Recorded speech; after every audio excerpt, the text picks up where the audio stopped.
Ding, kill successful. Wish 1, enmity 1. Ding, you have shattered the director's corrupt desires. Wish 1, enmity 1. User 002, your accumulated enmity has reached 100. The Lingxing Tower Bounty System has been activated, and you shall be pursued by the populace. Heh, if you wish to kill me, then bring it on.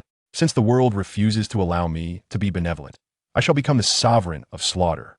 Holy and exquisite woman, do not presume your lofty position is unassailable. One day, the boy you betrayed shall inevitably return. Chapter 1. A Blessing in Disguise? Awakening the Wish System. Note, this book is set in a fictional world and bears no relation to reality. In the year 2050, in the Dragon Country, by Lake Village, Mu Qinxing opened his eyes to a pitch-black void. Countless memories surged into his mind, and a bitter smile graced his lips. Not long ago, within the Lingxing Tower, he had sacrificed his sight for the woman he cherished most, yet she betrayed him and cast him out of the tower. He never expected to still be alive. But what worth is life when he has lost his sight and become a mere shell of his former self? You are awake. A gentle feminine voice resonated beside him. Who are you? Where's this place? Do not be alarmed. My name is Shun Ningming, a student at Tianyi University. You have been unconscious for 5 days, and my father brought you back from the ravine. Here, have some porridge. A warm, non-scalding spoonful of soup was presented to his lips. Starved, Mu Qinxing eagerly took several bites, feeling his stomach settle slightly. All right, you mustn't eat too much at once. Take it slow, Shun Ningming said as she withdrew the bowl of porridge. Just then, a loud crash echoed as the door was battered open, and a coarse voice rang out from not far away. Damn it, you little vixen won't serve me, so you've been hiding a man at home. Shun Ningming's face flushed with anger. Zhang Tianhu, what nonsense are you spouting? He is merely a patient. A patient? Do you take me for fool? You don't take a patient to your bedroom. You send them to the town hospital. Brothers, smash it. You dare. Shun Ningming stood protectively in front of the bed. Sister-in-law, step aside, don't get hurt. A thug approached and pushed Shun Ningming aside, while another thug seized Mu Qinxing by the collar, attempting to drag him out. Get lost. Mu Qinxing, already in a foul mood, retaliated with a sharp slap to the thug's face. How dare you strike me? The thug, enraged, raised his iron rod and swung it down towards Mu Qinxing's head with ferocity. Bang! Mu Qinxing felt a wave of chaos engulf his mind, nearly losing consciousness. At that moment, a neutral female voice suddenly resonated in his mind. Identifying lethal damage, the Lingxing Tower Wish System is activated. Ding! Activation successful. User 002 has received 3 free level 1 wish opportunities. Upon hearing this, Mu Qinxing felt a jolt, his muddled thoughts crystallizing into clarity. A blessing in disguise had befallen him. He had unexpectedly acquired the Lingxing Tower System. I wish to restore my sight, Mu Qinxing declared fervently in his mind. Ding! Wish successful. User acquires skill, injury restoration. Skill description. This skill may be used once every 5 minutes to restore a non-lethal injury. A warm current surged from his chest to his eyes, and soon, the dark expanse began to brighten and clarify. The sensation of regaining sight was sublime. Seeing him bounce back from such a heavy blow, as if unaffected, only fueled Zhang Tianhu's fury. This was a patient, not a joke. Step aside, I shall take charge. Zhang Tianhu forcefully shoved his lackey aside, wielding a large machete as he advanced. I desire martial prowess. Mu Qinxing made his second wish. Ding! Wish granted. User has acquired martial arts. Charging Tiger Fist. Skill description. Basic boxing technique. Power contingent upon the user's strength. Mu Qinxing felt a series of techniques imprint themselves directly into his mind. Instinctively, he swept his left hand, effortlessly deflecting the blade aimed at him, while his right fist collided with Zhang Tianhu's nose. My nose! Zhang Tianhu shrieked, retreating with both hands clasped over his face. Blood oozed between his fingers, clearly indicating the force behind Mu Qinxing's strike. The audience was left in astonishment. Zhang Tianhu's subordinates were rendered speechless. In Bai Hukin, Brother Zhang was the most formidable fighter, and they never expected him to be so easily vanquished in unarmed combat. They found themselves paralyzed, unable to advance or retreat. As Mu Qinxing stepped forward, the crowd instinctively recoiled.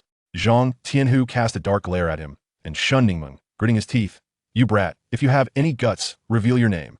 Mu Qinxing replied coolly, "Begone. A mere clown is unworthy of knowing my name." All right, just you wait. Brothers, let's withdraw."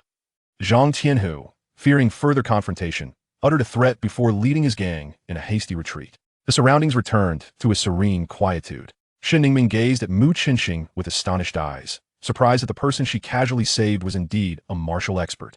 "I apologize for startling you due to my presence," Mu Qinxing said with a gentle smile as he picked up the broken door panel, beginning repairs. That smile nearly captivated Shun Ningming's very soul. Initially unimpressed, She now realized that the man before her was a rare beauty, his features striking yet not severe, with a pair of bright, enchanting eyes.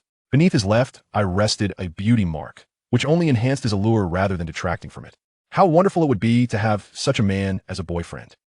At that thought, Shun Ningming immediately scolded herself inwardly. Shun Ningming, when did you become so infatuated like those silly young girls?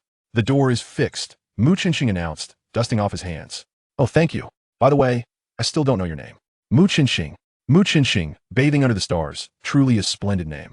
How did you find yourself in this ravine? Mu Qinxing bore a wry smile, choosing not to respond.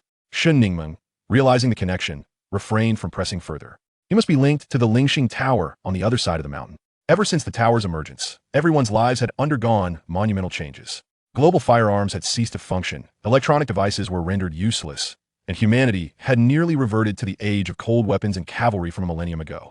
With the absence of nuclear deterrence, compounded by some individuals possessing peculiar abilities, chaos and warfare erupted worldwide. Only Longhua and a few major nations managed to maintain some semblance of order, albeit with frequent internal strife.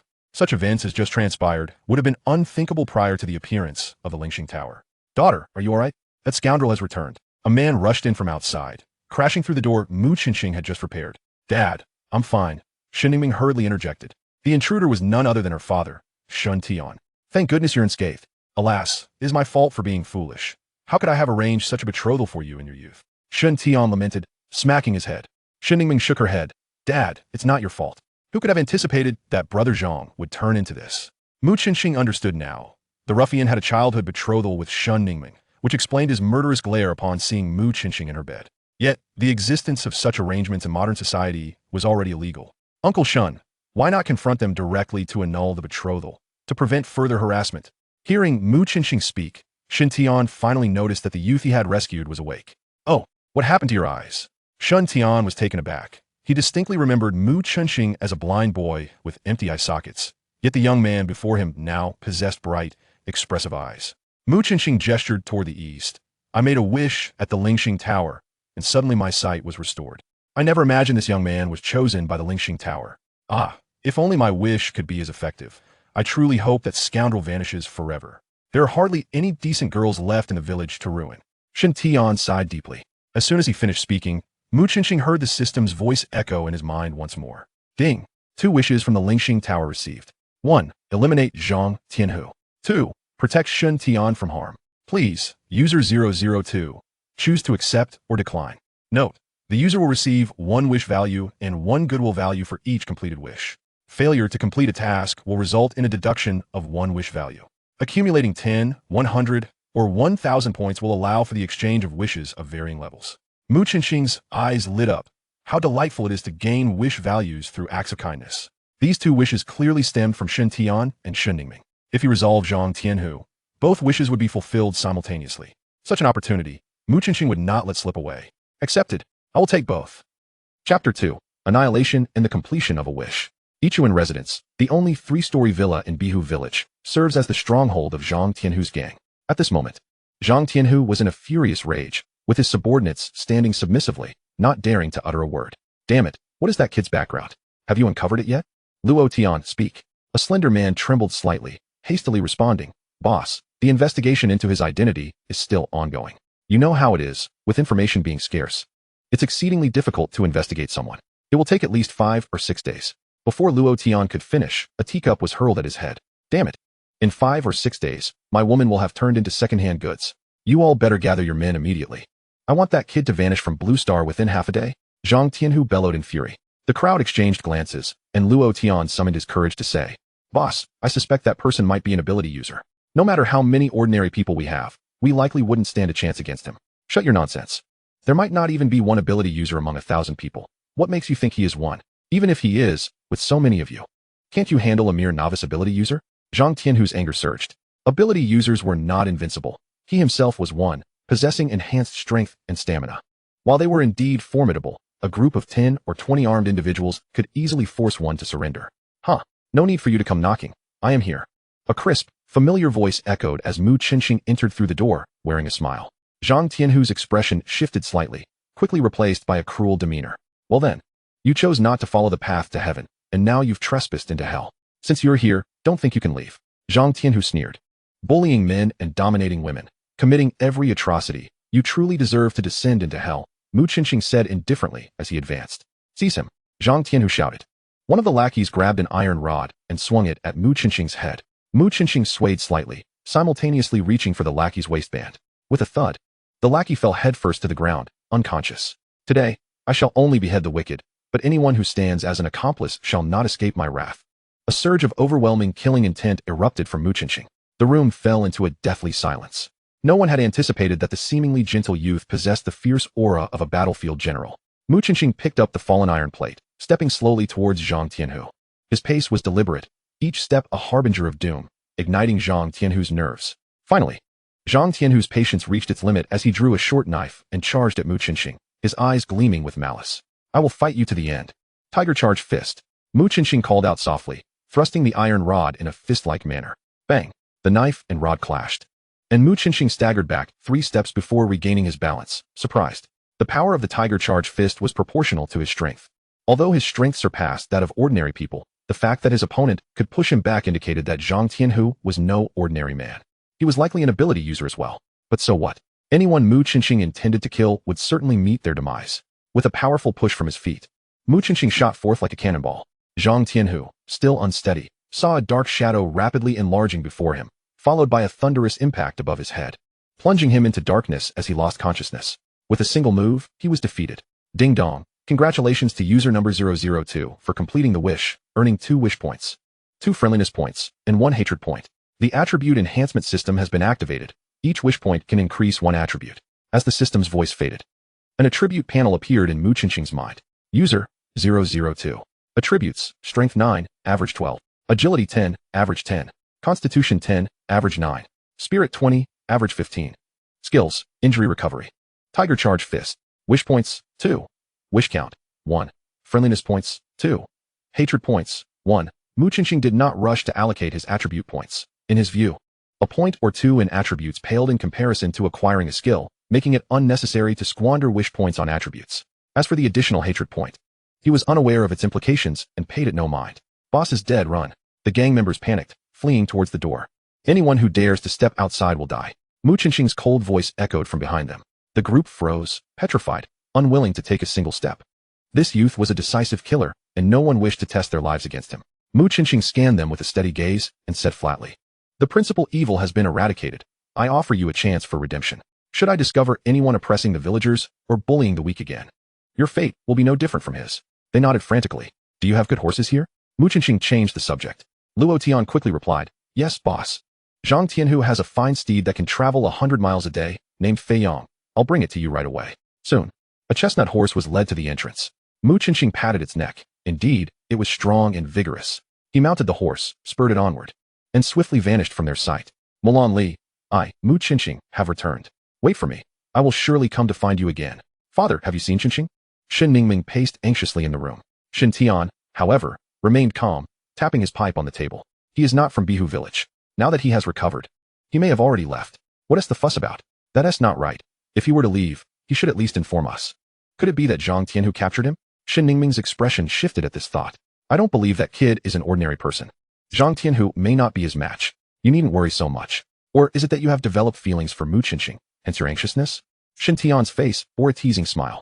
Shen Ningming's cheeks flushed. "Dad, what nonsense are you spouting? Qinxing just saved me. I'm merely concerned about his safety." Knock. Knock knock. A knock resounded at the door. "Uncle Shun, is Miss Shen in?" Came Luo Tian's voice from outside. Shen Tian's expression changed, pointing towards the inner room. "Ming'er, you should hide. I'll handle this." Shen Ningming rushed to the door first, shaking her head. "No, I want to ask about Mu Qinxing." She opened the door to see Luo Tian and several lackeys smiling at her, but Zhang Tianhu was nowhere in sight. Upon seeing Shen Ningming, they all bowed and said, "Miss Shun, we are here to apologize to your father for our previous transgressions. Please don't take it to heart. Brothers, shouldn't you help Miss Shen fix the door?" "Yes." The lackeys began to clamor and repair the door. Shen Ningming was bewildered. What sort of performance art was this? "I ask you, where's Mu Qinxing? Was he captured by Zhang Tianhu?" "Mu Qinxing? You mean that handsome fellow? He has already ridden off." "Impossible. You can't trick me." Shen Ningming refused to believe it. Mu Qinxing would never leave without a word. Luo Tian lowered his voice. "It's true. He killed Zhang Tianhu and then rode away." Shen Ningming's eyes widened in disbelief. As Luo Tian and his companions finished repairing the door, They hastily left behind a bag of fruit. Shin Tian sighed. It appears he left without a word to avoid causing us trouble. Judging by his age, he is likely a student from a nearby university, perhaps even one of your peers. If you truly have feelings for him, do inquire about him. You are bound to uncover some information. Shin Ningming stamped her foot in frustration, exclaiming, Father, I am merely angry. After all, I am his savior. What kind of man departs without saying goodbye? Observing the blush on his daughter's cheeks, Shin Tian chuckled heartily. Indeed, indeed. Then let this father dispatch his lovely daughter to retrieve that ungrateful scoundrel. Chapter 3. Reunion with an old friend. Mu Qinxing was unaware that he had become the subject of someone else's thoughts. After 3 days and nights of relentless travel, he returned to the familiar city of Tian. In stark contrast to the initial panic upon his arrival at the Lingxing Tower, the city now seemed to have regained its former splendor and tranquility. The once bustling streets devoid of roaring automobiles were now filled with a continuous flow of bicycles and horses. Without pausing, Mu Qinxing made his way directly to the University of Turin. Upon reaching the chemistry department's dormitory, everything appeared as he had left it, save for the streetlights, which had been replaced by 2 large lanterns. As Mu Qinxing pushed open the door to room 308, he was greeted by a familiar figure. The moment the person spotted Mu Qinxing, he froze for a moment before breaking into a delighted smile and rushing over to deliver a playful punch to his chest, exclaiming, You rascal, still alive, I see. Mu Qinxing returned the gesture with a grin, saying, Could you not wish for my well-being? The newcomer was none other than his roommate and dear friend, Lin Ku. The concern that had clouded Lin Ku's expression dissipated as he asked, Where have you been these past 3 months? If not for someone insisting you were still alive, the academy would have expelled you. Mu Qinxing, taken aback, inquired, Who? That old witch of a professor from the mathematics department. So it was her. A vivid image of a stern, middle-aged woman flashed in Mu Qinxing's mind. He was astonished that the typically harsh professor, known for her stringent demands, would speak on his behalf. Cough, cough. Let us not call her an old witch. She is quite a decent person, Lin Ku retorted, rolling his eyes. All right, in light of our brotherhood, I shall refrain from disparaging her in the future. Mu Qinxing calculated in his mind that he had been unconscious for 5 days, and the journey to and from the Lingxing Tower had taken a total of 6 days. This meant he had spent approximately 19 days within the tower, although he had distinctly felt as if he had only been there for a few hours. This led him to deduce that time flowed differently within the tower, moving at a significantly slower pace. By the way, today is the last day for class selections. Come. We must hurry to the academic office to register. Lin Ku suddenly remembered, pulling Mu Qinxing along as they dashed out. Along the way, Mu Qinxing learned about the current situation from Lin Ku. The University of Turin had restructured its programs into 4 main categories: the Planting Department, the Supernatural Abilities Department, the Spirit Beast Department, and the Traditional Studies Department. The Traditional Studies Department continued to cover subjects like mathematics, physics, and language, but they had been consolidated into one category. The Planting and Spirit Beast departments focused on researching and cultivating new species that emerged following the appearance of the Lingxing Tower. However, the most sought-after program was the Supernatural Abilities Department, which required students to pass a series of tests before gaining entry. Success in this department could provide opportunities to approach or even enter the Lingxing Tower, significantly increasing the chances of acquiring advanced supernatural abilities. Just as Mu Qinxing arrived at the academic office, a luxurious carriage suddenly barreled in front of him, nearly knocking him over. Fortunately, his reflexes were sharp, and he quickly pulled Lin Ku back, narrowly avoiding disaster. Hey, are you blind? Lin Ku shouted, his temper flaring. To his astonishment, the coachman ignored him and lashed out with a whip. Mu Qinxing's expression darkened. He swiftly stepped in front of Lin Ku, catching the whip in his hand. Get down here, he commanded, yanking the coachman off the horse, who tumbled to the ground, rolling a few times before rising, covered in dirt and shock. Brother, you're impressive, Lin Ku exclaimed, wide-eyed. Just then, a voice called out from the carriage. What is all this commotion? After waiting for a while without anyone opening the carriage door, the occupants could no longer remain seated and exited the vehicle. A man and a woman, both adorned in extravagant attire, emerged. The moment Mu Qinxing laid eyes on them, his brow furrowed deeply as he muttered, What are they doing here? You know them? Lin Ku asked, surprised. Mu Qinxing nodded. The woman was Cui Ruzhen, his high school classmate and former girlfriend. Their relationship lasted less than 6 months before Cui Ruzhen found herself in the arms of the man beside her, Sun Binji, a wealthy heir from the neighboring class, rumored to possess a family fortune exceeding 10 billion dragon coins. Initially, Cui Ruzhen's academic performance was on par with Mu Qinxing's, but after becoming involved with Sun Binji, her grades plummeted, ultimately failing to meet the minimum admission requirements. Thanks to Sun Binji's financial backing, the couple still managed to enroll in a prestigious university, though Mu Qinxing had not paid attention to which one. At that moment, Cui Ruzhen noticed Mu Qinxing and greeted him with a slight bow. Mu Qinxing. Long time no see. He smiled in return. Indeed, it has been a while. After a month of heartache over her choice, Mu Qinxing had come to terms with it. Everyone has their own aspirations, and a fruit forced from the vine is not sweet. Now, seeing her felt like encountering an old acquaintance after a long absence, stirring little emotion within him. Unfortunately, Sun Binji did not share this sentiment. Seeing them converse, he rushed over, confronting Mu Qinxing. Listen, kid, Rujin is no longer your girlfriend. I warn you to keep your distance. How tiresome, Mu Qinxing replied, uninterested, as he took Lin Ku by the arm and continued towards the office. Sun Binji's face darkened. How dare this boy disregard him? Chui Rujin tugged at his arm, saying, Binji, let us just go register. Humph, useless. Sun Binji shot a scathing glare at the dust-covered coachman before leading Chui Rujin into the academic office. The head of the office, Guosong Lin, was short and stout, known for his unfriendly demeanor towards students, earning him the nickname Guo Winter Melon in private circles. Upon seeing Mu Qinxing and Lin Ku, he wore a sullen expression. But as soon as he spotted Sun Binji following, his face transformed into a broad smile, eagerly welcoming him. Young Master Sun, you've arrived. Please, take a seat. Sun Binji replied coolly, you must be Uncle Guo. My father should have informed you about my transfer. Rujin and I are here to register. Not a problem. I've reserved 2 spots in the Supernatural Abilities department for you. If you could kindly fill out the registration form here, Guosonglin said, bustling about with the paperwork. Seemingly oblivious to the 2 individuals still waiting nearby.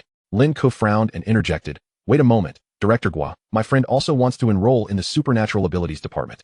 Guosonglin shot him a glance, and his expression darkened instantly, changing faster than a chameleon.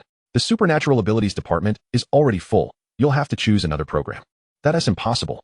You just said there were 2 spots available. They're gone now. Mu Qinxing, I heard you Haven T attended classes for 3 months. According to the regulations, missing classes for over 2 months without a valid reason gives the school the right to expel you. You must decide whether to continue your studies or leave right now. Mu Qinxing's face hardened. This was a blatant threat, a brazen intimidation. Had it been the old Mu Qinxing, he might have acquiesced. But now, having faced death once, he was determined to forge a new path. Without uttering a word, he calmly approached the table and filled out a new application form. Chapter 4. The ability to shatter wishes upon glancing at the application form. Guosonglin was taken aback to find the field of specialization still marked as the Department of Abilities. A surge of indignation flared within him. How dare this individual show him such disrespect? Young man, you are merely inviting your own misfortune.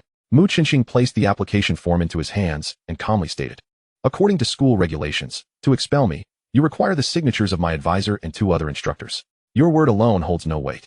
Since I am still a member of Juling University, you cannot deny my application. If you do, I will lodge a complaint with the school committee and the student council. Guosonglin's expression fluctuated between crimson and pallid. Mu Qinxing was indeed correct. Expelling a student was not solely within his purview. Yet, who did he think he was to be threatened by a student? Very well, I shall accept your application. However, gaining entry to the Department of Abilities is not as simple as submitting an application. One must undergo testing. I will simply raise the difficulty of the test. And I do not believe you will pass. Mu Qinxing had anticipated that he would resort to trickery during the testing process.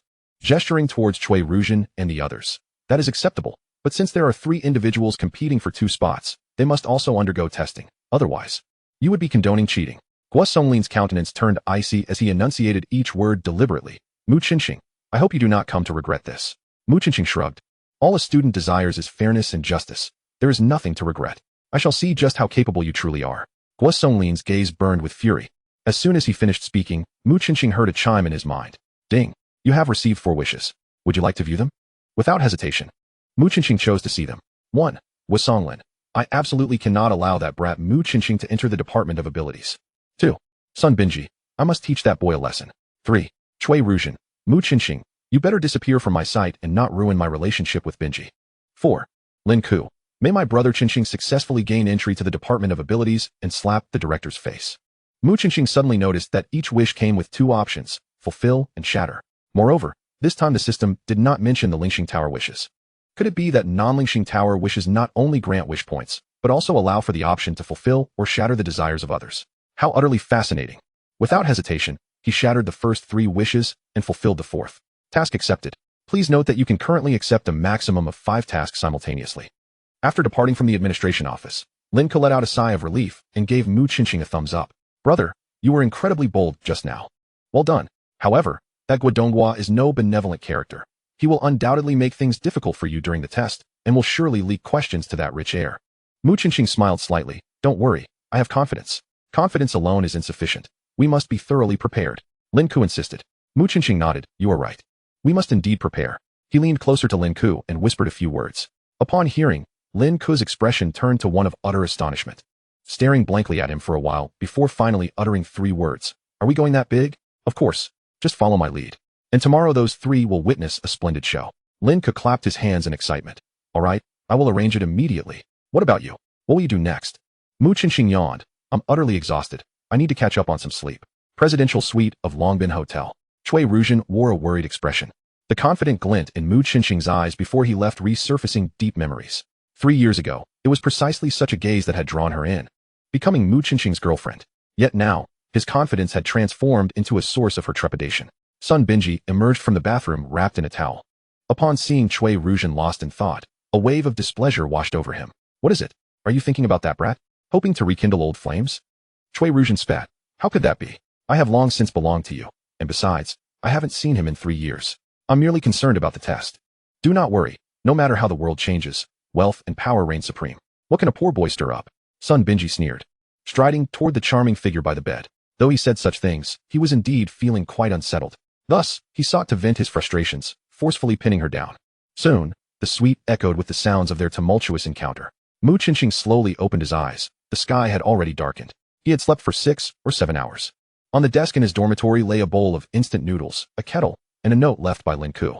Brother, there is hot water in the kettle. You can make instant noodles when you wake up.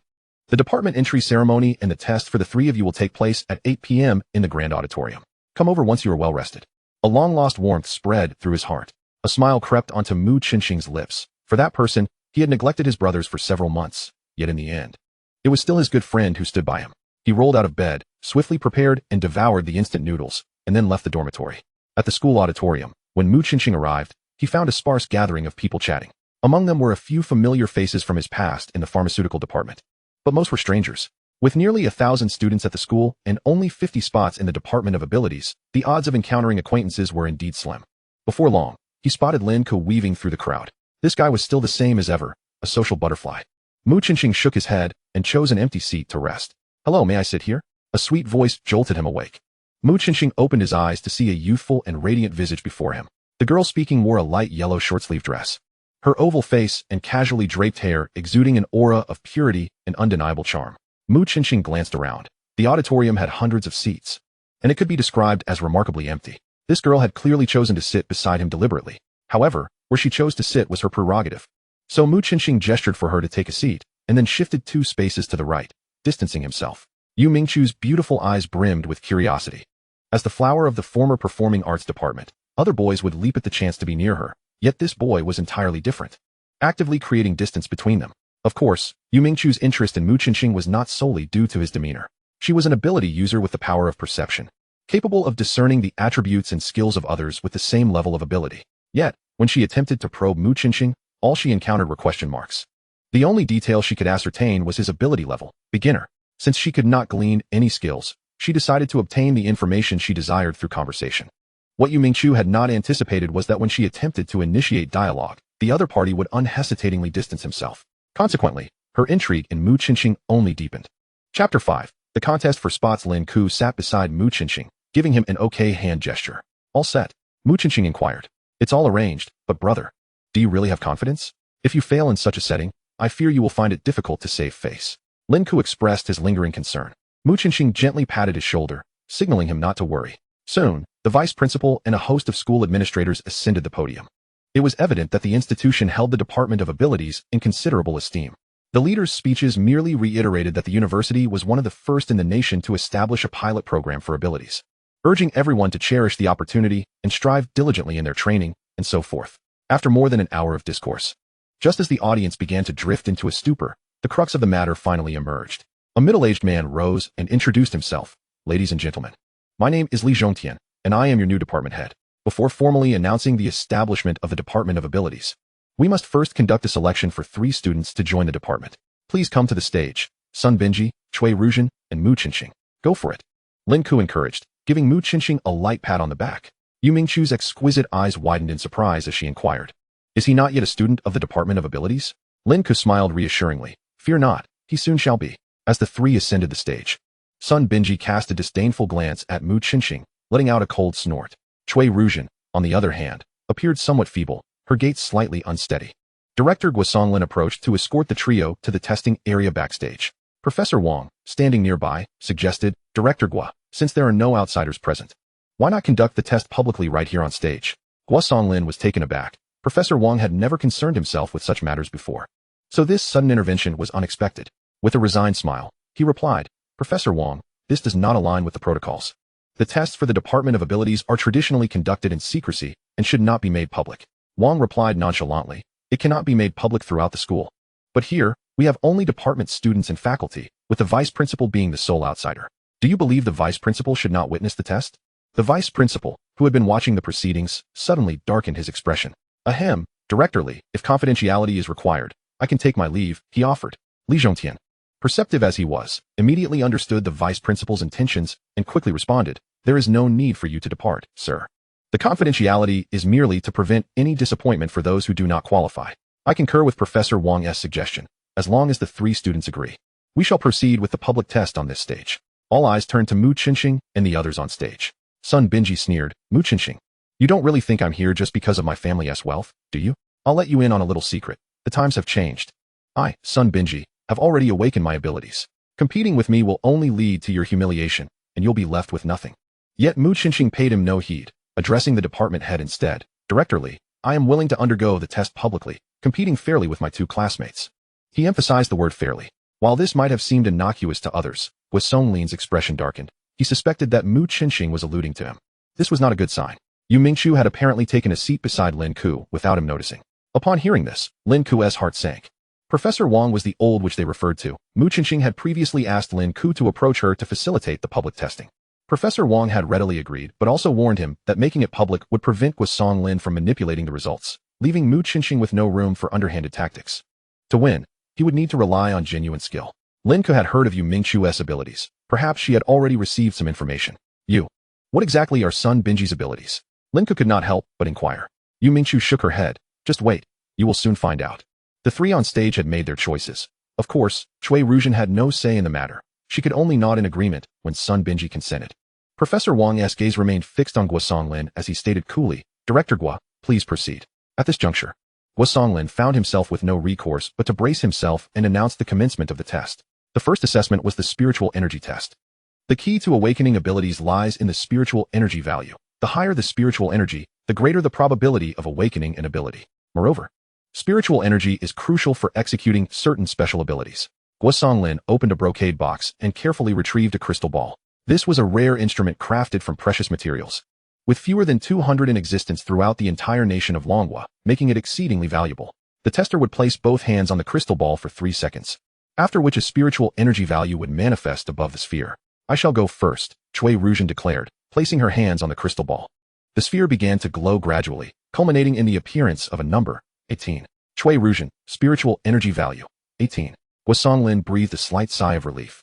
This score was already above the average level for the Department of Abilities. It seemed that Mu Qinxing would not be able to win without his covert assistance. He cast a smug glance at the composed Mu Qinxing, inwardly scoffing. The consequence of trying to show off could only lead to one thing, becoming the subject of ridicule. Mu Qinxing remained silent and stepped forward to place his hands on the crystal ball. This time, the brilliance of the crystal ball outshone its predecessor. The value displayed above even more dazzling. 20. Though merely 2 points higher than Cui Ruzhen, this slight margin was sufficient to determine one's upper limit of power. Wonderful. Lin Ku led the applause from below, and the majority of students joined in cheering. Humph, a mere 20 points has you all in a frenzy. Step aside. Sun Binji slammed his hands onto the crystal ball. A blinding light flashed, nearly leaving the audience squinting, as an astonishing number materialized in the air. 48. The entire assembly was left in shock. Impossible, the instrument must be malfunctioning. Lin Ku was the first to express doubt. He was already convinced that Guodonghua had tampered with the results. The other students exchanged glances, their expressions mirroring uncertainty. The best test score among them had been 28. Even so, it paled in comparison to Sun Binji's terrifying 48, a significant gap. Only Mu Qinxing and Yu Mingqiu remained remarkably composed, their expressions unchanged. The second assessment involved a physical attributes test. Several students carried a peculiar device onto the stage. The apparatus resembled a punching machine from the pre-apocalyptic era, featuring a fist on one side and a striking pad on the other.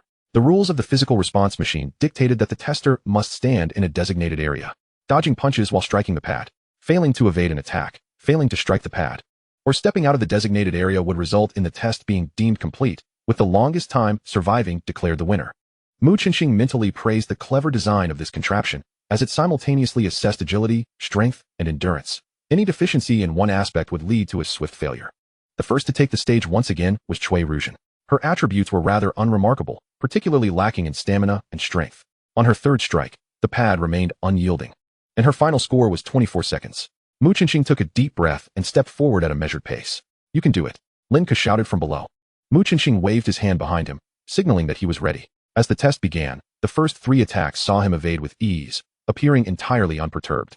However, during the 4th attack, his foot unexpectedly slipped, and he was struck by the advancing mechanical fist. Damn, what a pity. Don't tell me he LL score less than 24 seconds. Lin Ku's anxiety surged. Mu Qinxing, you persisted for 26 seconds, shouted the teacher in charge of timing. A mere 2-second lead, this score was hardly remarkable. Under the luminous moonlight, Yu Mingqiu turned her gaze and smiled, saying, "I believe I have comprehended Mu Qinxing's strategy. He has no intention of vying for first place. His sole aim is to suppress Cui Ruzhen." Lin Ku abruptly slapped his thigh, exclaiming, "Indeed. The 3 of them are competing for just 2 spots. They need not secure first place. Merely second will suffice. No wonder that lad seems so self-assured. He had me worrying for nothing."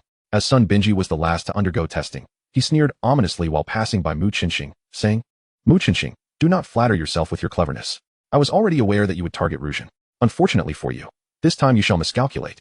After finishing his test, Sun Binji voluntarily withdrew after just over 30 seconds, but it was evident to all that he had not exerted his full strength. Guosong Lin announced loudly. Following the first 2 rounds of testing, the scores of the 3 students are as follows: Sun Binji with 6 points, Mu Qinxing with 4 points, and Cui Ruzhen with 2 points.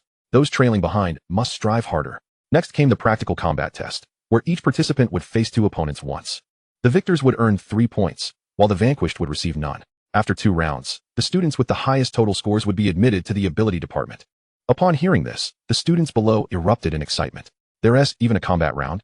They didn't have this when we were tested. Professor Wang frowned. Director Gua, might not the practical combat be too extreme? What if something unfortunate occurs? Will you take responsibility?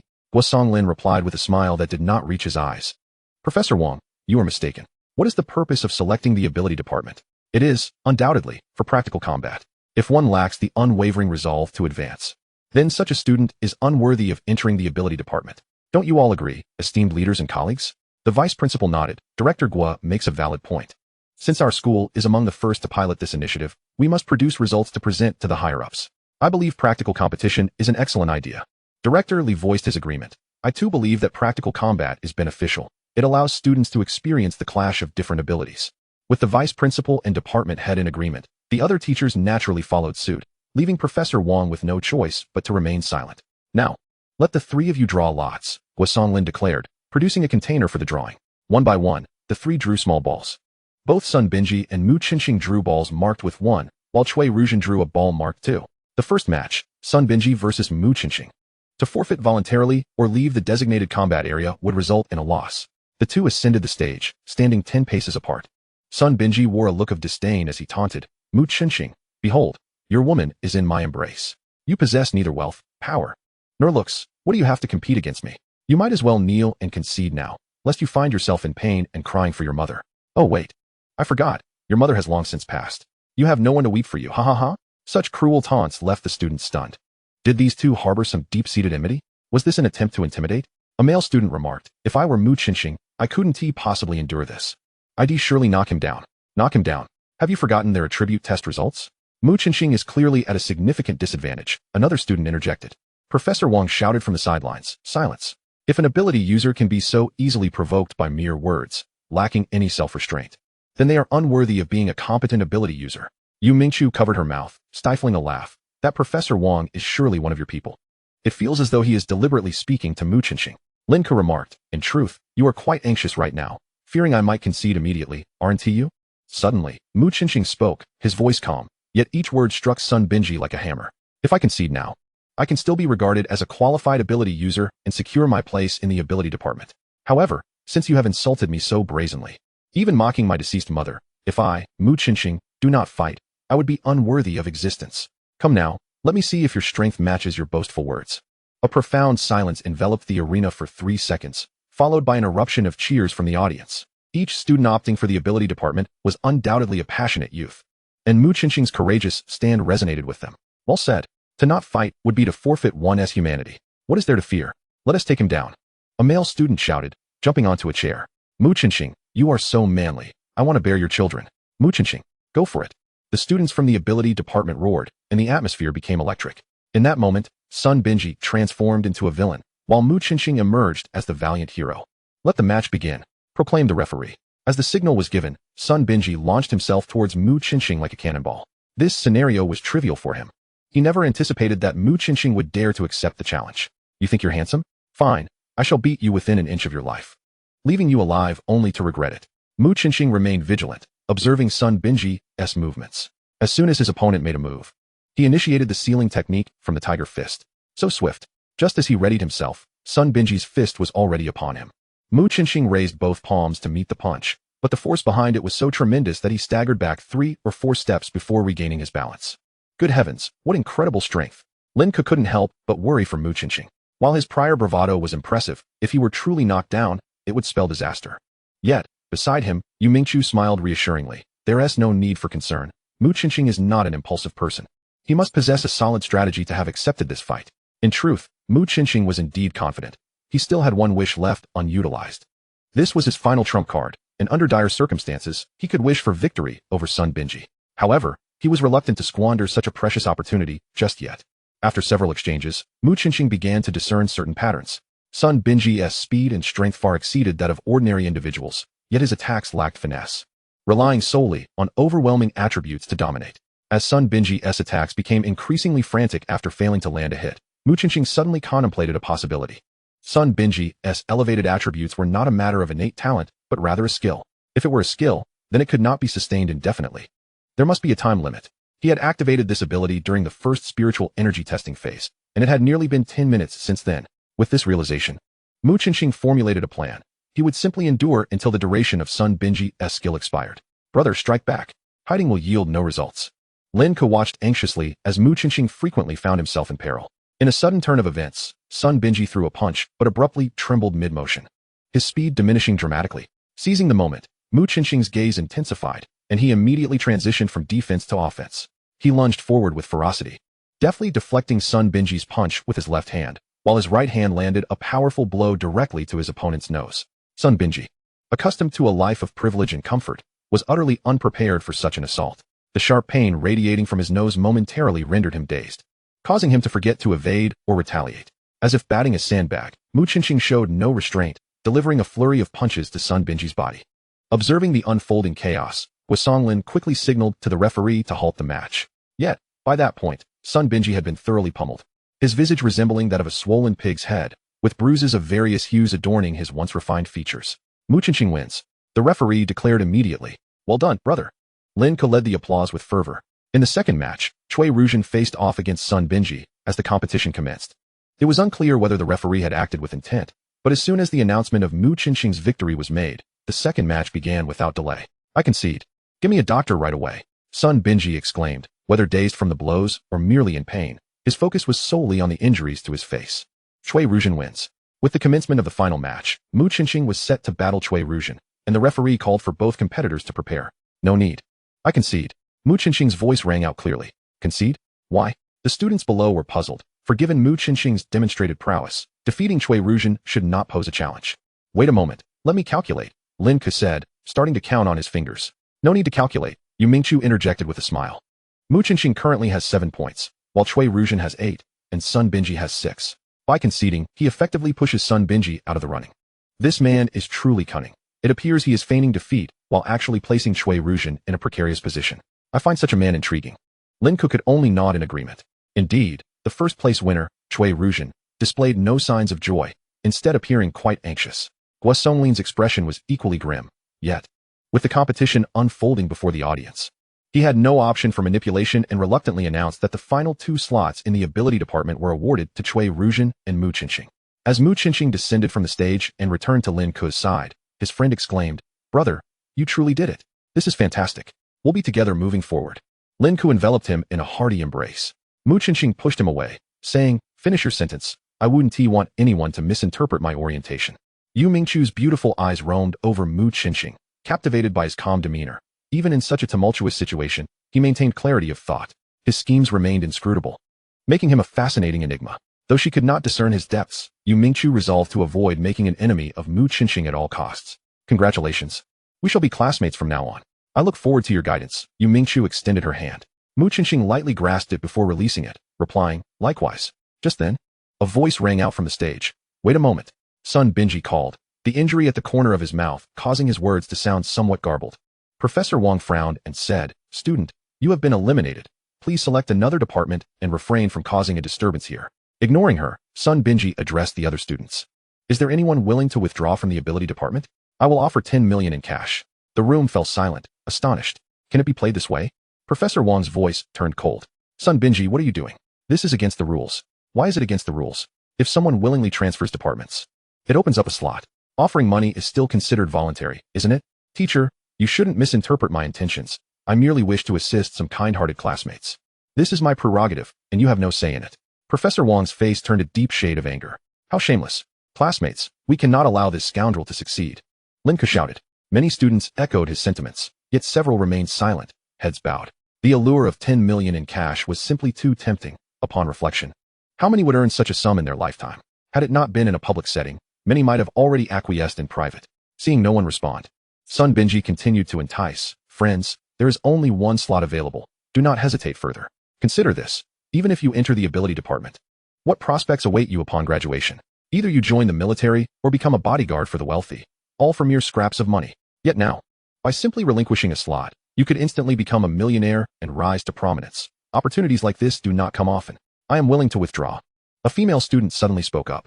Linka stood in shock. Wait, there's really a traitor? Mu Qinxing, however, remained indifferent. Every individual had their own aspirations, and Sun Binji's entry or absence held little bearing on him. Beep, user 002 has completed the wish-breaking task, earning 3 points of wish value and 3 points of hatred value. Completing the wish task earns 1 point of wish value and 1 point of friendly value. With the addition of the previous 2 points, Mu Qinxing now possessed 6 points of wish value, just 4 points shy of redeeming a basic wish. With the female student's withdrawal, the 50 slots in the ability department were finally settled. After the department head made some educational arrangements, the meeting was adjourned. As they exited, Sun Binji approached Mu Qinxing, a sinister smile on his lips. You wait. Even if you enter the ability department, you will still face repercussions. Mu Qinxing sighed, pondering why fate seemed to have it in for him with this troublesome individual. Of course, he was not afraid of Sun Binji's threats, if he had the ability. Let him come. Yet, the incessant buzzing of a fly by his ear was indeed bothersome. Mu Qinxing, please come to my office tomorrow, Professor Wang said, having approached him at some point. Sure, old Professor Wang, Mu Qinxing almost blurted out, nearly calling her an old witch. Chapter 8, The Apocalypse as a Catalyst for Evolution.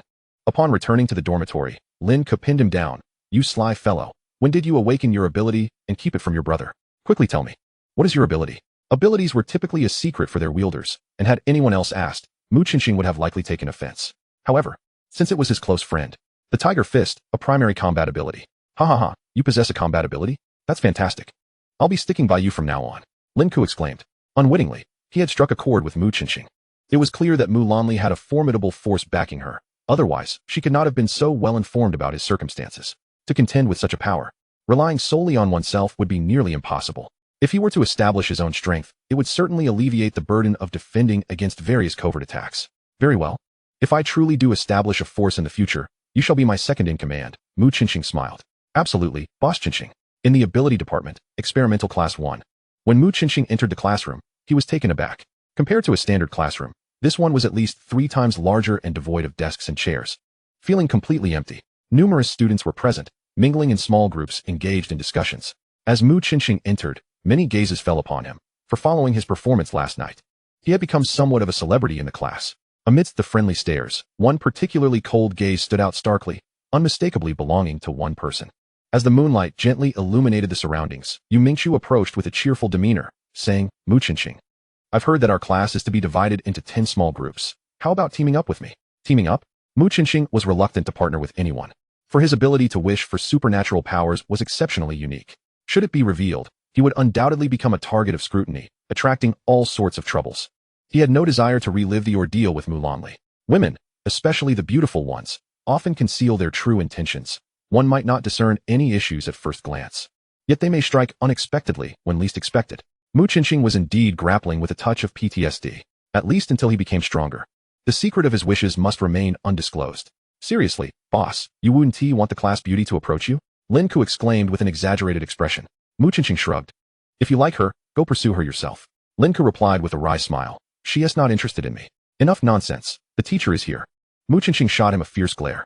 A middle-aged man gradually ascended the podium. Everyone, please settle down. We shall begin attendance. The man surveyed the entire class. Nodding to himself, excellent, all present.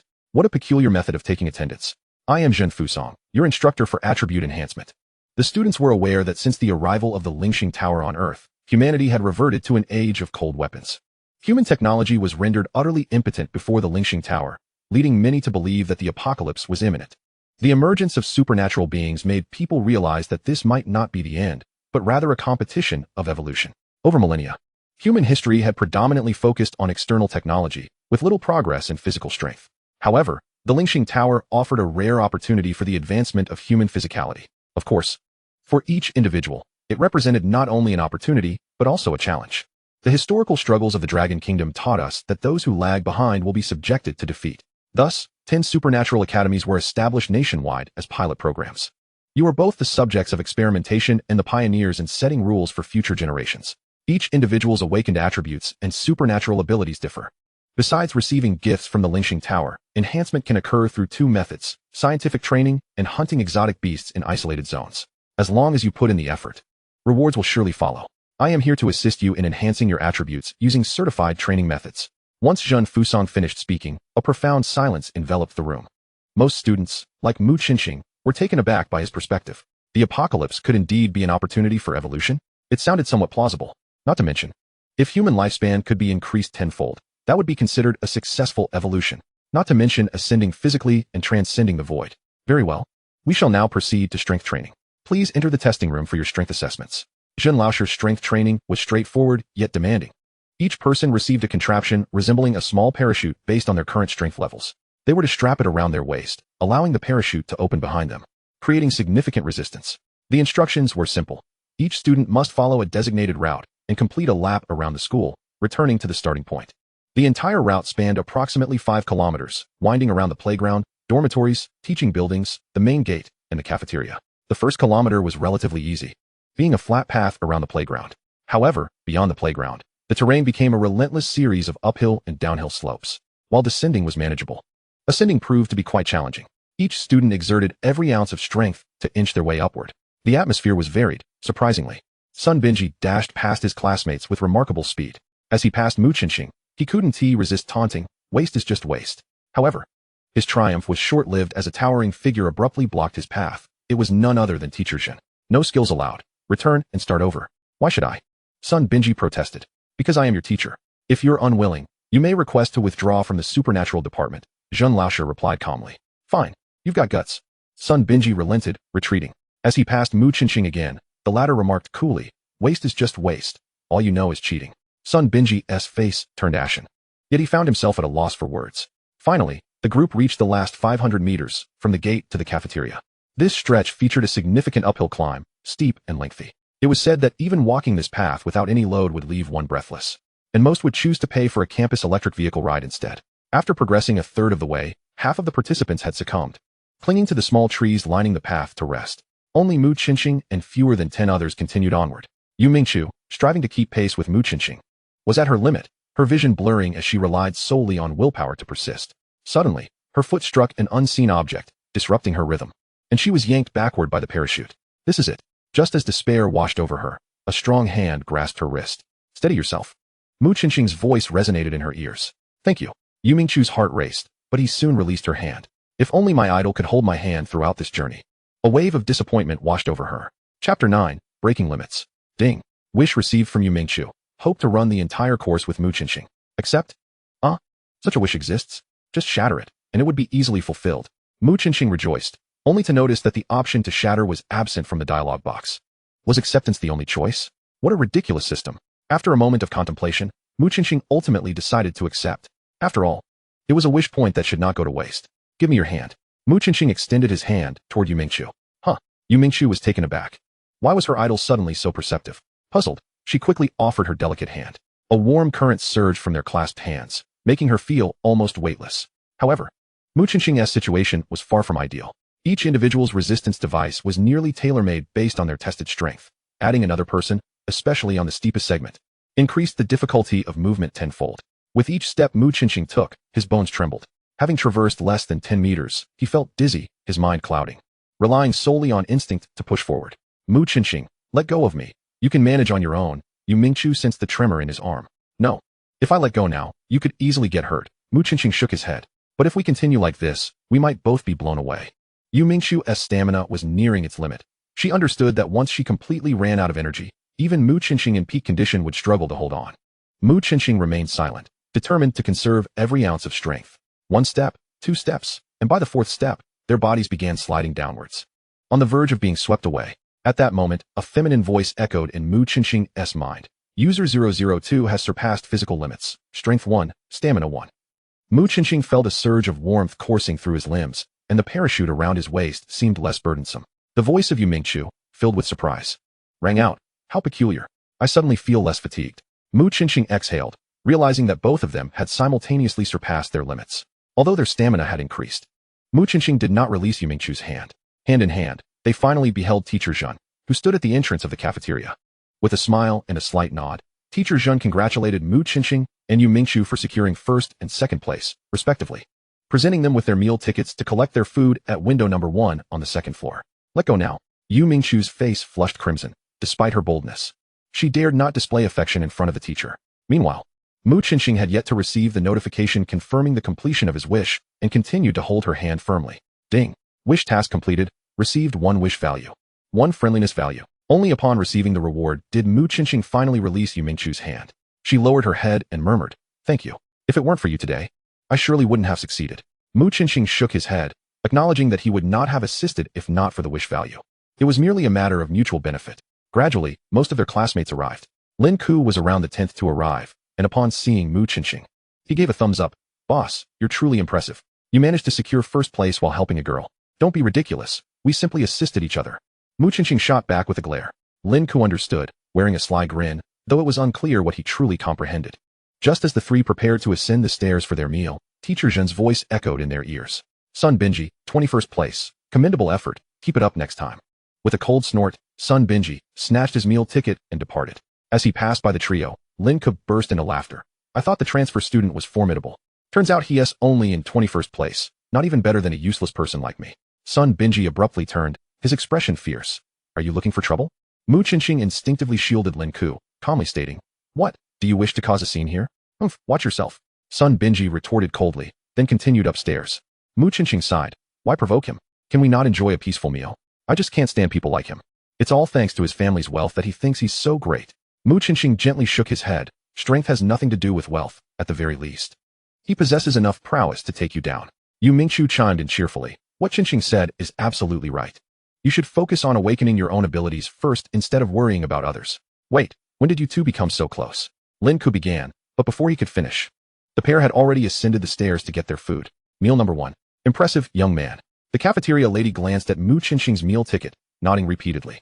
Mu Qingqing was taken aback. "Aren't all the meals the same?" "Certainly not. Yours is a customized meal. The lower the number, the rarer the ingredients. This meal number 1 features Firelight Beast. Despite its small size, each one reportedly costs 5,000 dragon coins and is hard to come by. Be sure to finish it all. Wasting food is not permitted." Mu Qingqing gingerly accepted the lunchbox. A 5,000 coin meal, truth be told. He had never indulged in such luxury even before the apocalypse. "Why do they get meat while I only have vegetarian dishes?" Sun Binji frowned at the meager selection on his plate. The serving lady retorted, "You have a 21st ticket. This is the meal associated with it. If you want something better, bring a ticket from the top 3. It's only 5,000 per meal. I can pay." Sun Binji produced a stack of cash from somewhere. The previous physical training had evidently taken a toll on him, as he appeared to be far from prepared. "Young man, not everything can be bought with money.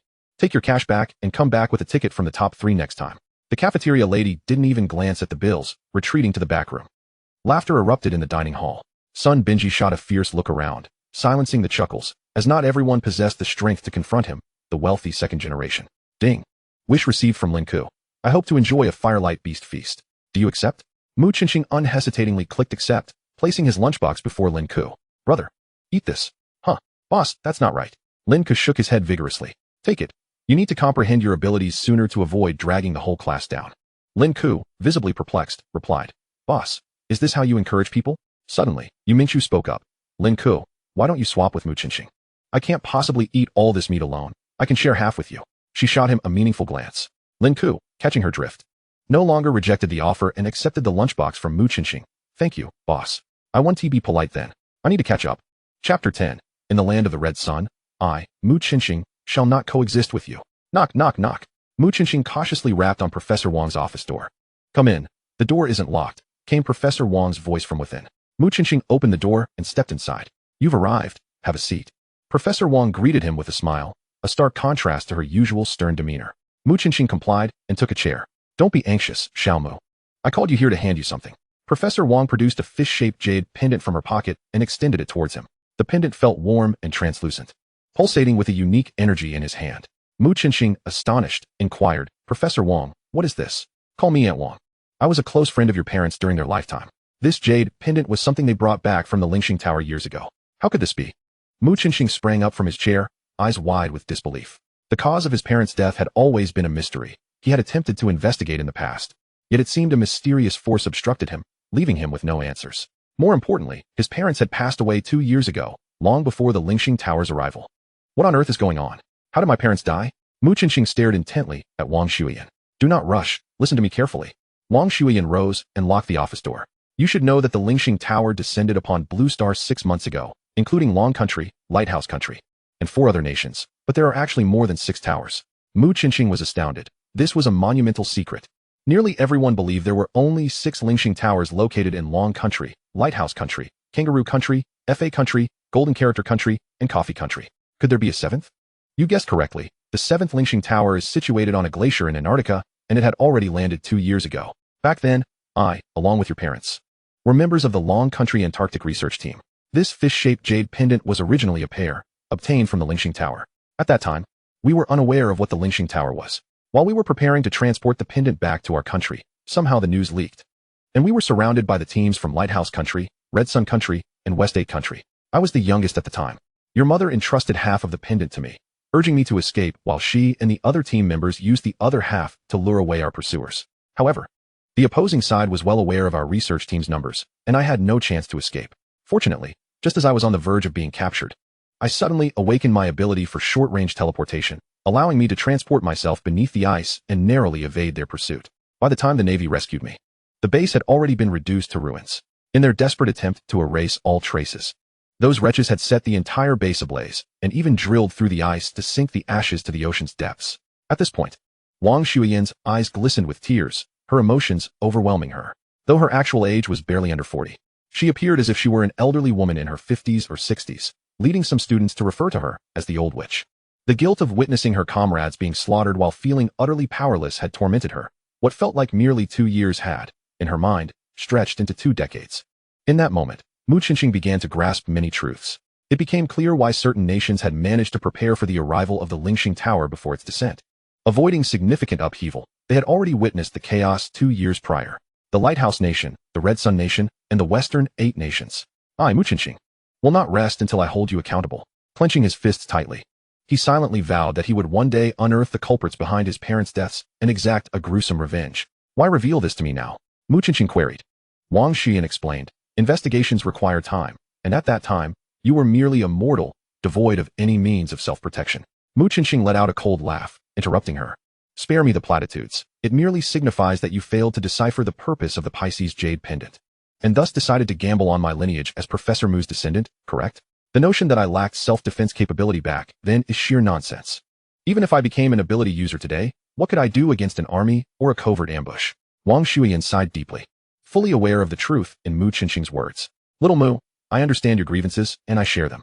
However, at that time, considerations for your safety were paramount, which is why this matter was concealed. For 2 years, the Dragon Nation has made no progress in researching the jade pendant, and I suspect the Lighthouse Nation has met a similar fate. No one should pose a threat to you now. I understand, Mu Qinxing replied, his demeanor cold. Even knowing that Wang Shuiyan had done her utmost to protect him, and that she too was a victim, the feeling of betrayal weighed heavily on him. Wang Shuiyan retrieved a thin crystalline chip from her drawer. This chip was peculiar, resembling a 2-dimensional card, invisible from the side. It was undoubtedly not of earthly technology, but rather an artifact from the Lingxing Tower. This contains 10 million, which can be withdrawn at a bank in the Dragon Nation. It is compensation from above, she stated. Mu Qinqing furrowed his brow, a sardonic smile gracing his lips. What is this? A hush money? Don't be so quick to reject it, Wang Shuyan urged. I merely wish to convey one message. In this era, the only ally you can rely on is yourself. You must grow stronger to avoid being victimized. Essential resources are indispensable for that growth. I understand, Mu Qinqing said, accepting the chip, which seamlessly integrated into his skin. With a thought, it manifested in his palm. I have advocated on your behalf. You may purchase exotic beasts or special materials at the Academy or the official supply centers of the Dragon Nation. The chip serves as your pass. Furthermore, the matter of the jade pendant must remain absolutely confidential. Should anything unusual arise or be discovered, report it to me immediately. Yes, Professor Wang. If there's nothing else, I'll take my leave. Mu Qinqing responded coolly. Be cautious in all matters. Before making any decisions, think clearly. A preserved life holds infinite possibilities. After exiting Wang Shuyan's office, Mu Qinqing found himself in the empty corridor. In just a few minutes, he had absorbed so much information that he felt a sense of disorientation. The national-level conflict was far beyond his current capacity to engage in. It was not yet time for him to seek vengeance for his parents. With the assistance of the Lingxing Tower's wish system, his immediate priority was to strengthen himself. If the Lingxing Tower had indeed appeared 2 years prior, it was likely that hidden experts were far more numerous than he had imagined. He had already fallen significantly behind. Gradually, Mu Qinqing discerned his path forward, his gaze becoming resolute. He would become the strongest in the Dragon Nation, the strongest in the world. First, he would set a modest goal, to become the South Wave 10 of the ability system. As Mu Qinqing emerged from the main entrance, Lin Ke rushed to greet him. How did it go? Did Professor Wang give you a hard time? Mu Qinqing smiled slightly. Rest assured, she merely handed me a bit of salary. Come, I'll treat you to a feast. Why would she give you a salary? Lin Ke asked, perplexed. You needn't concern yourself with that. Are you coming or not? Of course I'm going. I love taking from the rich. Chapter 11. Wish fulfilled, the wish harvester. Time flew by, and a week swiftly passed.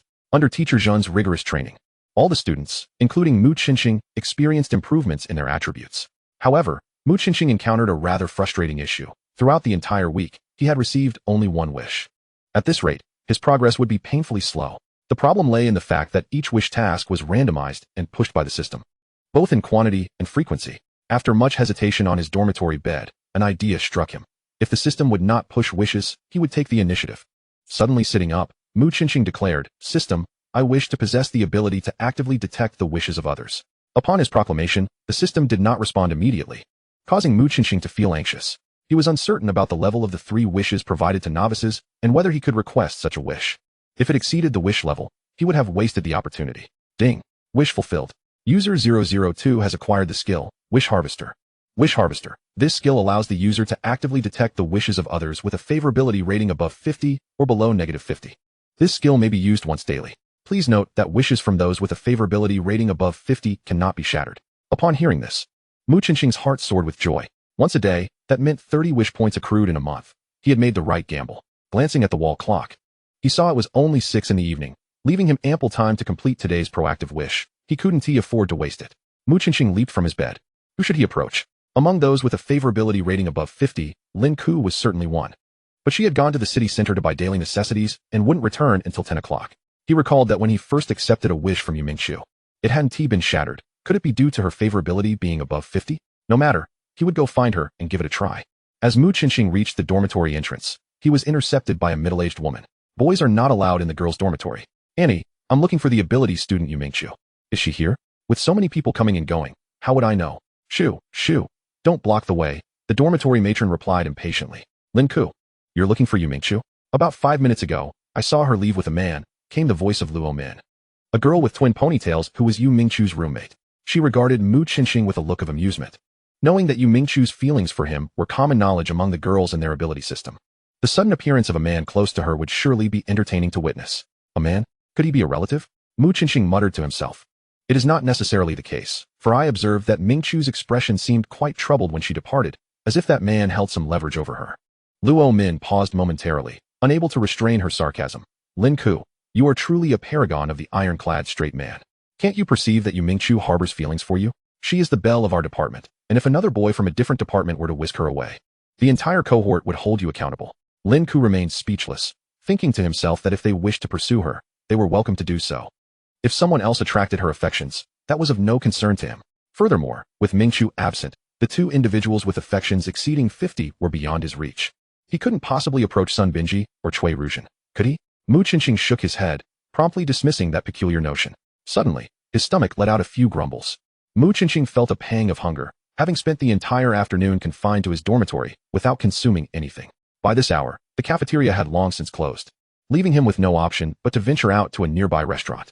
He made his way to the largest establishment outside the school gates, the Shuiwei building. "Sir, how many in your party?" The hostess greeted him with a bright smile. "Just one." "Very well, please follow me." The hostess did not show any sign of dismissiveness for his solitary dining, guiding him to a booth in the main hall. As Mu Qingqing settled into his seat, he caught sight of a familiar figure at a nearby table. "You Mingqiu? What an uncanny coincidence." He pondered for a moment before rising to approach her. "Mingqiu, what a stroke of luck to find you here dining as well." As he greeted her, he activated his skill, the Wish Harvester. Ding. Detected Yu Mingqiu's wish. "I hope Mu Qingqing can rescue me from here. Would you like to accept?" Rescue her? Was that man not her relative after all? Mu Qingqing felt a stir of surprise within, but maintained his composure and clicked to accept. Upon seeing the fleeting excitement in Yu Mingqiu's eyes, the man's expression suddenly turned icy, and he pointed at Mu Qingqing, saying, "Mingqiu, you call him quite intimately. Is this the boyfriend you speak of?" Yu Mingqiu sighed. "Regardless of whether he is or not, I have made it clear that it is impossible between us. Zhang Jinyue, I ask you not to harass me any further." Zhang Jinyue's face darkened. "Impossible. Do not forget that last year, when you pleaded with my father to treat your own, you did not say that." Yu Mingqiu gritted her teeth. "Please do not make unfounded accusations. I have paid all the medical expenses, and we are no longer indebted to one another." "Huh. Paid in full. Were it not for me arranging a threefold discount from my father, would you have managed to pay it off? Furthermore, your father's ailment cannot be cured in one go, should it relapse." Zhang Jinyue's implication was clear, the threat unmistakable. "Why, Ming'er, what is so terrible about being with me? You adore cultivating your abilities, do you not? My father can provide you with abundant resources. Moreover, your father can receive free treatment. It's a win-win situation. If I have erred, it is solely out of my overwhelming love for you. Just articulate your grievances, and I shall amend my ways." This fellow was quite articulate, employing both soft and hard tactics. It seemed the girl would be ensnared. The surrounding diners discreetly observed the unfolding drama. Seeing that Yu Mingqiu remained silent, Zhang Jinyue reached out to grasp her wrist. However, halfway through, he found himself grasping a large hand instead. A calm voice reached his ears. "You have spoken so much about your father. What do you possess that would endear Mingqiu to you?" Zhang Jinyue coldly retorted. "Who are you?" He attempted to retract his hand, but it remained firmly in place. "I am merely a friend of Mingqiu. I am inquiring about your family's background." Zhang Jinyue was cautious. One must consider not only the individual, but also their connections when deciding whether to befriend or offend. "A farmer." Mu Qingqing released his grip on Zhang Jinyue's hand. "A farmer?" Zhang Jinyue immediately cast a scornful glance, while faint sounds of laughter resonated from the crowd. He retrieved a stack of 100 yuan bills from his bag, counted a few, and handed them over. "Here, 500 yuan, enough for you to feast well. If there's nothing else, kindly take your leave." What blatant mockery. Ding. Wish received from Zhang Jinyue. Humiliate the lad before me with money and make him leave. Choose to shatter or accept. Chapter 12. Let us go together. I wish to fight 3. Such a delightful opportunity. This was akin to receiving free wish points. Mu Qingqing decisively chose to shatter. 500 yuan to humiliate someone? He should have offered 50,000 or even 500,000. In terms of ambition, he was not even comparable to Sun Binji. With an unperturbed demeanor, Mu Qingqing replied, "What of being a farmer? Without farmers, could you enjoy your meal in peace? Without farmers, your money is but worthless paper. You incessantly speak of wealth. I can only say you are utterly pedestrian and unworthy of Miss Mingqiu." The spark of admiration in Yu Mingqiu's eyes flickered. Her idol was not usually loquacious, yet he held his ground splendidly in this debate. Moreover, he was doing it for her sake, and her thoughts had drifted far beyond the moment. Conversely, Zhang Jinyue's expression darkened. He had anticipated that Mu Qingqing would retreat in the face of difficulty, yet the fool had dared to confront him, effectively shooting himself in the foot. At that moment, he held 1,000 yuan in his hand, unsure whether to give it or take it back, feeling quite awkward. Ding. Task completed. Successfully shattered Zhang Jinyue's wish. Wish value 1, hatred value 1. Mingqiu, think carefully. Being with me ensures ample resources for your cultivation, and your father will receive ongoing treatment. You are a filial person, you know what choice is best. Zhang Jinyue's eyes glinted as he unleashed his final card. Moral coercion. Mu Qingqing scoffed. What a farce. Do you believe that only your privileged father possesses healing abilities? Ever since Mu Qingqing learned that the Lingxing Tower had descended to Earth 2 years prior, he knew there were far more ability users in this world than one might imagine. If Yu Mingqiu's father truly fell ill again, he was confident Aunt Wang would know an ability user capable of healing. Zhang Jinyue lifted his chin toward Yu Mingqiu, asserting, "Mingqiu, I shall grant you but one opportunity. Choose between this braggart or a bright future. The decision lies with you." Without hesitation, Yu Mingqiu stepped behind Mu Qingqing, shaking her head. "I'm sorry. I believe Qingqing would not deceive me. Please leave and do not pursue me any further. Zhang Jinyue's voice deepened. So, you acknowledge him as your boyfriend? Yu Mingchu's voice was soft yet resolute. Indeed. Very well. I shall challenge you to a gentleman's duel. Zhang Jinyue pointed at Mu Qinxing, declaring fiercely. Not interested. Mu Qinxing promptly rejected the challenge. While you may refuse the duel, I shall see if you are capable of protecting her for a lifetime. At this, Mu Qinxing's expression turned icy, and he inquired with deliberate clarity. How do you propose we duel? Quite simply, according to the rules of noble combat, the best of three. If I win, she becomes mine. If I lose, I shall compensate you 100,000. Zhang Jinyue sneered. Ha. Mu Qinxing suddenly burst into laughter. What do you find so amusing, you fool? I find it laughable that you so-called nobles can wager your own girlfriend. Even going so far as to call it a gentleman's duel. Is this your version of gentlemanly conduct? Furthermore, you profess to love Yu Mingchu, yet in your eyes, she is worth merely 100,000. Your love, indeed, is quite cheap. As his words fell, laughter erupted around them. Mu Qinxing, with a dazzling display of eloquence, left his opponent utterly speechless. This young man was indeed remarkable. A number of young ladies began to whisper among themselves, their interest piqued. Zhang Jinyue's countenance darkened.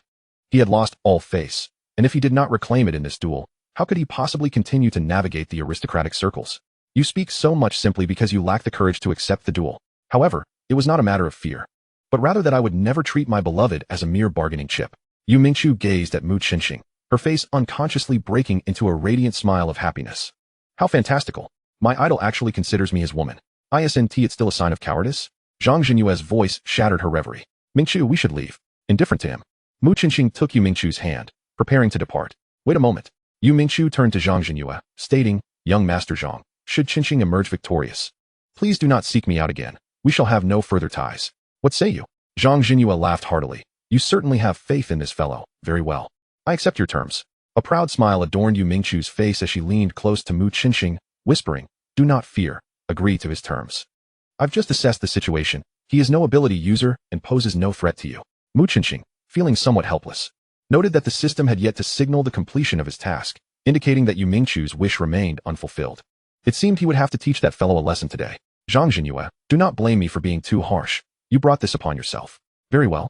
I shall entertain him. Upon Mu Qinxing's unexpected agreement, Zhang Jinyue was overjoyed, clapping his hands as 3 bodyguards rose from a nearby table, approaching Mu Qinxing. Choose your opponent for the first match. Yu Mingchu's expression changed drastically. Young Master Zhang, what do you mean? Is this not a gentleman's duel? Why involve others? Zhang Jinyue laughed uproariously. Who told you that a gentleman's duel must be fought alone? We nobles do not engage in petty brawls. I have already stated that a gentleman's duel consists of best 2 out of 3, hence, it is only sensible for subordinates to compete. This declaration elicited murmurs of disbelief from the crowd. How shameless. To call it a gentleman's duel when it's merely a fight between bodyguards. Why not just call it a bodyguard duel? Indeed, it's simply bullying someone who stands alone. Alas, one could only lament the naivety of youth. Experience comes through hardship. Yu Mingchu hastily scanned the attributes and abilities of the opponents, nearly fainting from shock. The trio's strength, agility, and stamina all exceeded 15, with skills such as the Dragon Strike Fist, Chain Kicks, and Single Palm Strike, purely offensive techniques. The odds were decidedly against Mu Qinxing. She quickly reiterated the situation to him. Qinxing, perhaps we should concede. They certainly won't hold back. Mu Qinxing gently shook his head, stepping forward to face the 3 adversaries, his tone calm. I am pressed for time. You 3 may come at me together. Huh, did I hear incorrectly? He wishes to take on all 3? The spectators in the hall were momentarily stunned. Surely he could not mean it. He was in a rush. Puffed, pressed for time, rushing to help perhaps? A young man began to speak, only to feel the piercing glares of several women upon him, silencing him instantly. If anyone is to fall, it shall be that young Master Zhang. You should refrain from speaking nonsense. Chapter 13. What do you understand? Women are far more formidable than ability users. The onlookers deemed Mu Qinxing mad. Most would settle for a chance, for winning 2 out of 3 was still possible, even if he wished to appear impressive. Taking on 3 was unnecessary. Zhang Jinyue laughed. You are quite clever, knowing you will lose anyway, so why not lose handsomely in a 1 against 3? Very well. I shall indulge you. Zhang De, Zhang Er, Zhang San. Ensure our friend here is well entertained. Break his limbs, but leave him a breath. For we are engaged in a gentleman's duel, after all. The atmosphere grew tense as patrons at nearby tables hastily vacated, clearing space for the impending confrontation. Zhang De struck first, his right fist swinging through the air. Crack! A thunderous sound erupted. He had unleashed a sonic boom. Mu Qinxing's expression tightened. From this single blow, it was evident that Zhang Jinyue's bodyguards were indeed skilled fighters. Skilled, but not top tier. He employed the 7-star stance, his body swaying slightly, causing Zhang Da's fist to miss its mark. Moving with purpose, Mu Qinqing advanced toward the two who had yet to act. Seeking death. Zhang Er scoffed. Initially, they had no intention of overwhelming him, but since he had approached them willingly, they would not hold back. He crouched low, swiftly launching a kick aimed at Mu Qinqing's lower regions. Zhang San, wielding his palm like a blade, aimed for Mu Qinqing's neck. Simultaneously, Zhang De circled around to complete the encirclement. How foolish to walk into a trap. This was a mistake. I had thought he was formidable. But it seems he is merely a fool. You know nothing. His willingness to face 3 indicates confidence. Go, handsome, give it your all. The surrounding clamor reached Yu Mingchu's ears, her heart racing with anxiety as she clasped her hands together in support of Mu Qinqing. Zhang Er's leg approached swiftly. Mu Qinqing leapt high, landing atop a table. Die! Zhang Sen awaited his departure from the ground, his hands slicing through the air. Charging tiger fist, draw. Mu Qinqing executed the draw technique, transforming his fist into a palm, lightly striking Zhang San's wrist. The latter immediately felt an unusual force pulling him off balance, his hand missing its target. Moreover, Zhang De's fist, originally aimed at Mu Qinqing's ribs, now met with a palm strike instead. Cursed. Zhang De and Zhang Sen were taken aback, hastily attempting to retract their attacks. However, their initial strikes had been delivered with full force. It was too late to withdraw. Bang! The two collided, their bodies jolting from the impact. Mu Qinqing seized the opportunity, launching the charging tiger fist directly at Zhang Da's face. Bang! Zhang De staggered back, disoriented. Yet Mu Qinqing had no intention of letting him off easily. He raised his knee, thrusting it into Zhang Da's vital point. Zhang De let out a wretched scream, clutching his groin and collapsing to the ground. Seizing the moment, Mu Qinqing delivered a fierce stomp to Zhang Da's left calf. Crack. This time, Zhang De did not utter a sound, for he had succumbed to unconsciousness from the pain. The hall fell into an eerie silence. Many timid young women turned their heads away, unable to bear the sight. Who could have imagined that this seemingly delicate young man could strike with such viciousness? Zhang Er and Zhang San were momentarily stunned. Usually, they were the ones breaking others' limbs. Now, the tables had turned. What? Do you two not intend to avenge your brother? Mu Qinqing advanced step by step. You insolent brat, take this. Zhang San bellowed, drawing a dagger from his waist, substituting a blade for a palm as he lunged at Mu Qinqing's chest. Be careful, Yu Mingchu warned, her voice laced with urgency. To her astonishment, Mu Qinqing did not evade. He struck out with a punch. Zhang San's expression turned cold. Did he intend to trade his life for a wound? Then let me oblige. The two figures crossed paths. Thud. The sounds of the dagger piercing flesh and bones snapping echoed simultaneously. Zhang San collapsed to the ground, several ribs fractured. His heart jolted from the impact. The penetrating force of Mu Qinqing's tiger punch caused his heart to momentarily cease, sending him into unconsciousness. However, he was not in a better state himself. A dagger was plunged into his left chest, the pale blue fabric of his uniform rapidly soaked in crimson. The dagger glimmered ominously, evidently coated with a potent toxin. Don't come any closer. Yu Mingchu was about to approach, but Mu Qinqing admonished her. He grasped the dagger embedded in his chest, and, with an air of nonchalance, stepped closer to Zhang Er. No, this cannot be. Zhang Er's expression was one of panic, as if he had seen a ghost. Your heart has been pierced by the third, and you've been poisoned. How can you still move? Will you concede, or perish? Mu Qinqing pointed the dagger at his chest. Please don't kill me, I concede. Zhang Er immediately knelt. Facing 3 opponents had proven futile. He surely did not wish to meet the same fate as the 2 who lay unconscious on the ground. Moreover, even if he did not concede, the outcome was in favor of his adversaries. The young master could hardly place the blame upon him. Waste. Mu Qinqing dismissed him with a glance, turning to walk towards Zhang Jinyue. Zhang Jinyue's complexion was ashen. He could hardly believe that the invincible trio of bodyguards had fallen to this impoverished youth. Mu Qinqing tossed the dagger aside. What say you now, sir? Humph. A bet is a bet. I shall not seek Mingchu out unbidden, but should she come to me, you have no say in the matter. Guards, take these 2 useless fellows back. Zhang Jinyue, utterly humiliated, desired nothing more than to leave swiftly. Wait a moment. What will you do about the damage to my employer's property? You want to compensate? Very well, I'll pay for 10 tables. Zhang Jinyue angrily tossed the previous 1,000 coins onto the ground and stormed out. 1,000 coins? What a paltry sum. The onlookers erupted in derision. Several young women gazed at Mu Qinqing with infatuation. Indeed, I thought he was some remarkable rich second generation. Turns out he is merely a pretender. My Qinqing is far more handsome. Hey, don't dream. What do you mean, my Qinqing? He already has a girlfriend. Humph. I'd gladly be the other woman. What business is it of yours? Mu Qinqing picked up the coins from the ground and handed them to the proprietor. Sir, I apologize for the disturbance. If this is insufficient, I shall compensate the remainder. The proprietor hurriedly replied, that's enough, it's just 2 tables. He felt a surge of gratitude. In situations like this, patrons usually departed without a trace, and he would not dare provoke an ability user. Although the Dragon Kingdom had a law enforcement agency, Ability users often faced little consequence unless they transgressed egregiously, a testament to their latent privileges. Would the young gentleman like some company for a bit of fun? It's on the house. A group of flamboyantly dressed women approached. Mu Qingqing's expression darkened, and he quickly pulled Yu Mingqiu away, only catching his breath once they reached a secluded area. Yu Mingqiu looked at him, breathless and amused. I never imagined that the formidable man who easily triumphed over 3 ability users would be so frightened by a few women. Mu Qingqing shot her a look. What do you know? Women can be far more fearsome than ability users. Chapter 14. The Enforcement Bureau takes action. Ding. Wish fulfilled. Gained 1 goodwill point, 1 wish point. The cold voice of the system echoed in his mind. Mu Qingqing accessed his attributes. User, 002. Attributes, Strength 11, Average 12. Agility 11, Average 11. Constitution 11, Average 10. Spirit 20, Average 16. Skills, Injury Recovery, Tiger Punch, Wish Harvester. Wish points, 9. Wishes used, 0. Goodwill points, 6. Hatred points, 5. Excellent. Just 1 more wish to exchange for a basic wish. Mu Qingqing closed the attribute panel, feeling elated. Qingqing, let me treat you to a meal as thanks for saving me. Yu Mingqiu's voice interrupted his thoughts. All right, I shan't be polite then. He accepted. For his hunger had grown acute, exacerbated by the recent exertion. The two casually sought out a roadside barbecue stall, observing the sparse horse-drawn carriages on the road. Yu Mingqiu sighed. In the past, this time of year was the peak of the snack street.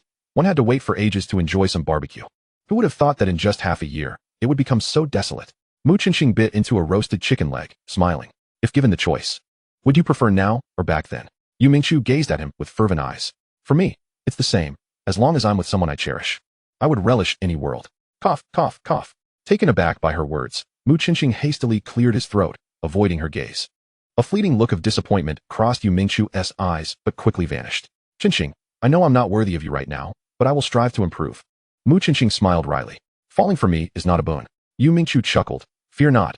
I am not Zhang Jinyue. I will not force you.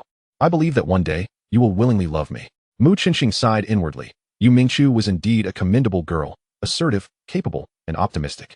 Unfortunately, he was not in the mindset for romance. Perhaps one day, when all settled, he might choose to accept her, but when that day would arrive remained uncertain, possibly never. Let us head back. Mu Qingqing took the initiative to pay. I thought I was treating you, Yu Mingqiu pouted. Mu Qingqing smiled slightly. It's merely a barbecue. There's no reason for a lady to pay. The two chatted and laughed as they reached the school gate, when suddenly, 5 or 6 men in black surged forth. Encircling them, a palpable aura of menace emanated from them. Mu Qingqing's expression shifted subtly. Yu Mingqiu remained oblivious, but he was acutely aware. These individuals had undoubtedly taken lives, and their numbers were considerable. Who was Mu Qingqing? A woman clad in tight black leather spoke coldly from behind the men. It seemed they were after him. Were they all sent by Zhang Jinyue? Return at once, Mu Qingqing whispered to Yu Mingqiu. I refuse. This is my fault. I cannot leave you alone. Yu Mingqiu shook her head defiantly. You cannot assist me here. Go find Professor Wang.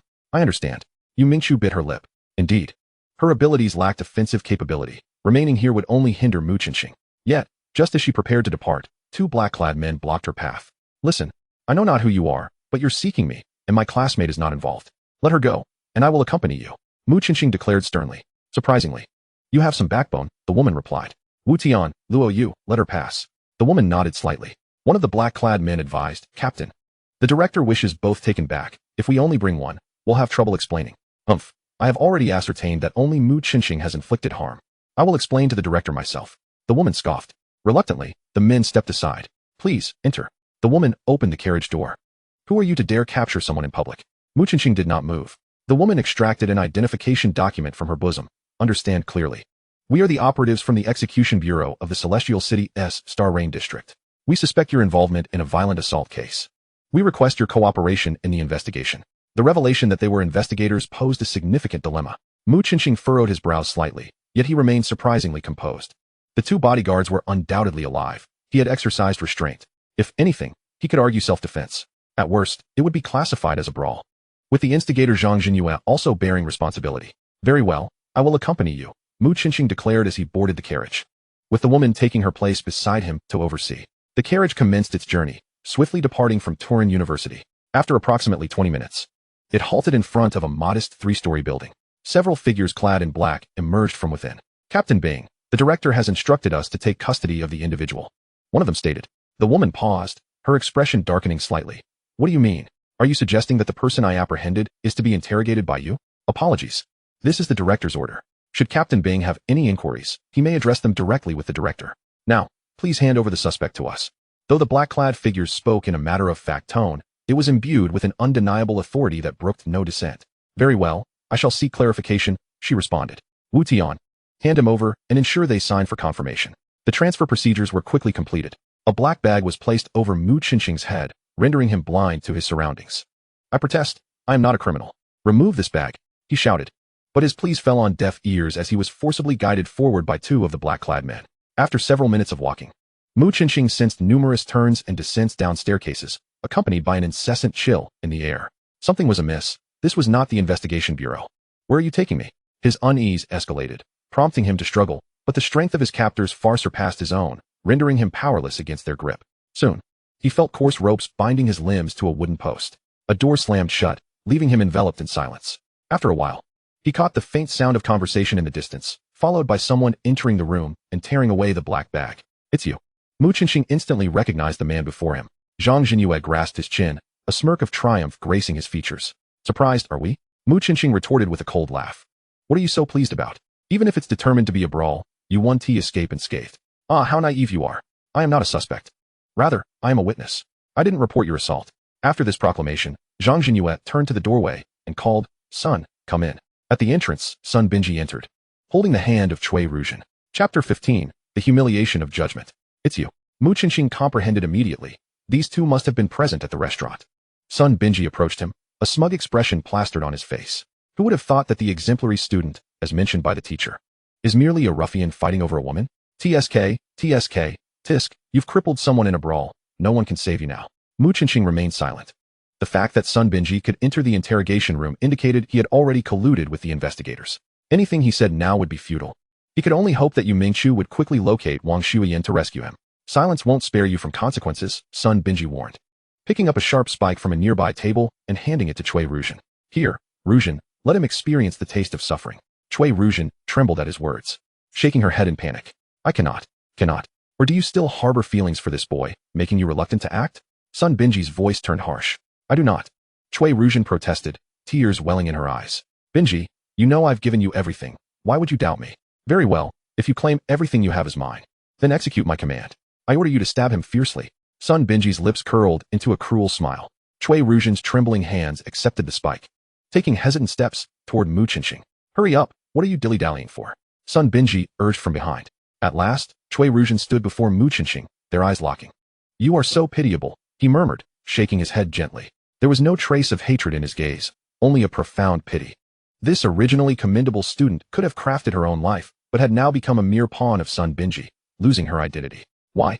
Why do you look at me with such eyes? Cui Ruzhen screeched, akin to a cat whose tail had been stepped on. In her frenzy, she plunged the sharp spike into Mu Qinqing's chest. Blood gushed forth, and within moments, he was drenched in crimson. Yet, his gaze remained remarkably clear, directed at Cui Ruzhen with only compassion, devoid of any animosity. Enough, cease this. Sun Binji stepped forward to snatch the spike from Cui Ruzhen's grasp. Should a fatality occur, he too would face considerable trouble. Are you satisfied now? Do you believe me? Cui Ruzhen wept openly, covering her face as she fled the room. Cough, brother Sun. Should I go comfort your wife? Zhang Jinyue ventured cautiously. Sun Binji snorted dismissively, no need. Let her go. She will return when she comes to her senses. He stepped closer, gripping Mu Qinqing's chin. This is merely a taste of the interest owed. Should you continue to oppose me, the next punishment will be far more severe. Zhang Jinyue added with a smirk. Boy, you wield no power or influence. What gives you the right to compete for my girlfriend? Do you think Mingchu would ever fall for a criminal? When you emerge from prison, Mingchu and I will come to fetch you with our child. Ha ha. Mu Qinqing lifted his gaze, speaking with a calm demeanor. At least Sun Binji possesses authority. You are but a mere insect, leaping about in self-satisfaction. Merely a plaything in his hands. Zhang Jinyue's face darkened with fury. You. Enough. There is no need to waste further words on this prisoner. The matter is now in the hands of the investigation bureau. We shall take our leave. The two departed the interrogation room, leaving Mu Qinqing alone. Once they were gone, the composed expression on Mu Qinqing's face transformed. Damn it, that was excessively brutal. I was your ex-boyfriend, after all, he grumbled while initiating his injury recovery. Although this skill could mend his wounds, the pain he endured was all too real. Thankfully, though Cui Ruzhen's attacks were frenzied, they lacked the necessary force to damage his internal organs. Otherwise, he could have been in grave danger. Sun Binji was it? I had no intention of holding this against you, but if you insist on targeting me, don't blame me for being unmerciful. Mu Qinqing realized that in this world, If one sought to avoid conflict, they would only attract greater bullying. Ding dong, a wish received from Chui Ruzhen. May Mu Qinqing never appear before her again. Ding dong, a wish received from Sun Binji. May Mu Qinqing be imprisoned and expelled from school. Ding dong, a wish received from Zhang Jinyue. May Yu Mingchu leave Mu Qinqing and fall for me instead. Please choose to shatter or accept each wish. Without hesitation, he chose to shatter them all. The door to the interrogation room creaked open once more, and two men clad in black entered. They settled themselves at the table, one of them holding paper and pen to record, while the other began to inquire. What is your name? Mu Qinqing remained silent. I advise you to cooperate, lest you impede the investigation and incur further penalties, the black-clad man said coldly. Further penalties? Haven't you already rendered your verdict upon me? Mu Qinqing retorted, promptly closing his eyes. Very well, you choose silence. Let me recount the crimes you have committed. On the evening of July 15th at 6 o'clock, you were embroiled in a dispute at the Shuiwei restaurant. The cause of the altercation was your jealousy over a young lady you fancied, Yu Mingchu, dining with a gentleman. Consequently, you found yourself in a heated exchange with him. In your fury, you sought to engage in violence, yet the man was merely an ordinary individual, clearly no match for you. Witnesses among the crowd, unable to stand idly by, attempted to intervene, only to find themselves grievously injured by your hand. Is this not true? In a fit of rage, Mu Qinqing laughed bitterly. A fine tale you've concocted. With so many witnesses present, it is impossible that they are all blind.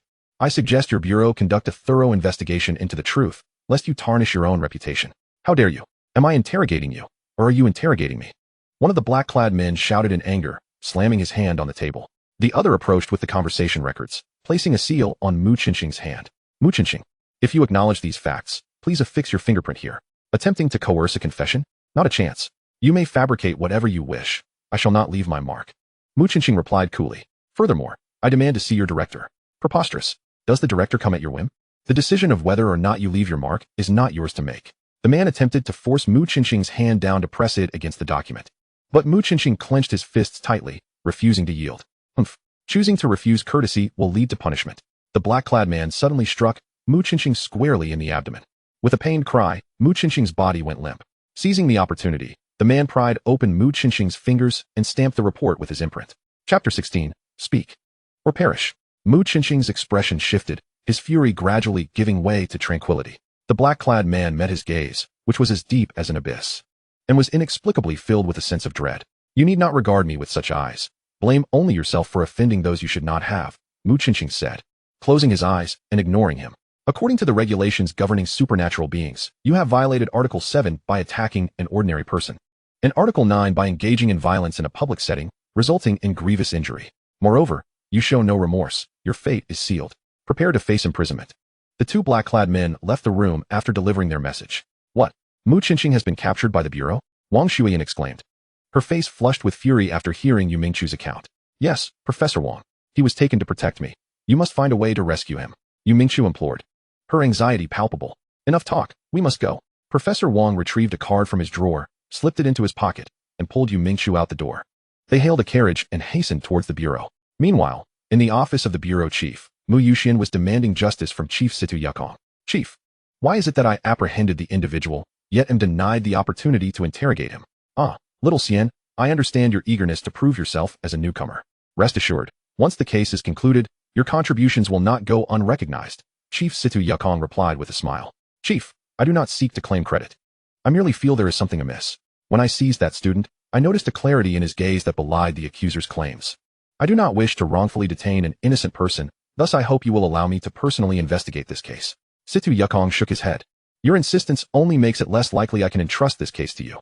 In our line of work, one must set aside personal feelings. To approach an investigation with bias is to invite error. Chief, enough. My decision is made. You are dismissed. You are not to interfere with this case any further.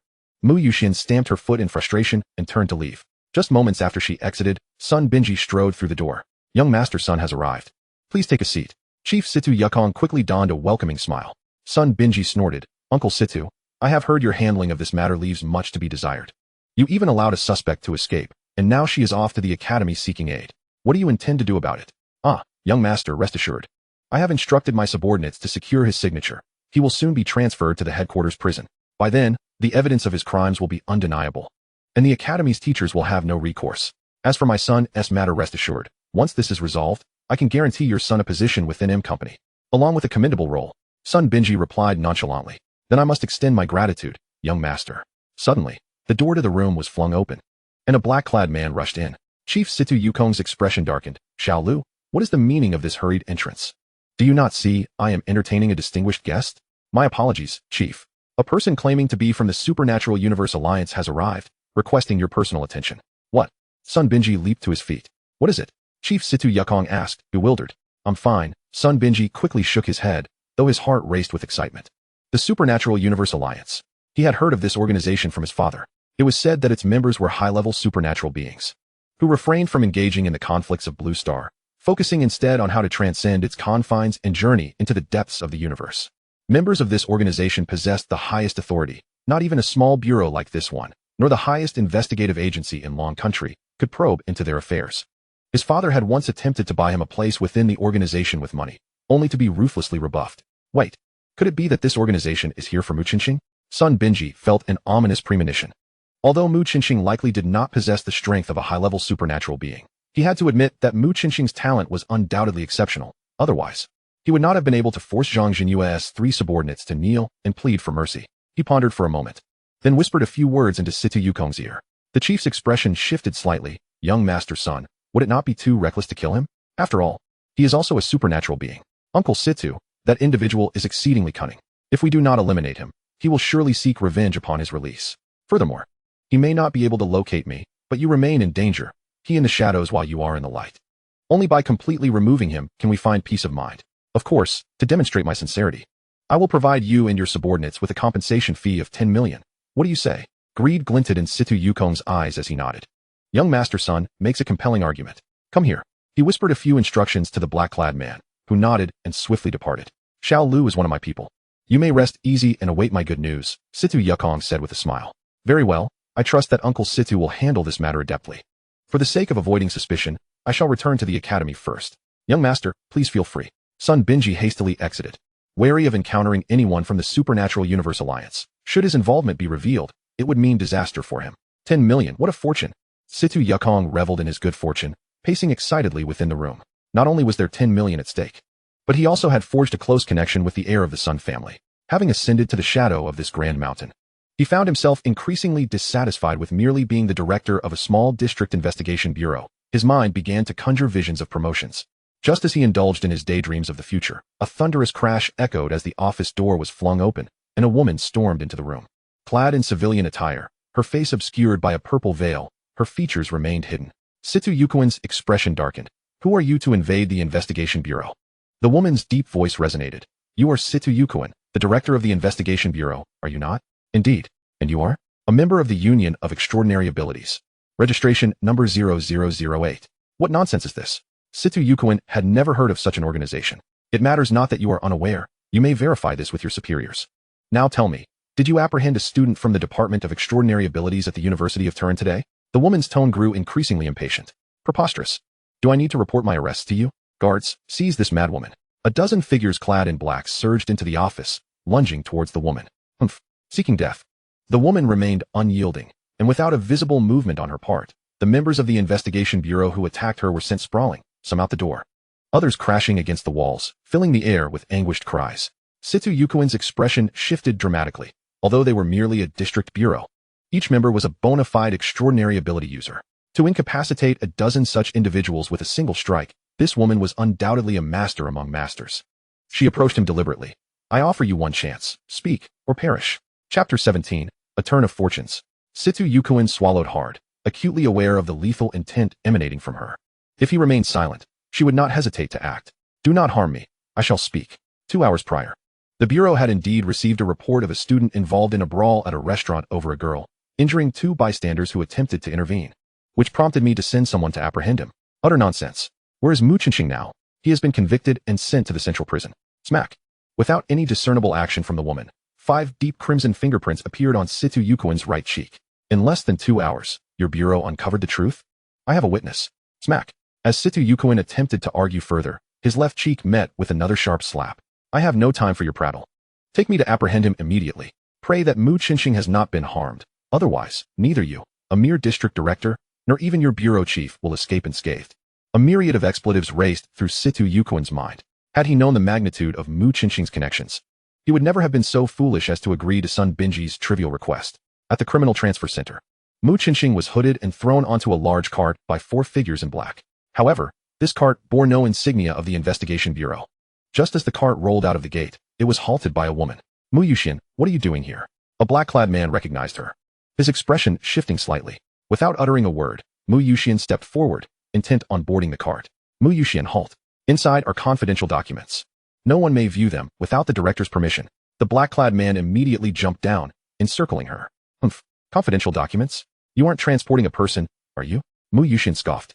Xiar, you are still a rookie, completely ignorant. I advise you to mind your own business. Otherwise, your tenure at the bureau may be short-lived. A young black-clad man leaped down from the cart, attempting to embrace her. Upon seeing him, Mu Yuxian trembled and retreated 2 or 3 steps. Her eyes filled with disbelief and disappointment. Yu Tianjiao, how could you conspire with these people? The black-clad man sighed softly. Xiar, this world is not merely black and white. Sometimes, self-preservation is the wisest course. Clutching her chest, Mu Yuxian's resolve solidified. I shall not allow you to take him today. Seize her. Seeing her attempt to force her way onto the cart, the other black-clad men immediately sprang into action, launching an assault on Mu Yuxian. Foolish. Mu Yuxian's expression darkened. With a flick of her fingers, 2 circular projectiles shot forth, striking the arms of the 2 assailants with precision. Simultaneously, she pivoted and kicked away 2 others who had approached from behind. In an instant, all 4 assailants were repelled. The black-clad men were struck with fear, utterly unprepared for such formidable strength from this rookie. Yu Tianjiao, what are you waiting for? If this matter is exposed, we will all be in grave trouble. Seize her at once. The initial commanding black-clad man shouted. Yu Tianjiao sighed heavily and stepped forward. Mu Yuxian, heed my advice. This is your final chance. Mu Yuxian coldly retorted. Why can you not heed my words? It is never too late to mend fences. Following that scoundrel Situ Yukuin will surely lead to your disgrace. If that is the case, then there is nothing more to discuss. Yu Tianjiao drew 2 daggers from his waist, which levitated before him, shimmering with a cold, white light. Dagger manipulation. Mu Yuxian's expression tightened. This was Yu Tianjiao's extraordinary ability, allowing him to control 2 daggers in combat. Should he fully unleash his powers, she would be unable to close the distance. Without hesitation, Mu Yuxian charged forward. Stop! Yu Tianjiao barked, the 2 daggers splitting their paths, one positioned defensively in front, while the other stealthily maneuvered behind Mu Yuxian for a surprise attack. Break! Ignoring the dagger behind her, Mu Yuxian launched a punch. Both combatants staggered back several steps before stabilizing themselves. Drip, drip, blood fell from Mu Yuxian's fingers. The physical collision with the dagger had left her several fingers with deep, bone-exposing wounds. Yu Tianjiao appeared unscathed, yet his expression darkened, lost in thought. Was it worth such desperation for someone unrelated? Different paths do not conspire. Mu Yuxian's expression remained unchanged, as if the blood dripping from her hands were not her own. A splendid saying of differing paths. The cart's door was flung open, and Mu Qinxing emerged slowly from within. Yu Tianjiao gasped in astonishment. They had clearly beaten him to near death, yet he appeared unharmed and had even untied his bindings. Unbeknownst to him, Mu Qinxing had long since utilized his healing abilities to restore himself to peak condition, feigning injury solely to have the opportunity to escape. He had not anticipated that the woman who had captured him would appear here to rescue him. Upon receiving a system prompt, he realized that she had merely been used as a pawn. Ding. Wish received from Mu Yuxian. I wish to expose the corruption and injustice within the investigation bureau. Shatter or accept. Without hesitation, Mu Qinxing chose to accept. Ha! Yu Tianjiao laughed heartily. Mu Qinxing, you are merely inviting trouble upon yourself. Openly detaining someone and injuring so many members of the investigation bureau could warrant a death sentence. Nonsense. Withdraw at once. A familiar voice called from behind. Director? Yu Tianjiao was bewildered. Situ Yukuin strode forward, raising his hand to deliver a resounding slap to him. Yu Tianjiao was instantly stunned by the blow. You insolent fool. Who authorized you to take him away? Situ Yukuin glared fiercely at him. Yu Tianjiao hastily explained. Due to this individual's formidable abilities, we sought to return him to headquarters for confinement as soon as possible. Unexpectedly, he allied with an insider midway, injuring the personnel of the investigation bureau and attempting to escape. The moment Mu Yuxian laid eyes on Situ Yukong, she rushed to Mu Qinxing's side, urging him to leave at once. What are you still doing? Hurry and go. I'll hold them off for you. Seeing Mu Qinxing remain as immobile as a statue, Mu Yuxian's anxiety was palpable. Mu Qinxing turned back, his tone earnest. If I leave, what will happen to you? Why do you care? I was the one who captured you. I must clear your name. Mu Qinxing laughed heartily. If that's the case, I am even less inclined to depart. His audacity stemmed from recognizing the enigmatic woman beside Situ Yukong, his mathematics professor, Wang Shuyan. Chapter 18, Rootless Revenge, Affinity Level 100. Wang Shuyan had awakened her abilities 2 years prior, making her one of the earliest possessors of such powers. The extent of her current strength was beyond Mu Qinxing's imagination. Situ Yukong breathed a sigh of relief. Thankfully, although Mu Qinqing appeared to be drenched in blood, he was still alive. Come here, Wang Shuiyan beckoned Mu Qinqing. He approached slowly, silent. Effective immediately, you are dismissed from your position as head of the investigation bureau, which will be temporarily filled by you, she informed Mu Yuqian. What? Mu Yuqian could hardly believe her ears. How had she suddenly become the acting director? Situ Yukong looked utterly despondent, collapsing onto the ground. It was over. All the hard work he had invested in his promotion was utterly ruined. To make matters worse, he might be exposed for past corruption incidents and potentially face imprisonment. Suddenly, Mu Qinqing spoke. Madam, I wish to request a duel. I ask for your permission. Wang Shuiyan paused momentarily. Who do you wish to duel? Him. Mu Qinqing pointed at Yu Tianjiao. It was this man who tormented me mercilessly in the interrogation room. Had it not been for my healing abilities, I would have perished thrice over. I must avenge myself. And how do you propose this duel will be conducted? One-on-one. With no restrictions, and to the death. If he wins, this matter will be considered closed, and I ask that you do not hold me accountable. A fight to the death? Mu Yuqian gasped, hastily urging, Mu Qinqing, don't act impulsively. Mu Qinqing offered her a slight smile. Do not worry. I will not kill your boyfriend. At most, he will merely experience the suffering he inflicted upon me. I am not concerned for him, since I learned of his corruption. He is no longer my boyfriend. Mu Yuqian shook her head. Very well, I approve of this duel. However, I must make it clear that if Mu Qinqing meets with any misfortune during this bout, you, both of you, shall accompany him in death. Wang Shuiyan's words left the crowd in stunned silence. This was a blatant bias. With her declaration, who would dare to harm Mu Qinqing? Once the fear of repercussions set in, their actions would be constrained, while Mu Qinqing would be free to unleash his full potential. The feeling of having a powerful ally was indeed gratifying. All right, I accept this duel, and I hope you will honor your words. Yu Tianjiao thought rapidly. Mu Qinqing was merely a student of the ability system, and his healing skill was well known. The likelihood of him possessing a formidable offensive skill was minimal. Furthermore, in terms of combat experience, Yu Tianjiao had fought countless battles and was not someone a mere theoretical student could hope to rival. He was confident he could defeat Mu Qinqing without inflicting serious harm. Wang Shuiyan replied coolly, rest assured, I have always been a person of my word. Let the duel commence. The crowd stepped back, clearing the area for the two. Humph, boy, no matter how great your talent, to challenge me now is simply foolishness. Yu Tianjiao scoffed. Before he could finish his sentence, Mu Qinqing closed the distance in an instant, striking him in the chest with a punch. You seek death. Two flying knives, appearing from nowhere, intercepted Mu Qinqing. Undeterred, he sidestepped, offering his neck in defiance. Ah, be careful. Mu Yuqian gasped, covering her mouth in horror. No matter how strong Mu Qinqing's healing abilities were, if his head were severed, he would undoubtedly perish. Yu Tianjiao felt a shiver run down his spine. He could easily control the knives to decapitate the approaching Mu Qinqing. However, he knew that should Mu Qinqing die, that woman would undoubtedly kill him on the spot. Mu Qinqing had evidently calculated his psychology, deliberately placing himself in danger. Clang. The sound of metal clashing echoed. Yu Tianjiao had used one of his flying knives to deflect the one that had been blocking Mu Qinqing. In that instant, he had left himself wide open, allowing Mu Qinqing to land a punch squarely on his head. Though the level of his strike tiger fist had not increased, Mu Qinqing's strength had certainly improved. Before the duel, he had allocated all 9 of his wish points into his strength attribute. His power surged from 11 to 20, effectively doubling the force of his strike tiger fist. Yu Tianjiao staggered backward, his head spinning.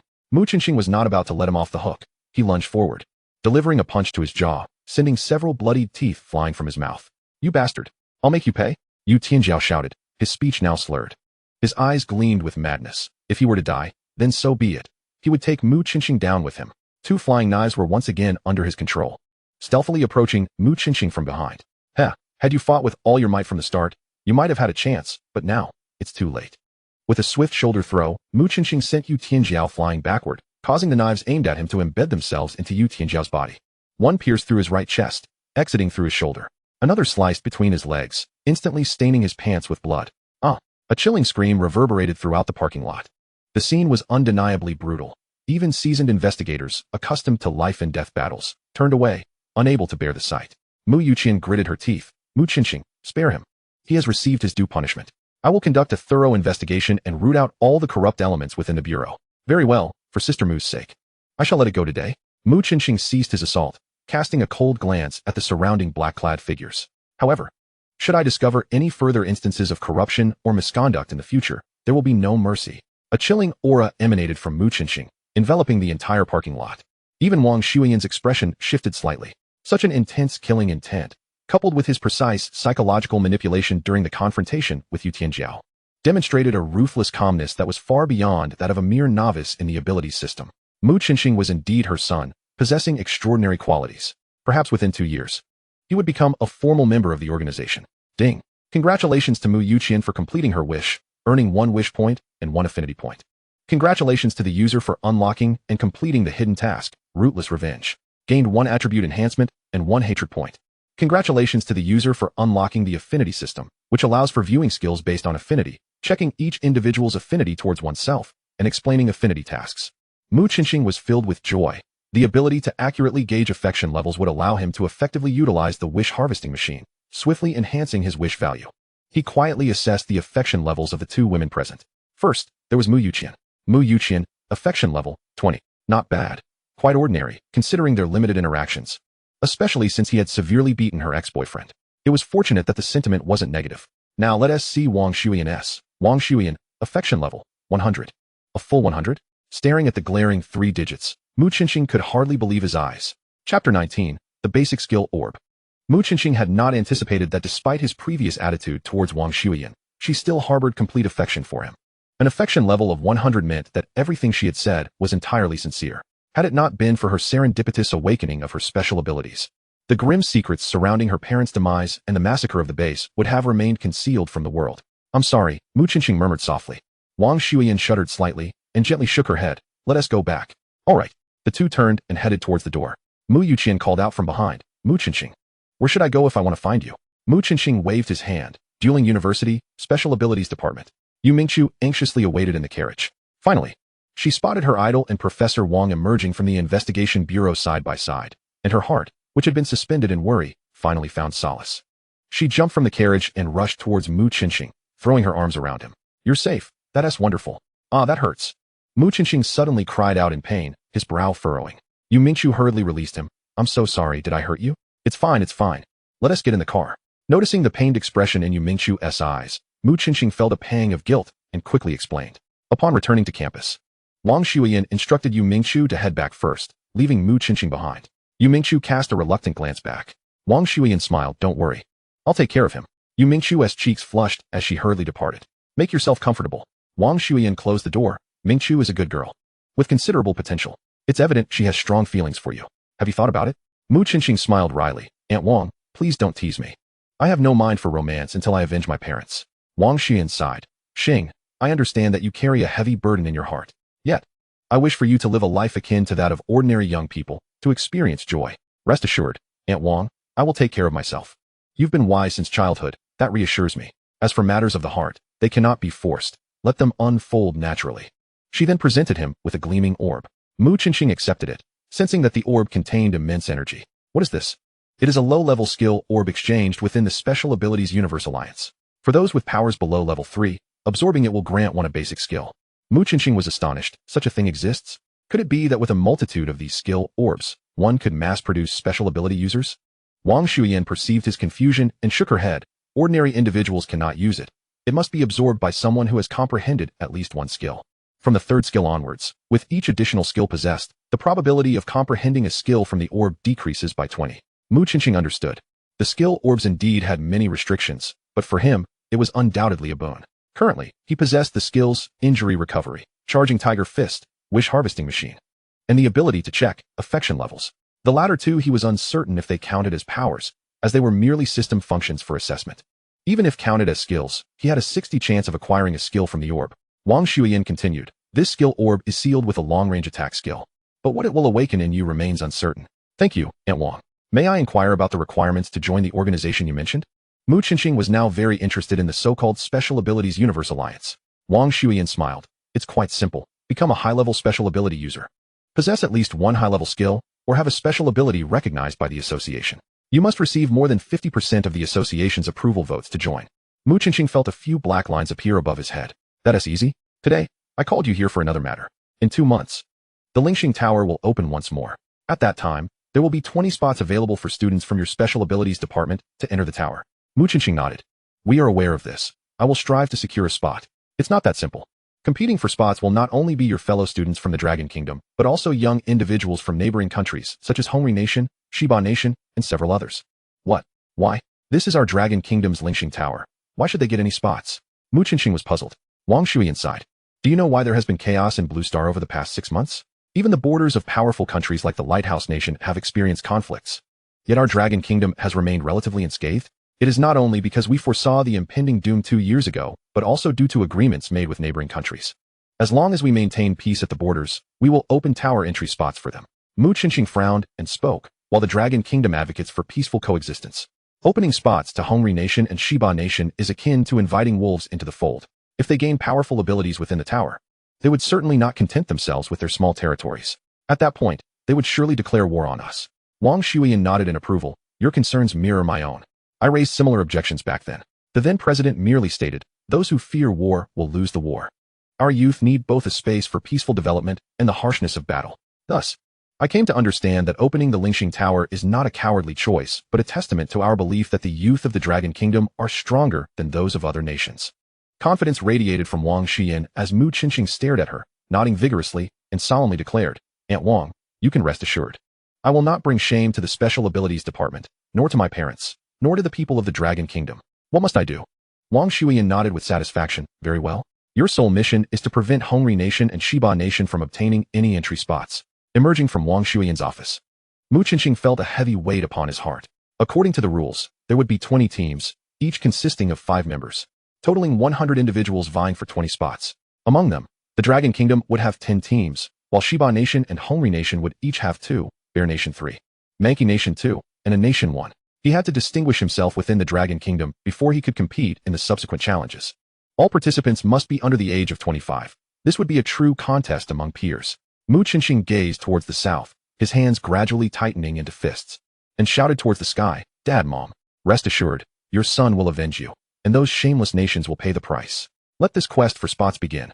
Chapter 20, Grouping Rules. The change in leadership at the Investigation Bureau seemed to have caused little upheaval. With the loss of online and social networking tools, the transmission of any information became exceedingly challenging. If the parties involved did not actively disseminate it, it was entirely normal for others to remain unaware. The following day, during the morning class, when Shui Ruzhen and Sun Binji beheld Mu Qinxing's presence, their eyes widened in disbelief. Was it a case of Situ Yukong accepting payment without delivering results, or had the Intergalactic Ability Union intervened?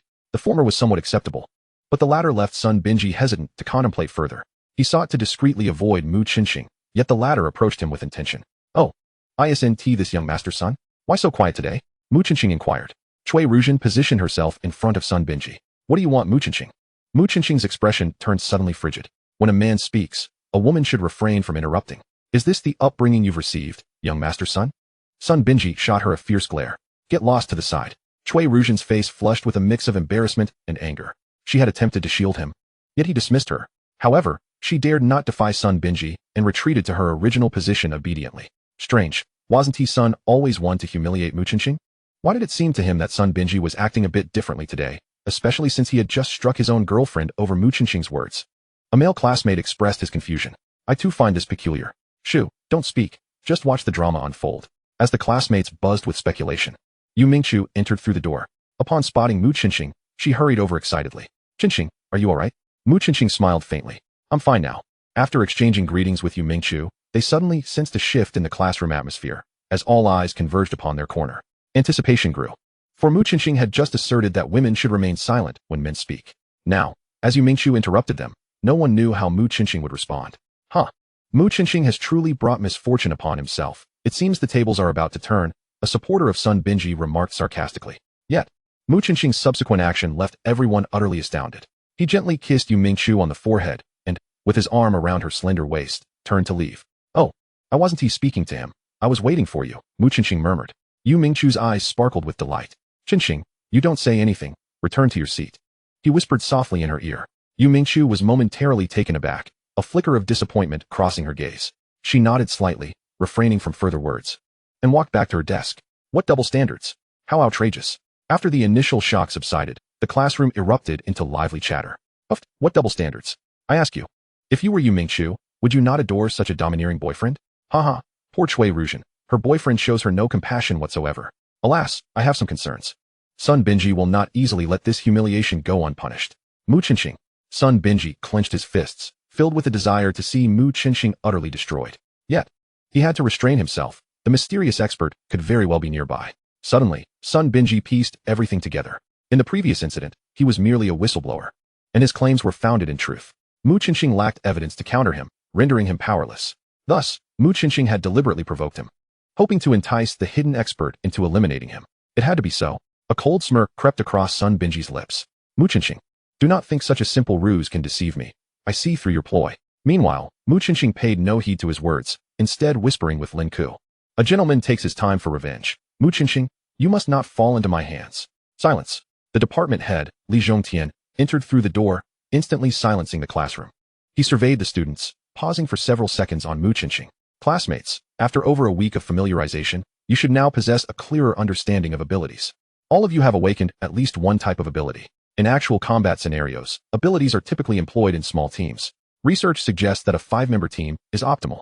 Therefore, today we will be organizing into groups. The class will divide into 10 teams, each selecting a captain. Upon hearing this, a student raised their hand to inquire, Teacher, will it be free grouping? Li Zhongtian shook his head. Do not rush. I will provide you with a survey to fill out according to my instructions. Soon, Mu Qinxing found himself in possession of a document and a questionnaire. The document described that abilities in the world could be categorized into 2 main types, physical and magical. The potency of physical abilities is generally correlated with strength and agility, while magical abilities relate to one's spiritual energy levels. In a group of 5, the ratio of physical to magical abilities should ideally be 2, 3, or 3, 2, with at least one support type ability required. Naturally, having a healing ability would be preferable. Yet such healers are exceedingly rare. Individuals like Mu Qinxing, who can only heal themselves, do not qualify as true healers. The questionnaire required descriptions and classifications of their abilities. After some contemplation, Mu Qinxing filled out Rushing Tiger Punch, classifying it under physical combat. Lin Ku, what is your awakened ability? I want to let you see. Lin Ku replied, covering his questionnaire. Mu Qinxing rolled his eyes. If you don't show me, the department head will announce it later anyway. Once everyone completed their forms, Li Zhongtian collected the questionnaires. Next, I will announce the selection rules. Among the 30 combat type students, they will be divided into 2 groups through a draw, selecting 15 winners and 15 losers. The losers will then draw again to determine the top 7 from their group. One fortunate individual will move to the winners group to determine the top 8 there. The 7 from the losers group will continue through 2 rounds of competition to select 2 winners, who will join the 8 victors from the winners group to form 10 captains. Aside from the lucky individual from the losers group, each participant must win at least twice to be eligible for captaincy. Wow, this selection method is rather exhilarating. Lin Ku exclaimed, hey, buddy, aim for first place. And then pick Cui Ruzhen. If she agrees, Sun Binji will be in tears. Before he could finish, he felt a chilling glare directed at him, none other than Yu Mingqiu. Are you a fool? The selected individuals can refuse. Do you want to waste Qinxing's opportunity? Mingqiu, don't be angry, I was just joking. The two had engaged in playful banter for quite some time, and Mu Qinxing, indifferent, shifted the topic. What abilities do you both possess? I'm a support type. Lin Ku stated. Me too. Yu Mingqiu nodded. Mu Qinxing frowned. Having 2 support types posed a bit of a predicament. Chapter 21. Cui Ruzhen vs. Mu Qinxing. Fire Magic debuts. The rules for determining the top 10 are as follows. First, the 30 combat type individuals will draw lots to form 2 groups for competition, selecting 15 victors and 15 losers. The losers will continue to draw lots to determine the top 7 among them. One individual from the winners group will be designated to draw again, determining the top 8 among the winners. The 7 from the losers group will proceed through 2 rounds of competition to select 2 victors, who will join the 8 winners to form 10 captains.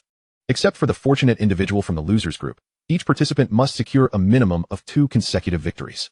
Proper management of stamina will be crucial. Please proceed to the training ground for the first round of draws. Under Li Zhongtian's guidance, all ability students made their way to the training field. Mu Qinxing was fortunate enough to draw number 2. The second competitor has ample time to recover more stamina. Cui Ruzhen, number 2. Li Zhongtian's voice echoed. To his astonishment, his opponent turned out to be her. Mu Qinxing's expression darkened slightly. Upon reflection, he realized that he was entirely unaware of Cui Ruzhen's unique abilities. Their only encounter had been during a battle at the beginning of the semester, but due to Sun Binji and himself conceding defeat in quick succession, he had not witnessed Cui Ruzhen in action. He never anticipated that she belonged to the combat category. Cui Ruzhen was momentarily taken aback upon receiving her number, then approached Mu Qinxing. Mu Qinxing, I shall reclaim every ounce of the humiliation you inflicted on me and brother Sun in this duel. Unfazed, Mu Qinxing replied coolly. If you possess the capability, then by all means, take your shot. As a former friend, I must advise you, do not associate with Sun Binji. It will not benefit you. Humph. Cui Ruzhen dismissed his words, turning away. Soon, everyone had completed the draw. The first match was between Luo Zilong and Yi Chaoqing. Both were from the physics department, and they quickly engaged in a fierce exchange of blows. Luo Zilong's strength attribute surpassed Yi Chaoqing's significantly, and after a brief struggle, he gradually gained the upper hand. I concede. Realizing she had no chance of victory, Yi Chaoqin opted to forfeit, preserving her energy for the loser-s bracket. Luo Zilong emerged victorious, advancing to the winners group. The two students who drew number 2, please take the stage. Boss, it's your turn. Lin Ke nudged Mu Qinxing. Sun Binji whispered a few words into Cui Ruzhen's ear. She nodded and stepped onto the arena first. Wow, it's them. This is going to be interesting. The students below began to murmur upon seeing the two preparing for battle. Hey, I heard that Cui Ruzhen was Mu Qinxing's girlfriend in high school. But then she was taken away by Sun Binji, one girl remarked. No wonder the relationship between Sun Binji and Mu Qinxing has always been tense. It all makes sense now, her friend replied, enlightened. Isn't it a classic case of enemies converging? Do you think Mu Qinxing will go easy on her? Another inquired. Glancing nervously at the stage. Go easy. That's impossible. She believed that even if Mu Qinxing faced her, he would never hold back. It was a matter of respect for a fellow ability user. For some reason, when she gazed into Cui Ruzhen's eyes, she felt an unsettling sense that this match was anything but straightforward. Begin. With Li Zhongtian's command, it was Mu Qinxing who launched the first attack. Regardless of his opponent's abilities, he decided to strike first. Nether Flame. Cui Ruzhen, the humiliation you have inflicted upon me begins to be avenged now. Flames erupted from the palms of Cui Ruzhen. Oh no. Mu Qinxing was taken aback. He never expected Cui Ruzhen's attack to be a spell. In a moment of crisis, he had no choice but to shield himself with his arms and brace for impact. Boom. The flames exploded upon contact, sending Mu Qinxing soaring into the air, crashing heavily onto the battleground. Cui Ruzhen showed no intention of relenting. With a flick of her wrist, 2 more fireballs were unleashed, targeting the prostrate Mu Qinxing. Why hasn't Teacher Li called off the match yet? Lin Ku exclaimed anxiously. The fireballs hurtled closer, and his heart raced. Just as the fireballs were about to strike Mu Qinxing, he moved. He rolled to the side, narrowly avoiding the fiery onslaught as the fireballs struck the ground, creating a massive crater. Simultaneously, Mu Qinxing sprang up from the ground, showing no signs of injury. Indeed, after being hit by the fireballs, he had unhesitatingly activated his injury recovery ability. Cui Ruzhen, I have discerned your weakness. This match is yours to lose. Mu Qinxing shouted, charging towards her once more. What weakness? Lin Ke looked bewildered at Yu Mingqiu. She shook her head, equally perplexed. Cui Ruzhen remained undeterred by Mu Qinxing's words. She was confident that his recovery skill could not be used indefinitely. Sun Binji had given her only one piece of advice before the match. Do not allow Mu Qinxing to close the distance. Cui Ruzhen focused on the direction Mu Qinxing was charging from, beginning to gather fireballs in her hands. However, just as she formed them halfway, she was stunned. Mu Qinxing had abruptly altered his trajectory at the moment she was about to launch her attack. With no choice, Cui Ruzhen abandoned her nearly formed fireballs, pivoting to adjust her aim and regather energy. Yet, the same scenario unfolded again. Just as she was about to coalesce her power, Mu Qinxing shifted direction once more. Cui Ruzhen's forehead broke out in a cold sweat. Why? How could he perceive the flow of her energy? The spectators were momentarily baffled. They could not discern the subtle struggle between the two. They only saw Mu Qinxing continuously changing direction while Cui Ruzhen followed suit, yet remained silent in her attacks. Within mere seconds, Mu Qinxing closed the distance to less than half a meter. At this range, even if Cui Ruzhen could unleash her fireballs, it was likely too late. Charging Tiger Fist, Mu Qinxing unleashed a powerful punch, sending Cui Ruzhen airborne before she crashed heavily to the ground, a mouthful of blood spilling forth. Mu Qinxing, I will kill you. Sun Binji, witnessing Cui Ruzhen collapse, rushed out from the crowd. Mu Qinxing stood his ground, and suddenly, a figure appeared before him. It was the department head, Li Zhongtian. Sun Binji's fist was effortlessly caught by Teacher Li. Calm down, young man, Li instructed. Sun Binji struggled in vain, but the grip remained unyielding.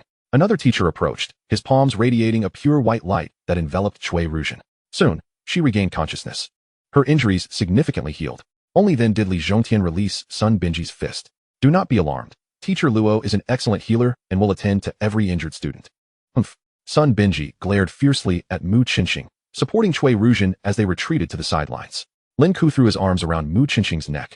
Boss, that was fantastic. You won. Yu Mingqiu inquired. I never expected Cui Ruzhen to be so formidable. By the way, what happened in that last segment? I completely didn't understand. Mu Qinxing smiled. It's quite simple.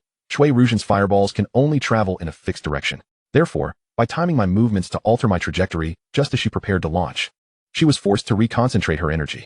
Chapter 22. The Indomitable Spirit of Battle. Lin Ku and Yu Mingqiu exchanged glances, both seeing the bitter smile reflected in each other's eyes. How could it be simple? We down here couldn't even discern Cui Ruzhen's moves.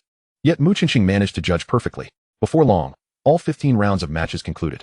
Among them, a student named Wang Shuiying faced a particularly grim fate, as he happened to be pitted against Sun Binji.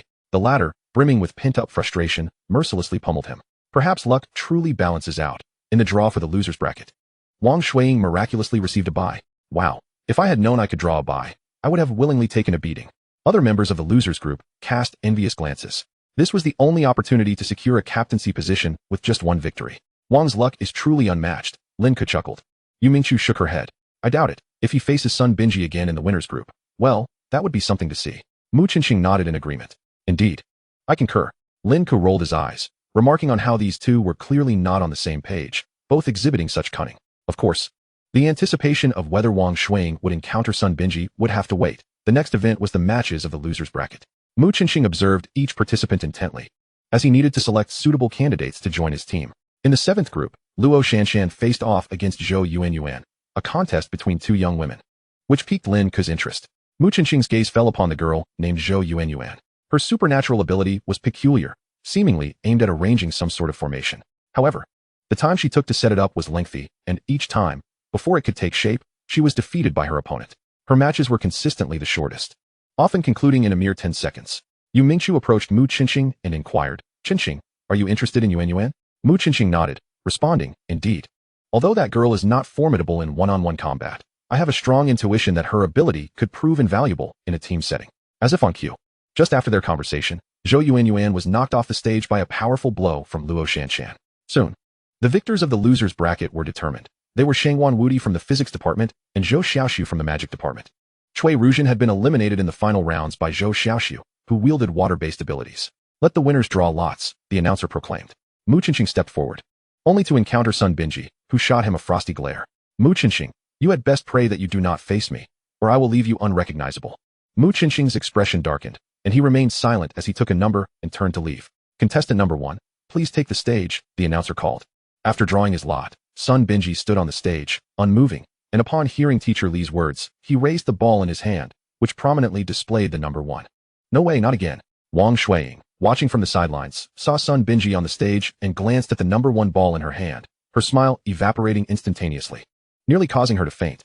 Lin Ke was left speechless. The duo's bad luck was so potent that it had resulted in him drawing Sun Binji. Wang Shuiying, just concede. There's no need for you to be beaten again, someone advised. Wang Shuiying shook her head defiantly. No, even if I cannot defeat him, I must give it a try. Her determination grew, and she stepped onto the stage with measured steps. Oh, it's you again. It seems I didn't teach you a harsh enough lesson last time for you to dare challenge me again. Sun Binji sneered coldly. Son, please be gentle. Wang Shuiying replied earnestly. What do you think, Mu Qinqing? Yu Mingqiu suddenly called out loudly. Mu Qinqing responded just as vocally, in truth. Sun Binji is not without a chance of victory. Sun Binji's abilities enhance basic attributes, while his strength and agility are formidable, without corresponding techniques. He cannot match true offensive powers in the finer details. If he can exploit any flaws, there may be a glimmer of hope. Both of you be silent. Sun Binji's face darkened, and he shouted at the audience below. He was acutely aware of his weaknesses, and yet the two of them had laid them bare with their words. An opportunity. Wang Shuiying's eyes lit up, and she charged forward. Bang! Sun Binji, caught off guard, realized too late as Wang Shuiying's fist approached. He dodged to the right, only to discover that her punch was a feint. Anticipating his move, Wang Shuiying executed a spinning kick that landed squarely on his chest, knocking him to the ground.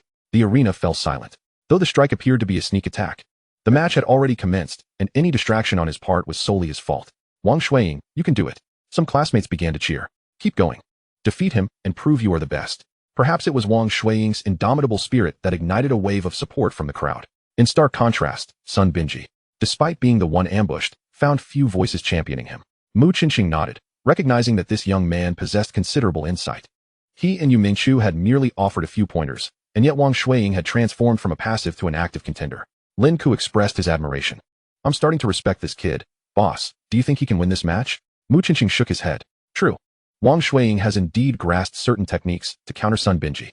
However, his current offensive strength is insufficient to inflict serious harm on his opponent. And should he misjudge the situation, Sun Binji could eliminate him outright. This is the essence of success. One can achieve victory countless times, but a single mistake leads to downfall. As the battle intensified, Sun Binji quickly rose to his feet and launched a relentless counterattack. His strikes lacked finesse, yet his immense strength and swift agility forced Wang Shuiying to retreat continuously, leaving her with no opportunity to retaliate. Occasionally, she managed to land a few blows during his openings, but she could never deliver a decisive hit. Bang! Sun Binji's legs soared, and Wang Shuiying, aware of his movements, prepared to evade. Suddenly, her legs weakened, and fatigue overcame her, preventing her from executing a complete dodge. Sun Binji's legs crashed into her chest with a resounding crack of her ribs. I concede, Wang Shuiying hurriedly declared. Yet Sun Binji did not relent, continuing to unleash his fists until she was completely knocked off the stage. This provoked an uproar among the spectators, who began to denounce his actions as willfully injurious. Sun Binji, she has already conceded. Why do you continue to attack? They shouted. Sun Binji coldly scoffed. I didn't hear her. Are you blind? We all heard her. You didn't hear? Linka shouted back. Believe what you like. If I say I didn't hear, then I didn't hear, Sun Binji stubbornly insisted. Lin Ku turned to the department head. Teacher Li, Sun Binji attacked after a concession. This is a violation of the rules, and he should be disqualified. Surprisingly, Li Zhongtian shook his head. I'm afraid there is no such rule. Therefore, Sun Binji wins this match. Chapter 23, Jealousy. Teacher, this is unjust. It is plainly evident that Sun Binji violated the rules. Lin Ku, seeing the triumphant smirk on Sun Binji's face, felt a surge of frustration. Li Zhongtian calmly replied, there is no absolute fairness in this world. If you desire fairness, then elevate your own strength and establish your own rules. Mu Qinxing wholeheartedly agreed. Relationships, wealth, all are ephemeral.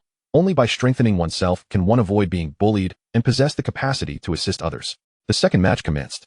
This time, two boys, Fei Lingzhao and Yan Shi, took the stage, both from the physics department. Their abilities were closely matched, and the contest unfolded with vigorous exchanges, punctuated by the sounds of colliding muscles. Ultimately, Yan Shi created an opening. Both had exhausted considerable energy, and Fei Lingzhao failed to capitalize on the opportunity, resulting in Yan Shi knocking him down, leaving him incapacitated for a short while. Yan Shi wins, Li Zhongtian announced. Yan Shi helped Fei Lingzhao to his feet, and the two exchanged smiles, both sensing a camaraderie in their rivalry. The outcome had become secondary. Mu Qinxing drew the seventh lot, meaning he would compete in the penultimate match. His opponent was a girl. For reasons unknown, he had almost no recollection of her, although he typically did not initiate conversations. Having shared nearly 2 weeks of studying together made it improbable for her to be entirely unfamiliar. The girl, poised and confident, was the first to greet him. Mu Qinxing. Hello.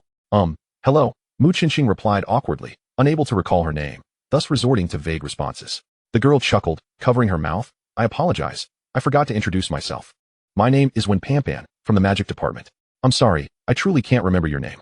Upon hearing the words of the other party, Mu Qinxing decided to candidly acknowledge the situation. When Pampan proposed, how about we strike a deal? Mu Qinxing was momentarily taken aback, but quickly nodded in agreement. Please, do elaborate. If you select me to join your team, I shall willingly concede this round, allowing you to emerge victorious. What do you think? Their voices did not diminish. Thus, almost all the classmates were privy to the conversation. Instantly, their gazes turned towards Li Zhongtian. Is that even permissible? That borders on cheating. Indeed. I believe Mu Qinxing should refuse. Hey, do you think Pampan has a crush on Mu Qinxing? Mu Qinxing furrowed his brow slightly. Why? It's simple. I admire your prowess, and I believe that together, our combined strength would reach new heights. When Pampan's tone was calm, as if discussing a matter of utmost normalcy, a hint of a smile graced Mu Qinxing's lips. And what if I decline your offer? Then I shall defeat you and select you into my team. When Pampan responded without hesitation, exuding confidence. Mu Qinxing nodded. Very well, let us see if you possess such capability. The two reached an impasse, and the competition officially commenced. Mu Qinxing was on high alert. He had not paid much attention to how Wen Pampan had vanquished her previous opponent, and thus was unfamiliar with her abilities. Be cautious. Falling Leaves Blade. Wen Pampan produced 2 flying daggers, which swiftly shot from her fingertips. Mu Qinxing observed keenly and decisively dodged to the side. However, a bizarre occurrence unfolded. At the moment he moved, he felt as if he were mired in a quagmire, each inch of movement demanding immense effort. As the daggers approached, evasion was no longer an option. He could only muster all his strength to turn sideways, avoiding critical injury. A sharp sound echoed as his clothing tore. One of Wen Pampan's daggers struck his left shoulder, while the other grazed his right arm, leaving a deep gash. The entire class was astounded. None were more shocked than Yu Mingchu and Cui Ruzhen, who were well aware of Mu Qinxing's formidable abilities. He was undoubtedly among the elite in the abilities class. Yet, Wen Pampan had managed to severely wound him with but a single move, which was nearly unbelievable, especially given that Mu Qinxing could have dodged, yet appeared momentarily frozen. Was he perhaps letting her win? In contrast to them, Wen Pampan felt even more astonished. She never anticipated that under her time confinement, Mu Qinxing would still be capable of action. Her decisive strike had only inflicted minor wounds. A skill that failed to unleash its full potential was tantamount to failure. The cooldown period for her time confinement was lengthy, and the only technique at her disposal henceforth would be her flying daggers. Wen Pampan reacted swiftly, resolute in preventing Mu Qinxing from launching a counterattack. 3 daggers flew out in a triangular formation, sealing off all possible escape routes for Mu Qinqing. Now let's see. Break through. Mu Qinqing shouted, raising his arm. What transpired next was uncanny. No sooner had he spoken than when Ponpon's 3 daggers suddenly wavered, their speed of advance drastically diminishing, before clattering to the ground. What does this mean? Did his words carry such weight? Mu Qinqing had not even launched an attack, yet the daggers fell to the earth? While they were in a daze, the 2 participants remained unfazed. When Pan decisively retreated, aiming to create distance between herself and Mu Qinqing. However, he had already adopted a rapid charging stance, closing the gap swiftly. When Pan suddenly exclaimed, losing her balance and falling backward. In her haste to retreat, she had forgotten she was at the boundary. Be careful. A strong hand grasped her wrist, pulling her back into the arena. Thank you, she murmured, surprised that her rescuer was her opponent. Mu Qinqing smiled. If you truly wish to thank me, then concede. When Pan nodded earnestly, Teacher Li, I concede. Had Mu Qinqing not intervened, she would have landed outside the bounds, which would have counted as a loss, even if he had not made the request. She would have chosen to concede. Yu Mingqiu observed when Pan on stage, a peculiar sourness welling up within her. She scoffed softly and turned her head away. What's wrong? Are you feeling jealous? Lin Ke teased. I am not. Yu Mingqiu retorted. I advise you not to be jealous. Our leader is exceptional and undoubtedly has many admirers. If you grow envious of each one, you'll surely sour yourself. Yu Mingqiu's lips twitched as she gritted her teeth. Lin Ke, are you seeking your demise? No, I'm merely stating the facts. Lin Ke hastily retreated to a safe distance. A wave of inexplicable sadness washed over Yu Mingqiu. Indeed, Mu Qinqing's excellence was undeniable. Had he been anything less, she wouldn't have found him appealing. Yet, what about herself? Take Wen Pan, for instance. Though she may not surpass her in looks or figure, her prowess was undeniably superior. Could someone like her truly capture Mu Qinqing's heart? Her thoughts drifted far away, so much so that she failed to notice when Mu Qinqing approached her to speak. Chapter 24. The difficult choice of 2 out of 3. What did you say? Yu Mingqiu finally snapped back to reality. What were you thinking? I asked if you could use your skill to detect her abilities. Mu Qinqing rolled his eyes. Who are you referring to? When Pan, who else? Hey, what's with you today? You seem a bit distracted. Are you feeling unwell?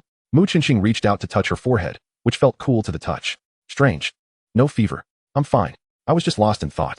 I've already measured her abilities during your battle. She possesses 2 skills. One is the Falling Leaves Blade, while the other is a question mark, which is undetectable. A question mark? Mu Qinqing pondered. Yu Mingqiu's ability allowed her to probe the attributes and skills of abilities users of the same level. Since both she and Wen Pan were abilities users, she should have been able to detect all of them. The presence of a question mark indicated that Wen Pon's skill was exceedingly rare. In his heart, Mu Qinqing had begun to form a resolution. As they spoke, the final match of the winners group concluded, and the 10 captains were duly established.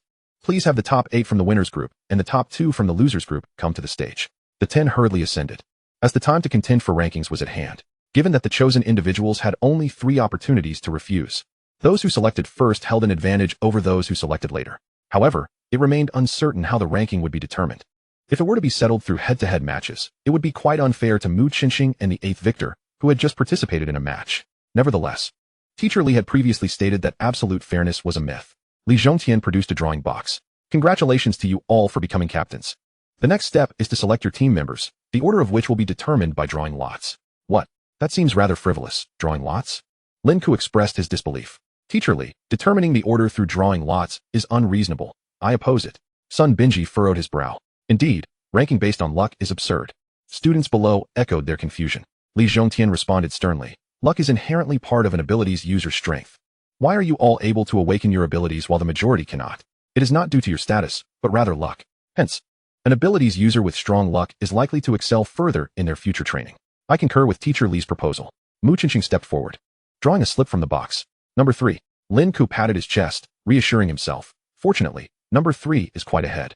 Yu Mingqiu shot him a glance. What are you worried about? No one would choose you last. Lin Ke felt a pang of frustration. It seemed Yu Mingqiu was still miffed about his earlier remark. Women, he mused, can be so petty. Never mind, I shall not hold it against you. Ha ha ha. Indeed, I am the chosen one. Suddenly, a booming laugh resonated from the crowd as Sun Binji raised his number 1 sign, a triumphant grin adorning his face. Sun Xiao is indeed mighty. A chorus of agreement surged from below. Many considered joining Sun Binji's ranks, as aligning themselves with a powerful scion was certainly preferable to following others. Heavens! Are you blind? Lin Ke spat in disdain. Soon, the 10 participants drew their numbers.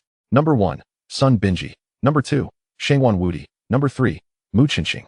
Number 4, Zhou Xiaoxiu. Number 5, Jiang Jingzhen. Number 6, Wuma Huixin. Number 7, Huang Fulanqi. Number 8, Sang Xiaojian.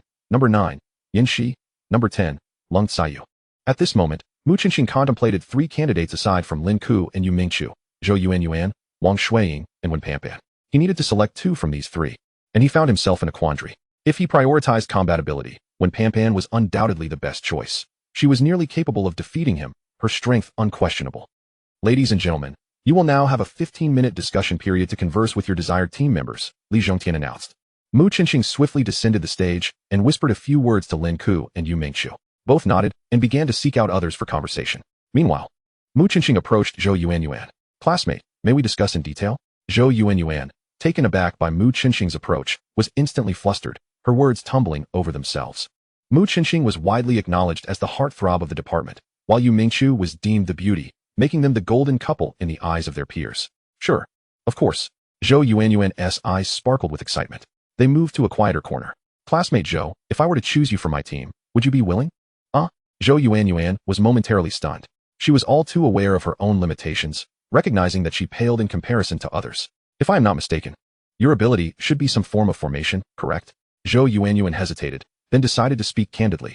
Yes, but my powers are limited.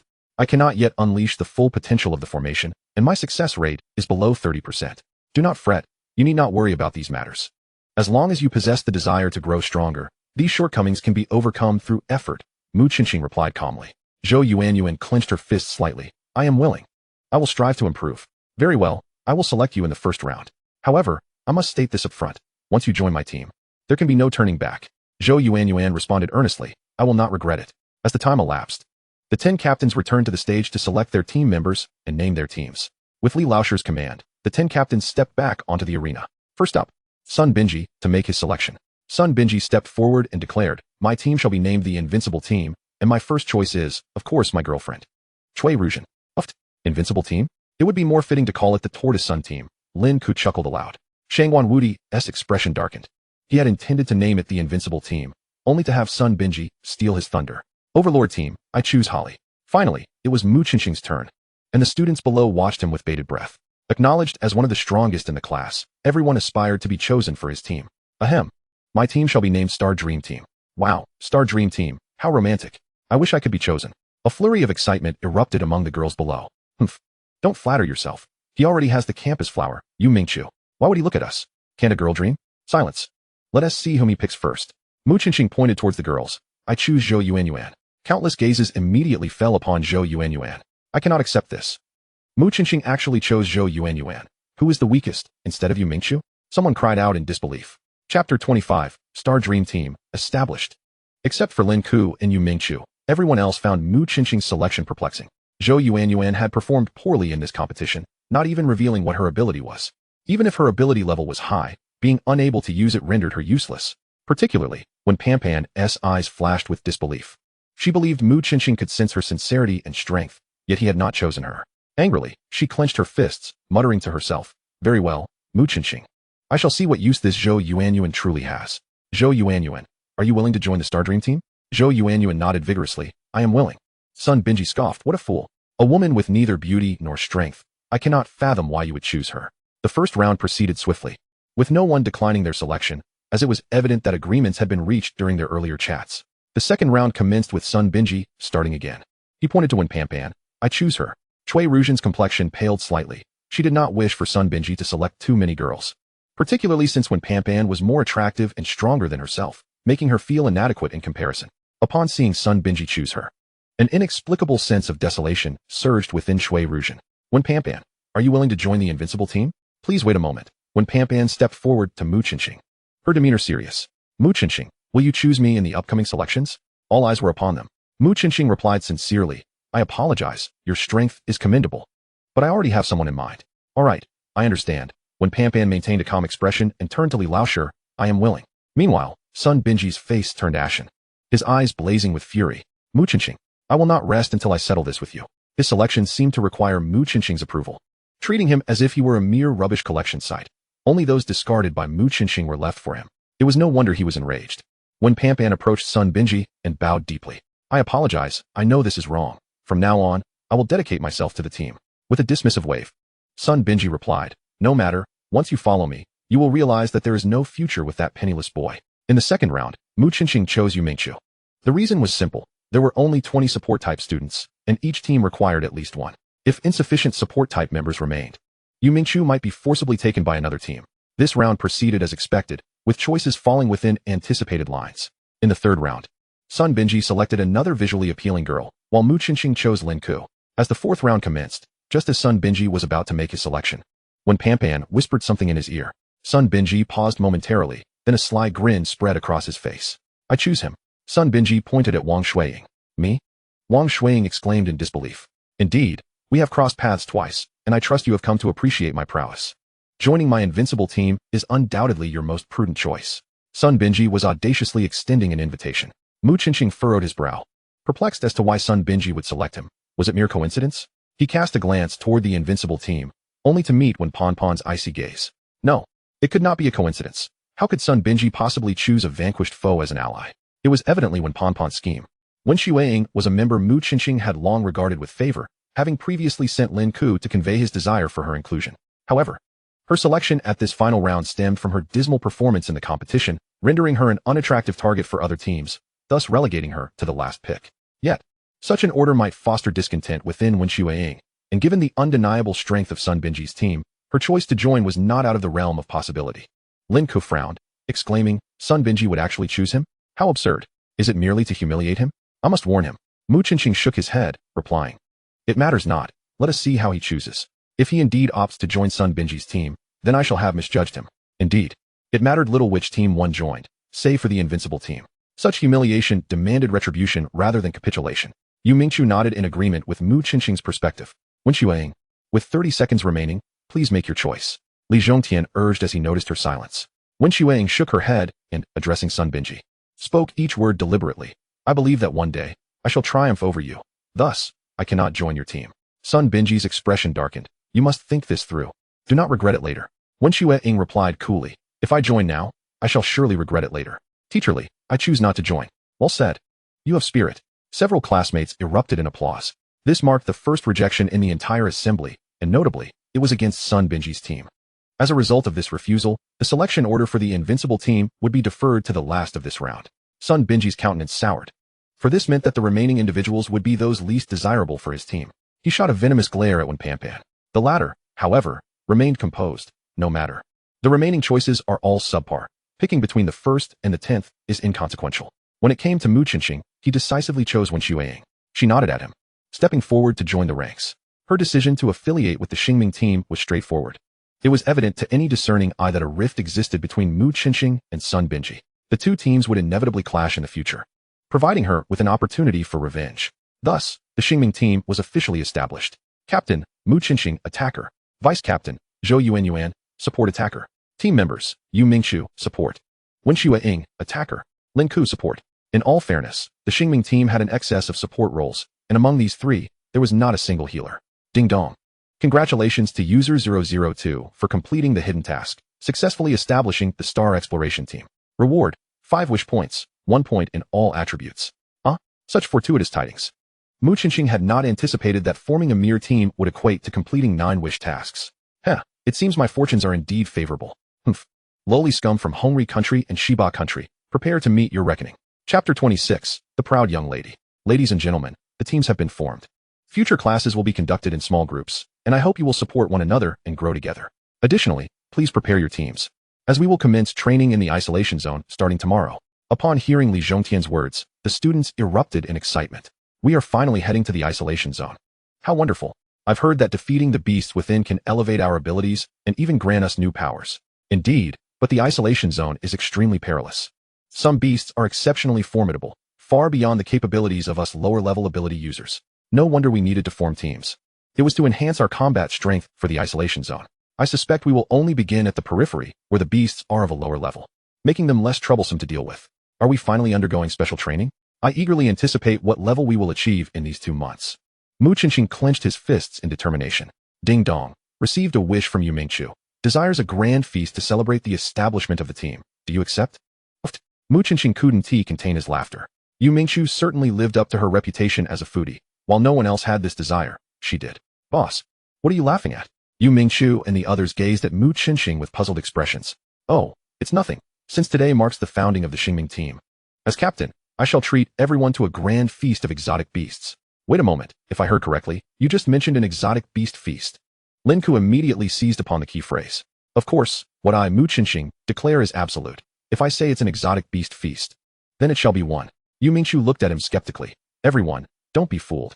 He can treat, but the school cafeteria, doesn't he serve that? Exotic beast feasts are custom meals, and even with money, you can't buy them. Who said we're going to the school cafeteria? If not the cafeteria, then where? The group was momentarily taken aback. Just follow me. Mu Qinxing smiled mysteriously. After winding through a narrow alley, he led them to a restaurant named Longwo Restaurant. This is a restaurant. Why does it feel so deserted, and the facade is so small? Yu Mingqiu expressed her doubts. Hello, are you here to dine or shop? A beautiful waitress peeked out from behind a small bar. Dining, and also to see what good items you have. Mu Qinxing replied nonchalantly. Very well, please present your pass. Mu Qinxing produced a chip and handed it over. This is an S-class chip. The waitress gasped in astonishment, retrieving a peculiar machine to initiate verification. Verification successful. The machine emitted a cold mechanical voice. The waitress promptly rose, returning the chip to Mu Qinxing with both hands. Esteemed S-class guest, you may bring 10 companions. All floors from 1 to 4 are open to you. Enjoy your dining and shopping experience. She pressed a button, and a door on the left wall suddenly opened, revealing a staircase within. Mu Qinxing smiled at his somewhat dazed teammates. Let us go. After ascending over 20 steps, they found themselves in a spacious, brightly lit area. My heavens, this resembles a mall from before the apocalypse. Yu Mingqiu exclaimed, wide-eyed. But wait, weren't all electrical devices supposed to be non-functional after the apocalypse? How come there are electric lights here? And elevators? Lin Ke gazed at the nearby elevator, feeling as if his worldview had shattered. Zhou Yuan and Wen Xueying exchanged glances, their astonishment evident in their eyes. Where did these bumpkins come from? Unaware of Lingxing Tower's technology. I wonder where they procured their passes. A young lady stepped out of the elevator, having overheard their conversation. The crowd collectively rolled their eyes, aware of the peculiar beasts and abilities associated with the Lingxing Tower. Yet they had never heard of its technology. Thus, being labeled as unsophisticated seemed not entirely unwarranted. Yu Mingqiu discreetly employed her investigative ability, her expression shifting subtly. Regardless of the attributes or powers, the feedback was entirely enigmatic. This indicated that the young girl before her was, at the very least, a mid-level ability user. Suddenly, the girl's demeanor changed, and she strode directly to Yu Mingqiu, delivering a sharp slap to her face. Slap. 5 deep crimson fingerprints instantly appeared. The scene unfolded so swiftly that even Mu Qinxing was caught off guard. Lin Ke's fury ignited. What are you doing hitting someone? The girl retorted with a cold smirk. She deserved it for using her abilities to probe others without permission. But that doesn't justify hitting her. Why not just clarify? Lin Ke's aggression somewhat subsided. I'm merely teaching her a lesson to avoid offending those who are beyond her reckoning, the girl declared, hands on her hips. Mu Qinxing stepped forward, bowing slightly. I apologize. We were unaware of the rules. The girl nodded smugly. Well, that's more like it. At least you're sensible. Given your sincerity, I shall slap.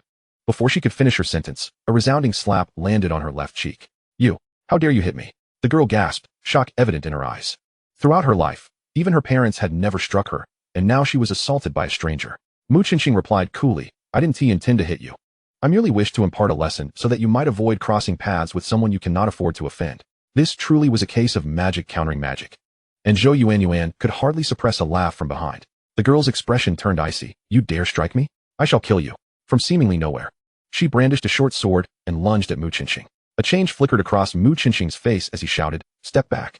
Instead of retreating, he advanced toward the girl. He could not allow her to breach their defenses. Otherwise, given Yu Mingqiu and the others' current prowess, they would only be on the receiving end of a one-sided beating. Come at me. The girl thrust her sword forward. Perplexed, Mu Qinxing thought he was still a few steps away, believing the sword could not possibly reach him. Yet, his combat instincts screamed that it was far from that simple. He decisively executed a swift sidestep to the right. Buzz, like a stone thrown into water. The girl's sword appeared from thin air, striking precisely where Mu Qinxing had stood half a second earlier. Had he not dodged, that strike would have surely hit. Cold sweat broke out on Mu Qinxing's brow. Ding. Received a wish from Long Ahan. To dare strike this young lady, I must teach these unsophisticated fools a proper lesson. Crush them or accept. Without a moment's hesitation, Mu Qinxing chose to crush.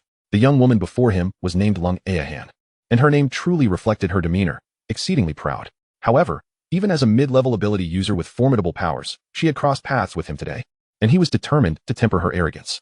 With a flourish, Mu Qinxing launched a frost-laden arrow straight towards Long Ahan. Chapter 27. Good steel must be used at the blade's edge. The Frost Arrow was a long-range attack skill acquired from a basic ability orb. Upon striking an opponent, the target would immediately enter a frozen state, with the duration proportional to Mu Qinxing's spiritual power and inversely proportional to the opponent's. The arrow shot forth with incredible speed, arriving at Lung Aohan's chest in the blink of an eye. Should it connect, he could use her frozen state to close the distance. However, the seemingly destined arrow vanished into thin air, only to reappear behind Lung Aohan.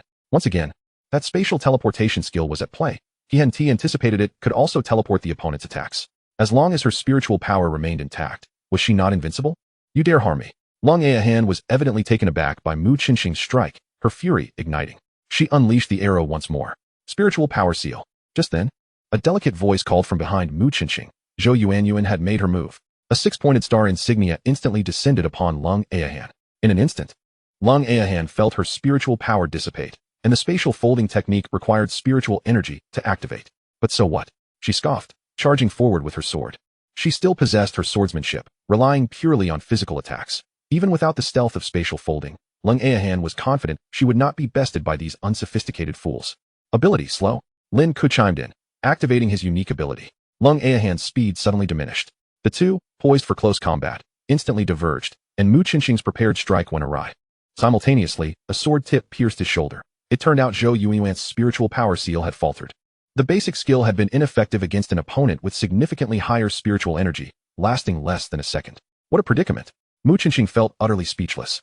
Had Lin Ku refrained from using the slow technique, he might have exchanged blows with the opponent, at least ensuring a fair trade. Now, it felt like a gift.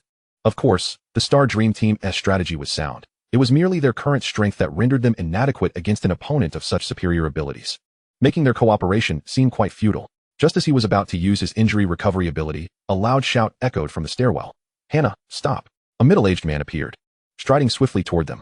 Mu Qinxing, quick thinking, clutched his shoulder and feigned a fall. Ouch, that hurts terribly. The middle-aged man reached Mu Qinxing, extending a finger, and Mu Qinxing felt a tingling sensation in his shoulder. Within moments, the wound was healed. He then approached Yu Mingqiu, performing the same gesture, causing the red marks on her face to gradually fade until they vanished entirely. Was this the legendary rare healing ability? Truly remarkable. My apologies, everyone. Hannah acted too rashly. I hope you can forgive her, the middle-aged man said, clasping his hands in apology. Dad, they bullied me first. Lung Aohan protested. Still arguing?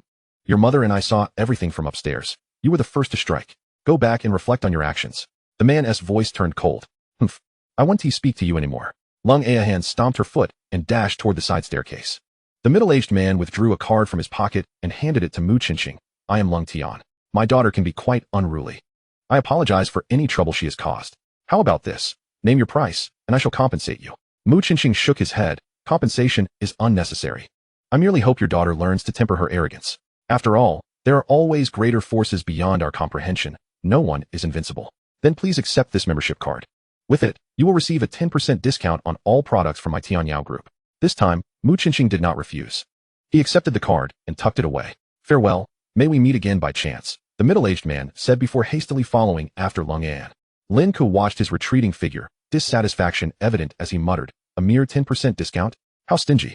Mu Qinxing smiled slightly. That may not be the case. Previously, he had glanced at the business card Lung Tian had handed him, which boldly proclaimed, Lung Tian, CEO of Tianyao Group, primarily engaged in the acquisition of peculiar beasts and the sale of related products. He recalled Aunt Wang mentioning that skill orbs were crafted from the cores of these beasts. Perhaps the basic long-range skill orb he had used earlier was indeed a product of Tianyao Group. This also explained how Lung Aohan, despite her youth, possessed such formidable powers. Let us go, having dallied for so long. When shall we finally dine? Yu Mingqiu was wholly consumed by thoughts of food. Come, come. The cafeteria is just one floor down. Upon tasting the delectable dishes, all previous displeasures were swiftly dispelled. Lin Ku stuffed a morsel that resembled a chicken leg into his mouth. The flavor is exquisite. I can feel my strength surging. Lin Ku savored his meal, quickly finishing the chicken leg. Mu Qinxing rolled his eyes. You are enjoying yourself, but the Mutar beast leg costs 8,000 dragon coins each. However, the expenditure was not in vain, as everyone felt a notable enhancement in their basic attributes. Yu Mingqiu exclaimed excitedly, if our meals were like this every day, we might soon become the strongest team in the entire Dragon Kingdom's exotic beast department. A fine thought, but you should earn the money, Mu Qinxing replied calmly, his eyes glinting with menace. I was merely jesting. Yu Mingqiu felt a twinge of unease. She recalled that their first meal at the cafeteria had cost 5,000 dragon coins for a single fire dragon beast combo at the base price. They had just consumed at least a dozen unknown exotic beasts, which would tally up to a significant sum, at least several tens of thousands of dragon coins. Ding dong. Congratulations to number 002 for completing a wish, earning 1 friendliness point, 1 wish value, and 10 affection points from Yumingchu. Ding dong. Received a wish from Yumingchu, Lin Ku, and Zhou Yuanyuan, a desire to frequently dine here and enhance attributes. Do you accept? Goodness. Are you all conspiring to fleece me? Mu Qinxing shot them a fierce glare. The four felt a wave of trepidation and quickly lowered their heads. Not daring to meet his gaze. I will continue to treat everyone to meals here, but should anyone neglect their training, do not blame your captain for being merciless. Wonderful. Captain, you truly understand us. Zhou Yuanyuan's eyes sparkled with excitement. Stop with the flattery. Mu Qinxing retorted tersely. His willingness to accept the wishes was not merely for the sake of accumulating wish points. Even without these wishes, he had planned to frequently bring the team members to replenish their strength. All four possessed commendable talents, yet 2 months was a scant time. Without external means to rapidly enhance their abilities, it would be difficult to compete with the elite from nations like Shiba during the tower entry competition. Wealth is but a transient matter, spend it shall be, for good steel must be employed where it counts. Chapter 28, The Million Coin Meal. Boss. Time to settle the bill. After a satisfying meal, Mu Qinxing called out. Coming. Your total comes to 330,000. How painful. The total expenditure throughout Mu Qinxing's first half of life likely did not even amount to that sum. He produced his chip and handed it to the waiter. S-class card. Upon seeing the card, the waiter's demeanor instantly shifted to one of utmost respect. Greetings. As you possess an S-class card, you are entitled to a 10% discount, bringing your total to 297,000. Mu Qinxing's mind sparked with interest. May I inquire if there is a way to prepay for a discount? Prepay for a discount? The waiter pondered. Are you referring to the package service? Oh, what packages do you have? Mu Qinxing inquired, intrigued. It seems you are all beginner-level Esper users, suitable for this one. The waiter handed Mu Qinxing a card. 30-day beginner Esper package. Price 1 million per person. Dining duration 10 days. Effect increases basic attributes by 30 to 50%. Guarantees at least 1 Esper ability upgrade. If the promised effect is not achieved, a full refund is guaranteed. That's exorbitant. I cannot afford it. Yumingchu shook her head. No wonder I heard people say that Esper cultivation is an expensive endeavor. It truly is, Lin Ku sighed. I shall order 5. Mu Qinxing stated nonchalantly. Huh, I must have misheard. Boss, where do you have such funds? Lin Ku was taken aback. Mu Qinxing smiled slightly. I have said, those who follow me shall not receive lesser treatment than Sun Binji. Long live the captain. Yumingchu exclaimed, attempting to approach him affectionately. Mu Qinxing hurriedly dodged. Hey, don't take advantage of the situation. You are the school beauty. Can't you be a bit more reserved? Yumingchu pouted. I don't care. I simply like you. Waiter, please bring the bill. Mu Qinxing quickly redirected the conversation. The total for the 5 amounted to 5 million, with a 10% discount applied, resulting in a final sum of 4.5 million. Coupled with this meal costing nearly 300,000, Mu Qinxing's wealth had diminished by at least half. This won't do. I need to find a way to earn some money. I should ask Aunt Wang if there are any profitable ventures. Exiting the cafeteria, the group ascended to the shopping area. Although reminiscent of shopping malls before the apocalypse, the actual goods available were scarce. Most items were materials from exotic beasts, alongside some mutated spiritual herbs and items influenced by the Lingxing Tower. What captivated their interest most was a technological counter from the Lingxing Tower, showcasing communication earphones and similar items. These devices functioned like mobile phones, enabling free communication, albeit one consumed electricity while the other consumed spiritual energy. Mu Qinxing glanced at the prices and immediately lost interest. A pair of 2 earphones cost 50 million dragon coins, which was the most affordable option. To outfit the entire team with the high-end version, which included 5 earphones, would cost an astonishing 2 billion. Not even Mu Qinxing, nor even Sun Binji, could afford such a luxury. Yet, these exorbitant items lay casually displayed on the counter. After exploring the 3rd floor, the group was left in awe. Items like teleportation rings and void wings, which only existed in novels, were now a tangible reality. If the items showcased here could be widely utilized, humanity would enter a new era. Alas, each item bore a staggering price. Enough of this. I will not linger on what I cannot obtain. It pains me to look. Mu Qinxing decided to ascend to the 4th floor. The 4th floor was smaller than the 3rd, taking on a circular shape. At its center was a grand stage, surrounded by a dozen or so rooms. As they ascended, a beautiful attendant approached them. Esteemed guests, are you here to participate in the Tianyao auction? This is an auction house. What items are available? Mu Qinxing inquired. The auction items are updated in real time on the projection board on stage. The auction house operates for 8 hours daily, with a new item auctioned every 10 minutes. If you wish to participate, a deposit of 1 million dragon coins is required. Another million. Mu Qinxing gritted his teeth. Since he was here, he had to witness it. He produced the card that Lung Tian had given him. Is the Tianyao auction affiliated with the Tianyao group? I possess a membership card. May I receive a 10% discount on the deposit? Upon seeing the card, the beautiful attendant immediately exclaimed, "Ah, it is our esteemed guest. You are exempt from the deposit, and any items won at auction will receive a 10% discount. Should you have consigned items, the handling fee will be reduced by 20%. Wow, boss, that blow was worth it. You just saved $1 million. Linku exclaimed. Silence. Mu Qinqing's lips twitched. The attendant handed him a key with a tag, number 9. This is the key to room 9. Please keep it safe and return it at the end of the auction. Mu Qinqing opened the door to the room, only to be astonished by the sight within. A massive exotic beast fur carpet, a long sofa, and an exquisite gemstone lamp hung from above. Through the expansive glass windows, projections of treasures appeared on the central stage, alongside their auction times and starting prices. Zhou Yuanyuan marveled. Is this the technology of the Lingxing Tower? I feel as though I have stepped into the future. In the future, if anyone dares to assert that the apocalypse has reverted us to the era of cold weapons, I shall confront them vigorously. Lin Ku exclaimed in admiration. Mu Qinqing sighed inwardly. Regardless of the era, whether it be regression or evolution, it makes little difference to those who stand at the pinnacle of the pyramid. They continue to enjoy the finest of lives. Ladies and gentlemen, the auction for item number 38 is now commencing, a monotonous electronic voice announced. Instantly, Mu Qinqing felt that this voice bore an uncanny resemblance to the one echoing in his mind. If all of this originated from the technology of the Lingxing Tower, could it be that the system in his mind also stemmed from the same source? Item 38. A short-range unidirectional teleportation ring. Starting bid, 8 million. With increments no less than 100,000. The bidding begins now. With this starting price, Mu Qinqing could only watch helplessly, even if he had 10 million left. It seemed unlikely he could secure this item. Indeed, after several rounds of bidding, a voice from box number 2 announced a bid of 13,800,000, raising the previous price by 800,000. 13,800,000 sold. Wen Shuiying marveled. So this is the life of the wealthy. It's no wonder they say poverty constrains imagination. Had I not witnessed it with my own eyes, I could scarcely imagine that such places still exist in this apocalyptic world. Mu Qinqing replied with a smile. It's likely that merely wealthy individuals cannot enter here. Upon closer inspection, he noted that nearly everything in this establishment was intricately linked to supernatural abilities, and over 90% of the Lingxing Tower's technological products required spiritual energy to operate. Just as wealth could not purchase meals of exotic beasts, he would not have been able to access this place without the card provided by Wang Shuyan. The mechanical voice interrupted his thoughts. Item 39. A primary auxiliary ability sphere, starting bid 1 million, increments no less than 100,000. The bidding begins now. 3 million. A youthful voice echoed from box number 9, boldly increasing the bid by 2 million, exuding a determined air. The room fell silent. Yu Mingqiu and the others stared at Mu Qinqing in disbelief, thinking their captain had lost his mind. There was no need to triple the bid right away. What a wasteful display. Lin Ke muttered. Mu Qinqing shot him a glance, smiling. You simply don't understand. In auctions, one must avoid the boiling frog scenario or clashing directly with others. Such tactics only escalate the prices. If you exude confidence from the outset, no one will dare to compete with you. 310,000. A woman's voice emerged from box number 2. Yu Mingqiu could no longer contain herself and burst into laughter. Zhou Yuanyuan remarked, Captain, it seems your theory is flawed. Mu Qinqing felt frustrated. 3 million was already exorbitant, and there was no need to bid on a primary skill sphere, especially an auxiliary one. 320,000. He exclaimed through gritted teeth. 330,000.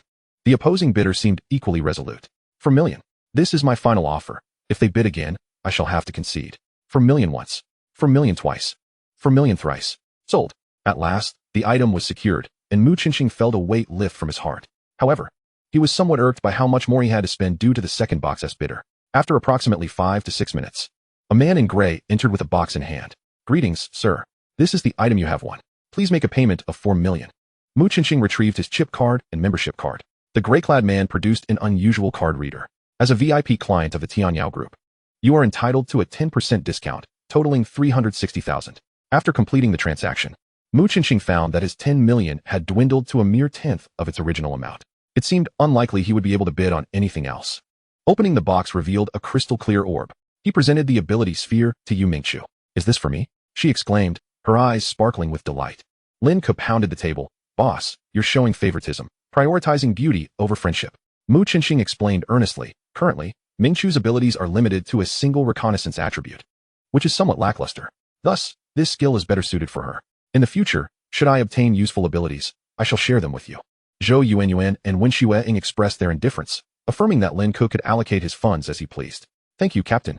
Yu Mingqiu beamed as she began to absorb the energy from the sphere, given that her current funds were insufficient to bid on anything else.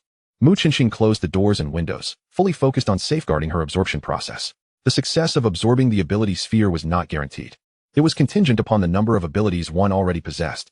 However, since Yu Mingqiu only had one ability, her success rate for absorbing a primary ability sphere was nearly 100%.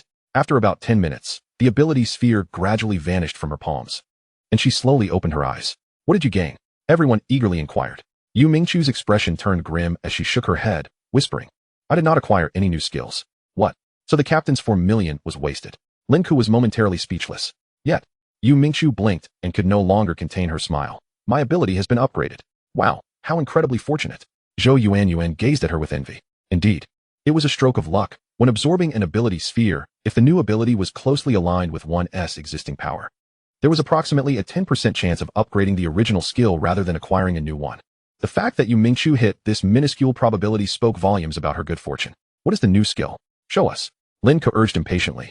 Having never witnessed a mid-level skill before, it's rather simple. It enhances the intensity of attribute reconnaissance, allowing her to probe even mid-level ability users. Additionally, she can uncover the weaknesses of her opponents. Mu Qinxing's eyes lit up. This was indeed a formidable auxiliary skill. He was curious, however, whether it would be effective against the beasts in the isolation zone. Then quickly assess my weaknesses. Lin Ke insisted. All right. Yu Mingqiu activated her skill, and Mu Qinxing could vaguely sense a peculiar force emanating from her eyes towards Lin Ke. After a pause, Lin Ke inquired, well, what are my weaknesses?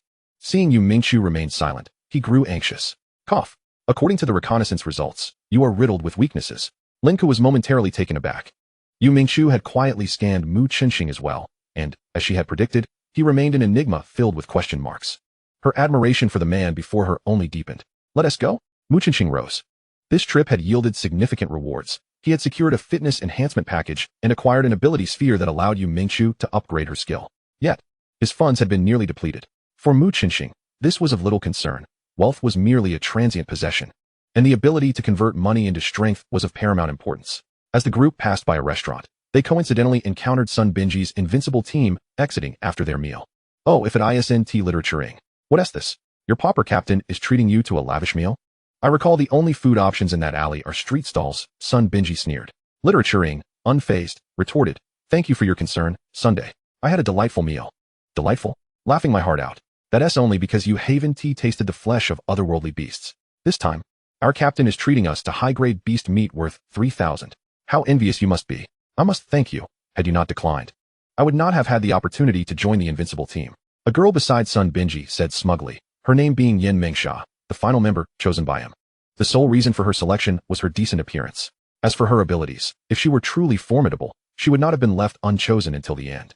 Initially, she harbored some resentment, but when Sun Binji brought them to a high-end restaurant, her discontent evaporated. To express gratitude towards Wen Xueing was not entirely mockery. 3,000 is exorbitant. I simply cannot afford such luxury. Lin Ke exclaimed with exaggerated astonishment, then added, however, indulging in fine dining is futile. True strength is the undeniable truth. I suspect some individuals merely partake without merit. Yin Mengsha was particularly displeased when the topic of strength arose. Sun Binji replied calmly. There is no need to engage in verbal sparring with them. In truth, they are exceedingly envious, but their pride is as hard as a duck's bill. Chapter 30, A Simple Kill. As they observed the retreating figures of Sun Binji and his entourage, several members of the Xingming team glanced at one another and burst into laughter. Ha ha ha, a $3,000 high-grade beast meal? Uft. I can't fathom how they dare to utter such words. Shoo, keep your voices down, don't let them hear. What is there to fear? Even if they overheard, they wouldn't believe it. After sharing a hearty laugh, Mu Qinxing said with a serious demeanor, everyone, rest early tonight. We will enter the isolation zone tomorrow. Each of you must be in peak mental state. Yes, Captain. The four responded in unison. The following day, 10 horse-drawn carriages were neatly parked at the entrance of the ability department. Li Zhongtian personally led the team, flanked by 2 individuals. Mu Qinxing recognized them both. One was the acting director of the investigation bureau, Mu Yuxian, and the other was the healing teacher, Luo Jianing, who had previously appeared at the conference. Dear students, starting today, you will face genuine combat. Always remain vigilant for your safety, as a minor mistake could cost you your life. I will ask one last time. Does anyone wish to withdraw from the department? No. The crowd shouted in unison. Excellent. Very spirited. Now tell me, what should we be most cautious of in the isolation zone? Otherworldly beasts. A girl replied. No, it's the powerful otherworldly beasts. A boy quickly countered. Foolish. Sun Binji confidently declared. It is the swarming otherworldly beasts. Li Zhongtian gently shook his head. Mu Qinxing felt a sudden inspiration and raised his hand. It is humanity. Correct. It is indeed humanity. In the isolation zone, aside from yourselves, there may be unidentified individuals entering, known as hunters. They not only poach otherworldly beasts, but also pose a threat to others in the isolation zone. Teacher, I don't understand. Why allow those hunters to enter? One student asked. The isolation zone is vast. While most areas are patrolled by soldiers, there are always places that remain unguarded. Moreover, many of these hunters are also ability users, capable of infiltrating using their special skills. Hunters excel in ambush tactics. Although the likelihood of encountering hunters in the first-tier area is low, one must remain cautious. If danger arises, you may fire the distress signal flares in your possession. And my colleagues and I will arrive promptly. However, once the signal is used, this expedition into the isolation zone will be concluded. Let us depart. The carriages traveled for approximately 2 to 3 hours before halting at a military camp. An officer led the group to a shimmering portal. Students, this is the teleportation gate to the first-tier area. Passing through this gate will take you into the first tier of the otherworldly beast zone. To return, simply find a portal of the same shape for teleportation. Please enter in an orderly fashion. As a flash of light enveloped them, Mu Qinxing and his teammates found themselves on a vast, open plain. Goodness, is this truly the first-tier isolation zone? It's enormous. Yu Mingqiu gasped in astonishment. Having expected only a few small peaks, Mu Qinxing nodded. This was not his first visit, though he recalled the area being much smaller during his previous excursion. Initially bewildered, he now comprehended. The isolation zone was continuously expanding and was not in the same dimension as Blue Star, theoretically allowing for infinite growth. Boss, are we to move with the other teams or venture alone? Lin Ku inquired. As beams of light flickered, all 50 members of the department had entered. Clustering before the portal, we'll head in that direction. Mu Qinxing pointed towards a dense forest on the right. Zhou Yuanyuan merely glanced at his finger and instantly shuddered. A chilling aura emanated from the depths of the forest. Captain, are we really going there? I feel a bit scared. Zhou Yuanyuan confessed, not concealing her fear. Fear not. Fewer people means greater opportunities, Mu Qinxing assured. When Xueying, you will protect Zhou Yuanyuan and Lin Ku at the rear, while Mingqiu and I scout ahead. Mu Qinxing swiftly organized the team. With Yu Mingqiu's scouting abilities, the Xingming team should be able to traverse the first-tier zone with relative ease. Soon, they arrived at the forest's entrance. A cold wind swept forth from the inner depths. Lin Ku trembled. Boss, are we really going in? Mu Qinxing tapped him lightly. Of course. We're here to level up, not for a leisurely outing. Rest assured, even if we face peril, Mingqiu and I will shield you. Yu Mingqiu smiled sweetly. I'd be willing to face danger alongside my idol. Lin Ku spat. Stop with the mushy talk. We'll go in. Who's afraid? The five entered the forest in their designated formation. The dim lighting within the woodland compelled them to proceed cautiously. However, after traversing for about an hour, they had yet to encounter even a single bird, let alone a beast. How peculiar. Why is there nothing here? Zhou Yuanyuan frowned. Perfectly normal. We're near the exit. And the nearby beasts have likely been hunted to near extinction, Mu Qinxing replied. That makes sense. After hearing Mu Qinxing's explanation, the group gradually relaxed. They continued deeper into the forest. After walking for half an hour, Lin Ku found a rock and lay down. Boss, I can't go on.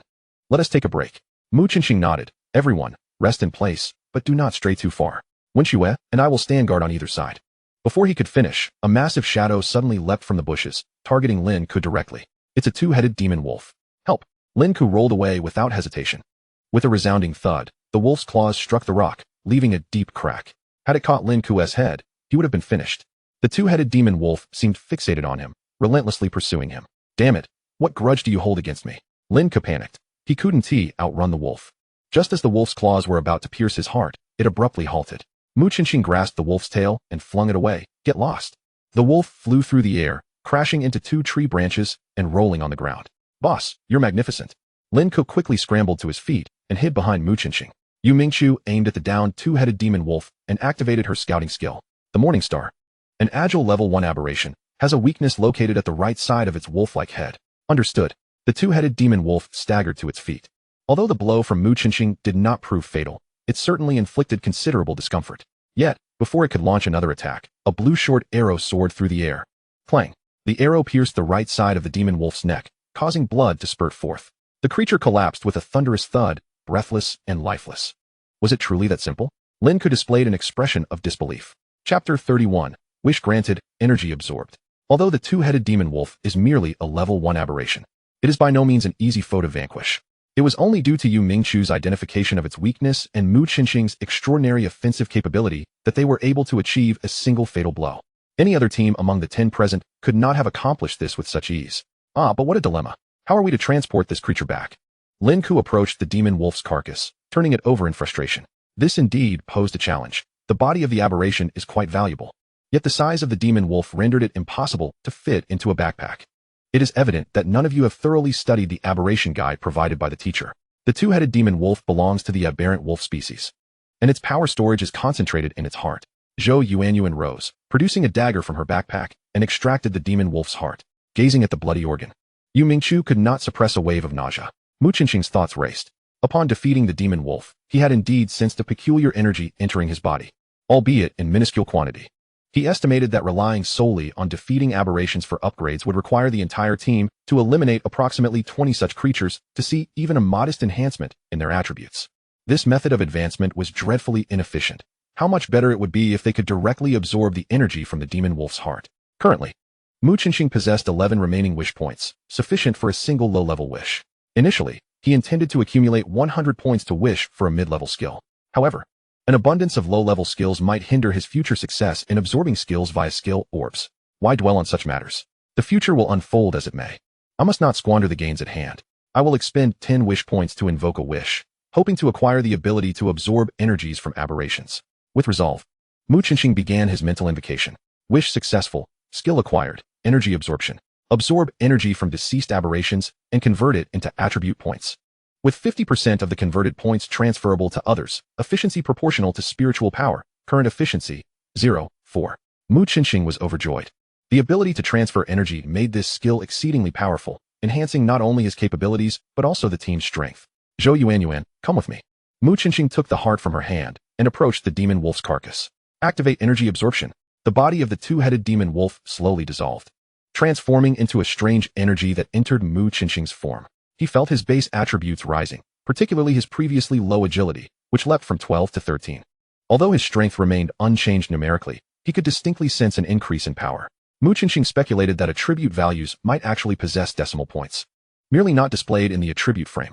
As he absorbed the energy, the remains of the demon wolf vanished entirely. Upon consuming half of the peculiar energy, Mu Qinxing found himself unable to absorb the remaining portion. It turned out that the mandatory 50% transfer would dissipate if no one accepted it within a few seconds. Zhou Yuanyuan, extend your hand. Huh. Zhou Yuanyuan, though perplexed, complied and placed her hand before Mu Qinxing's chest. Go. Mu Qinxing commanded, pressing his middle finger against the acupoint on her palm. Zhou Yuanyuan felt a warm current surge from his fingertip into her body, a wave of comfort washing over her. Yu Mingqiu could not resist using her attribute detection, discovering that Zhou Yuanyuan's strength, agility, constitution, and spirit had all increased. Once the transfer of energy concluded, Mu Qinxing gradually withdrew his finger. How do you feel? Zhou Yuanyuan nodded repeatedly, exclaiming, excellent. I feel invigorated, brimming with strength and speed. Captain, what was that ability of yours? It allows the absorption of aberrant energy, converting it into attributes. There is no need to conceal this, Mu Qinxing replied candidly. No way. You should have mentioned this earlier. Lin Ku expressed exasperation. Had he known about this skill, there would have been no need to consider transporting the aberration back. I just grasped it. Just now. Lin Ku was skeptical. Very well, you may forfeit your share in the next aberration hunt, Mu Qinxing stated calmly. Oh, come on. I was joking. I believe whatever you say, Captain. Lin Ku quickly backtracked. Too late. Your portion will go to Mingqiu. Please. I was wrong. Captain. I wish to improve too. Then hurry up and get up. Let us move forward. Mu Qinxing playfully kicked him. The prospect of enhancing their attributes through the defeat of aberrations ignited everyone's enthusiasm. No longer did their backs ache, nor did their legs feel weary. They actively sought prey within the dense forest. Perhaps it was indeed due to the scarcity of aberrations in the vicinity. The high frequency of human hunting had resulted in the Star Dream team only slaying 4 aberrations throughout the afternoon, including the earlier two-headed demon wolf. Moreover, the energy from the latter 3 was inferior to that of the two-headed wolf. As twilight descended, the school's arranged expedition was set for 3 days, necessitating that they spend at least 2 nights within the quarantine zone. Spending the night in the quarantine zone is perilous, as firelight and warmth may attract hordes of aberrations. To ensure their safety, Mu Qinxing resolved not to proceed further, opting instead to set up camp where they had already scouted for aberrations. Even the occasional solitary aberration posed little threat, merely offering additional attribute points. The group ignited a campfire, pulling out their rations to eat and rest. Sigh, Captain. It would have sufficed not to absorb that last one. We could have at least had some roasted meat. This dry food is utterly tasteless. Lin Ku lamented. Yu Mingqiu shot him a glare, less complaining. It is fortunate we have something to eat. Furthermore, how could Qinxing have anticipated that no aberrations would appear afterward? Lin Ku feigned dissatisfaction. Yu Mingqiu, your bias toward the captain is glaringly evident. Humph, the captain is my idol. I shall defend him regardless. Yu Mingqiu declared proudly. Uft. What is there to be proud of? The captain never said he wanted you as his girlfriend. This is unrequited love. I am willing. What business is it of yours? Whom my idol favors is his affair. I shall pursue him regardless. Do you have a problem with that? Lin Ke raised a thumb. I respect that. How could I not? Mu Qinxing could no longer tolerate their banter and turned to the two. Do you two take me for invisible? My idol. Ignore him. He is merely jealous. Yu Mingqiu interjected, linking her arm with Mu Qinxing's and resting her head against him. Mu Qinxing found himself in a quandary, uncertain whether to pull away or not, ultimately allowing her to remain. With a triumphant glance toward Lin Ke, Yu Mingqiu declared, I will guard the first half of the night with my idol. You all rest first. Out of sight, out of mind. Lin Ke turned away, retreating into the tent. Then we shall rest as well, Captain and Sister Mingqiu. Should you find yourselves fatigued, do call us. Zhou Yuan and Wang Shuiying followed suit into the tent. Chapter 32. Crisis, Hunters from the Red Sun Nation. The moonlight was bright and clear. Under the luminous moon, Yu Mingqiu rested against Mu Qinxing's chest, and the two remained silent, gazing vacantly at the celestial orb. Mu Qinxing's thoughts had drifted back to 6 months prior, when a girl clad in white had similarly leaned against him, sitting atop the Lingxing Tower, entranced by the endless starlight. Now, that starlight had waned, and the girl had vanished without a trace. Mu Qinxing often felt that period was but a fleeting dream. What are you thinking? Yu Mingqiu sensed a shift in the boy's emotions beside her. I'm fine. Mu Qinxing gently shook his head. Mingqiu, you are a wonderful girl. But harboring feelings for me will only lead to heartache. It's best to let go. Yu Mingqiu bit her lip and asked softly, do you have a girlfriend? No. But I am not in the mood for romance. Upon hearing this, Yu Mingqiu tightened her embrace. I don't care. As long as you don't have a girlfriend. I still have the right to pursue you. The outcome is not that significant, really. Mu Qinxing offered a wry smile. Is it truly insignificant? Indeed. Life is fleeting. And having encountered a perfect idol, even if it's just for a brief moment of happiness, I am willing to cherish it. Love is an eternal instant. Without love, it becomes a moment of eternity. Striving for perfection in my heart may ultimately yield nothing. Mu Qinxing teased. Have you been influenced by Lin Ke lately with your smooth talk? Not at all. This is simply who I am. As the moonlight shifted westward, for hours passed. Mu Qinxing glanced at Yu Mingqiu, who had drooled on his shoulder, and gently patted her. If you're tired, go rest. Wake Lin Ke to replace you. Yu Mingqiu mumbled, I don't want to. I just want to be with you. Mu Qinxing was at a loss for words and was about to carry her to the tent, when suddenly, he turned his gaze towards the dense forest to the north. Wake up. Something is approaching. Yu Mingqiu quickly opened her eyes, scanning the surroundings. Where's the beast? I haven't seen it yet, but I sense movement over there. Listening intently, Yu Mingqiu nodded. It sounds like someone is calling for help, and they're coming this way. Go, wake everyone up. Mu Qinxing recalled Teacher Li's warning before entering the quarantine zone. Here, the true danger was not the beasts, but the hunters. The voice grew closer, and Mu Qinxing could almost hear a woman's cries for help. After a minute or two, a woman emerged from the bushes. Her clothes were torn, snagged by branches, and she was covered in blood, appearing gravely injured. Who are you? Mu Qinxing shouted. Help me, someone is trying to kill me. The woman, hearing a voice, seemed to latch onto a lifeline. It's you. Mu Qinxing gasped in shock, recognizing her as Shen Ningming, the girl who had saved him in Bihu village. Mu Qinxing. Shen Ningming also recognized him, her face lighting up with joy. Hunters are chasing me. They've killed all my classmates. Anger surged within her as she recalled the brutal fate of her peers. Mu Qinxing remembered that Shen Ningming was a student at Tianyi University. If she had made it here, she must also possess abilities. Boss, what's wrong? Who is she? Lin Ke and the others gathered around. Don't worry about that. Prepare for battle. Mu Qinxing's expression turned grave. The hunters who could easily slaughter a team of ability users were formidable. No sooner had he spoken than 8 hunters dressed in bizarre attire emerged from the darkness. The leader, sporting a handlebar mustache and a lecherous grin, licked his lips upon seeing Mu Qinxing and the others, like a hungry wolf spotting its prey. What a delightful surprise. I'm so pleased. He spoke with a heavy accent of the Red Sun Nation. You are not from Longhua. Mu Qinxing sensed something was amiss and exchanged a glance with Lin Ke. The latter understood and quietly produced a flare to shoot into the sky. Baiyu. Just as the flare ascended, a dark arrow shot forth, striking it down. Ha ha, seeking help? You're out of luck. The leader laughed triumphantly. Kill them all. The 8 hunters wasted no time, launching their attack. Their primary weapons were curved blades. Except for the archer who had just released the arrow and was now drawing his bow, aiming at Shen Ningming. Be careful. Mu Qinxing flicked his wrist, sending forth an ice arrow. Bang. The 2 arrows collided midair, ricocheting in opposite directions. Such skillful archery. The archer's murderous intent surged as he drew back his bow once more. Mu Qinxing would not allow him such a simple opportunity.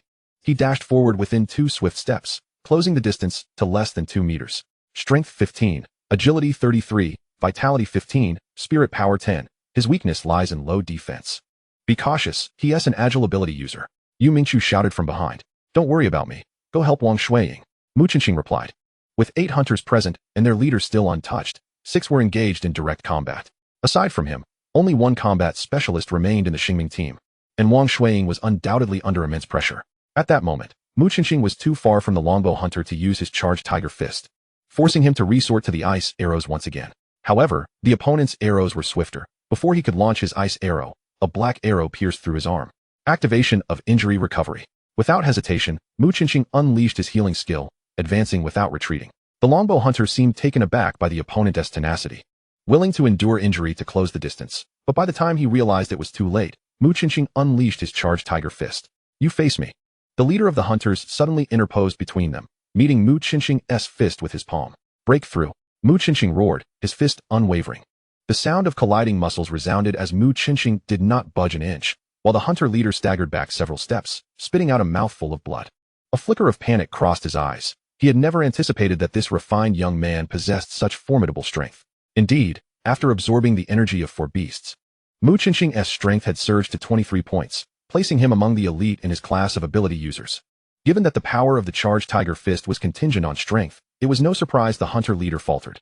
This delay allowed the longbow hunter to create some distance, drawing back his black bow in preparation for another attack.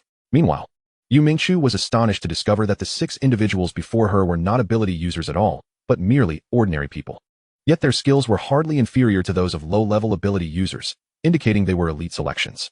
Although Wang Shuiying was an ability user, facing them, he might not emerge victorious. His ability to mimic allowed him to replicate the attack skills of other ability users. However, the awkward reality was that the 6 attackers were not ability users, leaving him with nothing to imitate. Mu Qinxing's battle with the hunters was at a considerable distance, rendering the copying distance insufficient.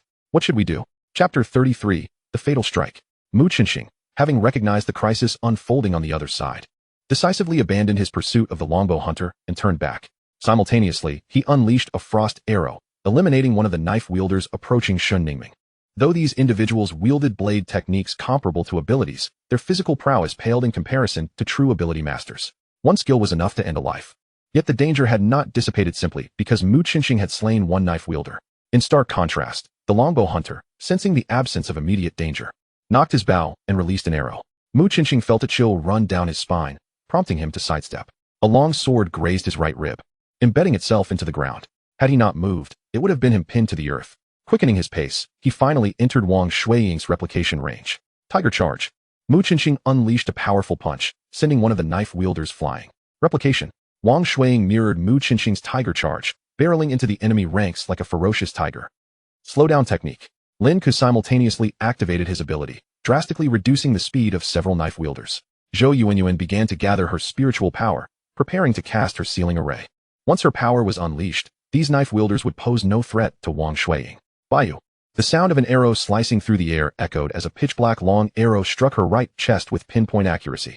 Zhou Yuanyuan. Yu Mingqiu gasped in shock and rushed forward to apply pressure to the wound, attempting to staunch the bleeding. At that moment, a milky white light enveloped Zhou Yuanyuan, miraculously healing her injury. Healing ability. Yu Mingqiu stared in astonishment at Shun Ningming, who appeared disheveled like a beggar. She had never anticipated that such an unassuming girl possessed the rarest of healing abilities.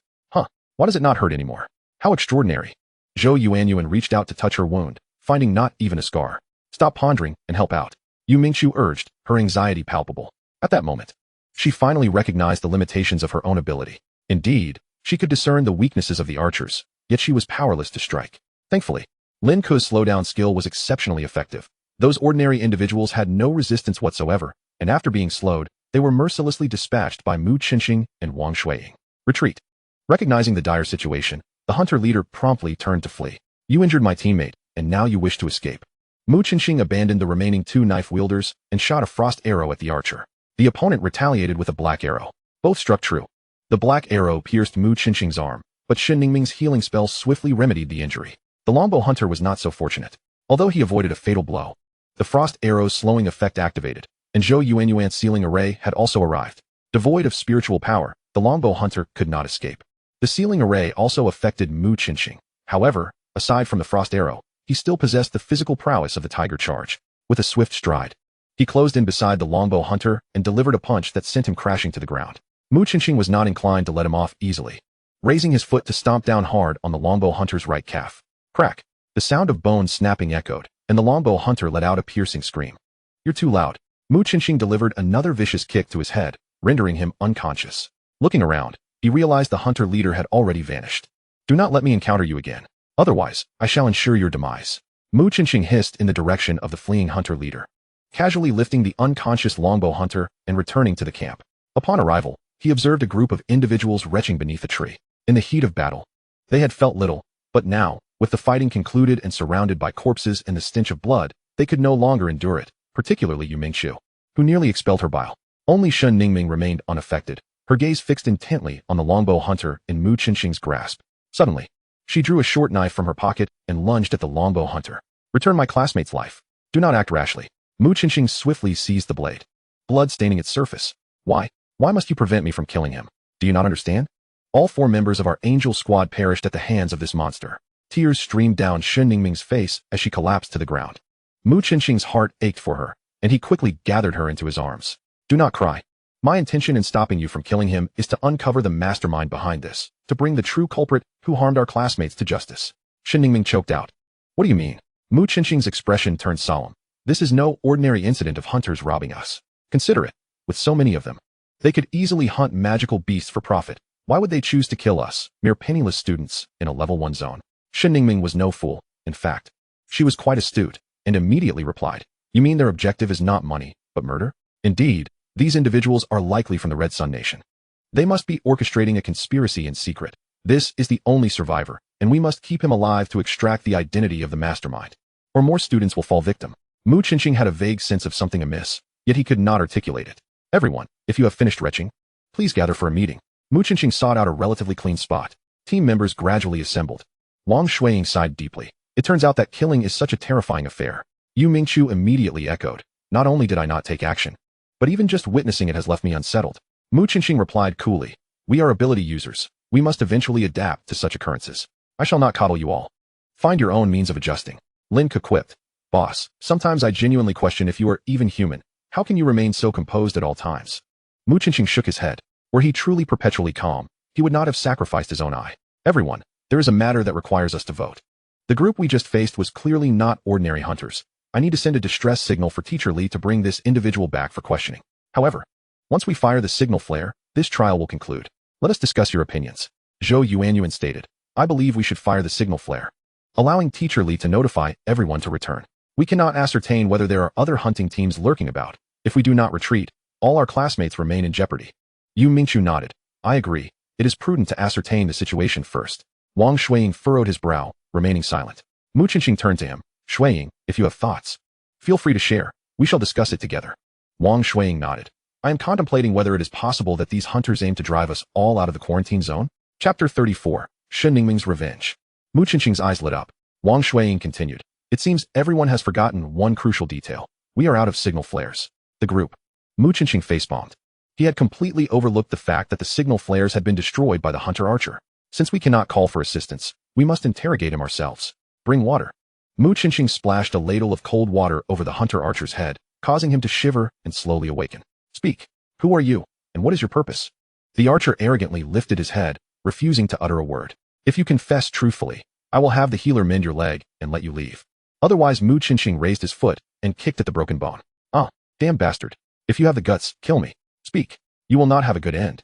My companions will surely dismember you. Mu Qinxing sneered. Excellent. I relish individuals with spirit. It affords me the opportunity to torment you thoroughly and extract a modicum of interest for the countless souls who perished at your hands. With that, he forcefully stomped on the archer's left leg, shattering it. A scream akin to that of a slaughtered pig erupted from the archer's lips. Yu Mingqiu and the others could no longer bear to witness the scene and averted their gazes. Suddenly, the archer's cries diminished.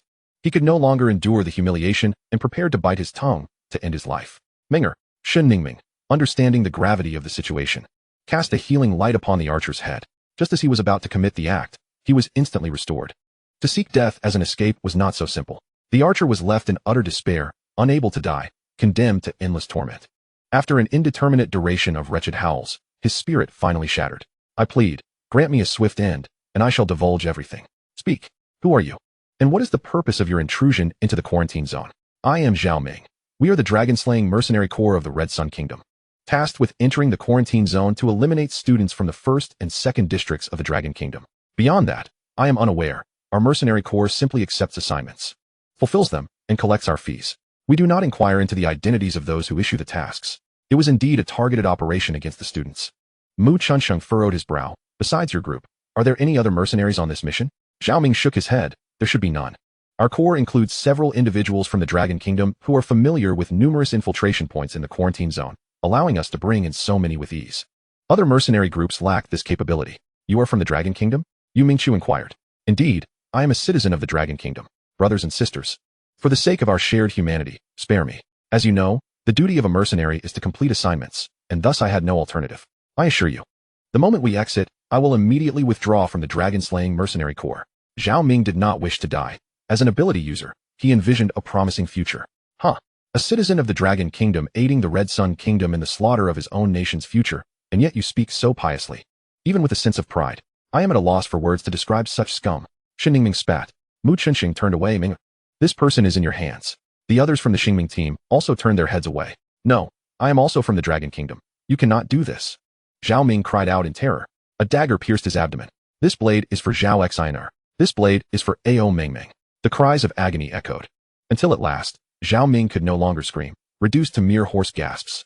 This final strike is to execute you, the traitor of the Dragon Kingdom.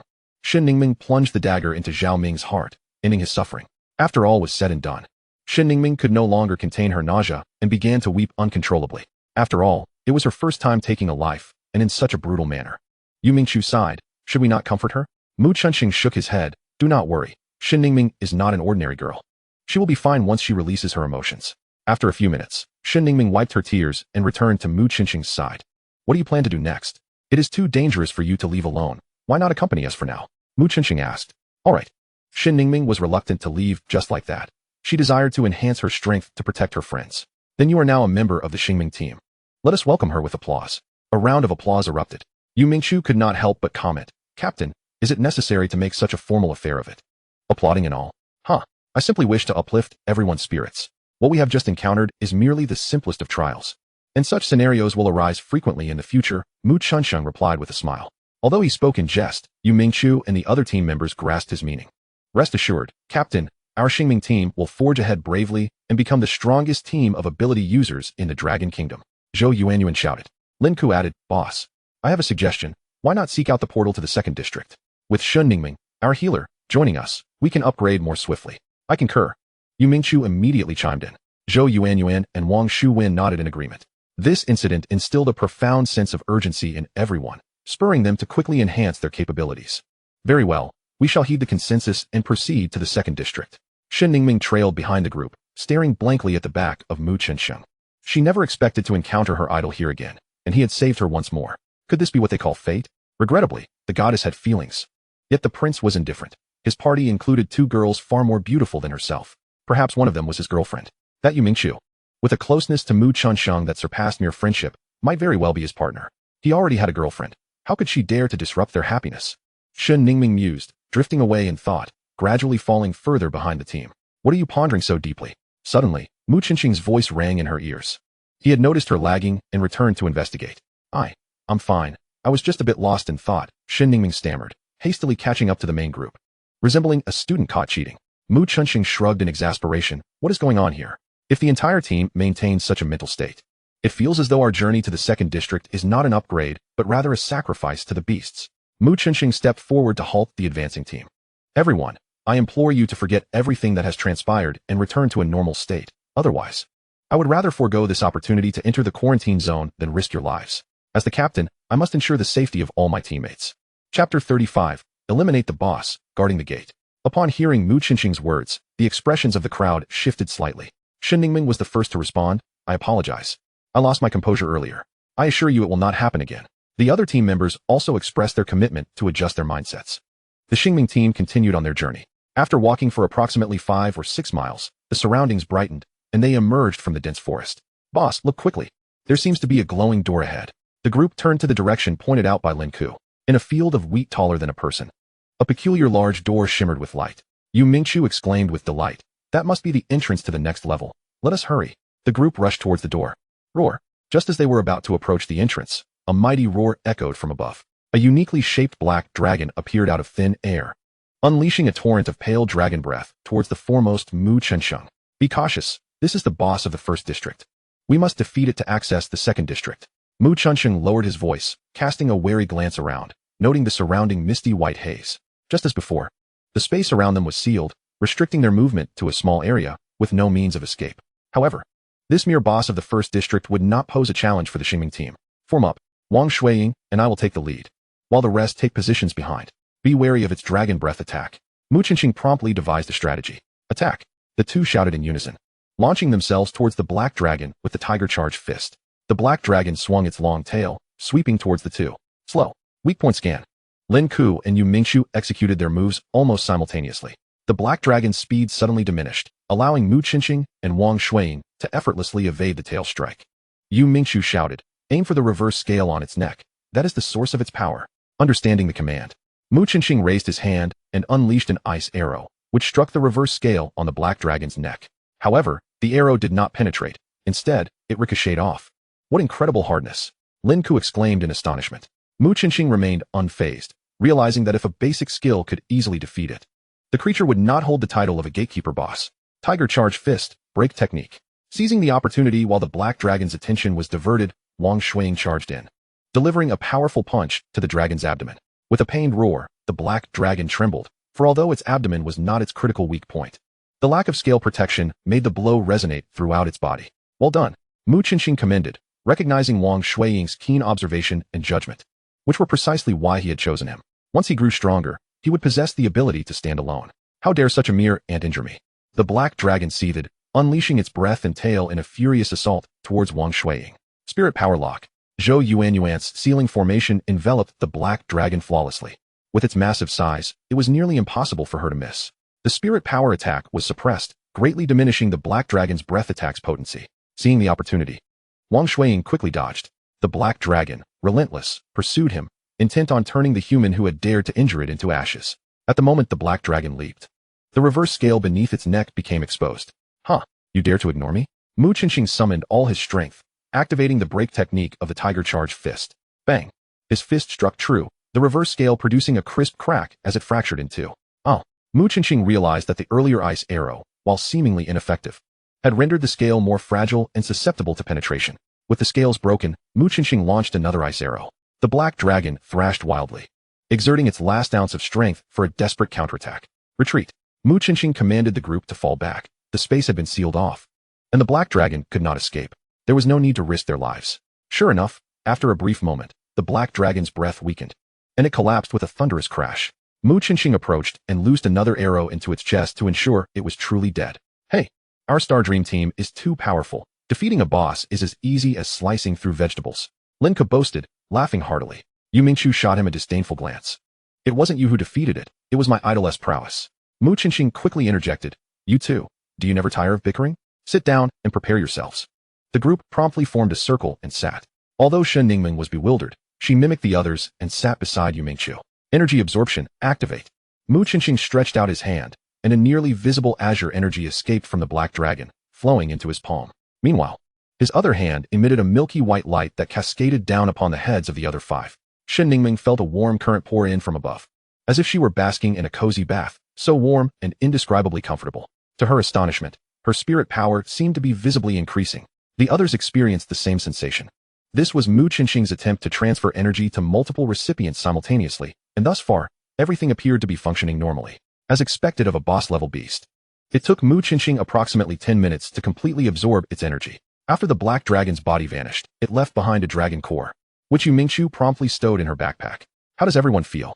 Mu Chensheng inquired, having experienced a significant boost himself, with all three attributes, strength, agility, and vitality, gaining 3 points, and his spirit power soaring by 5 points. Shen Ningming replied, I think my spirit power has increased, though I'm not exactly sure by how much. Yu Mingqiu added, I too have gained some spirit power, perhaps a little over 1 point. Lin Ku and Zhou Yuanyuan reported similar increases in spirit power, while only Wang Shuiying saw a rise in strength, with increments ranging from 1 to 2 points. Lin Ku waved his fist, overjoyed. Defeating bosses is truly worth it. Let us take on 7 or 8. Mu Chensheng scoffed, if you're looking for death, don't drag me into it. 7 or 8. Just one more would be a considerable hassle. Despite their earlier victories seeming effortless, it was largely due to the three support roles not encountering any interference, which had reduced the Black Dragon's strength by at least 50%. Once the Black Dragon was slain, the bizarre spatial seal around them vanished, revealing a shimmering portal once more. Just as Mu Qinxing prepared to enter, he suddenly spotted a group of individuals appearing not far to his left. Truly, it seems that foes are drawn to one another, he mused. Sun Binji, having noticed Mu Qinxing and his companions from afar, hastened towards them. Mu Qinxing immediately instructed his team to block the portal, determined to prevent them from utilizing their teleportation. The two groups quickly converged. Lin Ku stepped forward, snorting. I thought it was someone important. Turns out it's the invincible team. What brings you here instead of hunting your own beasts? Cui Ruzhen pointed at him. Who do you think you are? We can come and go as we please. Does this place have your name on it? Mu Qinxing interjected, everyone. I have a question. Have you encountered any hunters? Why should I tell you? Sun Binji sneered. Sun Binji, while we may have had our disagreements, we are all superhumans of the Dragon Nation. Our competition is but internal strife. Yet it appears that many from the Red Sun Nation have infiltrated here. Do exercise caution. Spare me the lecture. Mind your own business, Sun Binji retorted disdainfully. Lin Ku, dissatisfied, glared at Mu Qinxing. Boss, why inform them? They could use a little hardship. Look, they're ungrateful. Mu Qinxing shrugged, spreading his hands. I've given the necessary warnings. Whether they heed them is their concern. Observing the thickening white mist surrounding them, he continued. We shall take our leave. Let the Black Dragon entertain you. With that, the members of the Star Dream team surged towards the portal. Sun Binji attempted to follow, but a blue ice arrow shot towards his face in an instant. His expression shifted as he hastily dodged. This delay allowed the 6 members of the Star Dream team to enter the portal and vanish. Simultaneously, a tremendous roar echoed behind them. Captain, a dragon has appeared behind us. Yin Mingxia, lagging at the back, turned pale. Captain, we're sealed in. We can't escape. Yu Miao Miao also recognized the terrifying situation. What? Prepare for battle. Sun Binji exclaimed, alarmed, quickly turning to face the threat. You, Mu Qinxing, I want to spare you. Ha. Once through the portal, the Star Dream team gathered together, laughing heartily, for they could actually see the scenes on the other side. The first and second levels were merely separated by an invisible wall. That fool, does he truly believe we summoned the Black Dragon? Who can say? Oh, look at that one, Pan, truly remarkable, capable of launching attacks across dimensions. Yet, what use is that? With our Mingchu's reconnaissance skills, we can uncover the weaknesses of the Black Dragon. Their method of combat is utterly ineffective at inflicting lethal damage upon it. I reckon it will take at least another 10 minutes to determine a victor. The crowd engaged in animated discussions about the ongoing battle with the boss next door. Only Shen Ningming stared vacantly at Mu Qinxing. How does he know when the Black Dragon will respawn? And how does he possess such precise timing to ensnare the opposing team outside the teleportation portal? The air of mystery surrounding Mu Qinxing has significantly intensified in her eyes. After sharing a moment of levity, Mu Qinxing adopted a serious demeanor. Everyone, we are currently in a level 2 area. Please exercise utmost caution. The creatures here possess strength comparable to intermediate ability users, and a moment's carelessness could cost us our lives. Understood, Captain. Meanwhile, at the entrance camp of the isolation zone, the station commander Long Qihai paced anxiously in the hall. Li Zhongtian and his companions entered. Commander Long, what urgent matter brings us here? This is dire news. A grave situation has arisen. Long Qihai handed them a piece of paper. This message has come from headquarters. 3 mercenary groups have accepted a mission to hunt down ability students.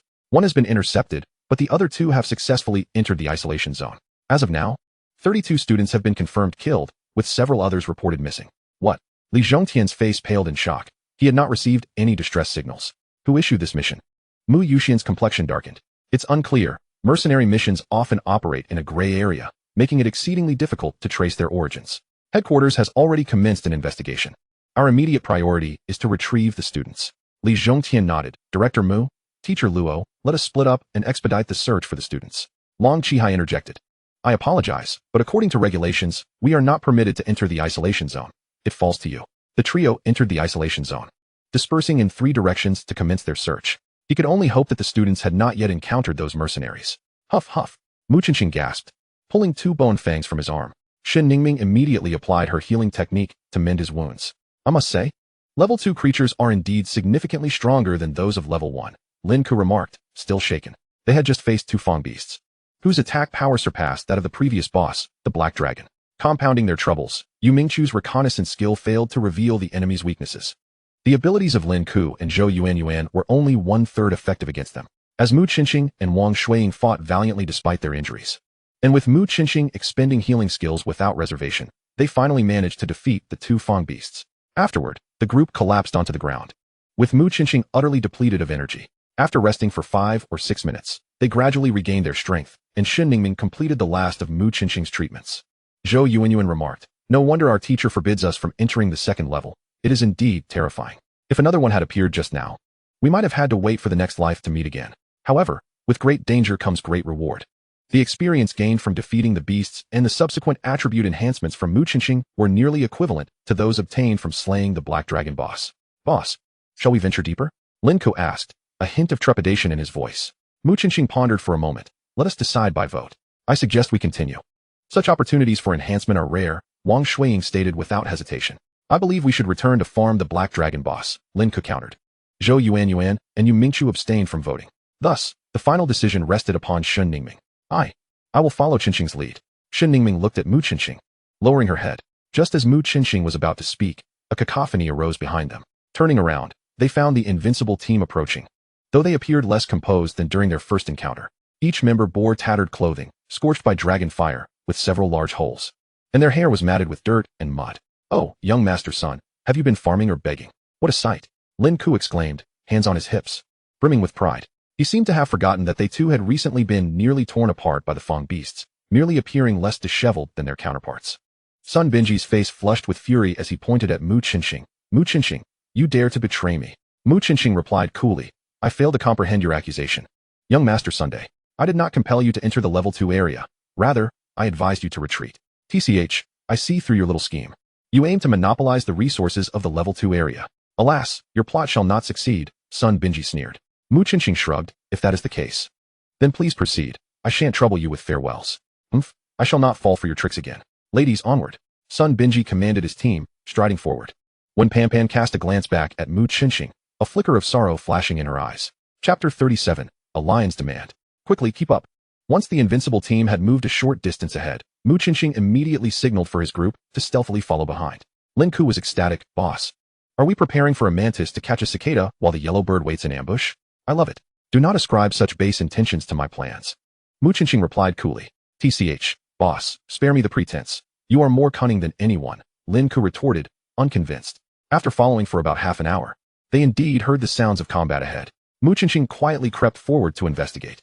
The invincible team was facing a gigantic double-winged leopard. Although it was a single creature, its attack power exceeded that of the Fang beasts by at least 50%. Sun Binji, powered by a doubling of his attributes and boasting nearly 50 points in strength, still found himself knocked back several steps by the impact of the double-winged leopard. When Ponpon's void stab, launched from behind, merely left a shallow cut that had no real effect on the beast. The double-winged leopard, enraged by the pain, swiped a paw at Sun Binji's head. If it connected, he would surely face reincarnation.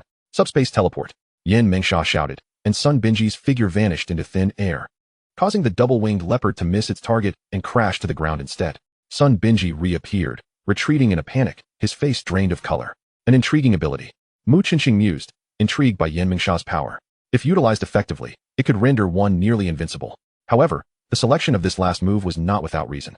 Regrettably, due to Yan Mengsha's current strength, the skill could only be used once every 5 minutes. After blocking a lethal attack, she would become a mere spectator for the next 5 minutes. A sense of despair began to spread among the invincible team. They were now in a predicament where they could neither escape nor effectively combat the creature. "Do you need assistance?" A familiar yet unwelcome voice suddenly rang out from above. Sun Binji turned to see Mu Qinqing and his group appearing behind them. I do not require help." Sun Binji gritted his teeth, resolute in not allowing this individual to enjoy the spectacle. Cui Ruzhen frowned. "Son, don't be stubborn. Which is more important, pride or life?" Just as she finished speaking, the double-winged leopard had risen again and charged towards Sun Binji. Crack! The sound of breaking bones echoed, and Sun Binji felt as though he had been struck by a colossal hammer, nearly meeting his end. Which is more vital, pride or life? Undoubtedly life. Life has become inconsequential. What value does pride hold now? Sun Binji is not prepared to meet his demise. He is still surrounded by endless wealth and alluring beauties. "Save me," he bellowed at Mu Qinqing. "I can save you, but it will cost 10 million each," Mu Qinqing declared. Since that fateful auction, he had come to realize that the requisite funds could significantly smooth his path to cultivation. Currently, he was utterly impoverished, so after assessing the strength of a second-tier beast, he conceived the idea of charging for his assistance. Naturally, when it came to Sun Binji, he could not set a low price. "Hurry up and make it happen. 100 million will suffice." Sun Binji was nearly driven to madness. "It's a deal." Mu Qinqing raised his hand, unleashing an ice arrow that pierced the eye of the colossal winged leopard. Although Yu Mingqiu could not discern its fatal weakness, The eyes were undoubtedly one of its vulnerable spots. Indeed, as the ice arrow, imbued with frigid energy, approached, the colossal winged leopard abandoned its attack on Sun Binji, raising its paw in defense. Second-tier beasts possessed significantly higher intelligence than their first-tier counterparts. A milky white glow enveloped Sun Binji, filling him with warmth as his injuries rapidly healed. A healer. That girl is a rare healing class, Sun Binji thought, a flicker of envy and jealousy flashing in his eyes. Hey, over there. Once you're ready, join the fray. Don't be lazy. Mu Qinxing's languid voice reached Sun Binji's ears. With a disgruntled huff, he charged forward. With the addition of 2 formidable attackers and 3 powerful supporters, the odds shifted dramatically to 10 against 1. The colossal winged leopard, no matter how strong, was at their mercy. The immense strength of the colossal winged leopard was both its advantage and its Achilles heel. Once Zhou Yuanyuan's power confinement was successfully enacted, its most formidable offense was extinguished. With the trio positioned in 3 different directions, and lacking the long-range tooth projectile attack of the Fang beast, it was merely a matter of time before they would prevail. Boom. As when Pan's sword pierced its throat, the colossal winged leopard finally collapsed to the ground. At last, WeVe dealt with this beast. The 5 members of the invincible team exhaled in relief. Effort yields reward. Surely everyone's attributes have improved significantly? Zhou Yuanyuan remarked with a smile. I think I've acquired a supernatural ability. Yu Miao Miao exclaimed in surprise. She raised her hand slightly, and a bolt of purple lightning crackled from her fingertips. Lightning embodiment. I can bestow lightning damage upon my teammates. The group was momentarily rendered speechless, their hearts swelling with envy. Had she just obtained a supernatural ability for free? What astonishing fortune. Mu Qinxing, unable to resist commenting, quipped, it seems your captain's 100 million was well spent. Sun Binji's face darkened at his words. Had he been the one to gain a skill, he would have felt justified. However, it was Yu Miao Miao who had received the ability, leaving him merely a benefactor. Gentlemen, please take your leave. Mu Qinxing began to usher them away, as he needed to absorb the energy from the colossal winged leopard. Why should we leave? Are you hoping to reap the benefits alone? Sun Binji seemed to have grown wiser, contemplating a strategy to let the Star Dream team depart first. Mu Qinxing shrugged. Whether you stay or go is entirely your choice. The 6 members of the Star Dream team formed a circle, and Mu Qinxing commenced his energy absorption. Under the astonished gaze of the 5 members of the invincible team, the corpse of the colossal winged leopard began to fade away, leaving behind only a pair of transparent wings. Yu Mingqiu stepped forward and placed the wings into her backpack, observing the members of the Star Dream team glowing with vitality. It was evident that the earlier skill was linked to energy absorption. Yet, knowing was futile. They could only harbor envy and resentment. What Sun Binji did not anticipate was Mu Qinxing's proposition for collaboration. Captain Sun, how about we join forces? What do you propose? It's simple. We will hunt down beasts together, and I will share the attributes gained from my skills with you. The condition is straightforward. Any items dropped by the beasts will belong to the Star Dream team. Mu Qinxing's proposition was mutually beneficial, and collaborating would ensure greater safety and efficiency. Sun Binji frowned. This is a temporary alliance. It does not alter my disdain for you. Mu Qinxing nodded, of course. I harbor no fondness for you either. Uft. Yu Mingqiu could not help but laugh. Were these two engaged in a childish squabble? Regardless, the 2 parties ultimately reached a foundational agreement, maintaining their mutual disdain. Their team expanded to 11 members, and they set forth into the depths of the second-tier isolation zone. Chapter 38, The Shura Field. 1, 2, 3, 4, 5, 6, 7, 8. Why are there only 8 teams? Which 2 have not been located? Li Zhongtian felt an ominous premonition. They had nearly scoured the entire first-tier isolation zone, discovering several mysterious corpses. Report. A soldier entered to deliver news. Come in. Long Qihai's expression was grim. With 10 future supernatural experts missing, he knew he would be implicated. The soldier handed him an envelope. Commander Long, what information does it contain? Li Zhongtian inquired urgently. Long Qihai slowly opened the envelope, revealing the origins and causes of death of the mysterious corpses. Except for one corpse at a distance that had been stabbed with a blade, the others had their heart meridians shattered by an overpowering force, likely due to physical attacks. Who were they? Li Zhongtian pressed. Most of them were from Red Sun Nation, with only the distant corpse belonging to a Dragon Nation individual.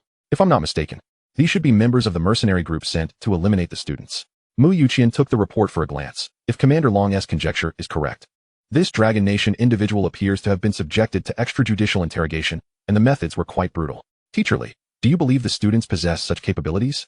Li Zhongtian replied with a wry smile. The missing teams of Mu Qinxing and Sun Binji both have such abilities.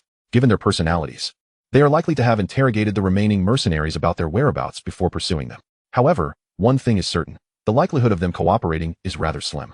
Li Zhongtian was somewhat aware of the enmity between Mu Qinxing and Sun Binji. Suggesting they work together was utterly implausible. While he did not care much for Sun Binji, He knew that Mu Qinxing was a subject of interest for the Cosmic Supernatural Union, even a designated candidate. If anything were to happen to Mu Qinxing, it would spell great trouble. His only hope was that they remained safe until the 3-day period concluded, at which point the isolation zone would automatically transport everyone out. However, the two teams he deemed unlikely to ally had already reached the heart of the second-tier zone. Overall, most individuals had only experienced half a year of the apocalypse, resulting in a pitifully low number of intermediate supernatural beings. Consequently, the number of beasts slain in the second-tier zone was not high, and the density of beasts increased the closer one got to the entrance of the third-tier zone. The two teams found themselves surrounded by 4 peculiar hybrid monsters during their most perilous moment. Yu Miao Miao's newly acquired ability proved immensely beneficial. The 4 attackers, imbued with lightning damage, caused temporary paralysis with each strike. The 3 members struggled to hold their ground against their opponents, preventing them from disrupting Mu Qinxing's combat. Finally, bolstered by various support skills, Mu Qinxing managed to slay 1 hybrid monster in a one-on-one confrontation, shifting the tide of battle. After eliminating all 4 hybrids, the group realized their clothes were drenched in sweat, their limbs weary. However, the rewards were substantial, particularly for Mu Qinxing. His psychic absorption allows him to acquire half of the attribute values, unrestricted by the number of individuals involved, resulting in a remarkably swift increase. User 002. Attributes: Strength 35, average 17. Agility 28, average 17. Constitution 28, average 18. Spirit 40, average 20. Skills: Injury Recovery, Tiger Charge Fist, Wish Harvester, Affection Viewer, Frosty Arrow. Psychic Absorption. Wishing Points 1. Wishing Attempts 0. Friendliness 8. Hatred 5. Compared to his attributes upon entering the isolation zone, all but strength have doubled. The only regret lies in the absence of acquiring new abilities or upgrading existing ones. Furthermore, he remains uncertain about how to ascend to the next realm of psychic powers. It appears that merely stacking attributes may be futile. Within a span of less than 3 days, he is already quite pleased with such significant enhancements. Notably, once his attributes reached 40, the values gained from slaying secondary beasts began to plummet sharply. Therefore, it seems unnecessary to engage in reckless ventures for trivial gains. After tonight, he plans to have the isolation zone teleport the team out, safely concluding this ordeal. The collaboration has ended, and both parties have parted ways. Sun Binji deliberately chose a campsite further away from Mu Qinxing. With the partnership dissolved, the two sides resumed their subtle games of strategy. Mu Qinxing paid no heed to him. Truth be told, Sun Binji was not even on his list of rivals. Following previous arrangements, he and Yu Mingqiu would keep watch through the first half of the night. Barely half an hour into their vigil, Shun Ningming approached. Sister Yu, you should rest. I can't sleep. Yu Mingqiu looked at her suspiciously, then glanced at Mu Qinxing, realization dawning in her mind. Hee, little Mingming, you want to be alone with Mu Qinxing, don't you? Mu Qinxing's face flushed crimson as he lowered his head, muttering, I did not. No need to deny it. Our captain is both handsome and capable. It's only natural he attracts admiration. Let's all compete fairly, Yu Mingqiu said, linking her arm with Mu Qinxing's. Mu Qinxing frowned and said in a low voice, let go. This is inappropriate. Fine, I'll let go, Yu Mingqiu pouted. Shun Ningming admired Yu Mingqiu's boldness in love and hate, yet her own temperament prevented her from being so forward. May I sit here? She asked, pointing to a stone beside Mu Qinxing. Of course, Mu Qinxing replied with a gentle smile, his demeanor markedly warmer towards her. Bias. Yu Mingqiu muttered. Ignoring her, Mu Qinxing turned to Shun Ningming and asked, how is Uncle Shen now? Has anyone troubled him? Shun Ningming shook her head with a smile. No, those ruffians are afraid of you. They're now all overly eager to please. That's good, Mu Qinxing replied, relieved that his absence wouldn't embolden those thugs to bully them further. The deterrent effect from defeating Zhang Tianhu was evidently significant. By the way, what are your plans after we leave? Shun Ningming lowered her head, falling into silence. Memories of her fallen classmates resurfaced. With her teammates gone, she was left alone. Upon returning to Tianyi University, how would others perceive her, even if they didn't mistakenly think she had abandoned her companions? She feared no one would want to team up with her again. She sighed deeply. I don't know. How about joining our team as a substitute? Mu Qinxing suggested. A small team is allowed one substitute to step in should a main member encounter unexpected circumstances. A flicker of joy crossed Shun Ningming's eyes. But we're not in the same school. It's still possible to form a team even if we're from different schools. Besides, Tianyi University and Juling University are in the same city. I can apply to the authorities, and it shouldn't be a problem. If all else fails, transferring is also an option, Mu Qinxing assured her. Chapter 39. He is a good person, you are a bad person. Thank you. A glimmer of hope finally sparked in Shun Ningming's eyes. No need for thanks between us, Mu Qinxing smiled gently. Indeed, there's no need to express gratitude. Actions speak louder. Observing the mutual glances exchanged between the two, Yu Mingqiu felt as if she was being force-fed dog food. Humph, you two carry on. I'm off to sleep. As she stood, she suddenly spotted a small red deer-like beast rushing towards her from a distance. Qinxing, there's a beast. Mu Qinxing immediately stood up, positioning himself protectively in front of her, while Shen Ningming moved behind Yu Mingqiu. After 2 days of collaboration, the team had developed considerable synergy. The little red deer was now alarmingly close, and there was no time to rouse the others. Mu Qinxing raised his hand, conjuring a frost arrow to deter the creature's approach. However, the fiery little deer showed no inclination to evade, lowering its head. It deflected the frost arrow with its antlers. Impressive, Mu Qinxing thought, growing increasingly vigilant, but the little red deer seemed indifferent to them, racing forward without launching an attack. Such behavior suggested only one possibility. A more terrifying beast was pursuing it, leaving it no time for confrontation. Mu Qinxing's expression shifted. In the secondary zone, the only creatures that would chase a secondary beast would be those of a boss-level threat. Quick, wake them up, we need to retreat. Mu Qinxing decisively instructed Yu Mingqiu to alert the others. Just then, as Yu Mingqiu turned, a white shadow emerged from the darkness. Mu Qinxing lowered his arm. For it was not a beast that approached, but a person. A woman. A small woman. The newcomer stood barely 4 feet tall, dressed in a princess gown, adorned with a frilly hat, and wielding a cute black magical girl wand.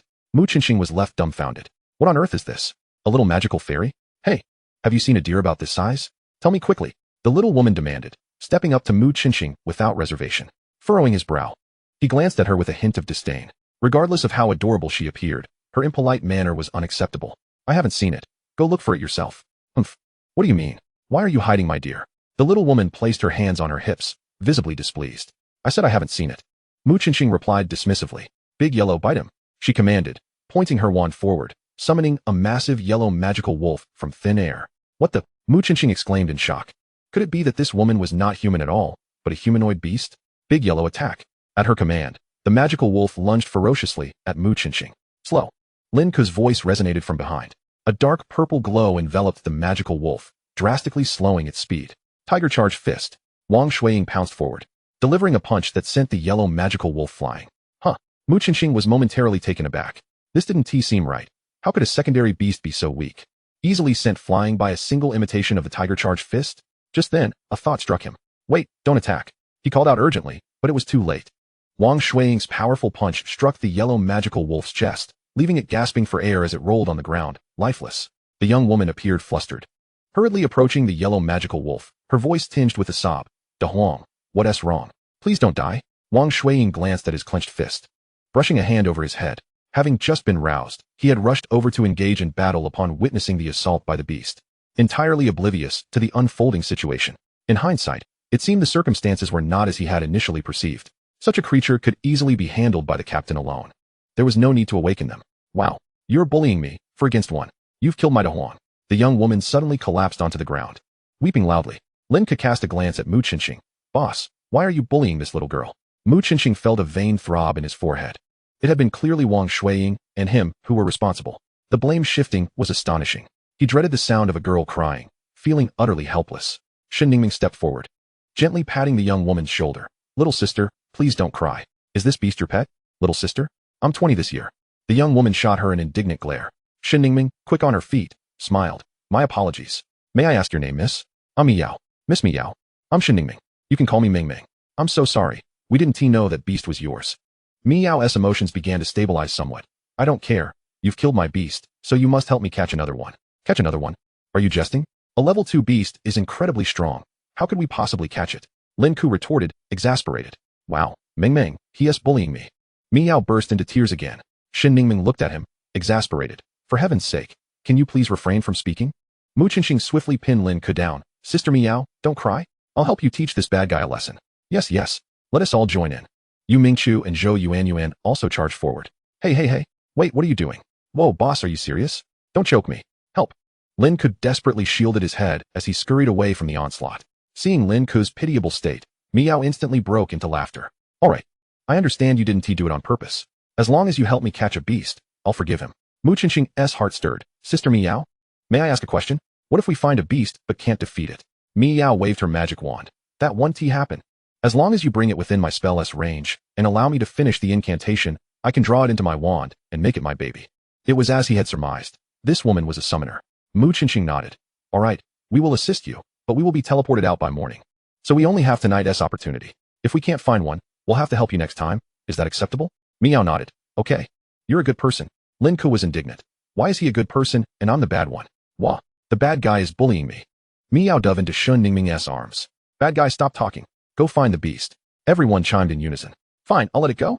I'll accept my fate and go look, Lin Ku lamented, tears brimming. It was Wang Shuiying who had killed De Huang, yet somehow, he was deemed the villain. Was there no sense of justice? Chapter 40. A terrifying advancement. With Miao's commotion, sleep was clearly out of the question, and everyone mobilized to search for the beast. Miao revealed a secret.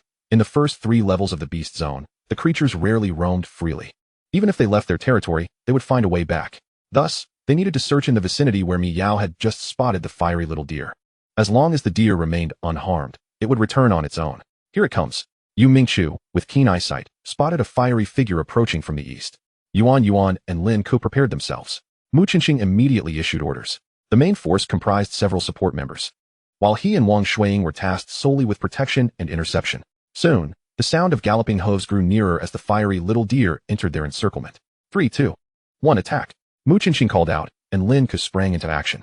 Under the dual effects of the slow spell and power suppression, even a level 2 beast was momentarily caught off guard, stumbling slightly before it could react.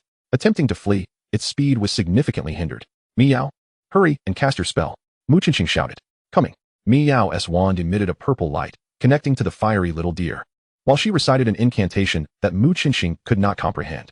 The linked deer's energy waned further, its speed diminishing once again. Yet it persisted, striving to escape the range of power deprivation.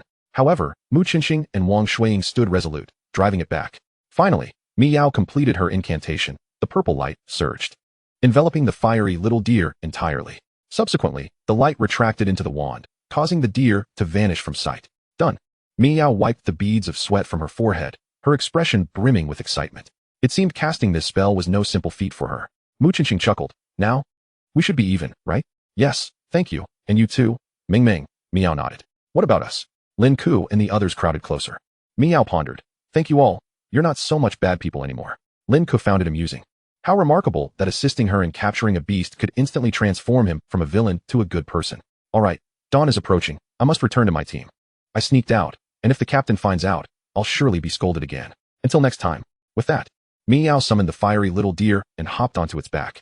Soon, her figure disappeared around the corner. That woman is peculiar. She claims to be 20. Yet her speech feels childlike, Wang Shuiying remarked. Mu Qinxing nodded. I feel the same way. However, she mentioned having a team. She might be a student from a university's abilities department. 20 should be a good age. As for her personality, everyone is different. Perhaps she simply has a childlike temperament. Lin Ku turned his head away. In any case, I don't like her. Mu Qinxing laughed, patting his shoulder. Come now. Why be upset over a little girl? Just consider it a good deed. Besides, you might never meet again. Yu Mingchu commented. If only I could have such abilities too. It's not just about power enhancement. A steed like that would be so impressive, wouldn't it?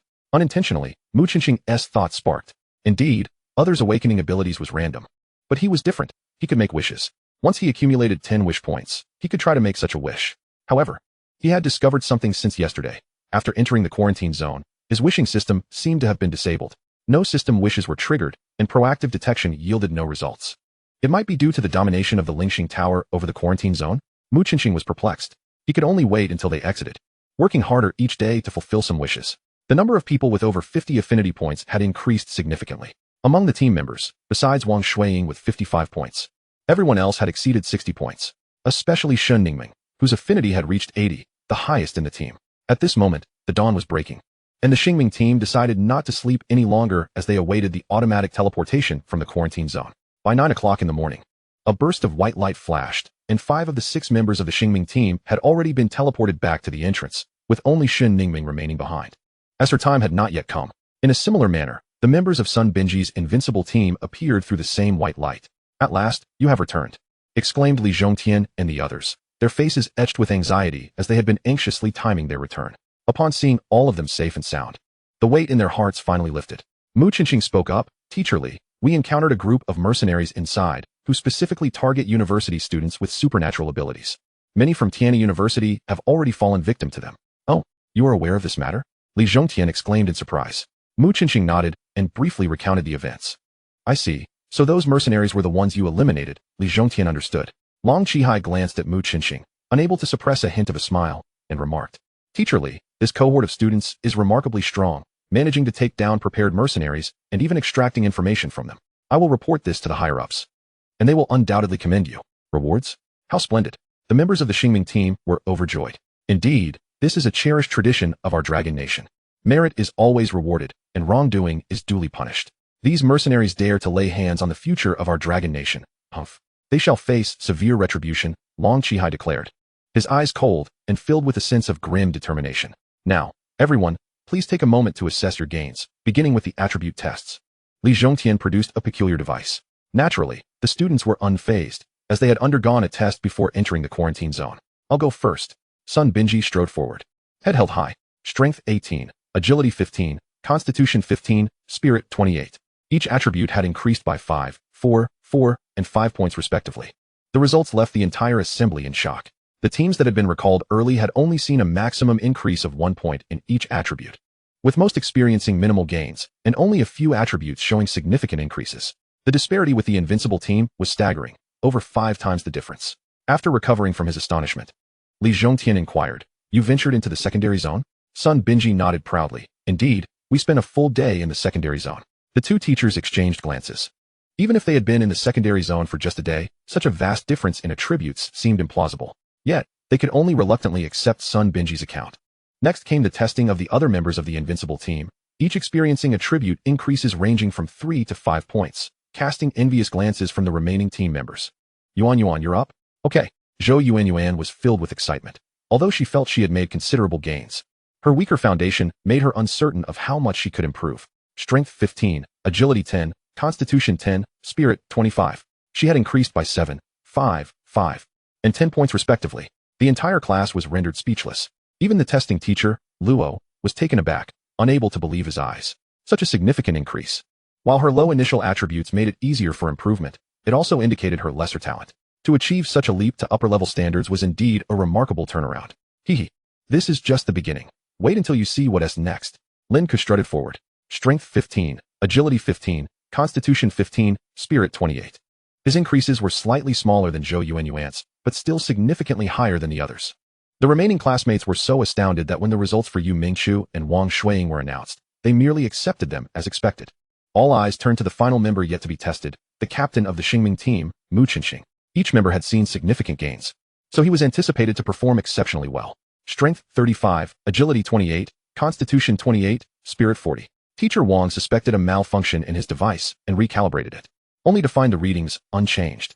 The increases were not mere points, but rather monumental leaps. The two teachers exchanged glances. Such a substantial enhancement could not solely be attributed to slaying exotic beasts, but must have triggered the reward mechanism of the Lingxing Tower. Unfortunately, they were mistaken.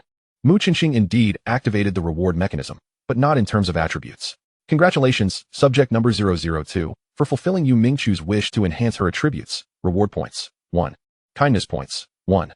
Congratulations, subject number 002, for fulfilling Shen Ningming's desire for revenge. Reward points, 1. Kindness points, 1. Congratulations, subject number 002, for realizing your teammate's wish to defeat the boss. Reward points, 5. Kindness points, 5. Congratulations, subject number 002, for thwarting the mercenaries' plot to eliminate all students. Reward points, 1. Hatred points, 1. Congratulations, subject number 002, for crushing the wishes of Sun Binji and Shui Ruzhen to humiliate the Xingming team. Reward points, 2. Hatred points, 2. Congratulations, subject number 002, for 5 humans surpassing a goodwill level of 50, granting an additional basic wish. A series of system notifications echoed in Mu Qinxing's mind, filling him with elation. No wonder he had been unable to actively receive wishes while in the quarantine zone. The system had automatically processed them for him. He quickly checked his attributes. The kindness value had accumulated to 17, the hatred value stood at 8, and he had 11 remaining reward points, along with 1 additional basic wish. This was nothing short of a bountiful harvest. This journey through the quarantine zone had been truly remarkable. However, there were restrictions in place. Each individual could only enter the quarantine zone once every 2 months. Any attempts to enter forcefully would trigger a riot of exotic beasts, leading to the apprehension of those violating the rules. There had been instances where 2 mercenaries, overconfident in their strength, had forced their way in repeatedly to slaughter lower-tier exotic beasts, only to be obliterated by higher-tier beasts breaking through the limitations to the first level. Subsequently, the Dragon Nation's Investigative Bureau established a strict prohibition against anyone attempting to sneak into the quarantine zone within the 2-month cooldown period. Naturally, those who chose to disregard this warning were deemed suicidal, and the Bureau would not intervene. Thank you for your hard work, everyone. Due to the unexpected events, You all passed the assessment, and each of you will receive an attribute elixir, which can enhance any single attribute by 1 to 5 points according to your current values. To be distributed shortly by Teacher Luo. As Li Zhongtian's words concluded, cheers erupted from the students. The elixir capable of enhancing attributes by 5 points was likely worth a fortune in the market, a rare commodity indeed. Everyone may return to school, with Teacher Luo for now. Mu Qinxing, please stay behind. Mu Qinxing was taken aback for a moment, but then nodded. All right. He surmised that Teacher Li likely wanted to inquire about the increase in attributes. Following Li Zhongtian, he entered a small meeting room. Don't be nervous, have a seat. Li Zhongtian gestured toward the sofa with a smile. Thank you, teacher. Mu Qinxing obediently sat down. Are you aware of the qualifications for entering the Lingxing Tower? Li Zhongtian suddenly asked. Mu Qinxing's heart skipped a beat. He certainly knew, as Aunt Wang had informed him. However, the fact that Li Zhongtian was unaware of this matter indicated that Aunt Wang had not disclosed his identity to the academy. He pondered for a moment, then gently shook his head. What I am about to say must not be shared with others, including your teammates, Li Zhongtian said, looking at him with a serious expression. Understood, Mu Qinxing nodded, indicating his comprehension. Li Zhongtian continued. In truth, the emergence of the Lingxing Tower did not occur 6 months ago, but much earlier. Moreover, it opens once every year, with the timing being random, and the nearby nations are informed 3 months prior through a special method. He paused, glancing at Mu Qinxing's expression, and noted that the student appeared remarkably composed, showing no signs of excitement or anxiety. A steady mindset. I have indeed chosen the right person, Li Zhongtian thought to himself. Little did he know, Mu Qinxing was already aware of this information, hence the absence of any turmoil. As the Lingxing Tower is located in the Dragon Kingdom, neighboring nations also wish to participate. As a result, this contest for the Lingxing Tower will involve 20 teams, with 10 from the host Dragon Kingdom, 2 from the Western 8 nations, 2 from the Red Sun Kingdom, 3 from the Bear Nation, 2 from the Monkey Kingdom, and 1 from the A Nation. Each team comprises 6 members, including 1 reserve player, totaling 110 individuals competing for 20 slots. Mu Qinxing surmised what Li Zhongtian was about to say next. Li Zhongtian elaborated. Due to the restrictions of the Lingxing Tower, humans over the age of 25 cannot enter. Therefore, the selection of the Dragon Kingdom's participants will be drawn from the students of the Abilities Department in the pilot universities. There are a total of 15 pilot academies for abilities in the Dragon Kingdom, with approximately 800 meticulously selected students competing for 60 spots. Wait a moment. Mu Qinxing interjected, feeling a bit puzzled, as this differed slightly from what Aunt Wang had said. Teacher Li, isn't the selection based on teams? Li Zhongtian shook his head.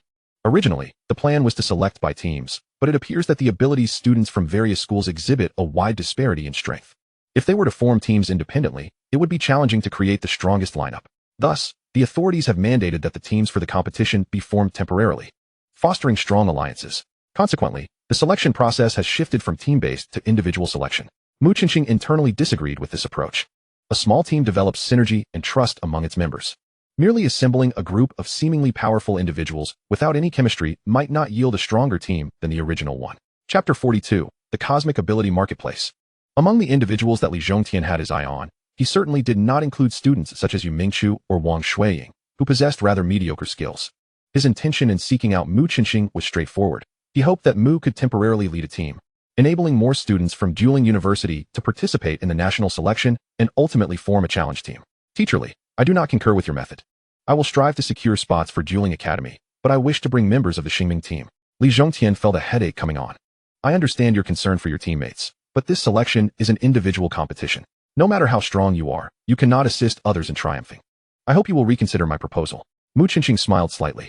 Indeed, they currently lack the capability to stand on their own. But there are still 2 months until the selection, is there not? Anything could happen. With Mu's firm stance, Li Zhongtian could not compel him to accept his suggestion. Finally, in a state of resignation, he proposed a wager. How about this? If your teammates do not qualify, you will heed the Academy's advice and form a strong team. If they do qualify, you will decide the team composition. Agreed, Mu Qinxing nodded. All right, you may proceed, but this matter must remain confidential for the time being. Li Zhongtian waved his hand dismissively. Director Li, I have a request. Mu Qinxing suddenly spoke up. What is it? Previously, I mentioned that we rescued a healing student from Tianyi University, Shunmingming, in the quarantine zone. Her entire team has unfortunately perished, and I wish to add her to the Xingming team. I hope you can approve her transfer application. The healing department? Li Zhongtian's eyes brightened. Healing abilities are indeed rare, making them a priority selection for the competition. However, such talent might not be easily released by Tianyi University. I have no objections here, but will Tianyi University comply? Mu Qinxing replied calmly. If they refuse, I will have her withdraw directly. As long as Director Li guarantees acceptance, it will suffice. Li Zhongtian patted his chest confidently. You can rest assured on this matter. Bringing in another healing student will certainly garner the Academy's and the leadership's approval. With Mu Qingqing's matter resolved, he felt a significant weight lift from his shoulders. However, the information Li Zhongtian had shared sparked a suspicion within him. The assassins from the Red Sun Kingdom might very well be targeting the ability students for the upcoming selection battle in 2 months. Naturally, this was beyond his jurisdiction, as the Dragon Kingdom had dedicated agencies to handle such issues. What he needed to focus on now was rapidly enhancing his teammates' abilities, particularly those of Yu Mingqiu and Lin Ku. Upon returning to school, he first visited Wang Shuiyan's office. Wang Shuiyan greeted him with a smile. "You're back. How do you feel?" Mu Qingqing nodded. "Not bad. I have gained some insights." He recounted the events that transpired in the quarantine zone. After listening, Wang Shuiyan nodded.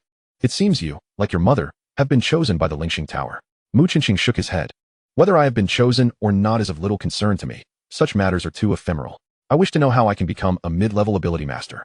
Wang Shuiyan nodded. "The criteria for a mid-level ability master are quite simple. One must exceed 50 in all attributes and possess more than 2 mid-level skills. It must be mid-level skills, not just primary skills achieving mid-level effects." Mu Qingqing frowned. This seemed exceedingly difficult. With 2 months remaining, he would be unable to enter the quarantine zone, thus preventing rapid enhancement through absorption of exotic beasts. Wait, if entry is not an option, I can purchase the corpses of exotic beasts. Mu Qingqing slapped his forehead, realizing how simple the solution was. The cafeteria can procure exotic beast corpses. Surely there must be a way to buy them. Aunt Wang, do you know where I can purchase exotic beast corpses? Wang Shuiyan chuckled. You wish to buy corpses to enhance your attributes? That's not entirely impossible, but the corpses of first-level exotic beasts become ineffective once your attributes surpass 30. Only those of second level or higher will yield results. Typically, the market only features first-level exotic beasts, while second-level ones are regulated. Aside from that special marketplace you visited, they are only available in the mercenary black market, and even there, the supply is scarce and the price is exorbitant. Mu Qingqing smiled wryly. Even if he could find a source, he lacked the funds to make such purchases. Actually, there is another way. You are currently considered an observation member of the Cosmic Ability Alliance. By completing the tasks issued by the Alliance, you can earn points that can be exchanged for desired items, including the corpses of second-level and even third-level exotic beasts, Wang Shuiyan informed him. Where can I accept the tasks from the Cosmic Ability Alliance? Mu Qingqing inquired. Wang Shuiyan produced an object resembling a PAD. This is a task acceptance and transmission device. By infusing it with spiritual energy, you can use it. I will give it to you. Mu Qingqing took it carefully and infused it with spiritual energy. The PAD suddenly emitted a brilliant light, forming a virtual space approximately 4 square meters in size. The walls of the space were adorned with screens and buttons. With an item transmission platform located at the bottom, identity verification in progress. Welcome, number 0088, Peripheral Observer Mu Qingqing. You may engage in ordinary tasks, item exchanges, and item teleportation operations here. Such actions will consume spiritual energy, so please be mindful of your reserves. Insufficient spiritual energy may result in the destruction of the items being teleported, with any resulting losses being the responsibility of the user. A melodious female voice resonated from above. Mu Qingqing clicked the task button on the wall. Please select a category. The displayed tasks were all within his capacity to accept, each clearly indicating the points to be earned upon completion. There were 5 categories: combat, transportation, intelligence, collection, and member distribution. Mu Qingqing clicked through each one. The combat and intelligence categories were devoid of tasks, indicating none were available for acceptance. The transportation and member distribution categories contained 1 or 2 tasks, all of which were currently beyond his capability to complete. Finally, his finger lingered on the collection category. Any level 1 exotic beast materials, 5 points.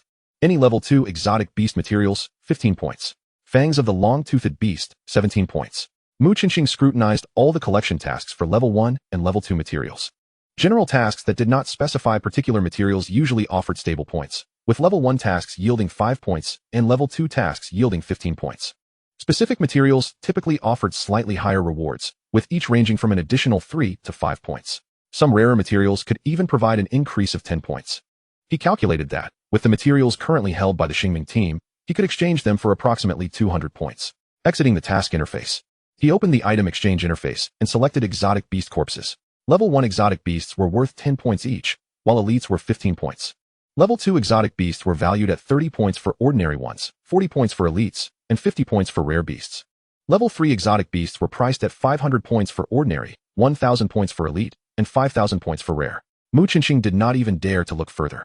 Starting from level 3, the prices were in a realm he could only dream of. Chapter 43, a monthly interest rate of 5%. Rather reasonable, isn't it? Besides exotic beasts, one could also exchange for skill spheres, teleportation portals, and other high-end items, but these were exorbitantly priced, leaving Mu Qinxing with no interest in even glancing at them.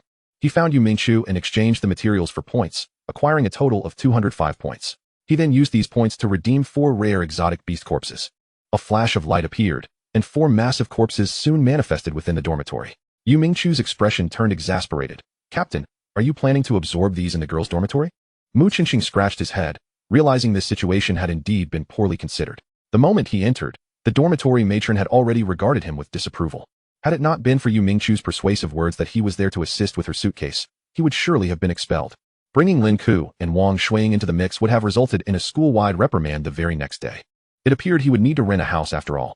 There were numerous rental properties near the school, and Mu Qinxing, accompanied by Yu Mingqiu, inquired until they found a suitable house for the Xingming team. It was an older villa with a garden-style layout. The second floor featured 3 bedrooms on either side, with a study and a children's room in the center, fully furnished with beds and furniture. The first floor comprised a spacious kitchen, storage room, restroom, and living room. More importantly, it boasted a large courtyard that could easily be transformed into a training ground. Upon inquiring about the price, it was not cheap, 150,000 dragon coins per year. No wonder it had remained unoccupied. Mu Qinxing did not haggle. Instead, he added an additional 100,000 for the agency to provide them with a caretaker. Wow, this is the first time I've lived in such a large house. I'm overjoyed. I want this bedroom. And no one is to contest it with me. Yu Mingqiu declared as she found a room adorned with plush toys and flopped onto the large bed, reluctant to rise. All right, it's all yours, but we need to move the exotic beast corpses now. Mu Qinxing felt a twinge of frustration, wishing he had secured a residence before the exchange. The two had no choice but to hire 4 enormous carriages. After summoning Lin Ku and the others, they finally managed to transport the 4 corpses into the large courtyard. Lin Ku collapsed onto the ground, shaking his head. Boss, please don't do this again. Are you trying to work us to death? Yuan protested. Come on, keep your comments to yourself. The boss is only trying to help us improve our strength quickly. A mysterious smile crept onto Mu Qinxing's lips. Yuan is right, and from today onward, you will undergo specialized training. Wait, what is that expression on your face? Lin Ku felt a foreboding sense of dread.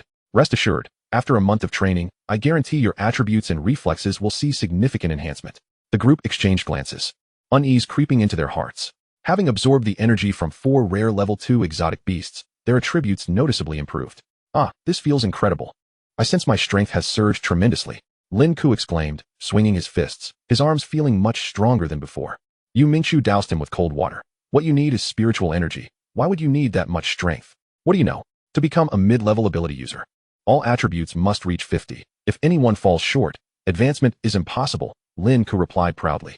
Mu Qinxing looked at him incredulously. This standard was one he had shared with Lin Ku, and yet he dared to boast about it openly. Yuan sighed. If we can't access the isolation zone for 2 months, our training speed will slow down considerably. While slow progress may not be an issue, after experiencing such rapid gains, it feels empty to go a day without improvement. Nothing to do, is it? Come with me to collect debts, Mu Qinxing chuckled. Collect debts? Where to? Yuan was taken aback. Lin Ku realized. Of course, to the invincible team. They owe us 100 million dragon coins. The group erupted with excitement. Having long harbored grievances against Sun Binji, and now they had a legitimate reason to see him in a predicament. Mu Qinxing surmised that Sun Binji was likely at the training ground, so they headed straight there. Sure enough, the invincible team was engaged in running drills. Mu Qinxing directly led his team to intercept Sun Binji. Young Master Sun, when will you repay the 100 million dragon coins you owe the Xingming team? Given the number of people training on the field, Mu Qinxing did not lower his voice. As a result, many eyes turned toward them. The invincible team owes the Xingming team 100 million? What's going on? Who knows? Oh right, I remember now. Both teams seem to have entered the level 2 area. Do you think the Xingming team rescued the invincible team, hence the agreed upon reward? I don't think so. It could also be the salary for helping them level up. Thus, what this world truly needs is strength. As long as our power increases, money will be no object. Sun Binji's expression darkened as he overheard the murmurs around him. Mu Qinxing, why are you pushing me? I never said I wouldn't pay. 100 million is no small sum. I need time to raise the funds. Oh, it seems young Master Sun is deliberately refusing to pay? That's fine. I shall approach Chairman Sun for the funds, considering I saved his son's life. He should not be so stingy. Mu Qinxing replied nonchalantly. You. Sun Binji pointed at him, trembling with rage. Given old Sun's temperament, if he learned of such a major embarrassment, he would surely be furious. I currently only have 20 million on me. The remaining 80 million I can pay in installments. With interest. Sun Binji pulled out 2 checks for 10 million dragon coins each from his backpack. Mu Qinxing unceremoniously seized the opportunity, nodding in agreement. Very well. Given your identity as young Master Sun, I can place my trust in you. However, How shall we calculate the interest? Let me ponder. A monthly interest of 5% seems reasonable, does it not? At this moment, not only was Sun Binji taken aback, but even the onlookers were left in disbelief. A 5% monthly interest implies that a loan of 10 million would incur a hefty 50,000, while 80 million would amount to a staggering 400,000. Just the interest for a single month could sustain an average person for an entire lifetime. All right, can you leave now? Sun Binji ground his teeth in frustration. Heh, I'm on my way, young Master Sun, do your best. Mu Qinxing was in high spirits as he departed with his team. He had anticipated Sun Binji's attempt to renege on the debt, yet he was taken aback by the young man's surprising sincerity, perhaps motivated by pride. Mu Qinxing, a girl is looking for you. She's in the ability department classroom. On his way back, he encountered a fellow student. At this hour, the only girl likely to seek him out was none other than Shen Ningming. Mu Qinxing gestured for his companions to return first, opting to head to the classroom alone. As expected, Shen Ningming was quietly seated on a chair, awaiting his arrival. Mingming, it's you. So, have you completed the procedures? Mu Qinxing greeted her with a warm embrace. Yes, Tianyi University didn't give me any trouble. They merely suggested I visit my alma mater whenever I have the time. Shen Ningming replied, a smile gracing her face. Chapter 44, 24 million, quite affordable. Mu Qinxing nodded in agreement. Tianyi University was not foolish. It was unnecessary to offend a future expert in the healing department. I've already secured accommodation. You can move your belongings over. Shen Ningming pointed to the suitcase in the corner. It's just this, some clothes and books. Mu Qinxing recalled that Shen Ningming's family was not wealthy, and she must have lived quite frugally, as evidenced by her slightly faded clothing. Mingming, let's go shopping. Ah, but I haven't put these away yet. No worries. The school has transport carts. The two made their way to the transport area, where Mu Qinxing summoned a cart to send Shen Ningming's belongings back to the villa. Watching him spend 200 effortlessly, Shen Ningming felt a pang of heartache. Isn't that a bit too expensive? Mu Qinxing waved a hand dismissively. Mingming, you are now an ability user. Do not regard money so heavily. It's essential to spend when necessary. Rest assured, I can support you. Shen Ningming's cheeks flushed slightly as she murmured in agreement. The pair first visited Longhua Bank, depositing the check into a chip, gazing at the restored 8-digit balance. Mu Qinxing could only marvel at how quickly money flowed in and out in the realm of ability users. Exiting the bank, he led her to Longhua Restaurant.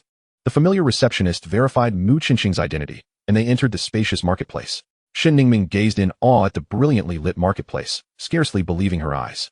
She rubbed them vigorously, confirming that this was indeed a shopping center reminiscent of the pre-apocalyptic era, a luxurious establishment that she would never have dared to enter before. How stunning. Isn't it? I was equally taken aback during my first visit, Mu Qinxing remarked.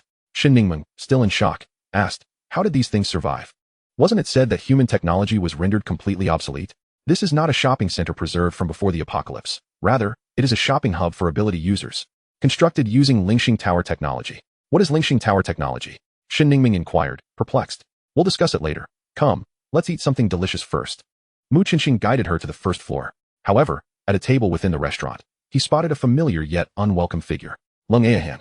What terrible luck to encounter her again, Mu Qinxing thought, exasperated, as he chose a more secluded spot to avoid her gaze. Yet, with only the three of them in the restaurant, Lingxing lifted her head and immediately spotted them. Upon seeing Mu Qinxing, her right cheek flushed with indignation. The humiliation he had inflicted upon her was not something she would easily forget.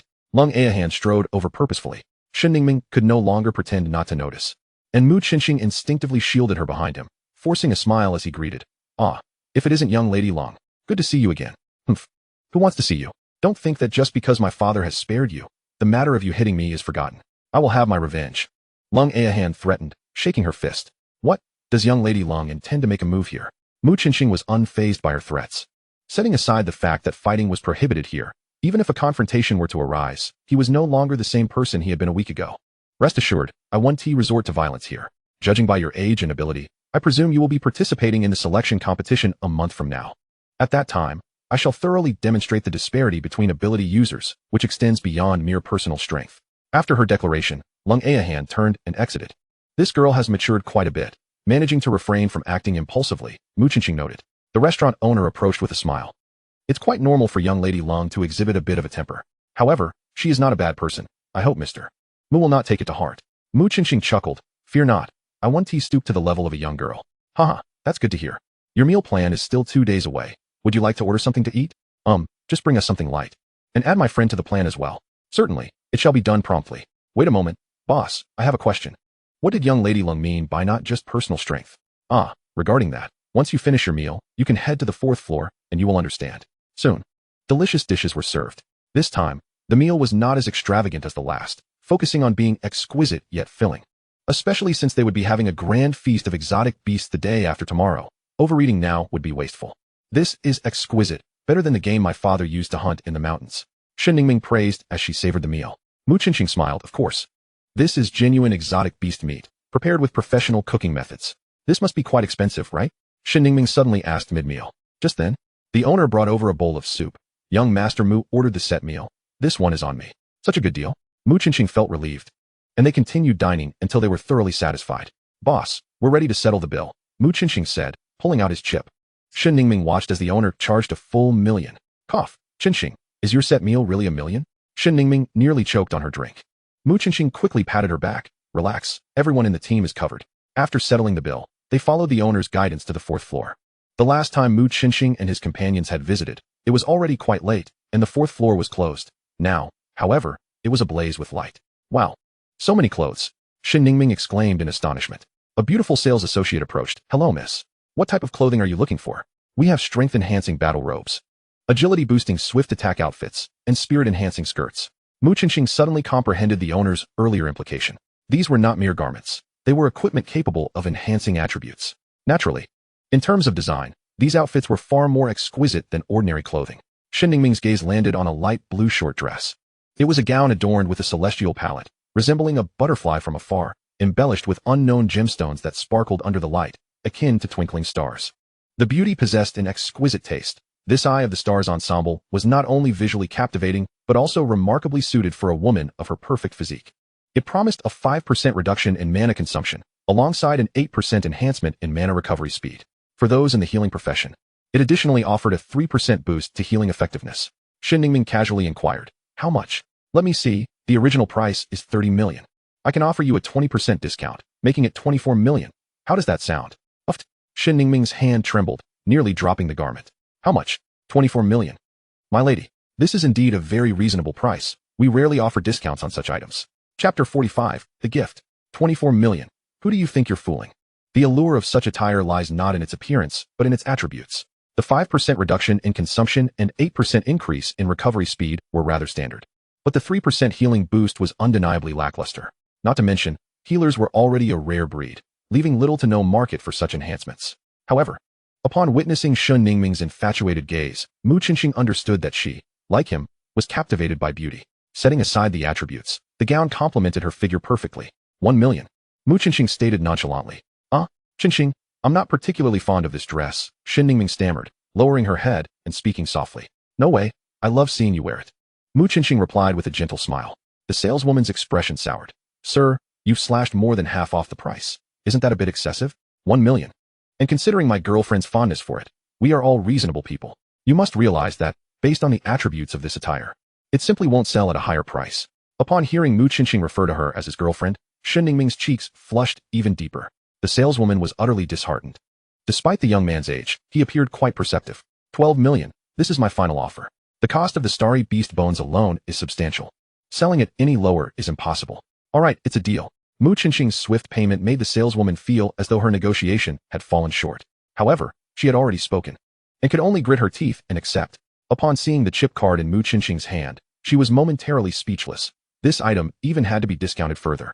Yet, anyone capable of possessing such a chip card was certainly not someone to offend. Sir, your total comes to 10,800,000. We look forward to your next visit. Mu Qinqing handed the garment bag to Shen Ningming, gesturing towards the fitting room. Try it on. Moments later, as Shen Ningming emerged from the fitting room, Mu Qinqing was utterly entranced. The gown was as if it had been tailor-made for her, fitting her like a glove. The dress accentuated her slender legs, radiating an ethereal beauty reminiscent of a celestial being. Even the nearby saleswoman widened her eyes and sighed. Sir, your investment of 10 million was indeed worthwhile. Is it beautiful? Shen Ningming twirled around, looking at Mu Qinqing with delight. Absolutely. Shall I compose a poem for you? Really? You can write poetry? Shen Ningming was taken aback. Indeed, before the apocalypse, I was quite the renowned scholar, excelling in more than just the sciences. Let me think. I have it. In the ethereal clouds, the graceful shadow moves, a sweet breath whispers, though truth remains unproven. Perhaps a celestial maiden descends from the heavens. Half a starry dream, half a beauty unspoken. Shen Ningming lowered her head. I'm not as beautiful as you say. It is true, I never speak falsehoods. Mu Qinqing asserted earnestly. Ahem, you too. Could you please refrain from feeding me dog food? I'm still single. Even the saleswoman could no longer hold her tongue. Mu Qinxing was uncertain why his feelings for Shen Ningming were so distinct. Following his deception by another woman, he had maintained an emotional distance from all women. Yet, with Shen Ningming, that distance faded effortlessly. Perhaps it was due to her having saved his life. The two departed from the Dragon Kingdom restaurant. As they walked, Shen Ningming's appearance was so stunning that nearly every passerby turned to gaze, leaving her quite embarrassed. This is all your fault. I wouldn't have worn it if I had known. Mu Qinxing chuckled. That simply won't do. Such a beautiful gown must be worn. Don't mind them. They are merely envious.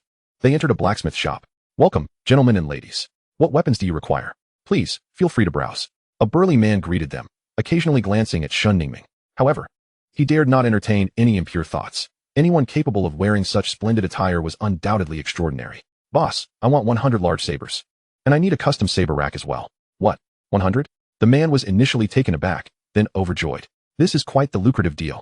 Are you planning to create a mountain of suspended blades? His experience shone through. Mu Qinxing nodded. Oh, each saber must be of varying sizes. Leave that to me.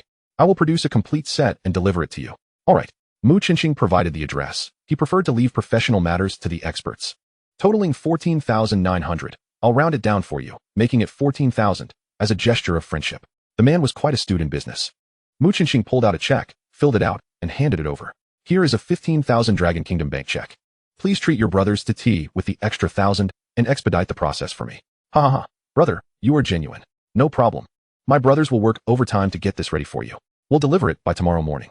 The man pocketed the check and called for the forge to commence work. Upon exiting the blacksmith shop, Shen Ningming inquired curiously, Qinxing, why do you need so many sabers? Mu Qinxing smiled mysteriously, you'll find out tomorrow. They strolled casually along the street, purchasing some daily necessities before returning to the villa. Upon seeing Shen Ningming's gown, Yu Mingqiu immediately felt a pang of jealousy, pouting, Captain, you are too biased. You bought Mingming a new outfit but neglected me. Mu Qinxing smiled softly, don't worry, I have gifts prepared for all of you. They are custom-made and will arrive tomorrow. As for clothing, I'll buy for everyone as long as you all pass the test. Fantastic. The captain is the best. Yu Mingqiu clapped with glee. Suddenly, Shen Ningming recalled the large saber array Mu Qinxing had ordered, and an ominous feeling crept into her heart. She looked at the 4 team members with pity, thinking, you all may be celebrating too soon. The following morning, Mu Qinxing took the team to the academy to request a month-long leave. Initially, the department head, Li Zhongtian, had agreed, but then the guidance director, Guosonglin, insisted on opposing him. Mu Qinxing, do you have any idea how many classes you've skipped this year? And you dare to request a month off now? Do you think this academy is your home, where you can come and go as you please? Mu Qinxing paid him no mind, simply placing the approved leave form on his desk before turning to leave with his team. Guosonglin fumed, Mu Qinxing, don't think you can act recklessly just because Li Zhongtian is backing you. Skipping class for over a month and accumulating over 2 months of absences warrants expulsion. You violated both rules. This is school policy, and even Li Zhongtian cannot change that. However, no matter how loudly he called out, Mu Qinxing did not look back and left directly. Guosonglin's expression darkened. You little brat, daring to ignore me? Fine, I'll show you what consequences look like. Not long after Mu Qinxing and his companions departed, Guosonglin promptly rose and made his way to the principal's office. Chapter 46, Devil's Training. Agua, is there something on your mind? The principal inquired with a cheerful smile. Principal, that student from the ability department, Mu Qinxing, is exceedingly arrogant. He blatantly disregards school discipline, gallivanting outside with a gaggle of boys and girls. If word of this gets out, what will become of the reputation of Ling University? If all the students behave like him, how are we to maintain order in the school? Calm down, Gua. Please take a seat, the principal urged, pouring him a glass of water. It's not that I'm impatient. This is all for the sake of the school's reputation. Before the principal, Guosonglin refrained from being too brazen, merely expressing his sentiments. Well, the ability department is newly established, so it's understandable that there are some oversights. Director Li has already informed me of their reasons for seeking off-campus housing. It's quite inconvenient for them to live separately as teams. Furthermore, the school hasn't prohibited living off-campus. But taking a month-long leave is surely in violation of school regulations, isn't it? The principal sighed, alas. Regulations are rigid, but people are not. Moreover, these rules were established before the ability department's inception and are thus outdated. Gua, as educators, our foremost duty is to consider the students. If there are reasonable justifications, we can certainly amend our policies. Guosonglin, having attained the position of director, was no fool. He quickly grasped the underlying message in the principal's words. It was clear that the principal was inclined to protect Mu Qinxing. However, he was perplexed as to why the principal would indulge someone like Mu Qinxing, an ordinary individual lacking wealth or influence. I understand, Guosonglin said, rising to take his leave. As he was about to exit, the principal's voice resonated behind him. Gua, in today's world, money isn't the most crucial factor. nor is power. What truly matters is possessing strength. Guosong Lin paused momentarily, then left the principal's office without looking back. When Mu Qinxing and his companions returned to the villa, the blacksmith shop owner had just arrived to assist with the installation. Lin Ku, spotting the cart brimming with an array of knives, could not help but inquire, "Boss, are you setting a trap? What do you need so many knives for?" Mu Qinxing replied with a mysterious smile, "You'll find out soon enough." Half an hour later, the workers had completed the installation of the knife mountain. "Brother Mu, everything is set up. The sliding rails above can adjust the density and quantity of the knives," the blacksmith announced. "Thank you, boss. By the way, can you forge this?" Mu Qinxing handed him a blueprint. The blacksmith glanced at it, nodding. "With the blueprint, we can certainly create it. Though it may take a bit longer and the cost could be somewhat high." Mu Qinxing produced a check for 200,000 and handed it over, stating nonchalantly, "As long as you can make it, here is a deposit of 200,000. If it's not enough, I'll cover the difference. You don't need to worry about the cost. Is 10 days sufficient?" The blacksmith nodded repeatedly, thumping his chest. "Brother, rest assured. I will ensure it's ready within 10 days. Excellent. Now my brothers will take their leave. Once it's done, I'll have someone contact you. Take care." "No need for formalities," the blacksmith replied as the workers departed, leaving only the members of the Xingming team in the courtyard. Mu Qinxing surveyed the group. "This is my gift to you, the knife mountain formation. You have 1 week to achieve a minimum of 50 combinations." Lin Ku groaned. "I knew the boss wasn't being kind. Is this really a gift? It's a torture device." Yu Mingqiu frowned. "Qinxing, we are merely support-type ability users. Is it necessary for us to train in this?" Mu Qinxing shook his head. "Precisely because you are support-type, you need to train. So you want to be instantly eliminated in combat against peers. You cannot rely on your teammates to always be by your side. This is my month-long special training for you. Whether you choose to practice or not is entirely up to you." Lin Ku flopped onto the ground. "Fantastic. I love having a choice. I refuse to train." Mu Qinxing shot him a glare. "You're in a hurry. Those who choose not to train will automatically be dismissed from the team." "What? Then what happened to voluntary participation?" Lin Ku retorted, speechless. Yu Mingqiu pointed at Shen Ningming. "What about her?" Mu Qinxing spread his hands. "Of course, she must train as well." Shen Ningming's face turned pale. "Qinxing, are you serious?" "Absolutely. However, you will be practicing the precision and duration of your healing abilities." "Oh, I see." Shen Ningming exhaled in relief. "Who will be the first to try?" Mu Qinxing's gaze swept over the group. "I will." Wang Shuiying stepped forward. Being a combat type, even without simulating other skills, his mobility and evasion capabilities surpassed those of the other three. Wang Shuiying removed his shirt, revealing his muscular physique, and positioned himself at the entrance of the knife mountain. Currently, only 30 knives were in place, with a moderate density. It should be manageable to pass through. However, 2 minutes later, he regretted his bravado. As the knife mountain swayed, the trajectory of each knife became increasingly difficult to predict. Upon reaching 1/3 of the way, in a bid to perfectly evade a flying knife, he inadvertently retreated a step too far. One misstep led to another. By the time he traversed the remaining 2/3 of the distance, he had endured over 10 cuts. When he emerged at the end, he was a bloodied mess, various wounds adorning his body, some deep and some shallow, enough to make anyone's skin crawl.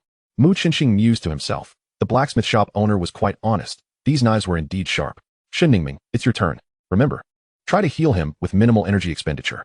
"Got it." Shen Ningming had already been waiting at the finish line and immediately began to treat Wang Shuiying. Soon, his wounds vanished, leaving only a few remnants of blood to signify the severity of his earlier injuries. "How do you feel?" Lin Ku hurriedly asked. Wang Shuiying forced a smile. "It's not as easy as it looks. You should try it yourself to understand." Lin Ku, Yu Mingqiu, and Zhou Yuanyuan took their turns in succession. The weakest performance was from Yu Mingqiu, who was struck by a knife upon entering and found herself ensnared in the knife formation, ultimately requiring Mu Qinxing to rescue her. Lin Ku successfully navigated a quarter of the way, but his experience mirrored that of Wang Shuiying.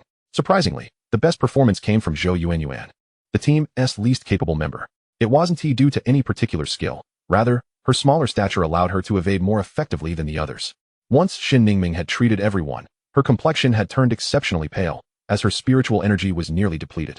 Indeed, that battle robe proved incredibly beneficial. Without its energy reduction and recovery speed enhancements, she would have faced a shortage of spiritual energy while treating Zhou Yuanyuan.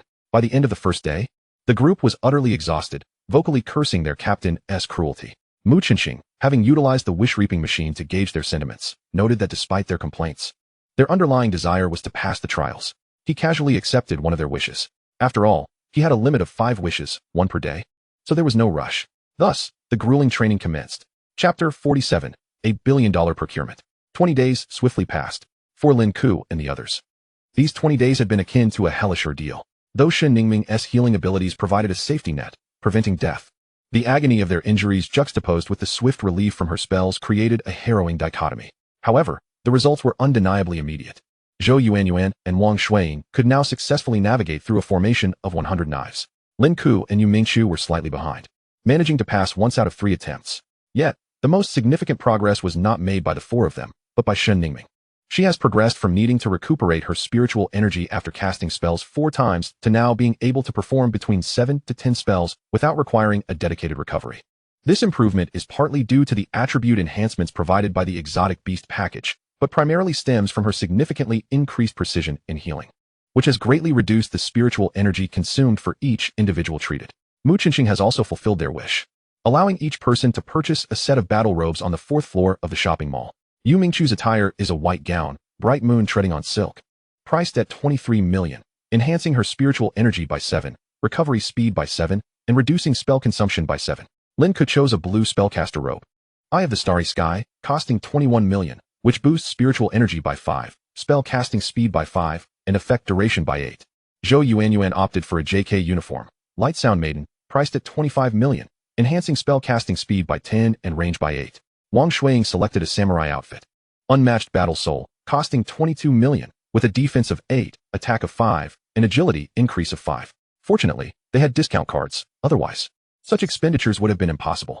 However, this meant that the 100 million Mu Qinxing had obtained from Sun Binji was nearly depleted, and he himself had nothing left.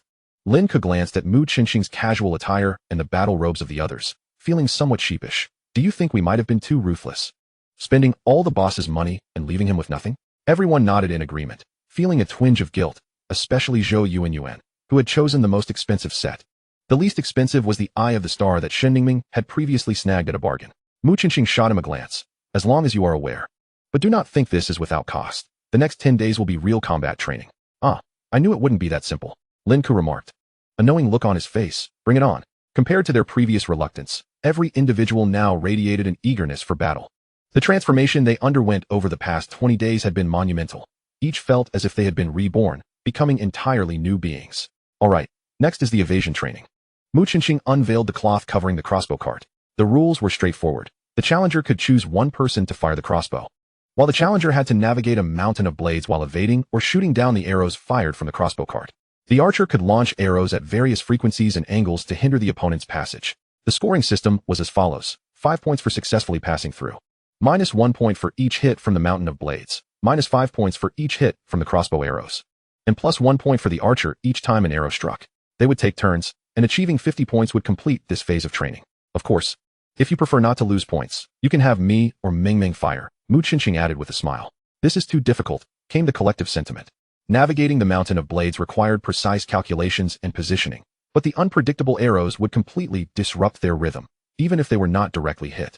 The arrows striking the mountain would complicate matters further. I'll demonstrate first. Ming, you can fire, Mu Qinxing instructed. Okay, I won't hold back. Shen Ningming replied with a grin, positioning herself behind the crossbow cart. Begin. Upon Yu Mingchu's command, Mu Qinxing darted into the mountain of blades like a swift fish. This maneuver was something he had secretly practiced after the group had completed their coordination. Utilizing the steps from the charging tiger fist, he could easily navigate through. However, attempting it without any skills posed a challenge. Of course, at this moment, he had already activated the charging tiger fist. Whoosh! Just as he turned to halt, an arrow shot directly towards him. Shen Ningming perfectly timed her shot. Mu Qinxing, having exhausted his former strength and yet to regenerate his new power, found it too late to move. Wow, she really is merciless, the others thought with a sigh. Bring it on, Mu Qinxing shouted, seizing a steel knife and expertly deflecting the arrow away, creating space for himself to maneuver. Is that even possible? Everyone was left in astonishment. Wang Shuiying sighed. The captain is undeniably a prodigy. His understanding and application of skills transcend the realm of ability users. Even if I could perfectly replicate his skills, I would still struggle to do so with such ease.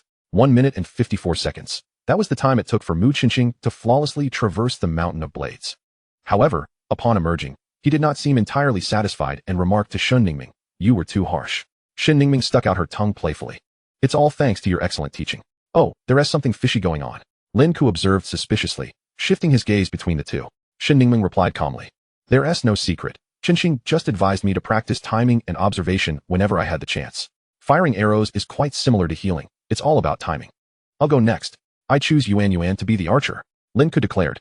Zhou Yuanyuan's eyes sparkled with mischief as she chuckled. "Oh, trying to bully me, are you? If someone wants to give points, I want T refuse. As Lin Ke stepped into the mountain of blades, ready to strategize his path, a streak of black light shot towards him. Oh no, Yuan, you're too ruthless, Lin Ke exclaimed, hastily dodging but inadvertently brushing against a steel knife behind him, resulting in a gash appearing on his shoulder. As for the subsequent tally, well, it was unnecessary to count. When Lin Ke exited the mountain, he was adorned with 4 to 5 arrows, his front and back marred with wounds. Shin Ningming approached to heal him while also recording his score. Lin Ke had been hit 15 times by the blades and 5 times by arrows, totaling a negative 35 points. Yuan earned 5 points. Lin Ke's eyes widened in disbelief. Boss, there are negative points?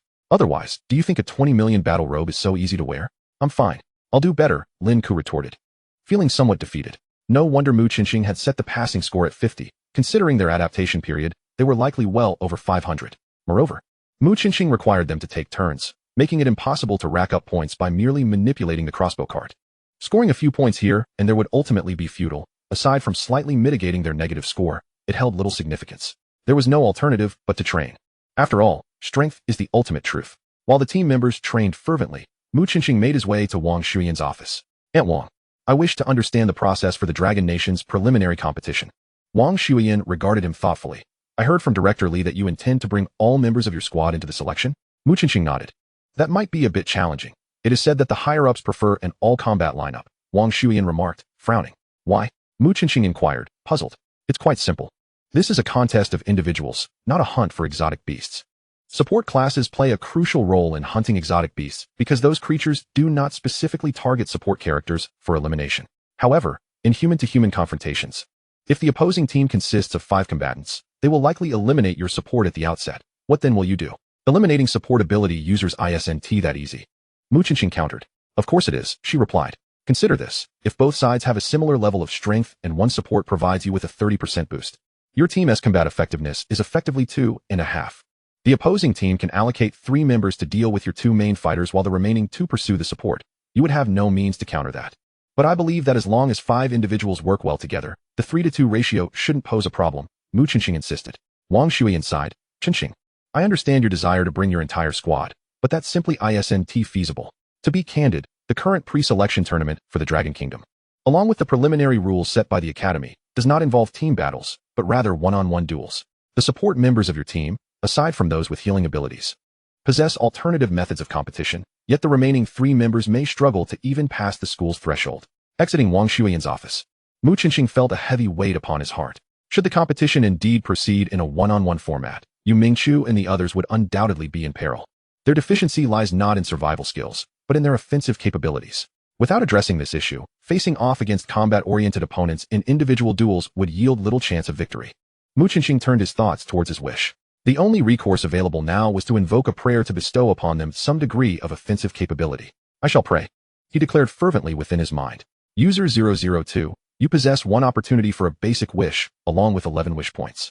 Which type of wish would you like to utilize? I will employ the basic wish, hoping to grant my teammates the ability to wield offensive abilities, Mu Qinxing articulated. After a prolonged silence, the system finally responded. Mu Qinxing's heart raced, and his palms began to sweat. The delay was unusual. Prior wishes had never taken this long.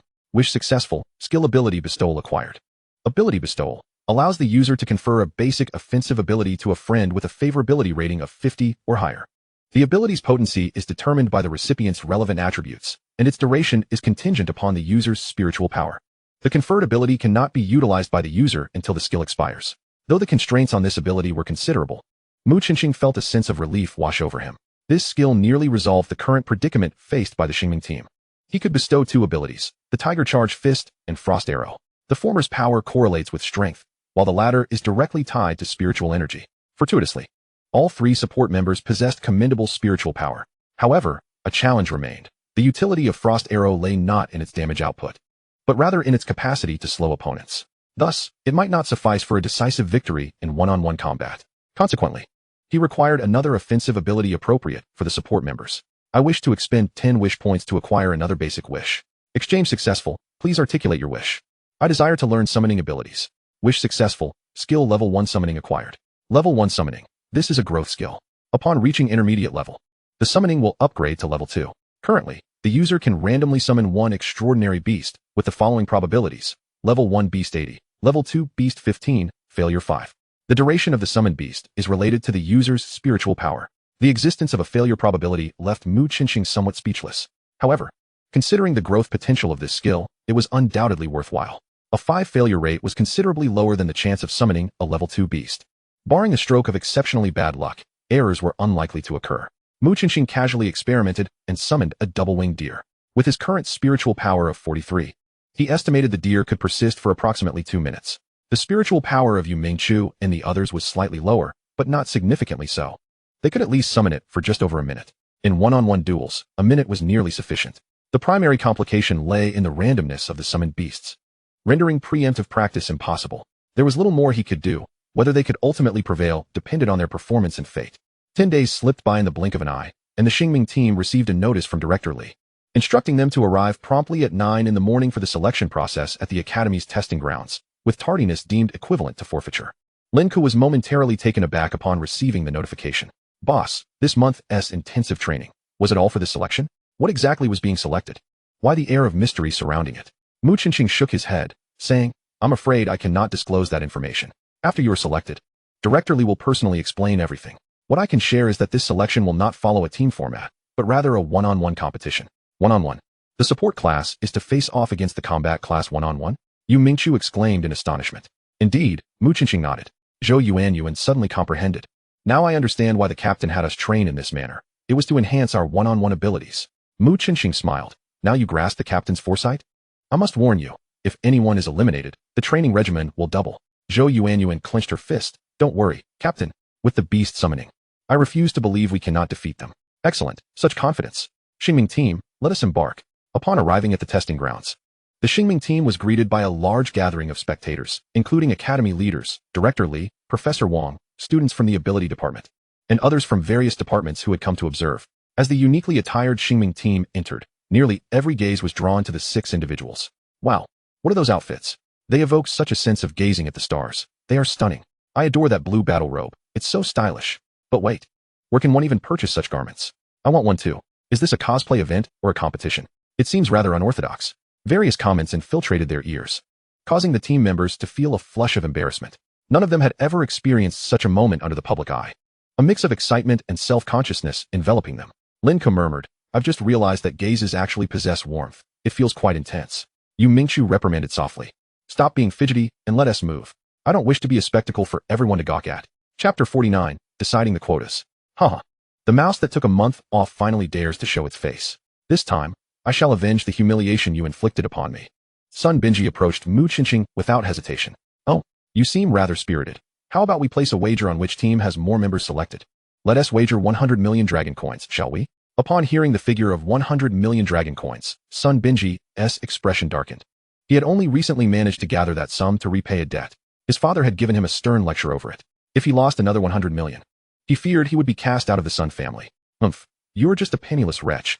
Could you even come up with 100 million if you lost? Sun Binji sneered. Of course I can. Don't forget, I have your sponsorship of 100 million here. What do you say? Are you interested in winning it back? Mu Qinxing replied with a smile. Sun Binji calculated for a moment. Although there were 6 individuals on the opposing team, only Mu Qinxing and Wang Shuiying were true combatants. Conversely, his own team boasted 4 capable fighters. Even if the 2 of them were selected, the odds of winning were overwhelmingly in their favor. This was the perfect opportunity for him to reclaim his dignity. He gritted his teeth, preparing to agree, but his companion Cui Ruzhen pulled him back, shaking her head. Brother Sun, don't be deceived. He must have insider information. Moreover, Mu Qinxing is known for his cautious nature. He wouldn't engage in uncertain ventures. Mu Qinxing laughed heartily. Ruzhen truly understands me. After laughing, he disregarded the resentful and envious glare from Sun Binji and walked towards his team's resting area. Li Zhongtian stepped forward, addressing the students. Fellow classmates, it has nearly been 2 months since you entered the ability department. Today marks the time to assess your achievements. The top 20 students in this test will qualify for the national elite competition. I hope everyone will strive to perform at their utmost level. The rules for this competition are exceedingly straightforward. 10 teams will be divided into 2 groups by draw, as Shin Ningming from the healing department will not participate. Each group will consist of 25 participants. They will be further divided into numbers 1 to 25, competing against those with the same number from the opposing group to determine the top 25. The victorious 25 will then draw lots again, with those drawing numbers 1 to 10 facing off as follows: 1 against 10, 2 against 9, and so forth, until the top 20 are determined. Upon hearing this proposal, The expressions of everyone present were marked by confusion. Is this not merely a game of chance? Some may secure a place in the top 20 after just one round, which seems rather unjust. Furthermore, a one-on-one match between support and combat types feels like a foregone conclusion. Department head, are these rules not exceedingly unfair? A student in the audience voiced their discontent. Indeed, I believe organizing by teams would be the most equitable approach.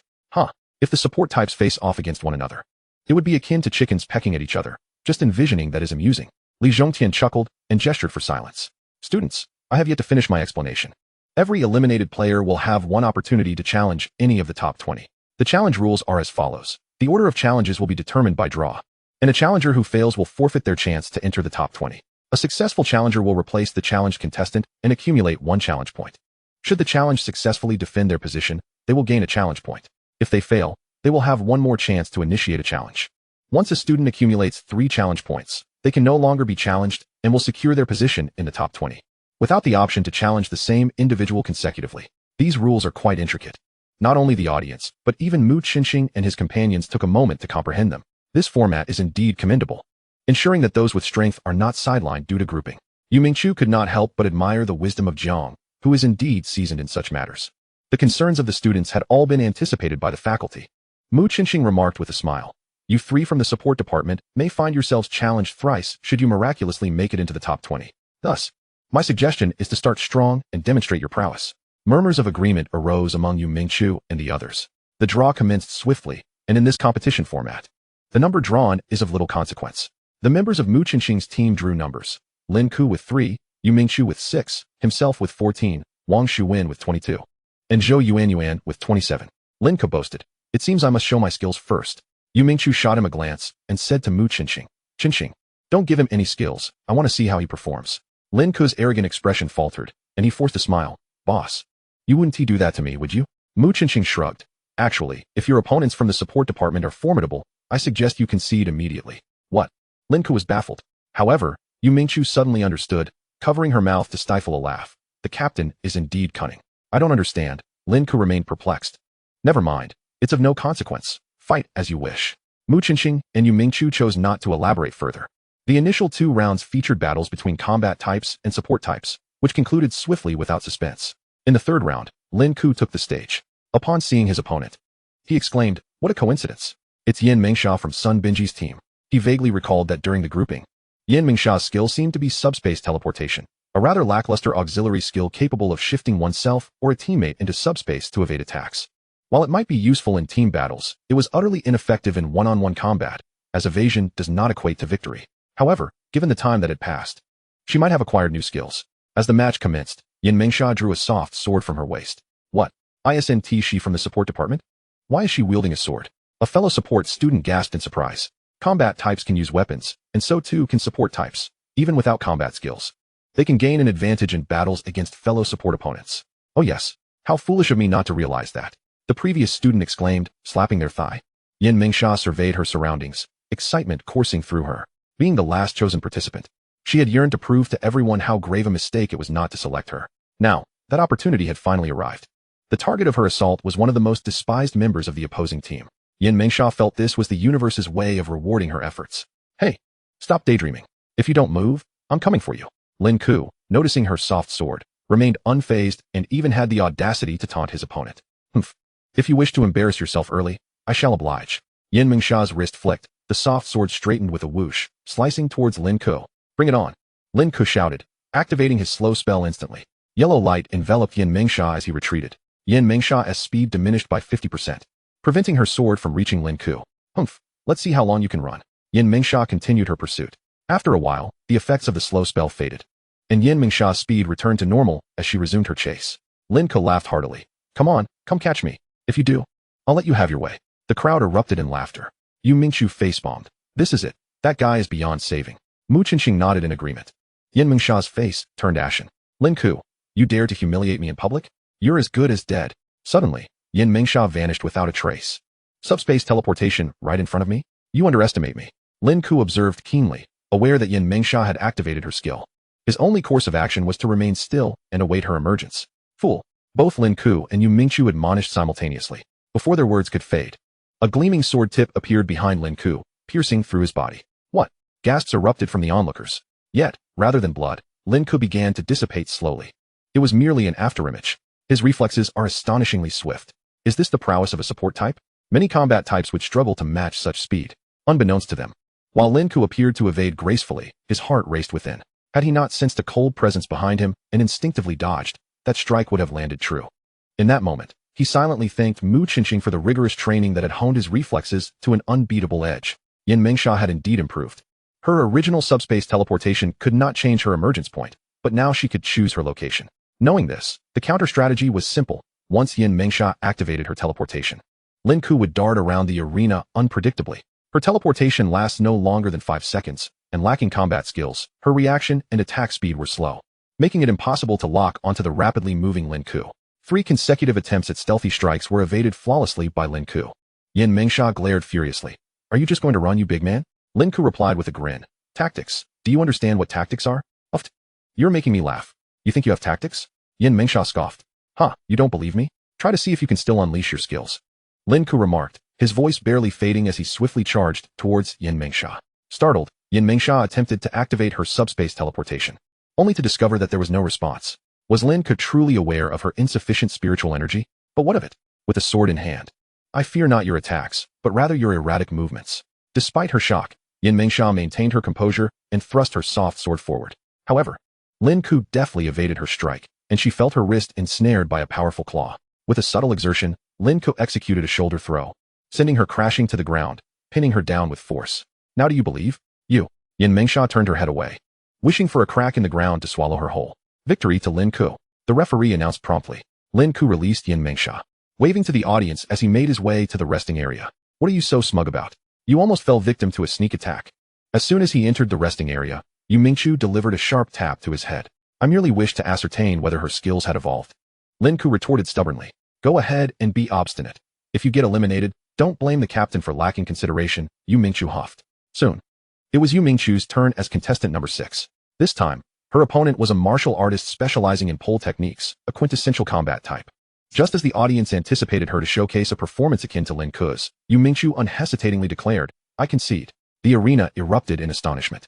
Previously, there had been instances of support types battling combat types, where the former, though defeated, at least put up a struggle. Yet, Yu Mingqiu had chosen to forfeit without a fight. Laughter echoed in her ears, yet she remained unflappable. Leaping off the stage and returning to the resting area before the referee could announce the result. Lin Ku frowned. Mingqiu, you didn't even try? Yu Mingqiu replied coolly. There's no need. I don't wish to engage in another match. What do you mean? I don't understand at all. Yu Mingqiu gazed at him as if he were a fool, unwilling to engage further. At this point, Zhou Yuanyuan could no longer contain herself and spoke up.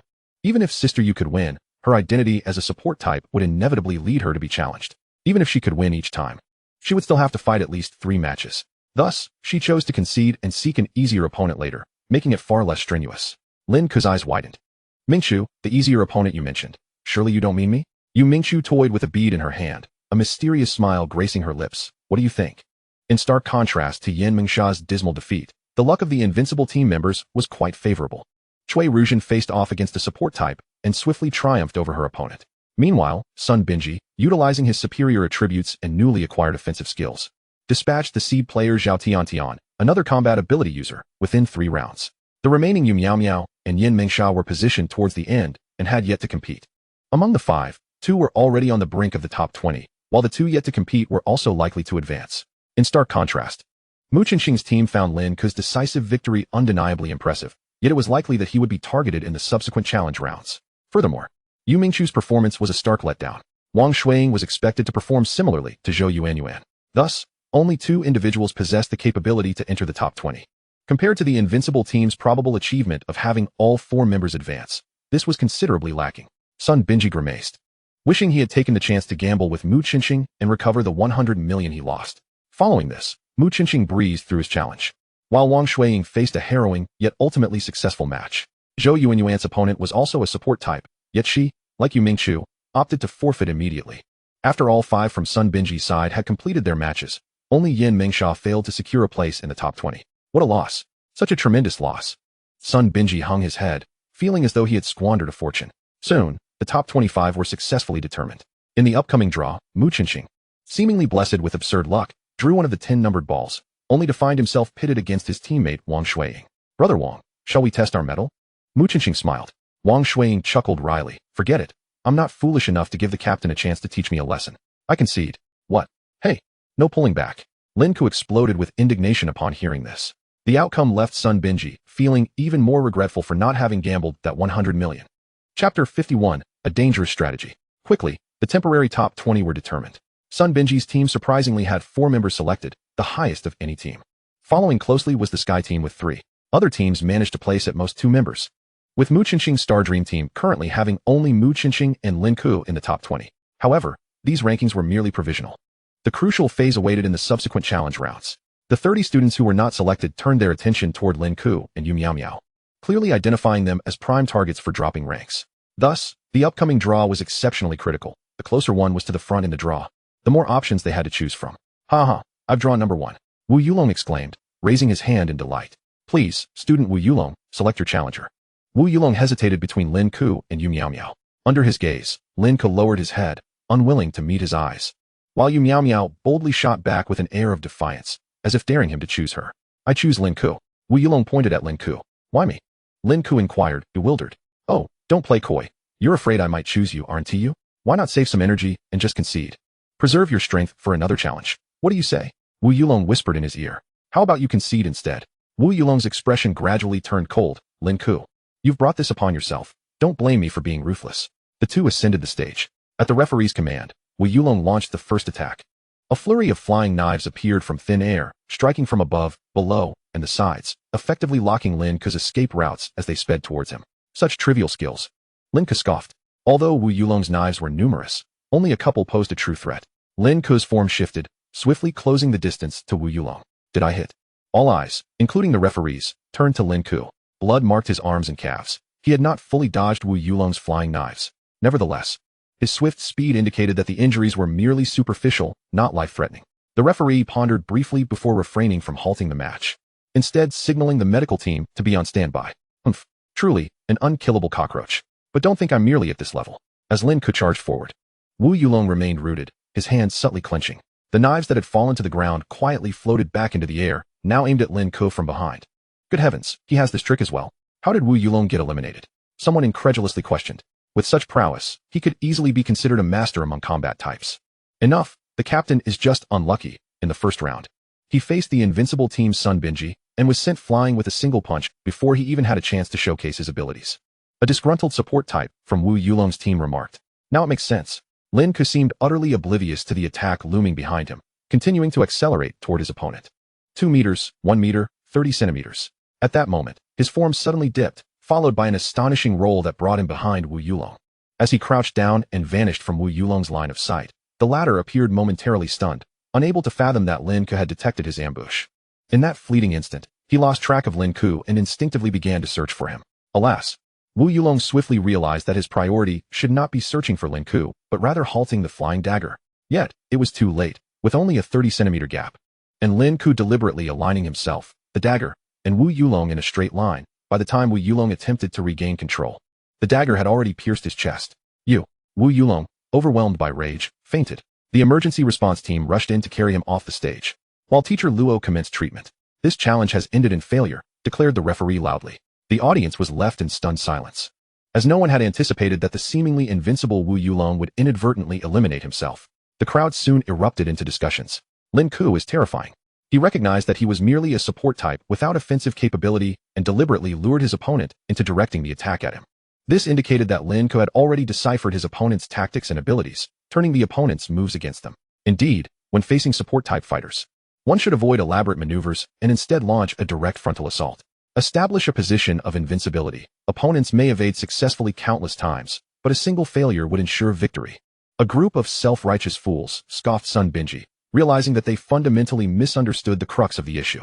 It was not that Wu Yulong's strategy was flawed. Rather, Lin Ku's evasion skills were astonishingly extraordinary. How could an ordinary support type ability user possess such agility? Most likely, they would have succumbed to the first wave of attacks. Sun Binji noted that the support type members of the Xingming team appeared excessively formidable, presenting a stark contrast to typical support types. A veritable dimensionality reduction in power. What had they been secretly training for over the past month? The subsequent challenges grew increasingly intense, leading to numerous injuries, to the point where even teacher Luo's medical team struggled to cope. Reluctantly, They enlisted Shin Ningming from the Xingming team to assist the medical team.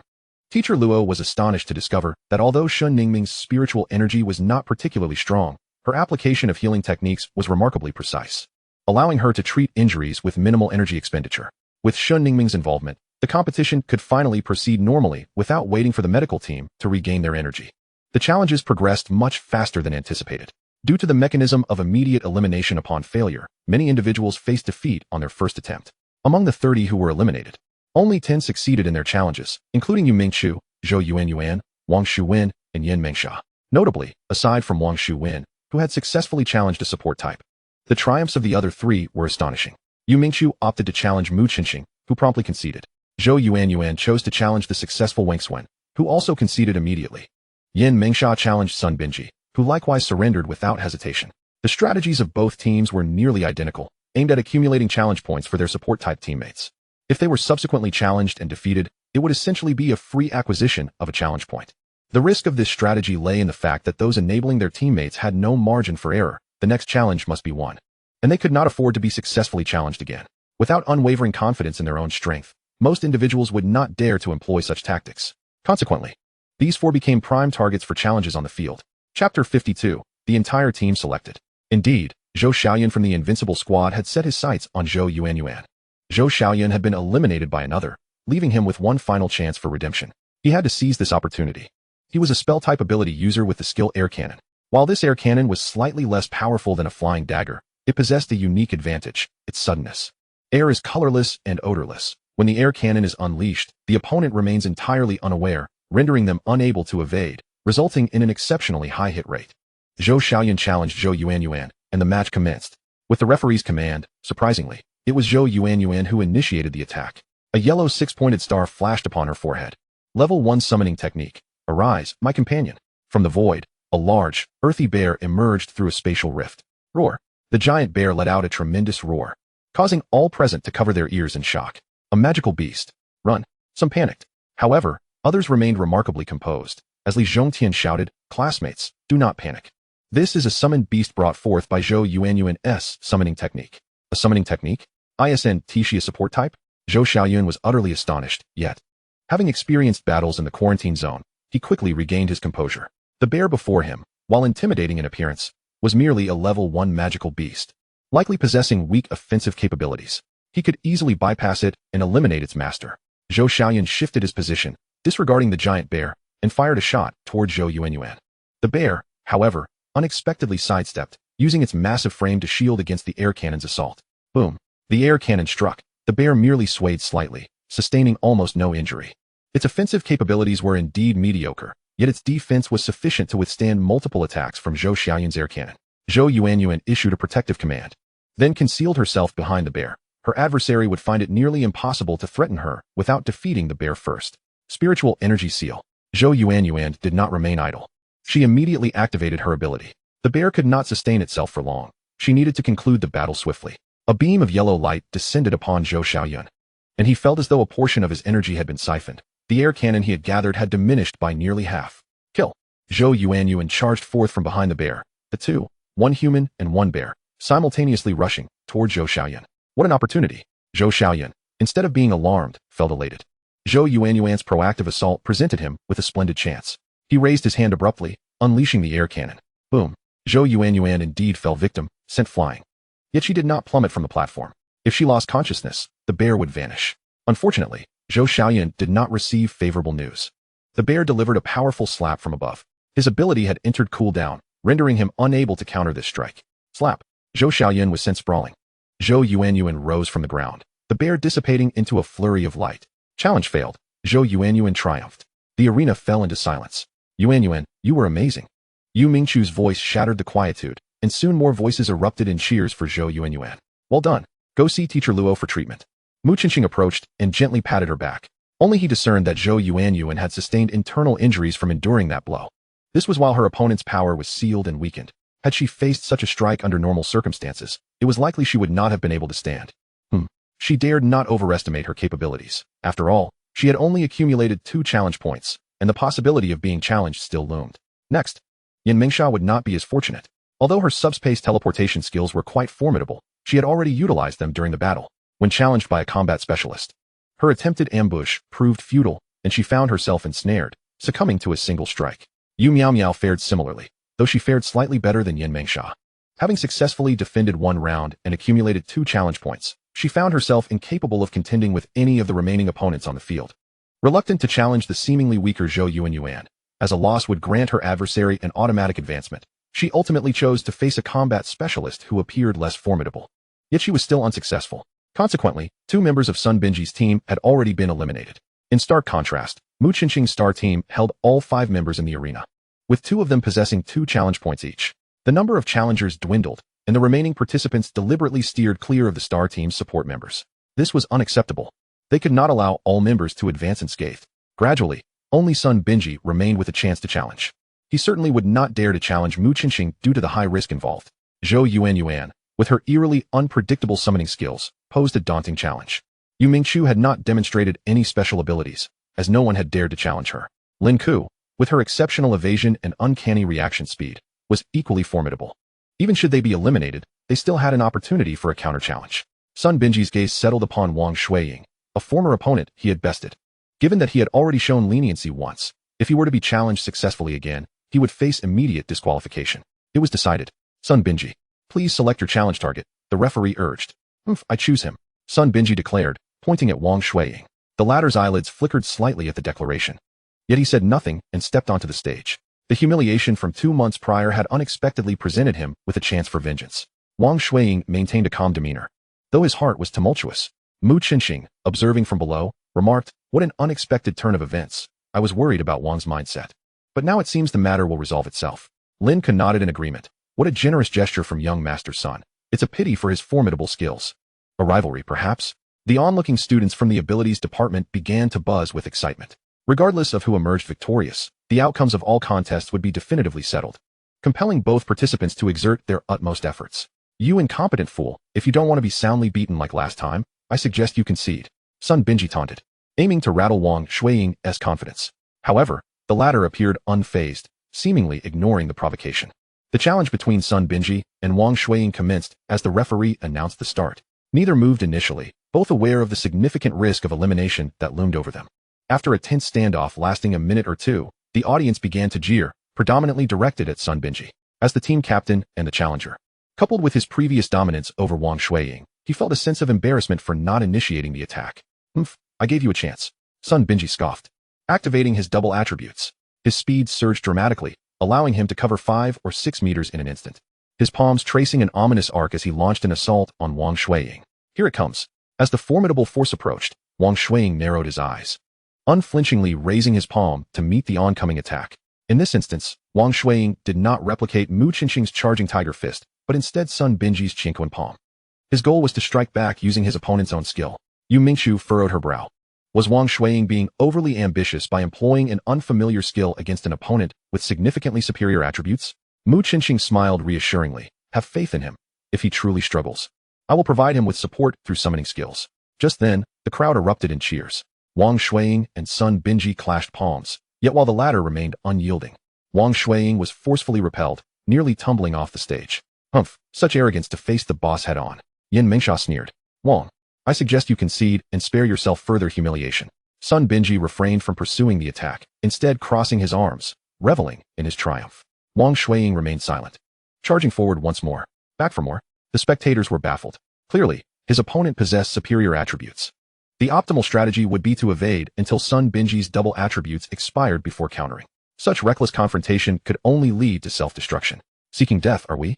Sun Binji scoffed as he unleashed his Qingquan palm, advancing towards Wang Shuiying. In a clash of sheer force, he had never feared anyone. Just as their palms were about to collide, Wang Shuiying suddenly sidestepped, evading Sun Binji's attack. Sun Binji realized that this fellow had never intended to engage him directly.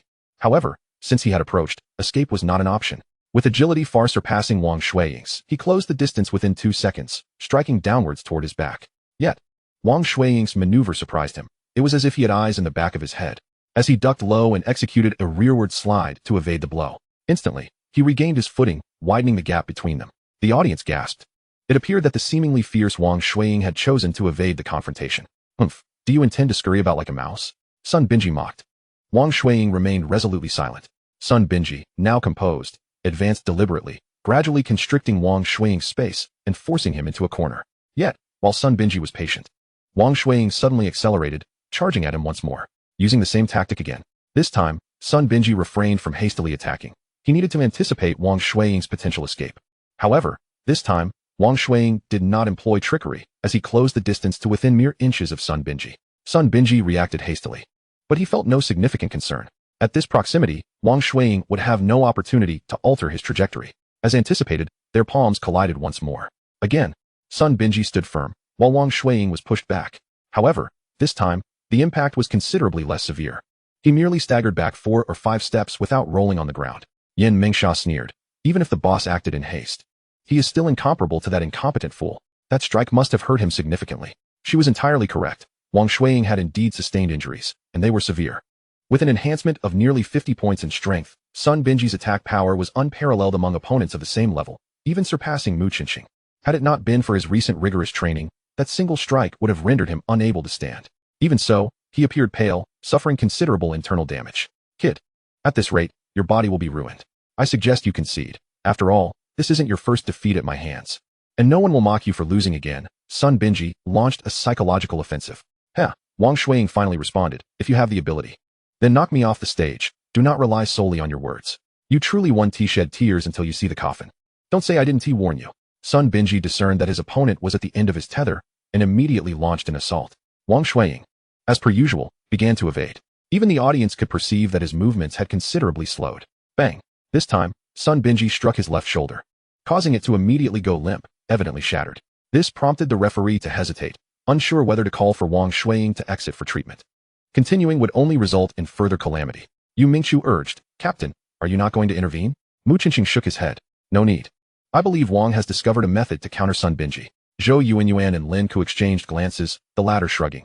I fail to see any opportunity for a comeback. Coughing, Wang Shuiying rolled to his feet, revealing no trace of pain, his gaze resolute. He resembled an indomitable cockroach, persistently standing before a formidable adversary. Go, Wang Shuiying. Among the onlookers, some began to rally support. Hang in there. Wang Shuiying, defeat him, you are the best. Sun Binji's complexion turned ashen. He never anticipated that his own popularity would be eclipsed by Wang Shuiying. However, he thought, as long as he eliminated him, the crowd would soon quiet down. Kid, this is the final blow. Fear not, I won't let you die. Haha, the outcome is yet to be determined, Wang Shuiying countered, raising his right palm in response. Carefree palm. Both shouted simultaneously as their palms collided. What transpired next astonished everyone. This time, it was not Wang Shuiying who retreated, but rather Sun Binji. Impossible. How can this be? My strength far surpasses his. How could I be overpowered? A wave of panic surged within Sun Binji as he gazed at his palm. Disbelief etched across his face. It is quite simple, for your strength does not exceed mine. Impossible. I have double my power. 10 minutes have barely elapsed. Why is my strength even lower than my initial value? A foreboding sensation enveloped Sun Binji. Have you only just realized? Indeed. Your attribute doubling can support 10 minutes without the application of other skills. However, you overlooked a crucial fact. Attribute doubling is also a skill that consumes spiritual energy. Coupled with your continuous use of the powerful Chinquan palm, the depletion of spiritual energy is significantly greater than when utilizing a single skill. And this consumption is unaffected by the doubling, relying solely on your original spiritual power value. I intentionally provoked you, luring you into maintaining the application of Carefree Palm. At this moment, not only is your strength insufficient, but you can hardly even execute Carefree Palm. As Wang Shuiying spoke, he did not remain idle. He unleashed a series of Chinquan palm techniques, forcing Sun Binji to retreat repeatedly, utterly incapable of counterattacking. Chapter 54, The National Championship, Here I Come. Faced with the rapidly shifting circumstances, the audience was left dumbfounded. Merely a minute prior, Sun Binji had inflicted severe injury on his opponent. Yet he was now being relentlessly pursued by Wang Shuiying with a single hand. Sun Binji, had you not been so intent on toying with your opponent and unleashed your full strength from the outset, perhaps you would have had a chance to win. But now, you shall fall victim to your own extraordinary abilities. Wang Shuiying summoned every ounce of strength, delivering a palm strike to Sun Binji's chest. No, please. Sun Binji attempted to steady himself, but failed. An overwhelming force surged through him, rendering his body numb, and he tumbled off the stage like a rolling gourd. Silence enveloped the arena.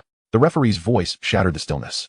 Congratulations to Wang Shuiying for a successful defense, earning a challenge point, now totaling 2 challenge points. Wang Shuiying. Wang Shuiying. Wang Shuiying. The chants echoed throughout the square, resounding endlessly. Wang Shuiying exhaled deeply, finally releasing all the humiliation endured during the group trials through his own strength. He felt a newfound clarity, as if his life had acquired a renewed purpose. Why? Sun Binji stared blankly at his hands, his entire being frozen in disbelief. He had never envisioned himself as the one to be eliminated. At the judges' table, Songlin frowned. We must select the 20 strongest individuals. It seems rather unfortunate for Cui Rujin to be eliminated like this. She deserves another chance. Li Zhongtian replied coolly, I'm afraid we cannot do that, as we must adhere to the rules of the game. True strength is not merely a matter of apparent prowess. It encompasses mindset and luck as well. Moreover, even if Sun Binji were to fight again, he may not necessarily defeat Wang Shuiying. Indeed, if we grant exceptions to everyone, what becomes of our school's reputation? Other teachers concurred with Li Zhongtian's perspective. Songlin, resigned, realized he could do no more. Cui Rujin approached to assist Sun Binji, whispering, Brother Sun, what shall we do now? Sun Binji roughly pushed her away. Get lost. Don't flaunt yourself in front of me. He was finished. The earlier mishap had already displeased his father, and now, being eliminated from the national competition would only invite a torrent of scorn. Meanwhile, Wang Shuiying returned to the Lingming team's resting area after treatment. Yu Mingqiu approached and delivered a playful punch. Hey, what if Sun Binji hadn't fallen for your trap and had attacked you directly? What would you have done? Wang Shuiying chuckled. I am not an inflexible person. I would have let him experience the taste of the extraordinary beast. However, defeating him with his own skills was simply too satisfying. You may have enjoyed it, but we were all on edge watching from below, Zhou Yuan remarked with a laugh. If thanks are in order, they should go to our captain. Without his strategic planning and the special training he provided, how could we have all made it into the top 20? Wang Shuiying's gaze turned to Mu Qinqing, and the others immediately understood, lifting him high into the air. On one side was the agony of defeat, and on the other, joyous laughter, creating a stark contrast. Did no one notice? Everyone from the Lingming team, except for the healer Shen Ningming, had made it into the top 20. This meant they could compete as a full team in the national championship. How peculiar! How could their support be so formidable? You all are unaware. I heard their captain took a month off specifically for intensive training. Up to a month? You think 1 month could make you stronger than the combat specialists? Do you believe that? The crowd speculated on the reasons behind the Lingming team's success in advancing. The conclusion drawn was that one among them must possess a unique skill, capable of summoning extraordinary beasts and transferring that ability to others. This would explain why Yu Mingqiu, Lin Ku, and others could summon extraordinary beasts. Wang Shuiying undoubtedly possessed this skill as well. He just chose not to use it. One cannot deny their accuracy. At least they were partially correct. As the tumult of competition gradually subsided, the chosen top 20 students began to undergo special training under Li Zhongtian. Simultaneously, they received rewards in the form of extraordinary beast meals. The school cafeteria provided them with spiritual beast meat for every meal at no cost. Yu Mingqiu sighed. Had we known there would be food, we wouldn't have needed to spend that 5 million. I wonder if we can return it. Mu Qinqing smiled. It's not quite the same. The extraordinary beast meat provided is merely from ordinary first-level beasts, and it has been exchanged for many other common ingredients, yielding average effects. Li Zhongtian's training regimen was quite straightforward. It bore similarities to Mu Qinqing's treacherous challenges, but was more systematic. The first requirement was strength training. The goal was for everyone to reach a strength level of 30, thus enabling them to maximize the efficacy of physical skills. Cui Rujin also voiced her dissent, asserting that as a practitioner of magical attacks, there was no necessity for her to enhance her physical strength. Consequently, she was promptly reprimanded by Li Zhongtian. You are all elite members of the Academy's Supernatural Abilities Department, with a significant likelihood of advancing to intermediate or even advanced supernatural practitioners. To reach the intermediate level, meeting the foundational attribute requirements is essential. If you choose not to train, feel free to withdraw from the training team. At this, Cui Rujin fell silent. Li Zhongtian's training regimen was exceedingly rigorous, and most found it challenging to adapt, including those in the combat department. Surprisingly, however, the support-type members of the Xingming team, such as Yu Mingqiu and Lin Ku, adapted remarkably well, eliciting frequent nods of approval from Li Zhongtian, who was thoroughly satisfied. In their own words, they remarked that this was merely the beginning, just a bit exhausting. The training provided by their captain truly flirted with the precipice of life and death. These were mere trifles. A week had elapsed, and all 20 representatives from Ling Academy had experienced varying degrees of improvement. In this regard, Lin Ku and his companions did not exhibit the most impressive results. This was simply because their potential had already been cultivated by Mu Qinqing, rendering them significantly stronger than others, and thus, compared to their own previous states, they found it challenging to demonstrate substantial improvement. Unless, of course, they could comprehend a new skill. Yet Mu Qinqing himself was currently financially constrained and unable to afford any skill spheres. Everyone, tomorrow at 10 in the morning, we shall set forth for the capital of the Dragon Kingdom, Longqing. There, you will compete against experts from academies across the nation. My expectations for you are not high. Regardless of whether you win or lose, you must showcase your own flair and the prestige of Ling University. Naturally, I hope that all of you can qualify. I can only tell you that if you rank within the top 80 of the national competition, your destinies may very well be altered. After Li Zhongtian concluded, the 20 students exchanged glances, each harboring a fervent spirit of combat. Mu Qinxing gazed into the distance, his heart surging with excitement. The national competition, here we come. Chapter 55, Departure to the Dragon Capital. Sitting atop the third-floor loft, Mu Qinxing gazed up at the starry sky. At some point, Shen Ningming had settled beside him. What's the matter? Feeling a bit nervous about participating in the national competition? Mu Qinxing offered a slight smile. Not particularly nervous, just somewhat nostalgic.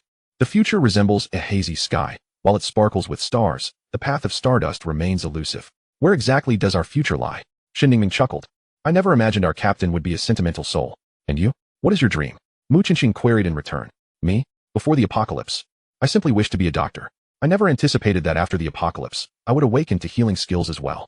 However, if given the choice now, I would prefer to find a beloved man and live a simple, peaceful life together. Shen Ningming mustered the courage to meet Mu Qinxing's gaze. The man she envisioned was none other than him. Mu Qinxing let out a wry smile.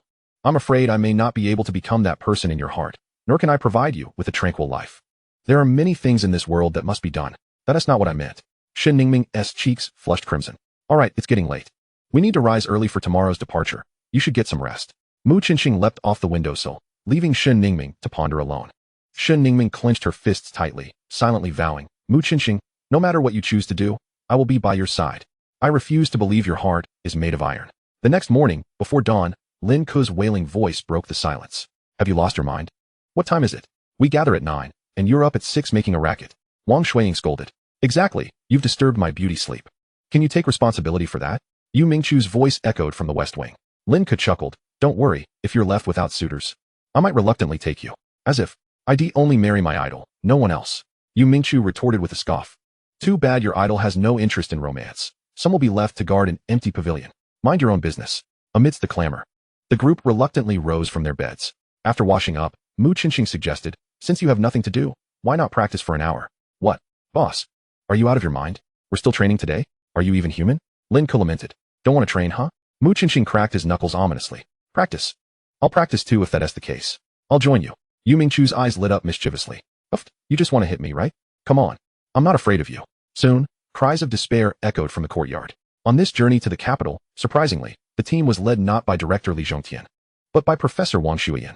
Most were taken aback by a mathematics professor heading the team, yet only Mu Qinxing understood that this Aunt Wang Shuiyan possessed unfathomable strength, ensuring their safety under her guidance. Naturally, this also underscored the Academy's seriousness regarding this endeavor. At this moment, Mu Qinxing had left the group and entered Professor Wang Shuiyan's private vehicle. I didn't expect you to be leading us this time, Aunt Wang. Mu Qinxing remarked with a sigh. Wang Shuiyan smiled, due to the recent murder incident in the Red Sun Kingdom. The organization has imposed stringent requirements for this gathering in Kyoto. If we are not using a teleportation array, we must have internal members escort us. Teleportation array, right. But why aren't we using it? Mu Qinxing queried, puzzled. For safety reasons, teleportation is indeed the most secure. However, it's quite simple. We can't afford it. The Supernatural Universe Federation shouldn't be short on funds, right? Mu Qinxing pressed. While they aren't lacking in funds, you are participating as Academy students, which is unrelated to the Supernatural Universe Federation. Even for us, we wouldn't opt for the teleportation gate. It's not a matter of money, but rather that the materials required for the teleportation gate are excessive and unsustainable. I see, Mu Qinxing nodded. You needn't worry too much. With your current strength, securing a place in the top 60 shouldn't be a problem. Aunt Wang, I don't understand why the competition is set up as a one-on-one format. I believe a team must include support-type members to perform optimally. Mu Qinxing posed a question that had long troubled him. This was proposed by the Red Sun Kingdom. Oh, I forgot to mention. You may have misunderstood the purpose of this gathering. The competition is for each country's qualification to enter the Lingxing Tower, not for selecting the final participants. Wang Shuiyan explained candidly. What? Mu Qinxing's expression shifted in shock. Shoo, keep your voice down. This is why the true purpose of this competition hasn't been disclosed to everyone. Many believe this is merely an ordinary martial arts contest for prizes and rankings. Wang Shuiyan divulged without reservation. How can this be? So, even if one fights valiantly for a spot, the actual entrance to the Lingxing Tower may not even be themselves. Not to mention Lin Ku and Yu Mingchu. This is rather nefarious. It turns out most students are mere tools for those with wealth and power. Even sold off while still needing to pay their dues, Mu Qinxing lamented. Wang Shuiyan reassured him, rest assured, as long as you secure a qualifying spot, no one will replace you. And what about Lin Ku and the others? Should they remain in the dark? Wang Shui inside. Qinqing, I understand your feelings. But such matters cannot be decided by me alone. Establishing the teleportation array and connecting it to the Lingxing Tower required extraordinary contributions from many. We must allocate a portion of the spots to them. Hee hee, how amusing. The Lingxing Tower was originally intended to enhance national strength, not to serve as a playground for the descendants of those bureaucrats, nor as a means to curry favor. If they wish to enter, they should compete personally instead of hiding behind the scenes to reap the rewards. They display arrogance in front of their own, yet grovel and bow in the presence of the citizens of hungry country. Qinsheng. Mu Chunqing exhaled deeply. I'm fine, Aunt Wang. Rest assured, I won't act impulsively. If there's nothing else, I'll return to my carriage. After saying this, Mu Chunqing leaped down from the carriage and headed back to the Xingming team's vehicle. What's wrong? You seem a bit downcast, observed Shun Ningming, sensing something amiss upon seeing him. Mu Chunqing shook his head. I'm all right, just feeling a tad unwell. A bit of rest should suffice. Shin Ningming pointed to her shoulder. Come, rest against me for a moment. All right. To everyone's surprise, Mu Chunqing actually leaned against her. Lin Ku poked the nearby Yu Mingqiu. Look at you. Someone has stolen a march on you. Yu Mingqiu felt a pang in her heart, but feigned indifference. What nonsense. The bond between my idol and Mengjia is purely platonic camaraderie. Oh really? And what about our pure friendship? Why not let me lean on you too? Lin Ku said with a grin. Yu Mingqiu bit her silver teeth. Get lost. Chapter 56. The flourishing Longjing. Longjing, the largest city in Long Country, boasts a population exceeding 10 million. Rows of streetlights illuminate the roads as if it were broad daylight. Many individuals ride various exotic beasts, their speed rivaling that of automobiles. In contrast, their caravan of carriages attracted considerable attention. People drew back their curtains to gaze outside, and seeing the towering skyscrapers, the colorful lights, and the streets, they were suddenly transported back to 2 years ago. No, it even felt reminiscent of a cyberpunk realm. Longjing truly lives up to its status as the capital. It is distinctly different from ordinary cities, everyone remarked in awe. Indeed, it seems there hasn't been much change compared to the world before the apocalypse. Is this what they call the technology of Lingxing Tower? Remarkable. The carriage traversed the main thoroughfare and came to a halt before a magnificent building. A man dressed in luxurious attire greeted them at the entrance. Professor Wang approached him, and it was evident they were acquainted. Professor Wang, you finally arrived. Old Zhang, you've worked hard. I didn't expect you to be the one assigned for this reception. Indeed, the higher-ups insisted on ensuring the absolute safety of the event. I was quite anxious, but now that you're here, I feel more assured. My capabilities are only sufficient to protect my own students. Professor Wang humbly replied. We all know your prowess. Well then, let us not linger at the entrance. I've arranged rooms for the students. Please follow me. Old Zhang ushered everyone into the grand hall. How beautiful. This is my first time seeing such a fantastical hall, Yu Mingqiu exclaimed, her eyes wide with excitement. There were 20 of them in total, 2 to a room. Yu Mingqiu and Zhou Yuanyuan, Lin Ku and Wang Shuiying had no issues. However, the remaining boy and girl posed a challenge in terms of accommodation. Will you be pairing up with students from other colleges, or what?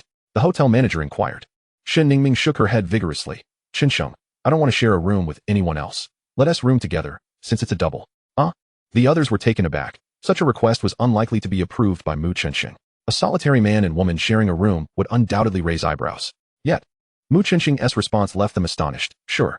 Wait a minute, Mengjia, can I switch with you? Yu Mingqiu quickly interjected. Shen Ningming shook her head. That won't do. After saying this, she tucked the room card into her pocket. Wang Shuiying remarked. You all go rest in your rooms. Dinner is on your own.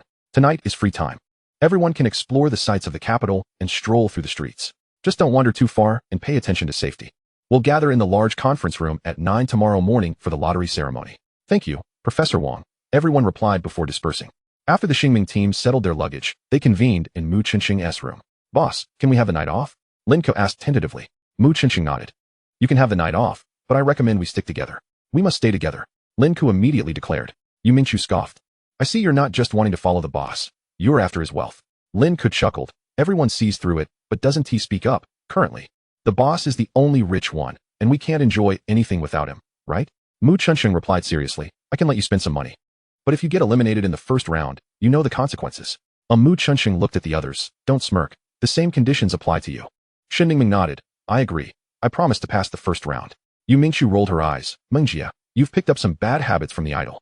Zhou Yuanyuan clutched her stomach. Sisters and brothers, can we get something to eat first? I'm starving. They had been on the carriage all day. And it was now 3 in the afternoon. 8 whole hours without food. Let us go to the restaurant on the 2nd floor. I'll treat you all. Mu Chunsheng said with a smile, as he too felt hungry. The 6 made their way to the 2nd floor, which was bustling with noise. Many young people were dining there. It seemed all the contestants were staying at this hotel. Excuse me, are you ordering or opting for the buffet? A restaurant attendant approached. Is there a private room available? Mu Chenxing found it a bit noisy. Let me check. There's one left, a VVIP room. It was reserved, but has exceeded the time limit. However, the price is a bit steep, the attendant kindly warned, noticing they seemed to be students from the university below. No problem. Take us there, Mu Chenxing replied. He didn't have much money on him, but affording a meal was certainly within his means. The attendant guided them to a side room. Wow, this is so lavish. Yu Mingqiu exclaimed in astonishment. The ceiling was adorned with exquisite lights, and the chairs and tables were upholstered with exotic beast skin, looking incredibly opulent. Truly, the VVIP room was far more splendid than the restaurant in Long Country. Ahem. Let us keep it down. Attendant, could you please bring the menu? Mu Chenxing interjected. In such a crowded place, they couldn't discuss the Long Country restaurant indiscreetly. The menu is on the table. You can take a look while I pour you some tea. Thank you, Mu Chenxing nodded. Linka picked up the menu and suddenly felt dizzy. What on earth is this dish? Starry Eye in the Sky, Flame Lion? The names were utterly bewildering. Ha. I thought some esteemed guests had arrived, yet it turns out to be a bunch of bumpkins who can't even comprehend the menu.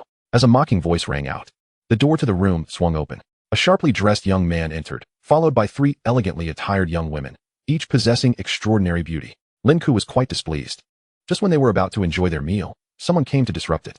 He immediately stood up and shouted, "Who are you? This is a private room. Please leave." Slap. As his words lingered in the air, 5 distinct finger marks suddenly appeared on his left cheek. Mu Chenxing's expression turned icy. He was astonished to realize he had not detected how his opponent had struck. The young woman clad in yellow behind the boy scoffed. "How dare you speak disrespectfully to the young master? Consider this a minor punishment to remind you that Kyoto is not a place for your arrogance." Lin Ku, suppressing his laughter, retorted, "Who exactly is being arrogant here? I must commend the lady on her remarkable talent for distorting the truth. So this is how the people of Kyoto conduct themselves. I'm truly enlightened." With a crisp clap, the sound echoed in the room. The yellow-clad woman stumbled back in shock, her face betraying her astonishment. She had never anticipated that her ultimate technique would be seen through. Chapter 57, Attempting to Bully Us? The woman in green pointed at the boy and exclaimed, "You have no idea who he is, do you? He is a genius from Longjing University. The esteemed young master of the MO family. I advise you to be wise and find another place." Yu Mingqiu, unable to tolerate such blatant bullying, coldly replied, "First come, first served. Why should we be the ones to yield?" Mo Jinyu pulled out a stack of banknotes, all of which were 1,000 yuan bills. He tossed them onto the table, declaring, "Look at you country bumpkins, you likely can't afford the fine dining here. Here is 10,000 yuan, enough for you to enjoy a decent meal. Kindly vacate the private room. I wish to treat these 3 ladies to dinner." 10,000 yuan. My, that is quite a sum. Unfortunately, it's hardly enough to even fill the gaps in my teeth. How about this? If you present 1 million, we will leave, Lin Ku chuckled. Fury surged within Mo Jinyu, but with 3 young women in his company, he felt it beneath him to stoop to the level of these country folk. Thus, he summoned the restaurant manager. "What is the meaning of this? I had a private room reserved. Why has it been given to someone else?" The manager, sweating profusely, stammered. Young Master Mo, according to our policy, if a reserved room remains unoccupied for half an hour, it is automatically released. I apologize, but let me see if I can arrange for another room. Do you think I can't afford the room fee? If it's overdue, count it as my fault. I'll pay double the price. I want this room today. Mo Jinyu huffed. The manager, feeling helpless, shot a pleading glance at Mu Chenxing. "Ladies and gentlemen, would you consider moving to another table? It would be a great help." Mu Chenxing calmly handed the manager the menu and said, "We've already placed our orders. Please bring the food." The manager was taken aback. He dared not offend young Master Mo, whose background was formidable, not to mention he was a significant patron, contributing nearly 5 million annually to the establishment. These youngsters were likely just here for the competition. A meal is a meal. He understood the stakes clearly. "Everyone, let us be understanding. How about this? I'll treat you all today. Could you assist us?" "Oh, if that is the case, I want the finest dishes," Mu Chenxing replied, reclaiming the menu and marking all the most expensive items. The manager's face turned pale at the sight. The dishes Mu Chenxing had selected totaled over 500,000 yuan, far beyond what a mere manager could afford to comp. "Brother, isn't this a bit excessive?" The manager's tone shifted, losing its previous friendliness. Mu Chenxing smiled slightly. "Oh, but you were the one who suggested it. If you can't afford it, we don't need you to treat us. Just bring us what we originally ordered. Or do you believe our faces and dignity as country folk are not worth this money?" Mo Jinyu urged. "Manager, will you accommodate us or not? If not, I'll leave. There are plenty of places to dine." "Xiao Chui, what is this commotion about?" Zhang Weikai, the restaurant manager, approached. Upon spotting Mo Jinyu, he quickly donned a smile. "Ah, it's young Master Mo. You've brought friends to dine today?" Mo Jinyu coldly replied, "Indeed. But I hadn't anticipated your manager canceling my reservation." Zhang Weicai's expression turned serious. "Xiao Chui, what are you playing at? Why haven't you seated the guests?" The manager, looking aggrieved, recounted the events. "Humph, a bunch of country bumpkins daring to act high and mighty?" Zhang Weikai stepped into the private room. Addressing Mu Qinxing and the others, "You can leave. We will not serve you today." "What do you mean by that?" Lin Ke couldn't sit idly by. "I said we will not serve you today. Please leave." Zhang Weikai gestured firmly towards the exit. Fury ignited in Lin Ke, ready to argue, but Mu Qinxing restrained him. "We are participants in the national selection competition. According to protocol, we are entitled to dine here. If you refuse to serve us, please provide a reason. Otherwise, I may lodge a complaint with the organizers." Zhang Weikai found himself in a difficult position. He certainly could not offend a major patron. But if news spread of him ejecting guests, his reputation would suffer. Mo Jinyu scoffed. "We are participants too. What, can't we eat here?" Zhang Weikai's eyes flickered. "Since you are all participants, but the private room was reserved by young Master Mo, your complaint would be futile. Please leave," with Mo Jinyu backing him. Even if Mu Qinxing and the others did complain, it would merely be an internal dispute among contestants, irrelevant to him. "Serve the food." Mu Qinxing, uninterested in further discourse, turned back to chat with Lin Ke and the others, as if Mo Jinyu were non-existent. Zhang Weikai's expression darkened, and he signaled to the manager to summon the security team. Soon, several men dressed as security guards burst into the private room. "Ladies and gentlemen, please don't force us to take action," the head of security said politely, refraining from immediate aggression, aware that these students were not easily subdued. Lin Ke couldn't hold back any longer, slamming his hand on the table. "Try it if you dare." The head of security's expression hardened. "Throw them out." Several bodyguards lunged at Lin Ke, intending to make an example of him. With a disdainful snort, Lin Ke swiftly evaded their grasp, then delivered a powerful kick to the head of the lead security guard. Though he was merely a support type, his strength was significantly enhanced, and the impact sent the guard reeling several steps back, nearly losing his balance. Meanwhile, on the other side, the guards who missed their target were met with punches from Wang Shuiying, who sent them staggering, blood streaming from their noses, howling in pain. Ordinary people stood no chance against the abilities of these exceptional youths. Wang Shuiying bypassed the retreating head guard and landed a punch squarely on his nose. The head guard, like his subordinates, now bore the evidence of his misjudgment upon his face. Mo Jinyu clapped his hands in amusement. "You're finished." When an ability user assaults an ordinary person, not only will they be disqualified from the competition, but they will also be arrested. A flicker of alarm crossed Mu Qinxing's mind. It seemed they had fallen into a trap. He leaned closer to Shen Ningmeng and whispered a few words. She nodded, her figure darting away toward the exit. "Don't let them escape. The investigators are on their way." Mo Jinyu attempted to intercept Shen Ningmeng. Suddenly, he felt a chilling aura emanating from his chest. Without a moment's hesitation, he rolled away just in time. Clang! Mu Qinxing's ice arrow embedded itself in the wall, exuding a frigid aura. Such quick reflexes. This person is no amateur, Mu Qinxing noted, a hint of seriousness in his gaze. However, Shen Ningmeng had already seized the opportunity to sprint far ahead, leaving Mo Jinyu unable to pursue her. Chapter 58. Who Dares to Arrest? Moments later, a small team of investigators stormed into the private room, surrounding Mu Qinxing and his companions. Who was causing a disturbance? The team leader, Zhang He, inquired coldly. "Captain Zhang, these individuals are all endowed with extraordinary abilities. They believe themselves to be immensely powerful and have injured my attendant." Zhang Weikai hastily lodged a complaint. Lin Ke scoffed. "Do not listen to his nonsense. It was these thugs who initiated the assault." Zhang He furrowed his brow, stating, "Regardless of who struck first, as extraordinary individuals, your aggression towards ordinary citizens constitutes a violation of the regulations governing ability users. I must ask you to accompany me to the investigation bureau for questioning." Yu Mingchu could no longer contain herself, exclaiming, "On what grounds? It was they who instigated the trouble, yet you seek to apprehend us instead? What of extraordinary individuals? Should they simply accept being bullied? Enough with the idle chatter. Do not compel us to take action," Zhang He commanded, gesturing for his subordinates to encircle them. Wang Shuiying prepared to strike, but Mu Qinxing signaled him to refrain from acting rashly.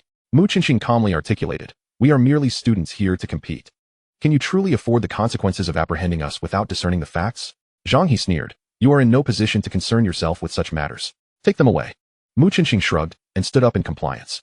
At that moment, a chilling voice interjected, "I shall see who dares to take my students away today." Wang Shuiyan and Shen Ningmeng appeared at the doorway. "Teacher Wang has arrived. This is splendid." Lin Ke sighed in relief. Zhang He's brow tightened. "You are their instructor? Pray tell, what offense have my students committed that warrants their detainment?" "They assaulted the staff here," he replied. "Nonsense. My student has informed me that it was the restaurant manager who attempted to eject them under the pretense of their rural origins and even threatened violence. They merely acted in self-defense. According to the handbook for extraordinary individuals, one is permitted to retaliate when attacked by ordinary citizens. You are part of the investigation bureau. Yet you are so ignorant of the law that you apprehend individuals indiscriminately? Who is your superior? I demand to speak with them." Wang Shuiyan's commanding presence momentarily stunned Zhang He, who then realized he was a member of the investigation bureau and had no reason to fear a mere teacher. "I am an investigator. They must accompany me for questioning. I care not who you are," Should you dare to obstruct me, I shall take you in as well, Zhang He coldly asserted. The commotion had drawn a considerable audience, many of whom were fellow competitors from cities beyond Longqing, just like Mu Qinxing and his companions. As the manager had labeled them as rural folk, a sense of solidarity began to rise among the onlookers. A young woman stepped forward, declaring, "I can testify that it was the restaurant manager who sought to expel them for that young master." With the first witness, others soon followed suit, voicing their grievances against the restaurant's management. Displeased glances were cast towards Mo Jinyu, who frowned, contemplating a retreat. If word of this incident spread, it would tarnish his reputation and invite scorn from his father. To his dismay, Wang Shuyan anticipated his intention, swiftly closing the distance and delivering a kick that sent him stumbling back. Mo Jinyu was taken aback, entirely oblivious to how she had executed her move. A mid-level extraordinary user? Zhang He felt a tremor of concern. Those who attained such a level were certainly not ordinary. The growing crowd made him reluctant to remain entangled in this mess. Ahem, since there are so many witnesses, this must be a misunderstanding. Everyone, please disperse. Misunderstanding? Mu Qinxing suddenly burst into laughter. If our abilities were even slightly inferior, we might have been unceremoniously thrown out by these thugs. Who would have thought that dining in a restaurant could require vigilance against being assaulted? How amusing. Fellow students, what say you? With such a restaurant, would any of us dare to return? If some so-called Longqing young master appears, we might even lose our right to dine. Indeed, this student speaks truth. We must report this to the organizers. We cannot stay here. Absolutely, we ought to unite. We are all citizens of Longhua. Why should we be discriminated against by those from Longqing? The atmosphere in the restaurant grew fervent, prompting several supervising teachers to rush over to restore order. Zhang He shot a pointed glare at Zhang Weikai, urging him to speak. Zhang Weikai was drenched in cold sweat, having never anticipated the situation would escalate to such proportions. If they truly drove everyone away, the manager would undoubtedly have him killed. Everyone, please, quiet down. The prior incident was entirely my restaurant's fault. Your meals today will be entirely complimentary. For the duration of the competition, all meals for these friends will be free of charge. Would this gesture suffice? That's a promise you made. Do not later claim the items we ordered were too expensive. Mu Qinxing said with a smile. Of course not. Zhang Weikai wiped his brow. Mu Qinxing addressed the gathered crowd. Thank you for your goodwill, fellow students. However, we are here to compete and should not expend our energy on such trivial matters. We must demonstrate in the competition that we are not inferior to those from Longqing. Brother speaks wisely. Longqing inhabitants, brace yourselves. I, Yin Feng, shall make you regret your actions in the arena. Ha ha ha. Indeed, let us see who can defeat more Longqing competitors. By the way, since this meal is free, I intend to indulge myself. Waiter, bring us more dishes. The crowd laughed and dispersed, and Mu Qinxing turned to Wang Shuyan, saying, Teacher Wang, since the restaurant has shown its sincerity, shall we let this matter rest? Wang Shuyan, her expression stern, retorted, This time, I shall let it go for the sake of my student's plea. Should there be a next time, this hotel may as well close its doors. With that, she turned and departed. Mu Qinxing remarked to Zhang He, So, esteemed investigator, will you also partake in this complimentary feast? Zhang He scoffed, waving his hand as he left with his subordinates. Upon returning to the bureau, he vowed to thoroughly investigate the backgrounds of these individuals. He was determined to uncover their weaknesses. Mo Jinyu's demeanor grew serious as he approached Mu Qinxing, extending his hand. I am Mo Jinyu. It seems you shall be a formidable rival on my path to victory. I shall await our encounter. Mu Qinxing did not reciprocate the handshake, replying coolly, That is contingent upon your ability to face me. Mo Jinyu withdrew his hand, stating, This is precisely what I wish to convey. He then turned and joined the three young women, wrapping an arm around each. Ladies, since we are not welcome here, shall we seek another venue? I know of a nearby luxurious establishment where we can enjoy delectable cuisine and even indulge in bowling for relaxation. With that, he departed the restaurant with the three women. Mu Qinxing observed his retreating figure, deep in thought. This individual was far from ordinary. Chapter 59. Unfortunate grouping. After the Xingming team finished their meal and returned to their quarters, Teacher Wang had already posted the competition procedures at their door. Mu Qinxing picked it up and examined it closely. A total of 306 participants would compete, among whom 6 were healers and would not engage in direct combat. From the remaining 354 elite competitors would be selected to form new teams.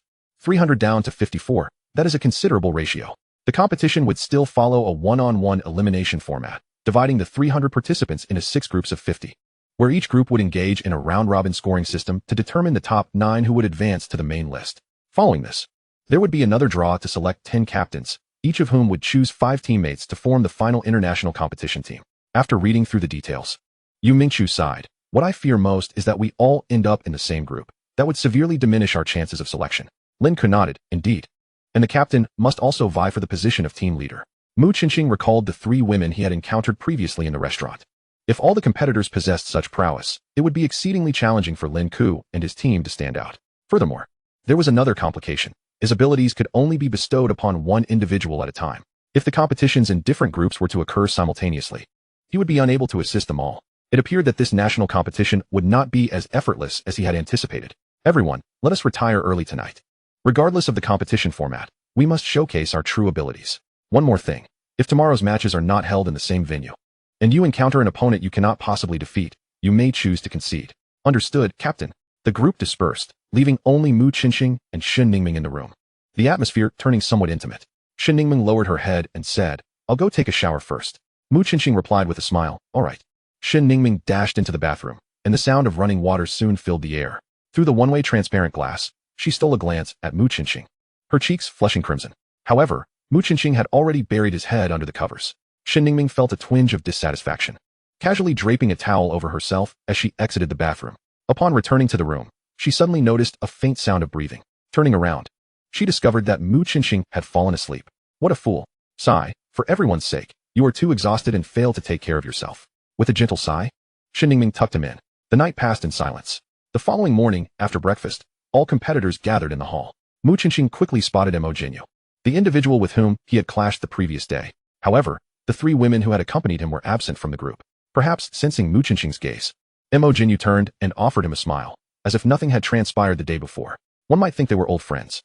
A man dressed in a sharp suit entered through the main door and approached the crowd. "Greetings, I am your host for this national competition of extraordinary abilities among universities. My name is Liao Shuai. You may call me by my name or simply Teacher Liao." "Hello, Teacher Liao." The crowd responded in unison. "Excellent, full of spirit. This is the hope of our Dragon Nation. I trust your team leaders have already briefed you on the specifics of the competition format. I shall reiterate. All competitors who place in the top 60 will receive generous rewards. Those who achieve the rank of captain will receive even greater incentives. So everyone must strive diligently." He continued with the drawing of lots, stating that those who drew the same number would form a group. An assistant behind him produced a large box containing 300 ping-pong balls.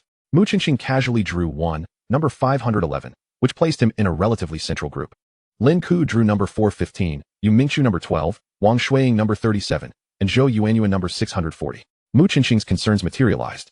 None of the five were in the same group. The advantage was that they would not have to compete for positions against one another. But the downside was that if all groups began their matches simultaneously, Mu Qinxing would be unable to assist them all. Ding dong. A wish has been received from Shen Ningming, Yu Mingxu, Lin Ku, Wang Shuiying, and Zhou Yuanyuan. All members enter the top 60. This wish will yield 10 wish points upon completion. Do you accept? Ding dong. A wish has been received from Cui Ruzhen, hoping for the Star Dream team to be entirely eliminated. Shattering this wish requires that none be eliminated. Completing will yield 5 wish points.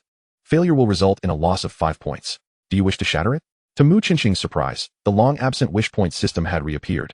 Without hesitation, he accepted the first wish. As for the second, he contemplated the risks involved. If even one person were to be eliminated, it would cost him 5 points.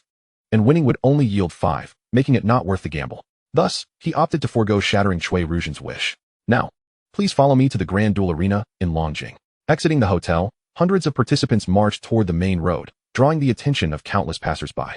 After approximately 15 minutes, Mu Qinxing arrived before a colossal spherical structure. Is this the Grand Duel Arena? How magnificent! He mused silently. Upon entering the building, he beheld the vast arena, which featured a central gigantic duel platform encircled by 9 slightly smaller platforms. Estimating the arena's size, Mu Qinxing realized it was nearly equivalent to 5 or 6 football fields. One could only imagine the manpower and resources required for its construction. However, with so many dual platforms, it was likely that the preliminary rounds would occur simultaneously, a decidedly unfavorable sign. As expected, Liao Shuai instructed each competitor to proceed to their designated platforms. To Mu Qinxing's astonishment, his number 5 platform was the largest and centrally located. The competition operated on a point system, necessitating each participant to engage in 49 matches. However, these would not be consecutive, as each contestant would fight 7 matches over a span of 7 days. The order of appearance would be determined randomly on-site, ensuring that no individual would compete consecutively. This arrangement was particularly detrimental for the Star Dream team, as Mu Qinxing would be unable to ascertain when the others would be competing. Just as he pondered a strategy, a beam of light illuminated him and a nearby female competitor. Competitors from Group 5, numbers 11 and 18, please enter the arena. The referee's voice rang out. Mu Qinxing's heart soared. Being selected first was excellent, as it would allow him to swiftly complete his 7 matches and then assist his fellow team members. Hello, I am Tian. I look forward to your guidance. Let us get started. I'm pressed for time. The girl opposite him was quite attractive.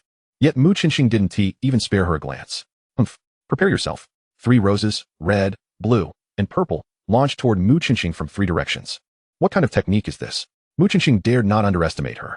He unleashed an ice arrow to deflect the central rose while simultaneously accelerating to evade the 2 flanking roses, charging towards Tian Tian. Chapter 60. I will take on 3.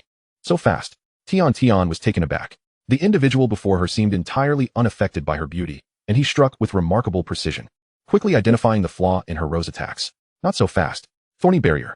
A green fence appeared between them, adorned with sharp rose thorns. With this barrier, she could at least create some distance. Just as the thought crossed her mind, a sudden crack echoed as the thorns were torn apart, revealing a bloodied Mu Qinxing before her. What? This unexpected turn of events caught Tian Tian completely off guard. The opponent disregarded the thorn's damage and barreled straight toward her. Caught completely unprepared, she was struck by Mu Qinxing's palm, causing her insides to jolt violently, and she spewed blood. Concede. Mu Qinxing stated calmly. Tian Tian forced a wry smile, recognizing that he had shown mercy. Otherwise, a strike to her chest would have resulted in far more than mere light injuries. I concede, she declared as she leaped from the arena. Competitor 11 wins. 1 point awarded. The referee promptly announced. The massive display screen in the duel arena displayed the score and statistics, showing that Mu Qinxing's match was the quickest, lasting less than a minute. His score of 10 appeared at the top of the leaderboard. That was remarkably fast. Competitors in other arenas couldn't help but glance toward the central platform. But Mu Qinxing had already exited the stage, leaving it empty. As he prepared to leave, a staff member called out to him. Dear contestant, please refrain from leaving the arena at your own discretion. Otherwise, should the selection process fail to identify a participant, it will result in an immediate loss. Mu Qinxing explained. I merely intend to step aside for a moment and shall return before the next match. The staff replied nonchalantly, I am merely offering a reminder. It is not my intention to impose restrictions upon your movement. Feel free. Mu Qinxing glanced at the stage, noting that the 2 competitors were evenly matched and could continue for a while longer. He hastily surveyed the other arenas. Indeed, Zhou Yuan had been selected. Without hesitation, he bestowed his extraordinary ability upon her, granting her the first-level summoning skill. Captain, thank you. Zhou Yuan exclaimed with delight, her heart brimming with gratitude. Let us go. She called out to the boy opposite her. Ladies first. To her surprise, her opponent exhibited a gentlemanly demeanor. Thus, Zhou Yuan wasted no time and began to chant her incantation. With a roar, a black elk engulfed in flames materialized on the arena. A mythical beast? A second-level mythical beast? Her opponent nearly collapsed in disbelief. Is there no justice in this world? A novice extraordinary ability practitioner summoned a second-level beast. How is one to combat this? Zhou Yuan herself was taken aback. The first-level summoning spell indeed had a 15% chance of summoning a second-level beast, and it was among the weaker ones. Yet, she never anticipated it would manifest so effortlessly. Even the most feeble second-level beast was far beyond the capabilities of a first-level practitioner. The disparity in momentum, attack power, and speed was insurmountable. Of course, the energy expenditure was considerably higher as well. Zhou Yuan calculated that, with her current energy levels, she could only sustain the summon for a maximum of 20 seconds. She needed to achieve a swift victory. Bone-eating spirit fire. The black elk unleashed a jet of pitch-black flames towards the boy. He immediately felt the scorching air as a wave of heat washed over him. His expression changed dramatically, and without hesitation, he leaped off the competition stage. The flames swept past, leaving a charred mark on the ground. The boy, heart racing, touched his chest in terror. Had he reacted just a moment slower, he would have faced dire consequences. Group 6, contestant 40 wins, earning 1 point. The referee promptly declared Zhou Yuan the victor. Keep up the good work. Mu Qinxing smiled at her as he returned to his position. The competition on the 5th arena was also nearing its conclusion. The boy on the left struck the chest of the one on the right with a palm, only to discover it was a feigned weakness, leading to a swift series of kicks that sent the left side boy tumbling off the stage. During the 3rd round, Mu Qinxing was not selected again, prompting him to continue observing. Regrettably, Lin Ku was chosen while granting Zhou Yuan her skill. With his ability still on cooldown, Mu Qinxing, after evading for a while without finding an opportunity to counterattack, reluctantly chose to concede.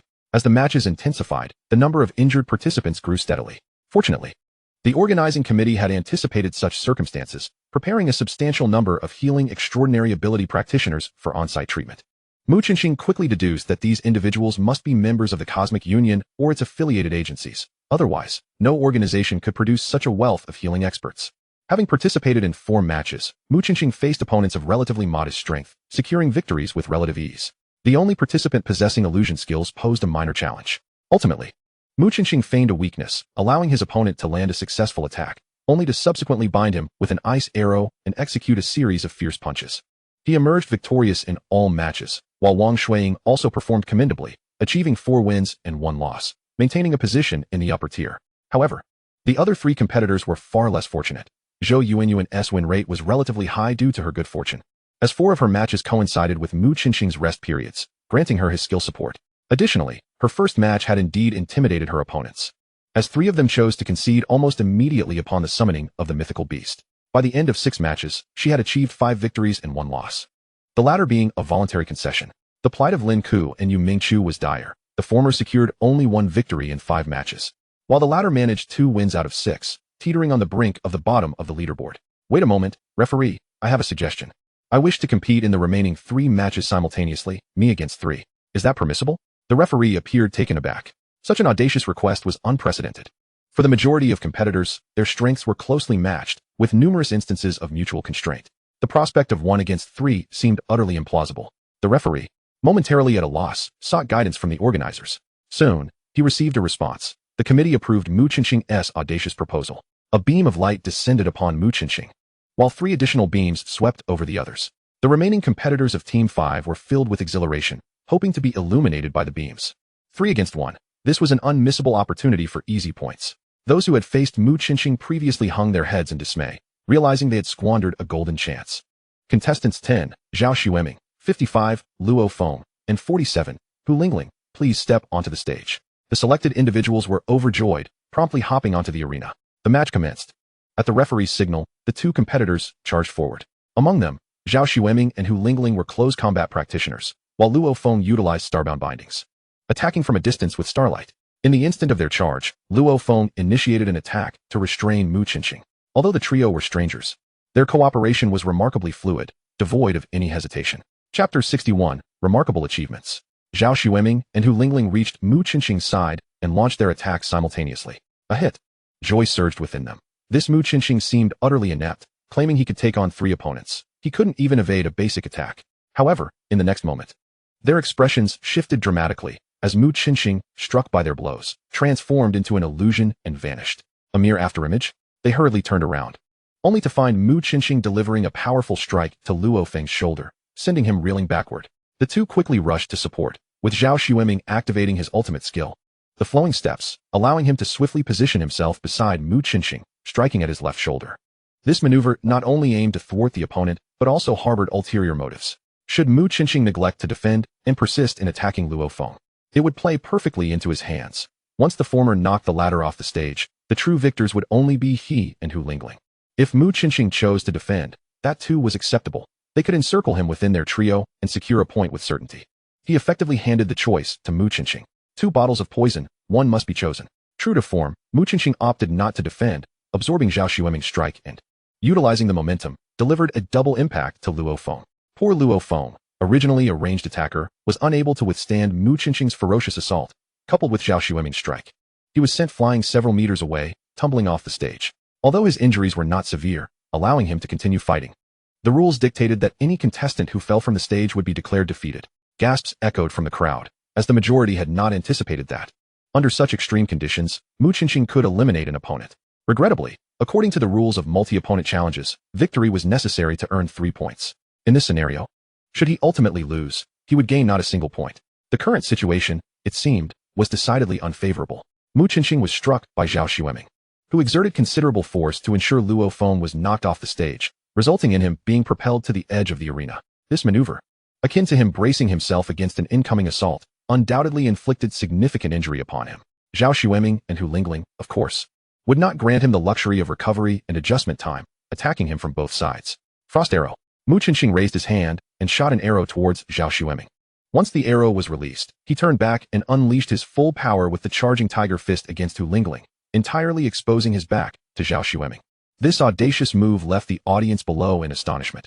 If Zhao Xueming were to endure his attack at the cost of injury, she would be allowing him to leave his back unguarded for her to strike.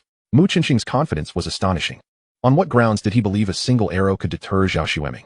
However, to everyone's surprise, Zhao Xueming indeed did not take the hit, instead retreating half a step to evade the oncoming frost arrow.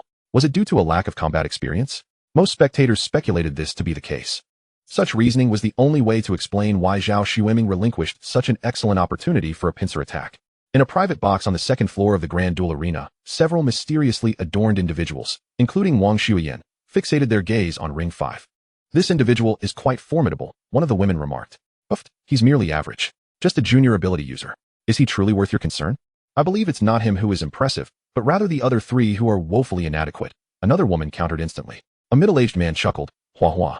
You cannot measure these newcomers by your own prowess. As a junior ability user, being able to face 3 opponents of the same rank is already commendable. Moreover, my assessment of his strength does not solely pertain to his combat skills. Oh, what do you mean? Chu Hua inquired. It pertains to his judgment of the situation and understanding of human nature, the middle-aged man replied, his smile fading as he spoke seriously. What does that imply? Mu Chenxing discerned that number 10 was a notably selfish individual. Hence, he would not risk injury to launch a sneak attack, but would rather withdraw, allowing the other two to engage in a mutually destructive confrontation. Is it really that profound? Chu Hua expressed disbelief. Once he makes a decision, he steadfastly trusts his judgment, which is precisely what makes him remarkable, the middle-aged man revealed, admiration gleaming in his eyes. In truth, he was only partially correct. Indeed, Mu Chenxing recognized number 10's selfishness, evident from the onset of the bout. However, he could not guarantee that the opponent would act selfishly in such a critical situation. The reason he dared to execute such a strategy was that he had left himself an escape route. After being struck, he refrained from activating his injury recovery, as the 5-minute cooldown was insufficient for him to use it twice in a single match. Thus, he chose to engage in combat. Should number 10, Zhao Xueming, risk injury to strike, she would not be able to eliminate him with a single blow. Subsequently, he could activate his recovery ability and restore his condition.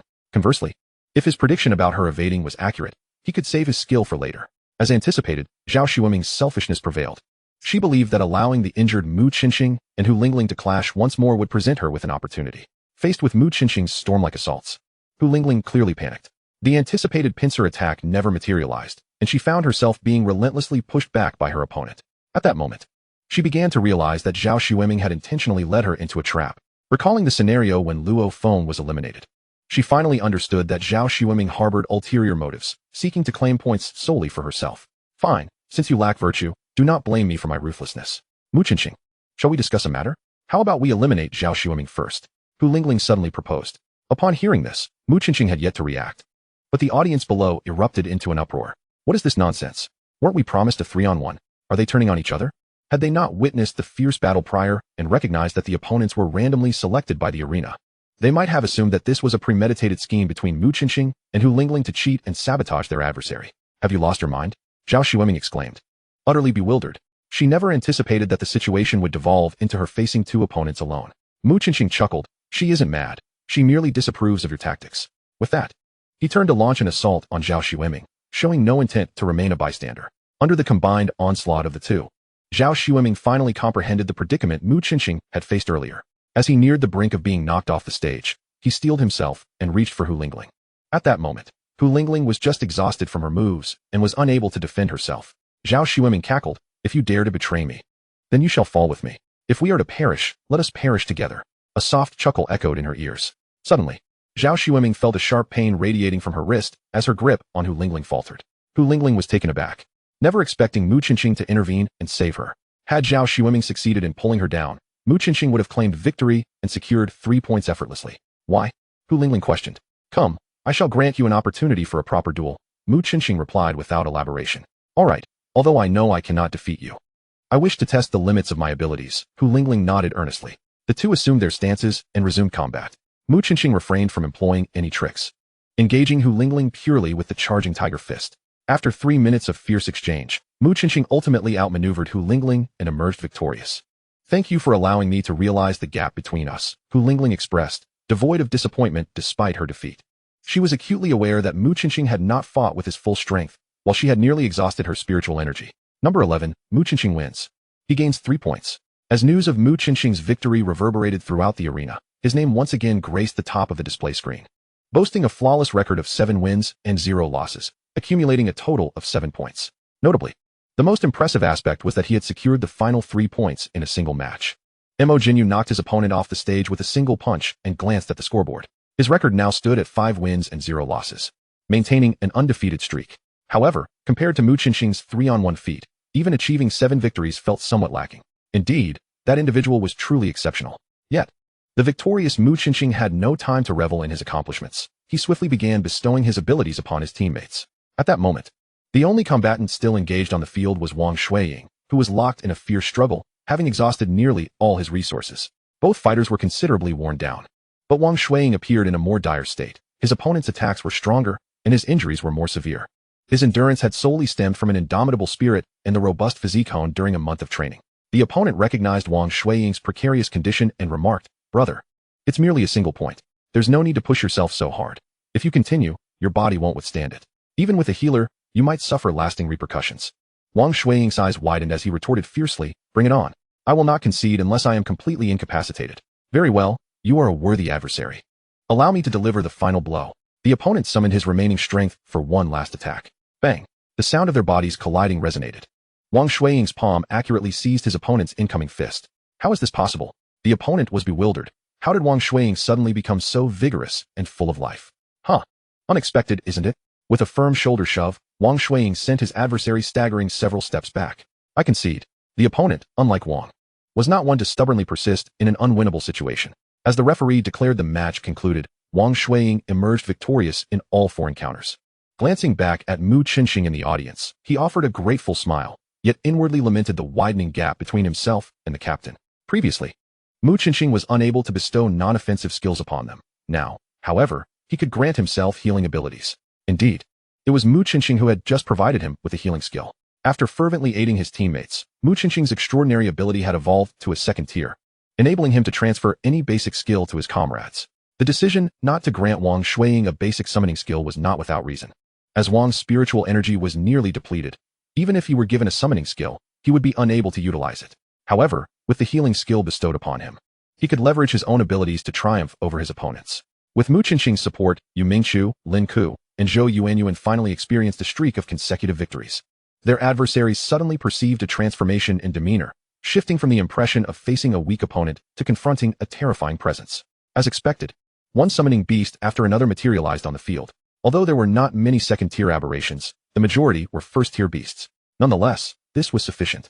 When combined with their inherent supportive skills, the first-tier beasts could unleash far greater power than their mere capabilities would suggest. For instance, Lin Ku's slow spell, paired with a flame leopard, rendered the opponent utterly immobile, allowing the flame leopard to mercilessly ravage them. Those who had previously faced Lin Ku and his companions felt as though they had narrowly escaped disaster. They could not fathom why such abilities had not been demonstrated before. At last, the day's competitions drew to a close. Some rejoiced, while others despaired. Only a handful managed to maintain a flawless record. Mu Qinxing and Mo Jinyu topped the standings, both securing 7 victories without a single defeat, while 2 female competitors also made the list. The last one was someone Mu Qinxing recognized, Lung Ayahan, the daughter of Lung Tian from the Tianyao group. She too had achieved an unblemished record. Mu Qinxing sighed softly, acknowledging that the resources of the affluent, combined with exceptional talent, inevitably produced formidable aberration users. Among the 20 individuals from the academy, aside from the formidable Xingming team led by Mu Qinxing, the performance of the others was commendable as well. Excluding Mu Qinxing and Wang Shuiying, the remaining 18 averaged 4 victories each, far exceeding Wang Shuiyin's expectations. Upon returning to the hotel, Wang Shuiyin treated everyone to a sumptuous meal. After a full day of competition, they had skipped lunch and ravenously devoured nearly an entire table of dishes. Everyone, what are your thoughts on today's matches? Don't be shy. Feel free to share and discuss ways to enhance our chances of victory, Wang Shuiyin inquired. I have no particular thoughts, just that I encountered opponents who countered my style, making it difficult to win. For example, I'm a speed type, but my opponent was a tank type. He just stood his ground, defending and counterattacking, leaving me with no options, Zhao Lin remarked. Indeed, countering styles can be incredibly challenging, the others chimed in agreement. Wang Shuiyin turned to Mu Qinxing. Qinxing, what would you do in such a situation? Mu Qinxing, engrossed in his meal, was caught off guard by the sudden spotlight on him. He mumbled, the so-called advantage may not necessarily be an advantage, and a disadvantage is not always a disadvantage. The group rolled their eyes, finding his statement rather vague. Wang Shuiyin, somewhat exasperated, pressed, please elaborate. For instance, how should Zhao Lin tackle a speed-type opponent? It's quite simple. Anticipation, Mu Qinxing replied. Anticipation? Precisely. If your opponent is aware that their speed surpasses yours, they will undoubtedly exploit that advantage. So, create an opening for them. Feign weakness to draw them into a precarious position. While speed is an advantage, excessive speed can become a liability. Zhao Lin's furrowed brow suddenly relaxed, and he exclaimed, I understand now. Thank you, Mu. Chapter 62. I want to take on 7. What exactly did you understand? Someone scoffed, believing Zhao Lin was merely echoing Mu Qinxing's words. Yet, others felt genuinely inspired. After finishing their meal, The group returned to their respective rooms, and Mu Qinqing summoned everyone for a brief meeting. Currently, Lin Ku and Yu Mingchu each only have 3 victories, which puts them in a precarious position, Mu Qinqing stated. Lin Ku grimaced, I can't help it. There were times when you were competing, and I had to use a skill for Zhou Yuanyuan. Our match schedules overlapped. Yu Mingchu sighed, it's unavoidable. Our captain must compete as well. We can't expect him to take on 7 opponents alone. Zhou Yuanyuan chuckled, taking on 7 isn't impossible. I think our captain handles 3 quite effortlessly. Mu Qinqing's thoughts stirred. Zhou Yuanyuan's approach had merit. However, taking on 7 would only be feasible if the Tiger Fist and first-tier summoning could elevate their levels. He checked his attributes and noted that he currently possessed 21 wish points and 1 system-granted wish opportunity. For a mid-level wish, he needed to accumulate at least 100 wish points, and he was still quite far from that. If all else fails, he would have to seek Aunt Wang to see if he could obtain a mid-level skill ball from her. Wait for me a moment, Mu Qinqing said as he left the room, leaving the 5 others staring at each other in astonishment. Knocking on Wang Shuyan's door, he heard a voice from within. Who is it? Aunt Wang, it's me, Mu Qinqing. Come in. The door swung open unexpectedly. Mu Qinqing cautiously entered. Wang Shuyan sat at the table, seemingly engrossed in writing something. Is there something you need? She asked without looking up. Aunt Wang, do you still have that type of skill ball you gave me before? Oh. Wang Shuyan set her pen down. It's best not to learn too many basic skills. One should avoid biting off more than they can chew. No, you've misunderstood. I'm looking for a mid-level skill ball, or one that can upgrade basic skills. Mu Qinqing clarified. I do have what you seek, but I need to know your reasons. Wang Shuyan neither agreed nor outright refused. I want to take on 7 opponents. Mu Qinqing did not withhold any details, explaining the need to support his teammates. I don't understand. Why do you insist on bringing them all into the finals? Mu Qinqing smiled. Aunt Wang, you and my mother once formed a team. You should understand the sentiment of not wanting to see teammates separated. Wang Shuyan's body trembled slightly, her expression darkening. I'm sorry. I didn't mean to bring up painful memories. Mu Qinqing apologized. Wang Shuyan shook her head. It's fine. Let bygones be bygones. I can help you apply for an upgraded skill ball within the association, but there may be certain requirements. Her gaze fell upon the half of a Pisces pendant hanging from Mu Qinqing's chest. I understand. If we can earn the qualification to enter the Lingxing Tower this time, I will assist you in investigating the pendant's purpose. Mu Qinqing was perceptive enough to grasp her implication immediately. All right, I will wait for your news. Wang Shuyan nodded appreciatively. At the outset, Mu Qinqing was vehemently opposed to the actions of the Cosmic Abilities Alliance. Yet now, he has taken the initiative to assist the association in deciphering the usage of the Jade Pendant for the sake of his comrades. This signifies that Mu Qinqing has matured, redirecting his focus from past grievances to striving for a brighter future. Sister, your son is remarkable. Perhaps his future accomplishments will surpass your own, granting solace to your spirit in the heavens. Mu Qinqing did not wait long, for he was well aware that the conditions he proposed would undoubtedly be accepted by the alliance. In fact, it was even conceivable that they might offer him a place in the final competition without him needing to ask. What he held was a skill advancement pill, capable of elevating a random basic skill to an intermediate level, with a success rate of 90%, provided one's body and attributes could support the use of intermediate skills. Wang Shuyan handed him a gray pill, and upon receiving it, Mu Qinqing could feel the surging energy within. Without hesitation, he swallowed the pill. For one endowed with the Lingxing Tower system, his success rate was effectively 100%. Detected user 002 is using an advancement pill. Please select the skill to upgrade. Level 1 summon. Mu Qinqing declared resolutely. Advancement successful. Skill upgraded to level 2 summon. Level 2 summon can specify a level 1 beast for summoning or initiate a random summon with a level 2 beast summon probability of 90, a level 1 beast summon probability of 8, and a level 3 beast summon probability of 2. With the upgrade to level 2 summon, the chances of failure had diminished significantly. Even with the worst luck, he could still summon a level 1 beast. The 2% chance of summoning a level 3 beast was hardly worth mentioning. Even if Mu Qinqing were to stumble upon such luck, he would be unable to sustain it for more than 5 seconds.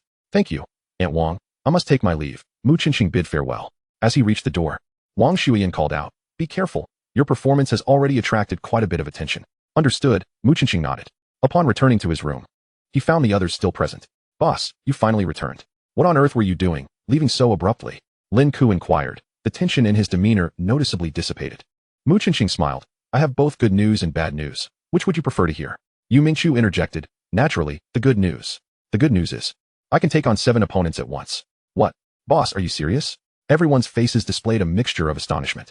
Mu Qinqing nodded affirmatively. Wow, boss, you are incredible. I adore you. Lin Ku exclaimed, leaping towards him. Mu Qinqing executed an elegant sidestep, avoiding him.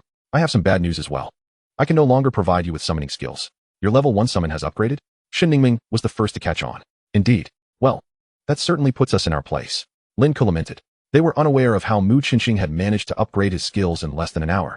But it was clear that significant changes were afoot. Currently, Mu Qinxing could offer only 3 skills: Healing, Frost Arrow, and Tiger Charge. For the 3 support members, their power was insufficient. Theoretically, they should opt for the Frost Arrow, which had damage proportional to spiritual power. However, Frost Arrow was primarily a ranged attack skill, mainly focused on slowing down enemies rather than inflicting damage. Utilizing it might not guarantee victory. Opting for the Tiger Charge would necessitate close combat with a melee fighter, which was hardly advisable. After much deliberation, Yu Mingqiu proposed, "Why don't we let our male deity decide? He can choose the skill he deems most suitable for us. What do you all think?" Zhou Yuanyuan chimed in, "I agree. If we lose, it will be the captain's fault, right?" Lin Ku gave a thumbs up. "Mingqiu is brilliant." "I concur." Mu Qinxing rolled his eyes. Yet, there was truth in their words. As an observer, he was indeed more aware of the opposing team's capabilities, allowing him to suggest the most appropriate skills. However, this depended on Lin Ku and the others not being instantaneously defeated, leaving him no time to assess the situation. Mu Qinxing was confident that their prior training would prove beneficial. "All right, it's settled then. Everyone, rest early. Let's aim for each of us to score over 5 points tomorrow." "Yes, Captain," they replied, rising to return to their rooms. Whether they would find rest, however, remained uncertain. Others among the competitors were equally restless. After a day of competition, each group had formed a rough judgment of the strongest contestants. Thus, contenders vying for a spot in the top 9 were busy formulating strategies. In contrast, those who had ranked lowest on the first day were more at ease, treating the event as merely a participation experience. For most competitors, tonight was destined to be a sleepless night. Early the next morning, when Mu Qinxing appeared in the hall, countless gazes converged upon him. His performance from the previous day had been nothing short of spectacular. To take on 3 opponents was already astonishing. Even more remarkable was the fact that he had managed to turn one of his adversaries to his side during the match. Such a narrative was bound to be the talk of the town. Many formidable experts were even preparing to emulate Mu Qinxing's tactics, attempting their own 1-on-3 or 1-on-2 feats to showcase their prowess. Hu Lingling approached him, greeting him with a smile. "Mu, are you planning to take on several opponents today?" Since her defeat yesterday, she harbored no ill feelings, but rather wished to befriend Mu Qinxing. Mu Qinxing smiled slightly. "Of course, I plan to challenge 7. 7? Are you jesting?" Hu Lingling was incredulous. "No worries, it won't be your turn anyway," Mu Qinxing quipped without elaborating. Upon returning to the grand duel arena, he was once again taken aback. As soon as the match commenced, someone chose to take on 2 opponents simultaneously, igniting the atmosphere in the venue. Contestants from 5 groups focused their attention on Mu Qinxing. Hu Lingling urged, "Mu, didn't you just say you would challenge 7? Hurry up and apply." Mu Qinxing chuckled. "If I truly take on 7, what will you offer as a reward?" "Humph, if you win against 7, I'll treat you to a late-night snack," Hu Lingling replied. "But snacks won't suffice. How about this? If I win against 7, you have to give me a kiss," Mu Qinxing jested. Hu Lingling retorted, "I never expected you to be such a person. Very well, I shall see how you win." Shen Ningmeng rolled her eyes. She knew Mu Qinxing was unlikely to develop feelings for women, yet he still intentionally teased Hu Lingling.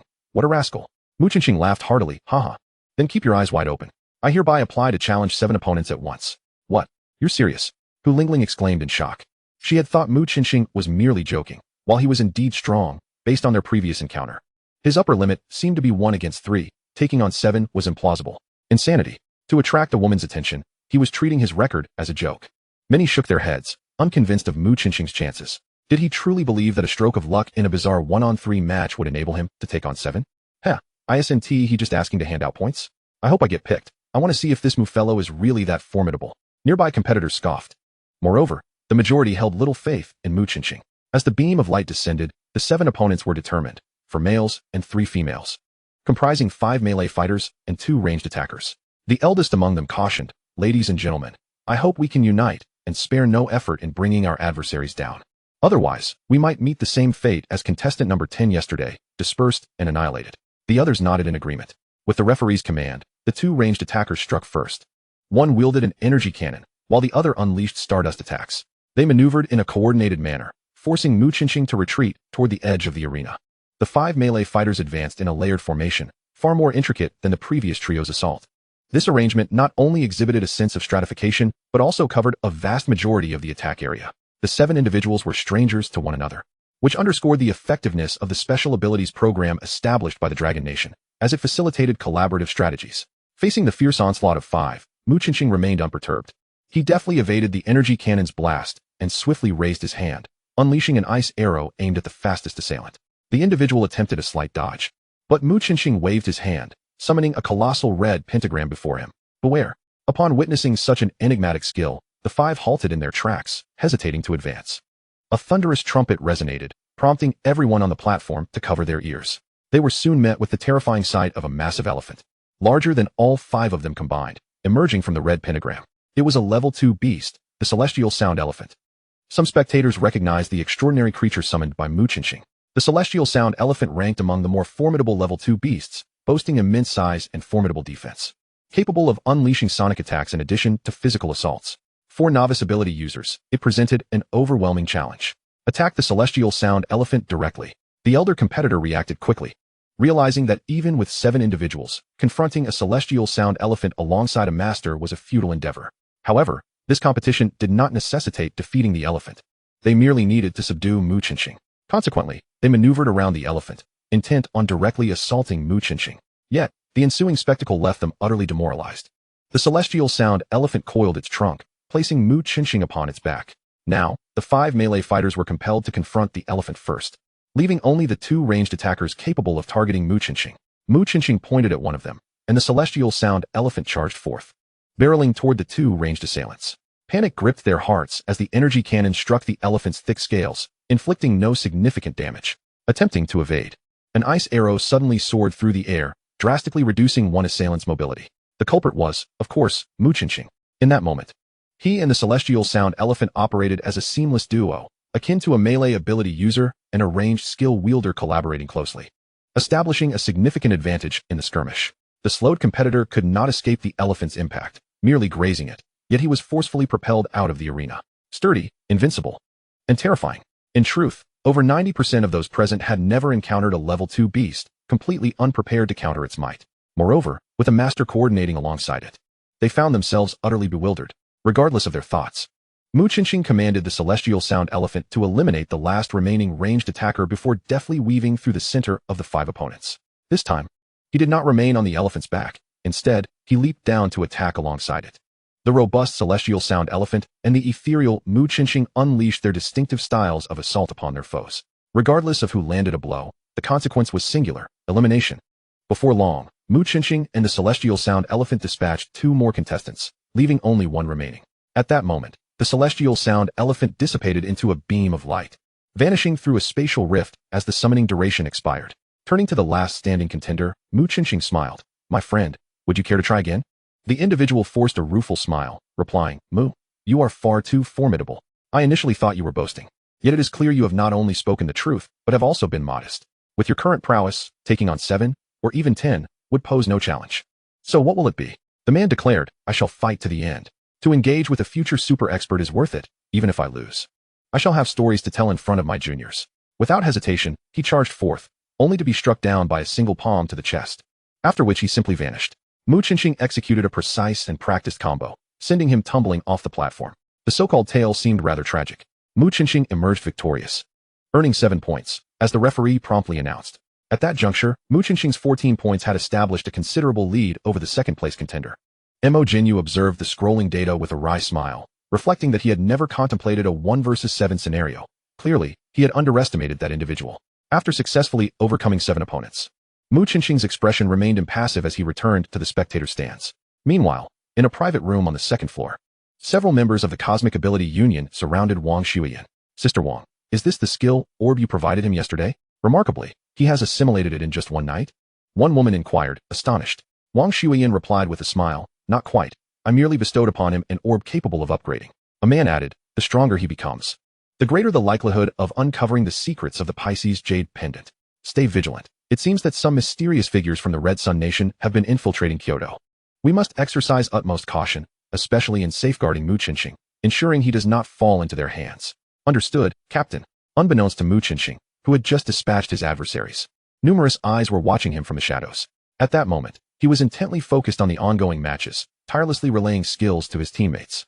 The competitors facing off against Yu Mingchu and Lin Ku were at a loss. Based on the previous day's battles, it was evident that these opponents employed summoning abilities to conjure beasts for their assaults. They had prepared thoroughly for encounters with such creatures. Yet, unexpectedly, the opponents did not maintain distance, but rather charged in for close combat, catching them off guard. This disrupted their strategies, rendering their prepared countermeasures ineffective and complicating even their standard responses. Seizing the moment of hesitation, Lin Ku and Yu Mingqiu unleashed the Tiger Charge Fist with fervor. Indeed, this marked their inaugural application of the Tiger Charge Fist in actual combat, and many details could not be executed with the finesse exhibited by Mu Qinxing or Wang Shuyan. However, their opponents were not particularly strong, and the surprise factor quickly tilted the scales in their favor. By the third and fourth rounds, they had become quite adept at utilizing their skills, coupled with supportive abilities such as deceleration or strength deprivation. Single-handedly conquering opponents of the initial level proved to be exceedingly effortless. After a day of competition, their records were impressive.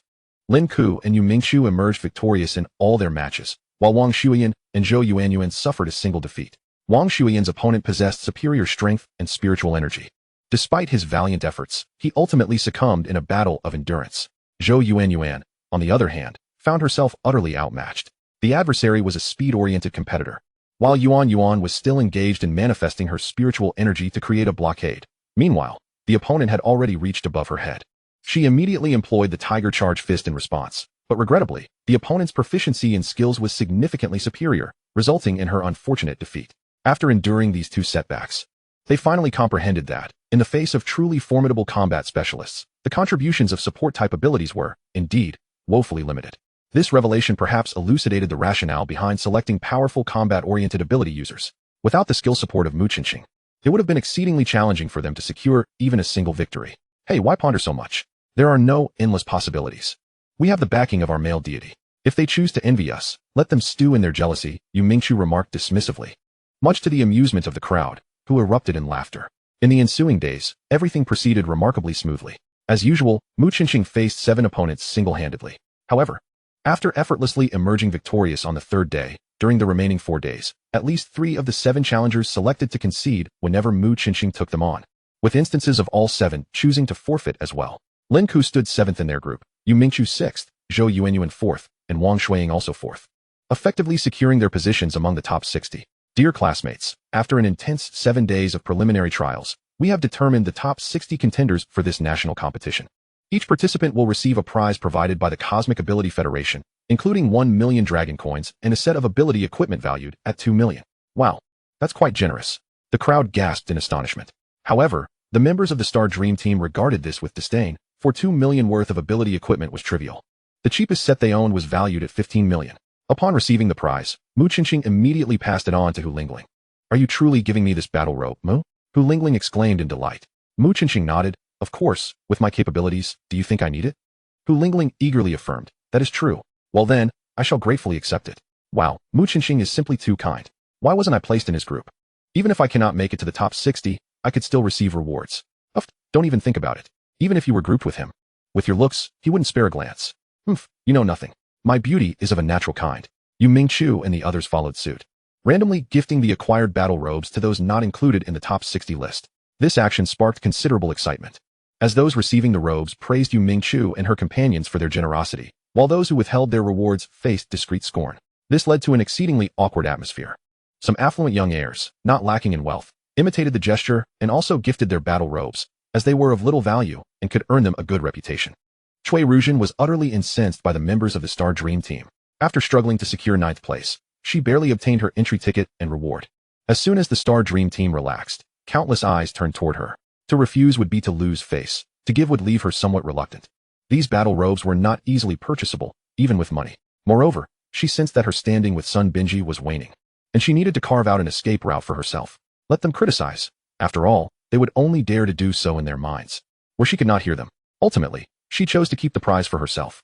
The next segment was the main event, the selection of team leaders. From the top 60, 10 leaders would be chosen.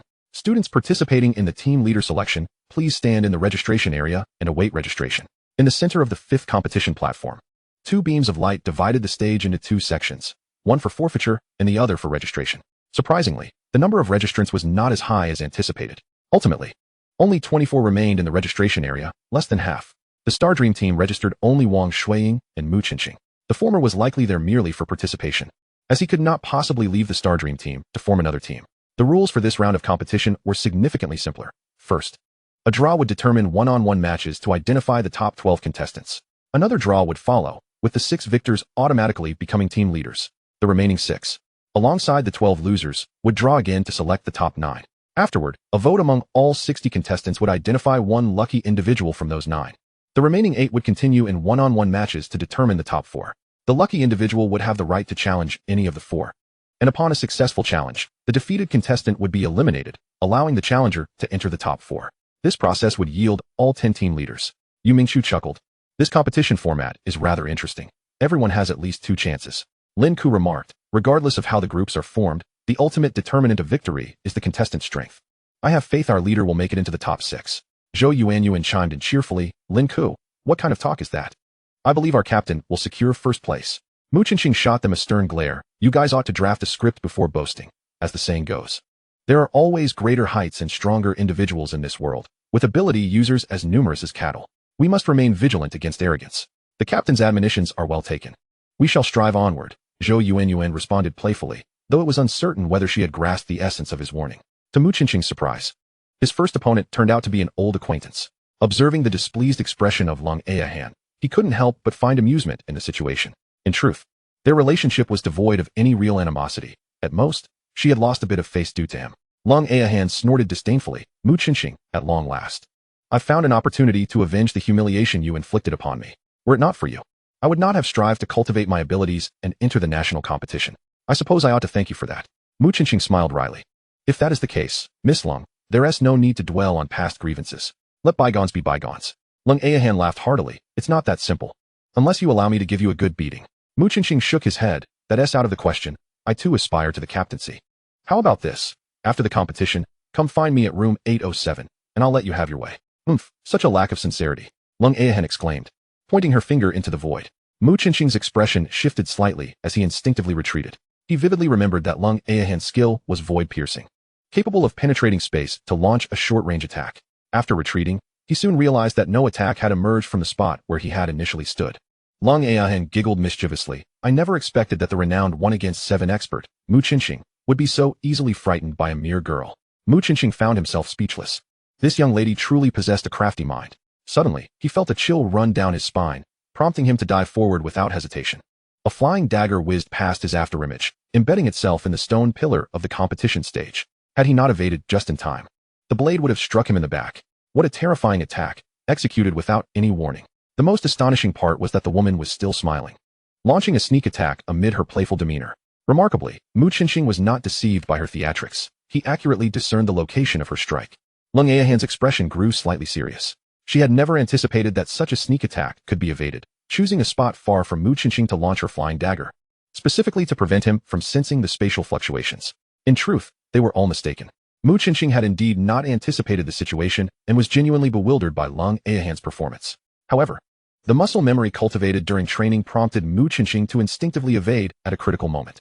Of course, even if he were struck by Lingxing's blade, it would not pose a significant problem for him, as a single technique for injury restoration would suffice to mend the wound. This contest, from the outset, lacked any semblance of suspense. Mu Qinqing resolved to deny his opponent any opportunity. After successfully dodging Lingxing's ambush, he rose to his full height and swiftly closed the distance between them. A cold glimmer flashed in Lingxing's eyes as she stood her ground, seemingly unperturbed and waiting to be attacked. Momentarily puzzled by her intentions, Mu Qinqing hesitated slightly in his charge. Lingxing sneered. What's the matter? Are you afraid? Come at me if you dare. Observing her bravado, Mu Qinqing laughed heartily. Fear? That's an impossibility. Here I come. He accelerated once more, delivering a powerful strike to her shoulder. She staggered back, blood spilling from her lips. Just when Mu Qinqing believed the ordeal was over, a dagger pierced his abdomen. The crowd gasped in disbelief. It turned out that Lingxing had allowed the dagger to be thrust from her own back to counterattack. As Mu Qinqing struck her, the blade had first traversed her body before embedding itself within him. The distance and angle of the attack were entirely beyond Mu Qinqing's expectations. What a ruthless woman. Not only was she merciless towards her opponent, but she was also brutal to herself. Haha, how about that? Even if I can't defeat you, I can still wound you. Mu Qinqing sighed in resignation. What was the necessity for this? Lingxing howled defiantly. I am willing to endure, even if it means death. I shall not allow you to have it easy. Chapter 64, The 10 Captains. The nearby healers rushed forward to tend to the wounds of both combatants. Such a reckless individual was a rare sight in the competitions over the past few days. Shen Ningming cautiously finished treating Mu Qinqing's injuries. Observing his pale visage, she could not help but inquire, don't you have a restoration skill? Why not use it? Mu Qinqing replied with a bitter smile. Did you not see how insane that girl is? If I don't let her vent her frustrations, she might seek trouble for us in the future. It's better to let her have this, resolving our grudges. Otherwise, remaining in a state of hatred is detrimental to her growth. You always think of others. Neglecting your own well-being, she chided. Hey, but you're here, right? I trust your healing skills. Not even a scar will remain. Shen Ningming shot him a glare. Flattery will get you nowhere. Keep acting recklessly, and one day, I might not be able to save you from your own folly. With that, she kicked him aside. Is this how you treat an injured person? What injured person? Stop pretending. I'm perfectly fine now. Mu Qinxing rose from the ground. Noting that Shen Ningming's healing had improved, her targeted treatments were flawless. Yu Mingchu chuckled. I've discovered the male god's weakness. He simply cannot bring himself to strike a beauty. A little charm, and he can be toppled. Mu Qinxing's expression darkened. Indeed, I have suffered greatly from such charms in the past. After this brief interlude, the contests on the field continued. The next contestant was surprisingly Cui Ruzhen, facing off against the previously encountered playboy, Mo Jinyu. Yu Mingchu scoffed. These two ought to take each other out. Zhou Yuanyuan shook her head. I doubt it. Despite our strained relations, Cui Ruzhen is quite formidable. And that playboy may not be her match. Mu Qinxing remarked, a person's strength is not inherently linked to their status. There could be hidden talents among playboys as well. I hope you all remember this. Yu Mingchu was taken aback. Are you suggesting Mo Jinyu could win? Mu Qinxing began counting down. 10, 9, 8. Yu Mingchu gasped, realizing he was predicting the time until Cui Ruzhen's defeat. But could she truly be eliminated in just 10 seconds? 3, 2. Before he could utter one, Cui Ruzhen was suddenly hurled away by an inexplicable force, landing heavily beneath the arena. Her proud fiery attack had not even been unleashed before her elimination. Yu Mingchu tilted her head at Mu Qinxing. Male god? You aren't involved with Mo Jinyu. Are you? The way you two look at each other seems questionable. What nonsense are you spouting? Mu Qinxing shot her an annoyed glare. Mo Jinyu was indeed formidable. He had already showcased his prowess in the dining hall. The reason was simple. While he appeared to be a flirt, Mu Qinxing noticed that his gaze towards the girls was remarkably clear. Thus, his antics were likely a facade. As for why he pretended, Mu Qinxing found no need to understand or inquire further. Moreover, having observed several of Mo Jinyu's matches, although he seemed unremarkable, the outcomes teetered on a knife's edge. Yet his record was flawless, just like Mu Qinxing's. However, Mu Qinxing's exaggerated performance of defeating 7 opponents overshadowed Mo Jinyu's, rendering him less conspicuous. If Mu Qinxing's deductions were accurate, Mo Jinyu's ability likely pertained to spatial manipulation. For Cui Ruzhen to endure even 10 seconds against such an opponent was merely due to the latter's reluctance to win too swiftly. The competition pressed on as Wang Shuiying faced an agile expert and unfortunately fell. The clash of experts resulted in a much quicker progression than the previous round-robin matches, swiftly yielding the top 12 contestants. They were Mu Qinxing from Turin University, Mo Jinyu from Lingxing University, Zhao Zihan, Mo Feifei, Zhang Qiao from Huaying University, Li Zhong from Porter University, Morong Mei, Huang Mingming from Shuiying University, Lan from Tianyi University, Wu Jiutian from Fengcheng University, Qian Tianwang from Jinling University, and Bai Shiyan from Qinghe University. The final list confirmed that Kyoto University was indeed the strongest, securing 3 spots, while Porter University also performed admirably with 2 entrants. Next came the draw. Mu Qinxing drew number 6, meaning his opponent would be number 7, and he would compete in the final match. Huang Mingming from Shuiying University approached him, holding the number 8 ball. Mu, please go easy on me later.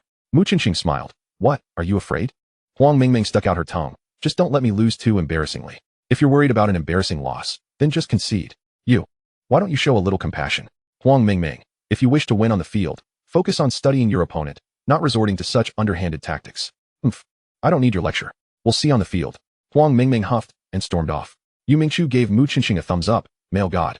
You truly are a role model for us all, able to remain steadfast in the face of a beauty's pleas. Lin Ko laughed. Sister Mingchu, are you complaining that the boss lacks romantic sensibility? Mind your own business. Yu Mingchu shot him a glare. My mistake, I'll keep quiet. Lin Ko mockingly covered his mouth. On the competition stage, the first match commenced, featuring Mo Feifei from Lingxing University against Wu Jiutian from Fengcheng University. Mo Feifei was exceptionally strong. Her ability resembled explosives from the past, conjuring an explosive energy sphere that detonated around her opponent.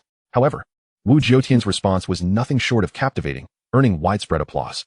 Her extraordinary ability lies in the art of dance, where every gesture and movement emanates a captivating aesthetic. As she sways gracefully, each orb of energy finds itself repelled, unable to breach the 1-meter radius surrounding her. The confrontation between the two has reached a pivotal juncture.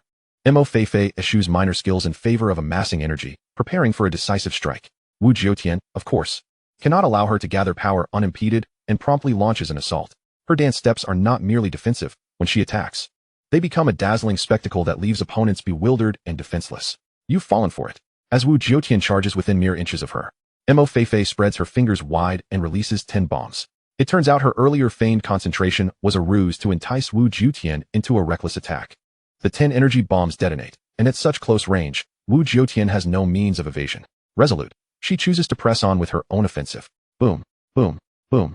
The arena is engulfed in a kaleidoscope of light and shadow. The audience rises in anticipation, eager to witness who will emerge victorious. As the light dissipates, Wu Jiutian lies unconscious on the ground. Mo Feifei stands amidst a crimson haze, gravely injured. The explosion at such proximity has inflicted substantial damage upon her. Coupled with Wu Jiutian's assault, her ability to remain standing is solely due to her superior physique and attributes. Compared to Mu Qinxing and Mo Jinyu, while victorious, this triumph is a Pyrrhic one. This is, in fact, a typical outcome. Exceptional talents like Mu Qinxing are rare, and most possess comparable strengths. After 7 days of the round-robin matches, both competitors have gained a mutual understanding. True victory hinges on perseverance and strategy. The subsequent matches unfold in similar fashion. Zhang Qiao versus Li Zhong, with Li Zhong barely claiming victory. Qian Tianhuang facing Mo Jinyu, suffering a crushing defeat. Zhao Zihan against Bai Shiyan, with Bai Shiyan triumphant. And Murong Mei versus Kulan, resulting in mutual injury, ultimately leading to the referee declaring Murong Mei the winner. Finally, it is Mu Qinxing's turn to step onto the stage. Lin Ku exclaims, "Boss, give it your all." Winning this match secures the captaincy. Mu Qinxing nods confidently, "No problem. Just watch me." He leaps onto the contest platform, where Huang Mingming stands across from him, her expression stern, clearly displeased with Mu Qinxing's prior rejection. "So, are you going to concede?" Mu Qinxing inquires with a cheerful smile. You wish. Others may fear you, but Huang Mingming does not." With that, she lunges forward, vanishing from sight. Spatial manipulation? Invisibility? Mu Qinxing feels a flicker of alarm. Regardless of which it is, it signifies a skill previously unutilized by Huang Mingming, indicating she has concealed her true prowess during the round-robin matches. Instantly, Mu Qinxing elevates her threat level to that of Mo Jinyu. Undaunted by Huang Mingming's disappearance, he fires an ice arrow toward her last known position. The arrow pierces through without encountering any obstruction, thereby eliminating the possibility of invisibility. Thus, Huang Mingming wields spatial abilities, which are significantly more formidable than mere invisibility and encompass a multitude of variations. Mu Qinxing remains motionless, allowing her to strike. "How peculiar," observes a girl beside Mo Jinyu. "Isn't he skilled in summoning? Even if he cannot locate her, he could summon a second-tier beast to shield himself, deterring her from attacking." Mo Jinyu chuckles softly, "No?" Mu Qinxing's approach is precisely correct. When faced with unknown abilities, one must remain composed and ascertain the opponent's attack patterns. But standing still allows the opponent to strike at will. Not necessarily. Watch closely. Huang Mingming is about to launch her attack. As Mo Jinyu speaks, a glimmer of cold light appears behind Mu Qinxing, piercing his back. However, at the moment Huang Mingming strikes, Mu Qinxing, as if endowed with a sixth sense, releases an ice arrow from beneath his rib, striking Huang Mingming just as her form materializes. In an instant, Mu Qinxing pivots, activating the sticky words technique of the Tiger Fist, adhering to Huang Mingming like a stubborn adhesive, preventing her from deploying her spatial abilities again. Without hesitation, Huang Mingming retaliates. Her close combat prowess is formidable, otherwise, she would not have reached the top 20. Moreover, with Mu Qinxing currently injured, if she can withstand his onslaught, victory will still be hers. The two exchange blows rapidly for nearly a minute, and Huang Mingming, astonished, realizes that Mu Qinxing's aura is intensifying rather than waning despite his injuries. What on earth is happening? Huang Mingming is bewildered. Her strength pales in comparison to Mu Qinxing's, and she is struggling to endure. Isn't it curious? Mu Qinxing suddenly speaks. "What do you mean?" Huang Mingming queries, puzzled. "You may conceal your skills, but so can others." Mu Qinxing replies with a grin. Huang Mingming's eyes widen in realization. "I understand now. You possess the ability to heal your injuries. You're not entirely dim, so what do you say? Will you concede? With your strength, even if you join the loser's bracket, you stand a good chance of making it to the top 4. There's no need to waste time here with me." "All right, I concede." Huang Mingming responds decisively, leaping off the platform. Mu Qinxing exhales in relief. Had the battle continued, he would have had to suppress her to prevent her use of spatial abilities, making it impossible to utilize summoning techniques that require incantation. Of course, with the Tiger Fist, he could defeat Huang Mingming, but it would be exhausting and unnecessary. Huang Mingming's concession benefits both parties. As the referee declares Mu Qinxing the victor, 6 of the 10 captaincy positions have been filled. Mo Feifei, Li Zhong, Mo Jinyu, Bai Shiyan, Murong Mei, and Mu Qinxing. Fantastic. The captaincy is secured. Yu Mingqiu claps enthusiastically. Wang Shuiying interjects with a dose of reality. Being captain doesn't mean you will be chosen. The selection order is random. If other captains pick you, you won't join their team. Yu Mingqiu grimaces. "Had I known, I wouldn't have tried so hard." The competition continues. With only 4 spots remaining, and the matches among the losers bracket becoming more intense due to the proximity of their strengths. Almost every match results in severe injuries. Fortunately, the medical team is competent, ensuring that as long as a contestant does not perish on the spot, they can be saved. Ultimately, the 4 selected are Wu Qianyan, Huang Mingming, Yun Yun, and Yang Qian. Notably, 7 of the 10 captains are female, signifying a dominance of the feminine over the masculine. Yet, in terms of peak prowess, 2 of the top 3 are male, creating a semblance of balance. The upcoming selection process is particularly intriguing. Unlike the previous rounds at the University of Turin, this time, the drawing mandates that 5 individuals be chosen at once, with the stipulation that no more than 2 healers can be selected. Those chosen may decline, rendering them ineligible for selection by any team in this round. In the second round, beginning with the second draw, teams will select their remaining members. If a team selects and no members wish to join, that team will forfeit their turn. Should there be a mismatch between teams and players at the end, the organizers will forcibly assign teams. The rules are fascinating, taking into account the relationship between players and captains while granting selection rights to both parties.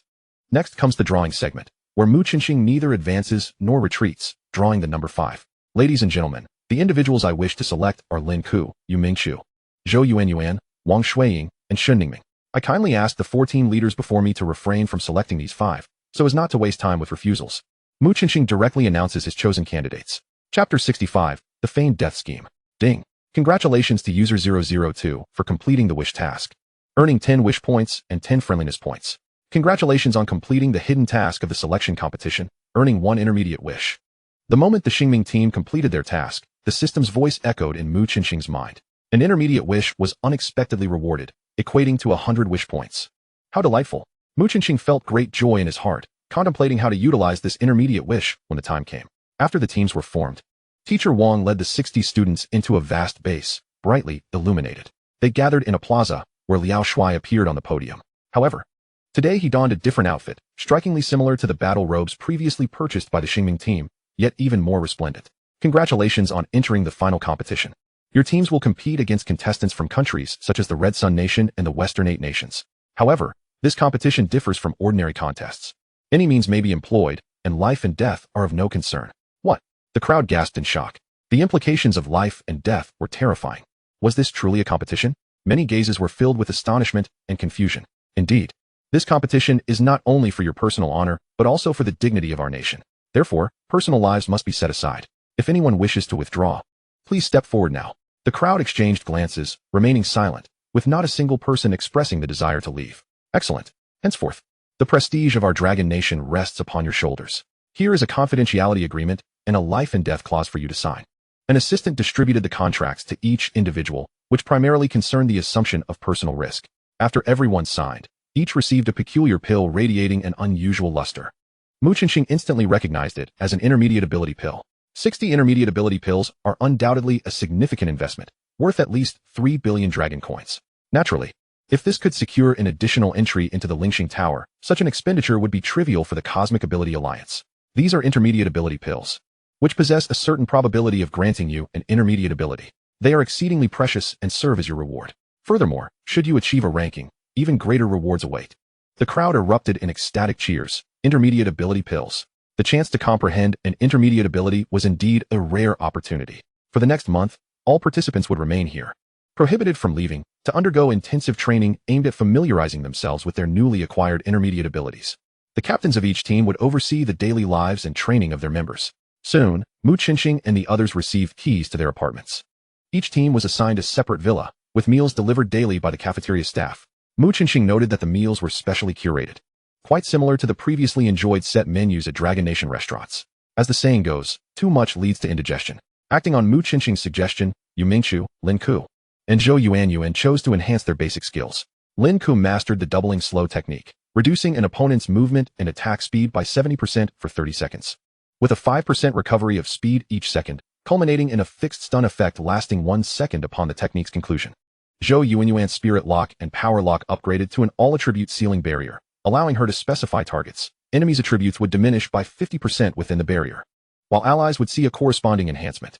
This back and forth could significantly elevate their foundational attributes over their adversaries.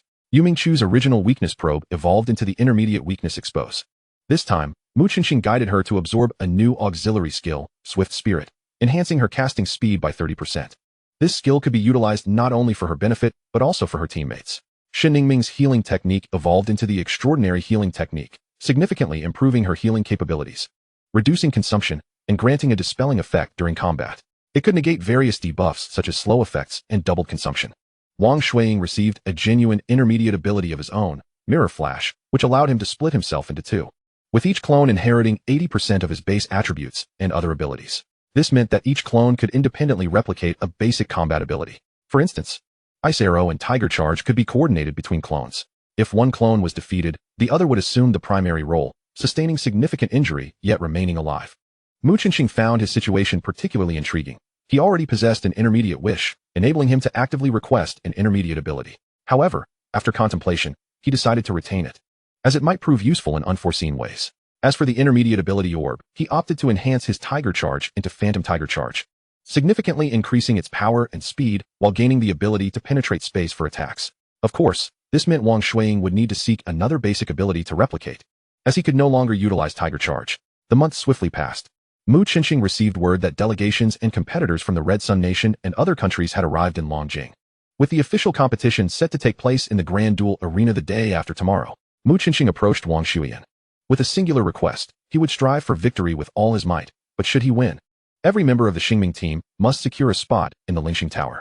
The Cosmic Ability Alliance agreed to his terms, to allow everyone to relax. All teams were granted a 2-day holiday. Today and tomorrow were free for exploration, though they were required to return to the base dormitory by nightfall.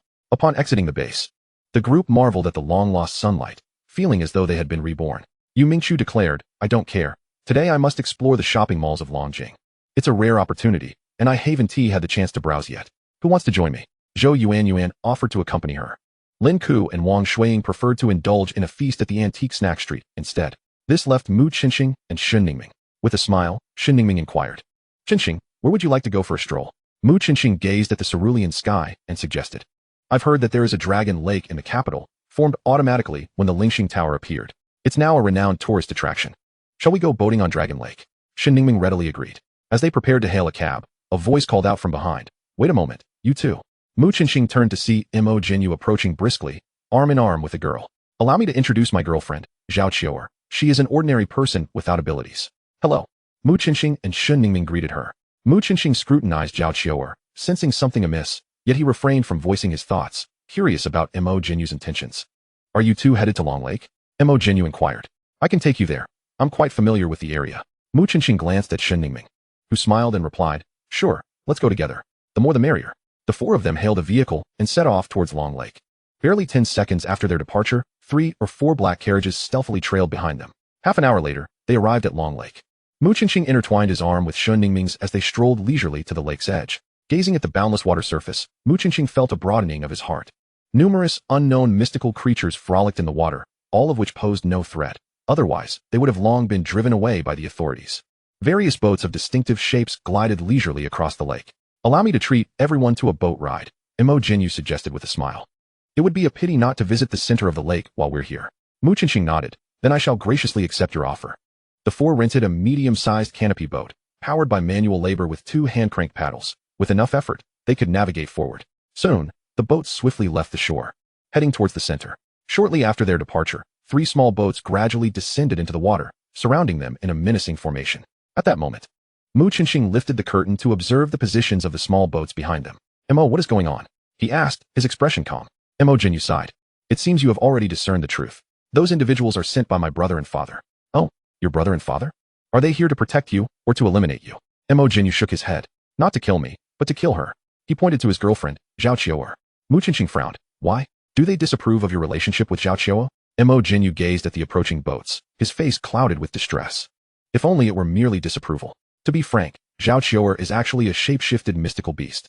Mu Qinxing's eyes widened in realization. It was no wonder he had sensed something unusual about Zhao Qiuer.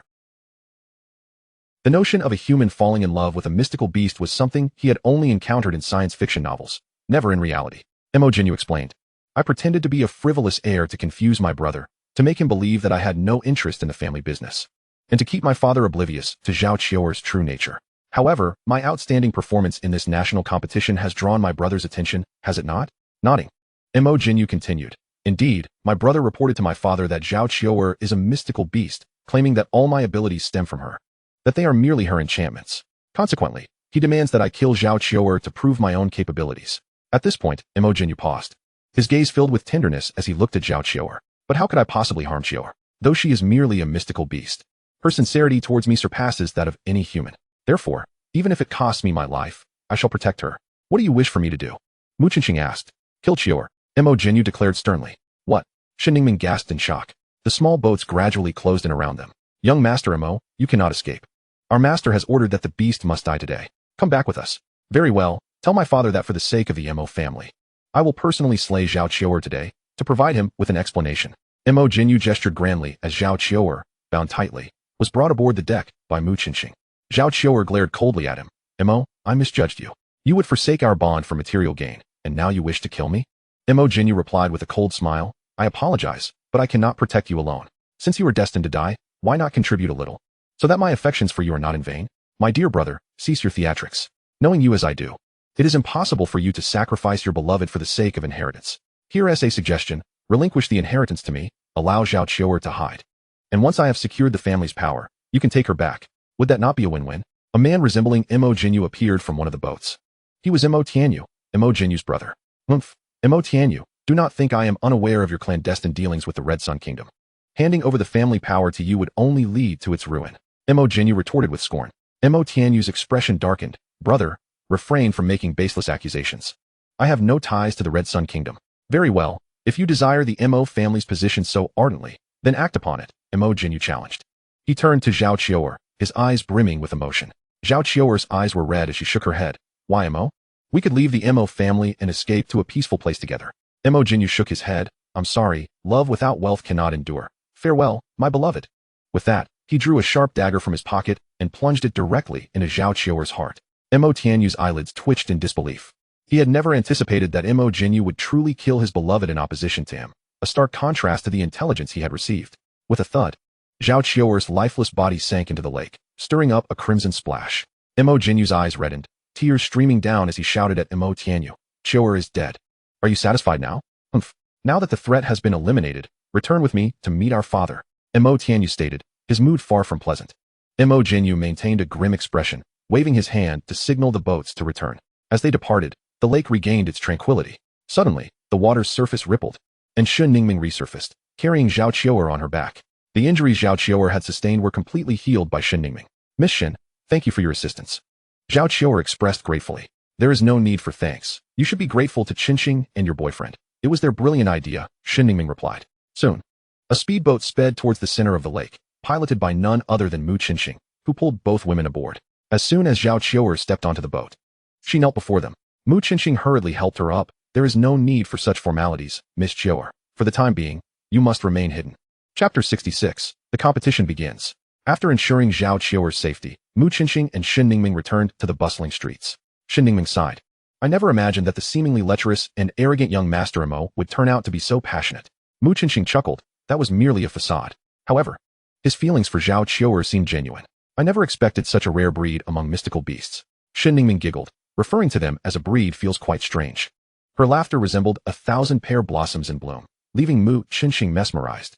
Not only him, but even a passing carriage halted as the curtain was drawn back to reveal a beautifully delicate face. Excuse me, would you be so kind as to join me in my carriage? Shen Ningming hesitated. Do I know you? Ah, not yet, but you soon shall. Please, do join me. Apologies, but I am not interested, Shen Ningming replied, turning away. Suddenly, the coachman leaped from the carriage, swiftly blocking Shen Ningming's path with a few agile steps. Miss, my young master kindly invites you. It would be best not to refuse. The undertone of the words was laden with veiled threats. Shen Ningming let out a cold laugh. What a joke. If I choose not to go, do you think you would dare to forcibly take me in broad daylight? That would be quite offensive. The coachman reached out to seize Shen Ningming, but with a resounding slap, he received a stinging blow to the face. The assailant was, of course, Mu Qinxing. These individuals had audaciously disregarded his presence and dared to lay hands on Shen Ningming. He would not be courteous. The coachman, clutching his face, glared at him. Do you know who I am? How dare you strike me? Mu Qinxing replied nonchalantly. I do not know who you are, nor do I have any interest in knowing. Such audacity. The coachman swung a punch towards Mu Qinxing's head. If it landed, it could very well result in a concussion for him. Mu Qinxing's gaze turned icy. These people were truly lawless. Had he and Shen Ningming been mere commoners, they might have faced dire consequences today. With this in mind, he resolved to no longer hold back. The coachman was astonished to find that his fist could not advance any further. An excruciating pain shot through his wrist, accompanied by the sound of bones fracturing. "Ah, you wretched boy, how dare you break my arm?" The coachman screamed in agony. "Get lost." Mu Chenxing lifted his foot and sent him flying several meters away. Suddenly, a cold snort echoed near Mu Chenxing's ear. He reacted swiftly, rolling to the side and springing to his feet. Just where he had stood moments ago, a young man in white appeared. Indeed, the one from the carriage. Judging by his attire, he must be from the Red Sun Nation. Had Mu Chenxing been a fraction slower in his evasion, he would have been struck. "Oh, so you are also an ability user. No wonder you speak so boldly. However, since you have injured my coachman, you shall not leave here without an explanation," the young man in white said coolly. A surge of killing intent filled Mu Chenxing. His mother had fallen victim to the Red Sun Nation, and he harbored no fondness for anyone from that country, let alone the fact that this individual dared to threaten Shen Ningming. What audacity for the scum of the Red Sun Nation to act so brazenly in my Dragon Nation. Who gave you the gall? Ha ha, Dragon Nation. Soon, you will all become part of the Red Sun Nation. The young man in white laughed heartily. In an instant, his figure vanished, only to reappear less than 10 centimeters from Mu Chenxing, striking towards his heart with a palm. Bang! The sound of an explosion echoed. Mu Chenxing was reduced to dust. Oh, the young man thought grimly. He had shattered an illusion. Smack! A tremendous force struck his back, causing him to stagger forward, spitting blood onto the ground. Mu Chenxing's figure slowly emerged from the void. With such a menace among us, I shudder to think how many women of the Dragon Nation have suffered. Today, I shall rid them of this great threat. Mu Chenxing's icy voice reached the ears of the young man, who, despite being fearless, felt an inexplicable dread. He realized that his opponent was not jesting. He intended to kill him. "No, you cannot kill me. I am a distinguished guest of the Dragon Nation, a contestant in the ability competition. If you kill me, neither the Dragon Nation nor the Red Sun Nation will spare you," the young man in white shouted desperately. "Oh, a distinguished guest, you say?" Mu Chenxing lowered his hand momentarily. Seeing his intimidation take effect, the young man regained some confidence. "Humph, now you know fear. Quickly apologize, or I will report you to the Dragon Nation Investigation Bureau for assaulting a foreign guest. You will not escape unscathed." Smack! Before the young man could finish, he received a fierce slap to the left cheek, losing 2 teeth in the process. You. What of me? Do not misunderstand. I do not wish to kill you, merely to avoid causing trouble. However, should you insist on seeking your own demise, I would not hesitate to send you on your way." The young man in white clenched his silver teeth, unwilling to speak further. He knew all too well that the young man before him could back up his words with action. Mu Chenxing clapped his hands and said to Shen Ningming, "Let us go back." Shen Ningming nodded appreciatively. Mu Chenxing's restraint indicated a maturation in his ability to handle situations. At such a crucial juncture before the international competition, had a contestant from the Red Sun Nation fallen within the borders of the Dragon Nation, it would undoubtedly spark trouble. There would be ample opportunities to deal with him during the competition. Upon returning to the base, the rest of the team had also begun to arrive. With the competition merely 2 days away, they could not afford to expend their energy frivolously. Rather than engage in idle pursuits, it was far more prudent to focus on training. After a while, someone brought news regarding the competition teams. Aside from the 10 teams from the Dragon Nation, there were 2 teams each from the Red Sun Nation and the 8 Western Nations, 3 from the Bear Nation, 2 from the Monkey Nation, and 1 from the A Nation, totaling 20 teams.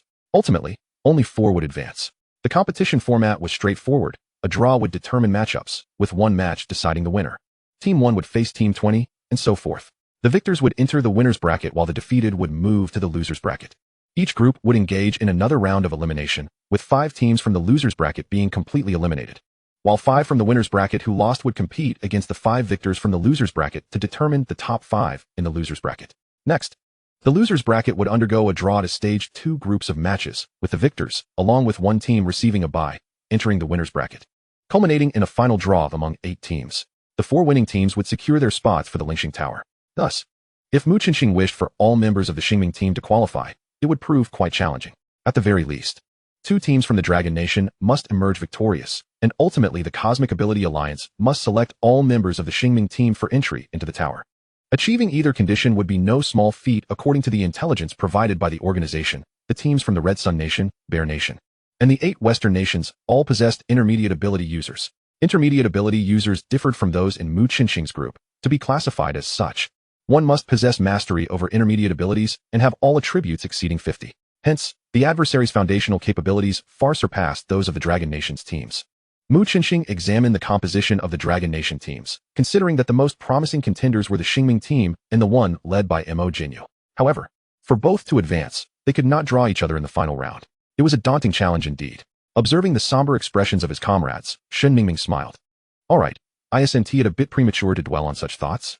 If there are indeed only 5 spots, I can forego my participation. For now, we should focus on the competition. Mu Qinxing nodded. You speak wisely, Ming Ming. We have not yet secured the prize, so why contemplate its division? I warn everyone. This competition may very well result in casualties, so I expect each of you to remain vigilant. Yes, the group responded with solemnity. The day of the competition finally arrived. Due to the private nature of the event, the atmosphere was even less lively than that of the previous domestic selection rounds. The vast arena was sparsely populated, with barely 200 attendees, rendering it rather desolate. Yet, the stands were filled with influential figures. The rulers of the participating nations and high-ranking ministers overseeing abilities were all present. Though smiles adorned their faces, each harbored the hope of eliminating their opponent's contestants. As customary, a lengthy and uninspiring opening address was delivered, urging the contestants to showcase their true potential. However, as the leader of the Hongri nation began to speak, a voice made his complexion change dramatically. It was Wang Shuyan, the very individual who had once been a member of the scientific expedition team from Hongri nation. Unexpectedly transformed into one of the leaders of the supernatural realm in Hongri nation, she declared, "This time, we must not allow him to leave Longhua." Her voice brimmed with lethal intent. "Do not act impulsively. Wait until the competition concludes, and I shall seek you out." Wang Shuyan seemed to feel that it was inappropriate to inform Mu Qinxing of this matter before the match, and hastily added. Mu Qinxing nodded gently. Having awakened his powers 2 years prior, his adversary was undoubtedly much stronger than himself. To seek revenge would require more than mere brute force, especially since the leaders of Longhua would surely not permit any incident involving the representatives of Hongri nation during the tournament. Thus, to eliminate him, a perfectly valid and justifiable reason must be found. Wang Shuyan observed Mu Qinxing's resolute gaze from a distance. She recognized that this young individual had matured. After the judges and team representatives delivered their speeches, the official draw commenced. To prevent certain supernatural abilities from cheating, each nation dispatched ordinary individuals completely unversed in the realm of powers to conduct the draw. As Longhua had 10 teams, 10 hostesses were sent forward. Mu Qinxing casually chose the 3rd hostess. When the results of the draw were revealed, it was uncertain whether it was fortunate or unfortunate. The 10 teams from Longhua were numbered as follows. 1. Mo Feifei. 3. Li Zhong. 5. Mu Qinxing. 7. Mo Jinyu. 8. Bai Shiyan. 9. Morong Mei. 12. Yang Qian. 15. Yun Yun. 17. Huang Mingming. And 20. Wu Qianyan. Aside from the ill-fated pairing of Mo Feifei and Wu Qianyan, the other teams were surprisingly set against representatives from other nations. This arrangement had the advantage that if one possessed sufficient strength, the number of teams advancing to the winner's bracket would increase. Conversely, teams lacking in prowess risked being eliminated in the very first round. Mu Qinxing turned his gaze toward his opponent, Hayato Toyodano from Hongri nation. Upon locking eyes, Mu Qinxing smiled. What a twist of fate. It was indeed the same Hayato Toyodano who had previously clashed with them on the road. Mu Qinxing offered him a slight smile and beckoned with his finger. A flicker of fear crossed Toyodano's eyes, but he quickly regained his composure. The opposing team leader was only marginally superior to him, thus not a cause for alarm. Though he was the captain, his noble lineage necessitated his leadership role, and among his teammates, there were certainly several with greater strength. Moreover, a team battle was not akin to a one-on-one duel. He believed in the invincibility of the tactics his team had rehearsed. Humph, so you are also a competitor in this match. Very well. I shall ensure you understand the terror of crossing Hayato Toyodano. At this moment, Toyodano had already resolved to treat Mu Qinxing as a target that must be eliminated. The first match was an internal battle within Longhua, pitting Mo Feifei against Wu Qianyan. Most of the members on Mo Feifei's team hailed from Longjing University, boasting individual strengths that far surpassed their opponents. Furthermore, Mo Feifei's team benefited from guidance by experts, significantly outclassing Wu Qianyan's side. After 5 to 6 minutes of engagement, one member of Wu Qianyan's team was eliminated, prompting her to concede outright in order to conserve energy for the loser's bracket. Overall, the first match unfolded relatively peacefully. Yet, everyone was acutely aware that from the second match onward, a storm of bloodshed was imminent. The first match had merely been an internal skirmish within Longhua, where fatalities were not to be tolerated. However, each subsequent match would involve confrontations between different nations, thereby eliminating any pretense of friendship. The guiding principle for every team was to strike their opponents down with the utmost ferocity. In the second match, the team from Bear Nation faced off against the team from Monk Nation. Within less than a minute of the commencement, the Monk team found themselves in disarray. Fleeing across the battlefield, their formation utterly shattered. Fortunately, their individual abilities were not lacking, allowing them to hold their ground against their adversaries. The captain of Bear Nation remained unhurried, employing a compressing tactic, surrounding one opponent with 5, gradually constricting their space.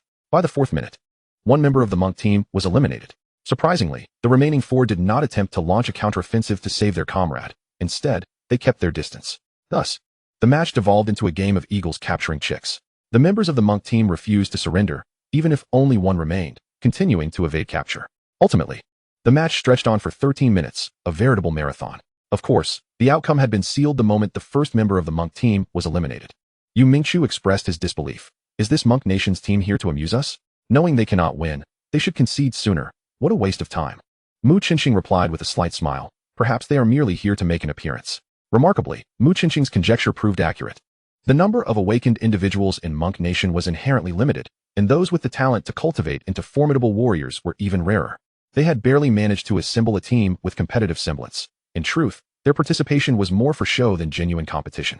Naturally, once on the stage, they wished to last as long as possible, as conceding without a fight was not an option. At the very least, they sought to ensure their presence was remembered. Chapter 67, vs Intermediate Ability User.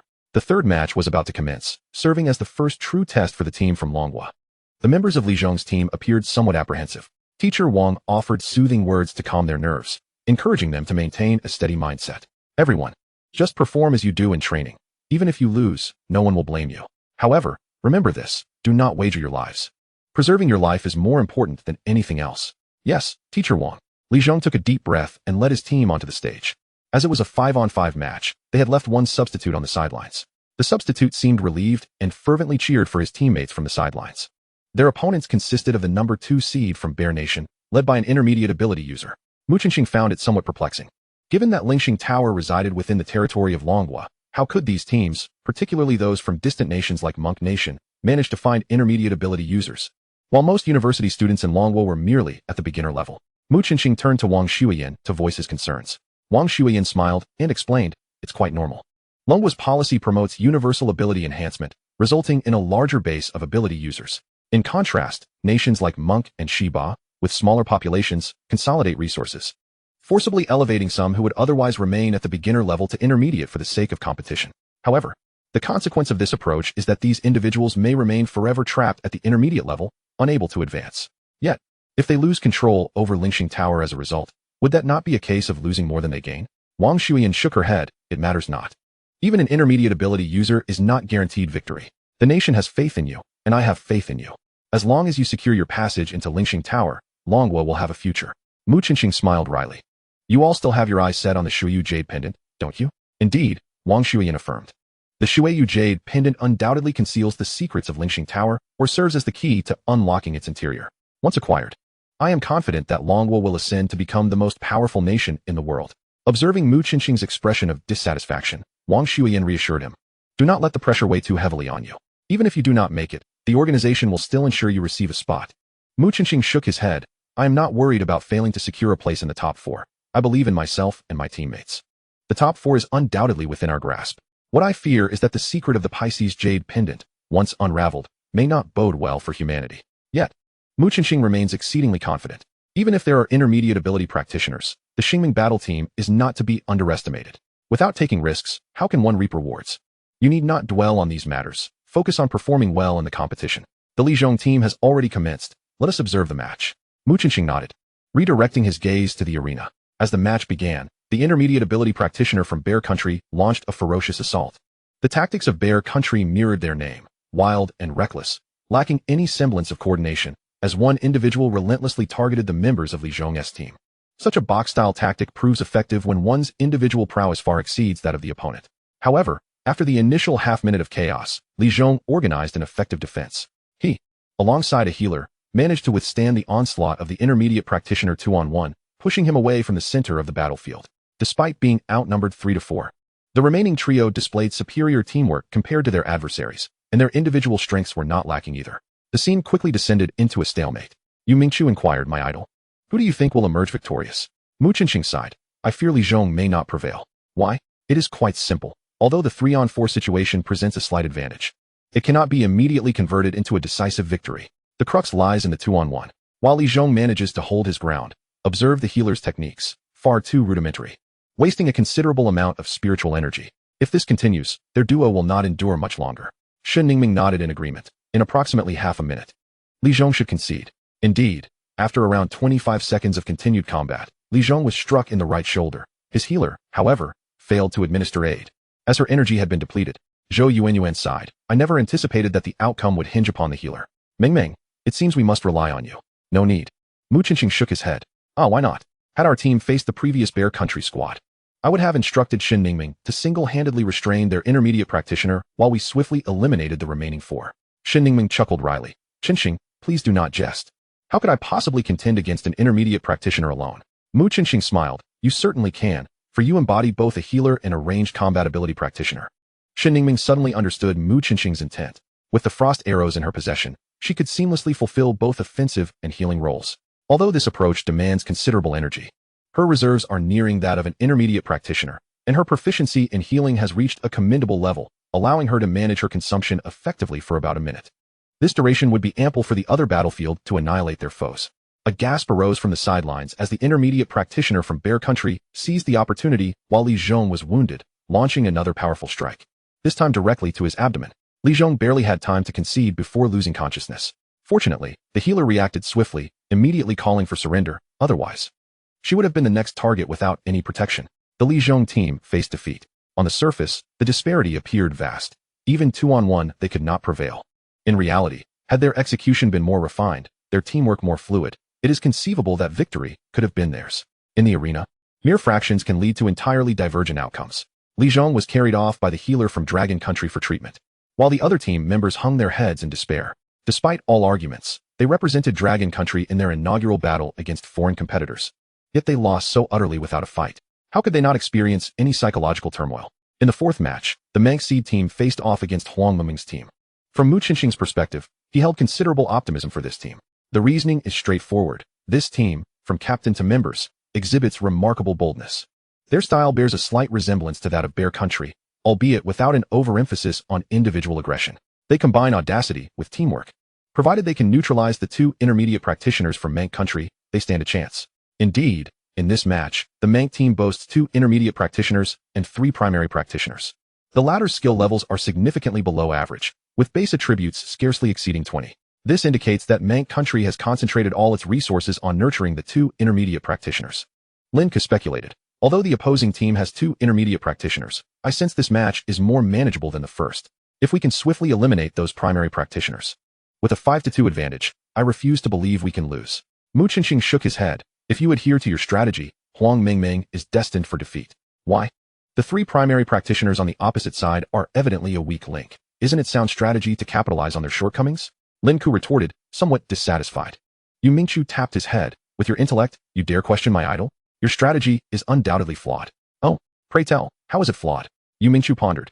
Consider this. If the opposing team positions the 3 primary practitioners at the rear, using the 2 intermediate practitioners as a vanguard, how will you circumvent them to attack the primary practitioners behind? Lin Ke was rendered speechless. Mu Qinxing affirmed, they will not. They must be leading with the primary practitioners.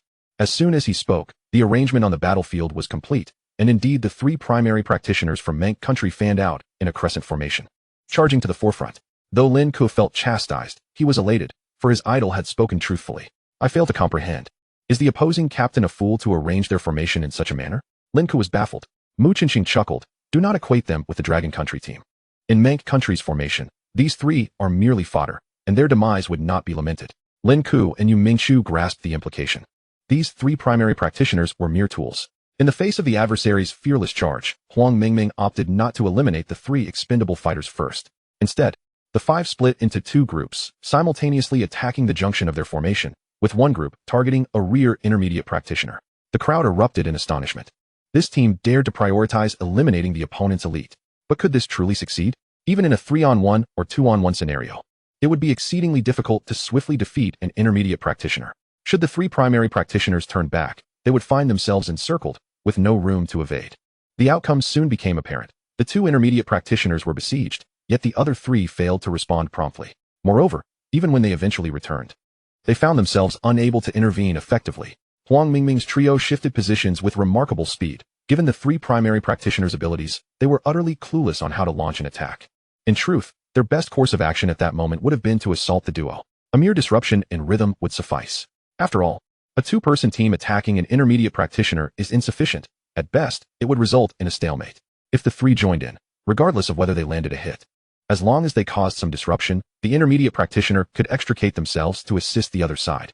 Perhaps these 3 had been conditioned in training to serve as fodder. And now, abruptly tasked with resolving the situation, it was indeed an unreasonable expectation.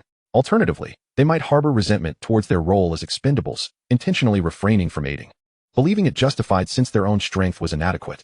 Thus, with such a delay, the intermediate ability user, besieged by Huang Mingming and her two companions, was the first to succumb. It is noteworthy that while the contestants from Longwo lacked intermediate ability users, they possessed nearly all upgraded skills, rendering their attack power not significantly inferior to that of intermediate ability users, without the need to consider endurance. The intermediate ability user could hardly withstand the onslaught of 3 opponents in such a short span of time. Ultimately, after launching a counterattack and inflicting injury upon one of them, he was regretfully eliminated from the competition. Huang Mingming promptly adjusted her strategy, directing 2 of her team to engage the 3 junior ability users flanking the periphery, while the third went to assist the second group.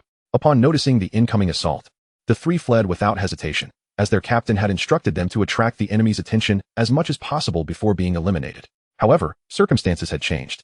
Their only viable option now was to group together to avoid being picked off one by one. Consequently, upon their retreat, the 2 teammates returned to join the siege, transforming the scene into a 5-on-1 confrontation. At this point, the outcome of the match was no longer in doubt. After the last intermediate ability user was eliminated, the 3 remaining opponents wisely leapt from the stage. Victory for Huang Mingming's team. Cheers erupted from the Longwo team, marking their first genuine triumph in an international match. And they had done so with remarkable ease. At least on the surface, it appeared effortless, with the opposing team unable to retaliate. Mu Qinxing shook his arm and smiled. Addressing the team, everyone, Huang Mingming's squad has set a splendid precedent for us. We must not falter now. Those scoundrels from Hongri country, who shamelessly hunted our classmates, must be taught a harsh lesson. Indeed, my blood is already aflame. Let us charge. Lin Ku exclaimed fervently. Mu Qinxing glanced at Zhou Yuanyuan. For this match, Yuanyuan, you shall rest first. All right. Zhou Yuanyuan replied without protest. Mu Qinxing's strategic arrangements and personnel choices were evidently well considered, and thus, it was rare for anyone in the team to oppose his directives. Mu Qinxing, Shen Ningming, Lin Ku, Yu Mingqiu, and Wang Shuiying ascended the stage with measured steps. The opposing team, led by Batoya Yangping, also positioned themselves not far from them. Mu Qinxing greeted him proactively. Batoya Yangping, what a pleasure to meet you again. You seem to be in fine spirits. Well, there are advantages to having thick skin. Recovery is swift, Batoya Yangping retorted, his teeth nearly grinding with frustration. Do not get too complacent, for soon you shall witness my true prowess. Is that so? I am eager to witness the strength of Mr. Batoya, Mu Qinxing replied, a hint of challenge in his tone. You shall see it shortly. The referee interjected unexpectedly. Are you here to compete or to converse? It turned out that upon ascending the stage, the match had already commenced, yet the captains were engaged in idle chatter. Without further ado, Mu Qinxing raised his hand, sending a frost arrow straight towards Batoya Yangping's forehead. What had appeared as mere banter was, in fact, a tactical maneuver. Behind Mu Qinxing, Yu Mingqiu had activated her weakness detection, pinpointing Batoya Yangping's vulnerability right at his forehead. Batoya Yangping was taken aback, never expecting that the opponent would be so well informed, targeting his critical point right from the outset, prompting him to retreat in alarm. Humph. One of his teammates, clad as a warrior, snorted dismissively and swung his blade, shattering Mu Qinxing's frost arrow into mere fragments.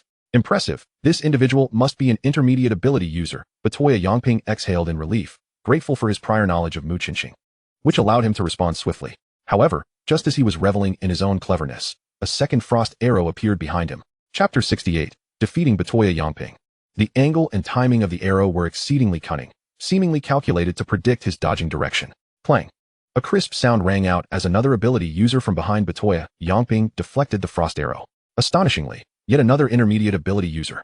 This team from Hongri country evidently boasted at least 2 intermediate ability users, and the remaining 3 were far from the incompetent fodder of Manka country. Each possessed formidable strength. Yet, the Xingming team seemed entirely unperturbed by the presence of the 2 intermediate ability users. A verdant barrier materialized amidst the opposing ranks. Having clustered together to assist Batoya Yangping in fending off the surprise attacks, the opposing team was caught squarely within the entirety of the barrier. Zhou Yuanyuan's all attribute sealing barrier activated, causing a 50% reduction in all attributes for every opponent ensnared within. The participants from Hongri country immediately paled in color. They had not anticipated that the opposing team would include a supportive ability user. Batoya Yangping bellowed, break through. Their formation cannot move. Heh, easier said than done. Prepare to receive my double slow spell. Lin Ku shouted fervently. The double slow spell instantly descended upon their 2 strongest opponents, reducing their movement and attack speeds by 70%. The momentum of their charge dwindled drastically. Before Mu Qinxing, a summoning array manifested, and a level 2 beast began to materialize. An ice dragon. Remarkably, Mu Qinxing had summoned a level 2 beast. The competitors from Longwo were no longer surprised. having witnessed such feats previously. If there were anyone among the participants capable of confronting a level 2 ability user one-on-one, it would be Mu Qinxing and Mo Jinyu.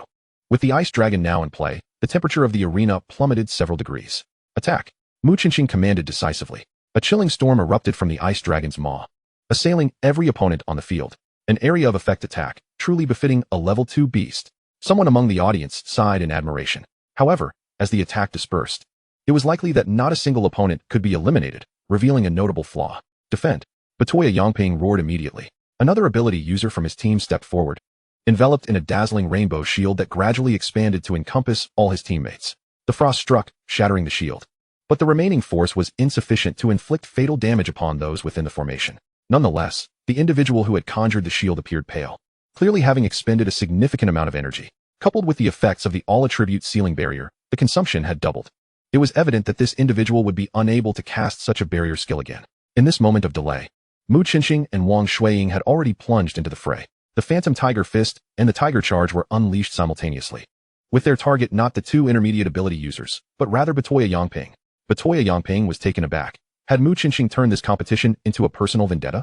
Yet, this was fine. He would pay a price for his impulsiveness. Batoya Yongping promptly retreated, seeking refuge behind the two intermediate ability users. Should Mu Qinxing insist on pursuing him, he would undoubtedly face the combined onslaught of the others. However, Mu Qinxing appeared completely oblivious to this, continuing his assault alongside Wang Shuiying. You two, go distract the Ice Dragon. It is a summoned creature and will vanish once the time is up, Batoya Yongping instructed the two junior ability users. They nodded in agreement and charged unhesitatingly toward the Ice Frost Dragon. In terms of tactical acumen, the competitors from Hongri country were far superior to those from Monka country.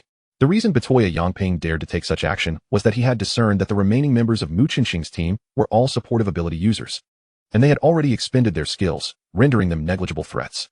The audience from the Dragon Kingdom remained remarkably composed, for they understood that Zhou Yuanyuan and her companions were no ordinary support-type practitioners. They possessed the capability to summon formidable beasts. However, unbeknownst to them, Mu Qinxing's skills had undergone an upgrade, rendering her unable to provide them with the first-level summoning abilities. Thus, the three support members could only rely on the Ice Arrow. Nevertheless, they refrained from unleashing it and instead targeted Hayato Yohei. What kind of bizarre strategy was this? Even Wang Shuiying, who had always been optimistic about them, found herself perplexed, seeking death. The two intermediate ability users from the Red Sun Kingdom, infuriated by their apparent disregard, immediately took action.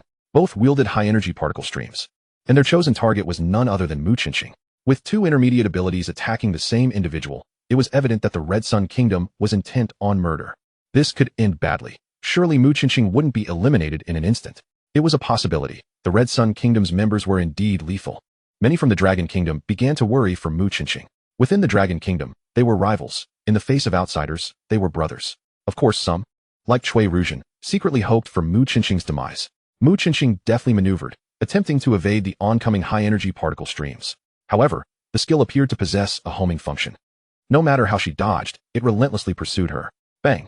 A dull thud echoed. Surprisingly, it was not Mu Qinxing who was struck, but Hayato Yohei. The evasive maneuvers Mu Qinxing executed were not to avoid the attack, but to confound her adversary, allowing her to close in on Hayato Yohei. He was hit in the chest and coughed up blood, instantly suffering severe injuries. Let us journey together. Mu Qinxing's cold voice resonated in his ear. No, please, no? Hayato Yohei exclaimed in shock. Victory for their side had seemed assured, yet Mu Qinxing's objective was clear, to exchange one life for another. He did not wish to perish alongside a corpse. Without hesitation, he rolled off the stage, conceding the match. What? Everyone was stunned. At such a critical moment, wouldn't it have been wiser to endure and secure victory? The Red Sun Kingdom's sovereign wore a grim expression. Such a cowardly, self-preserving fool should never have been allowed into their ranks. Regrettably, the Hayato family was wealthy and influential. Hayato Yohei, being the son of the Grand General of the Red Sun Kingdom, held a significant position, and the sovereign was compelled to compromise on many matters. Hayato Yohei believed there was nothing wrong with his decision. The enemy had been cornered by two attackers, and it was evident he was on the verge of elimination. His presence had ceased to hold much significance. Yet, he could never have anticipated that Mu Qinxing's earlier strike was a feint, intended to force him into a voluntary surrender. As he rolled towards the edge of the arena, Mu Qinxing swiftly turned back, unleashing a counterattack with a gust of force directed at a high-energy particle stream. Boom!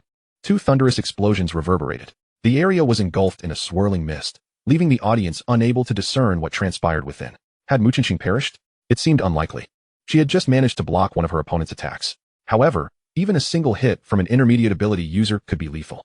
Hayato Yohei gazed vacantly into the smoke, able to catch a glimpse of the unfolding scene. Mu Qinxing's phantom tiger fist had intercepted one of the high-energy particle streams, while another had pierced through her abdomen, striking true. Yet, he felt no joy, for such an attack would not be enough to eliminate Mu Qinxing.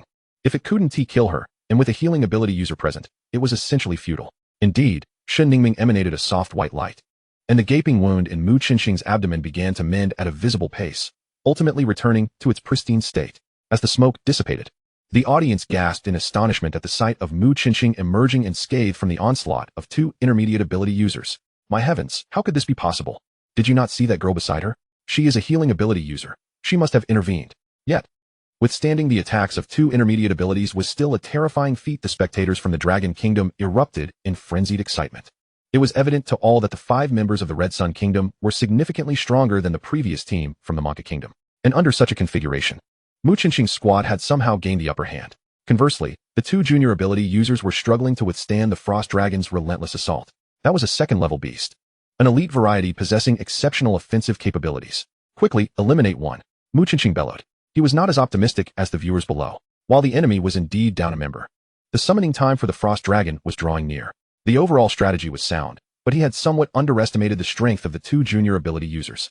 Originally, by this point, the Frost Dragon should have eliminated 3 junior ability users, turning the tide to 6 against 2.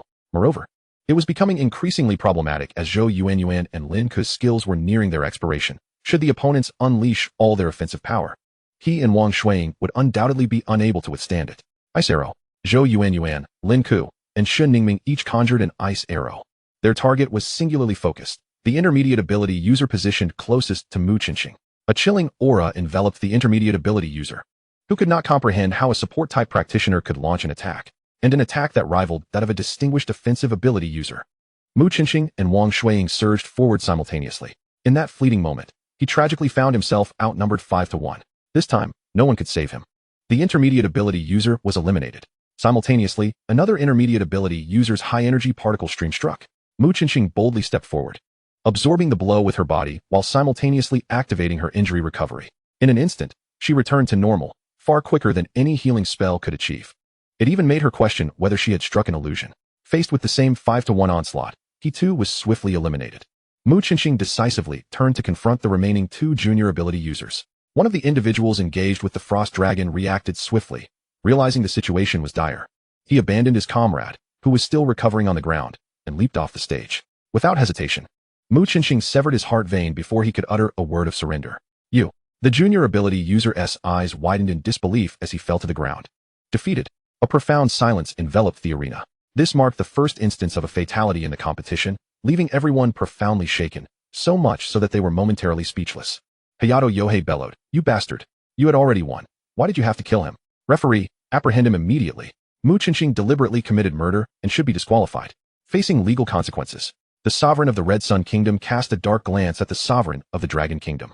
"If you do not provide the Red Sun Kingdom with an explanation, I shall not let this matter rest." Suddenly, Mu Qinxing erupted in laughter, pointing at Hayato Yohei. "Your Red Sun Kingdom did not concede. Since there was no surrender, the match continues. Let us not forget the treaty everyone signed.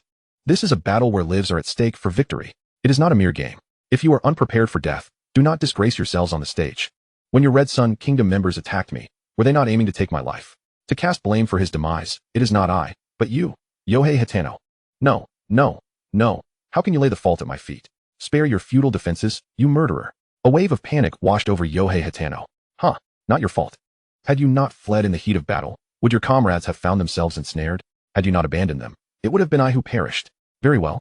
You may have fled, but why not concede defeat outright, leaving a defenseless ally to be executed by the adversary?" A cold sweat broke out on Yohei Hitano's brow, rendering him speechless. Mu Qinxing turned his gaze toward the Long Kingdom's team. "And you as well. Do not be deceived by the illusions of the earlier rounds.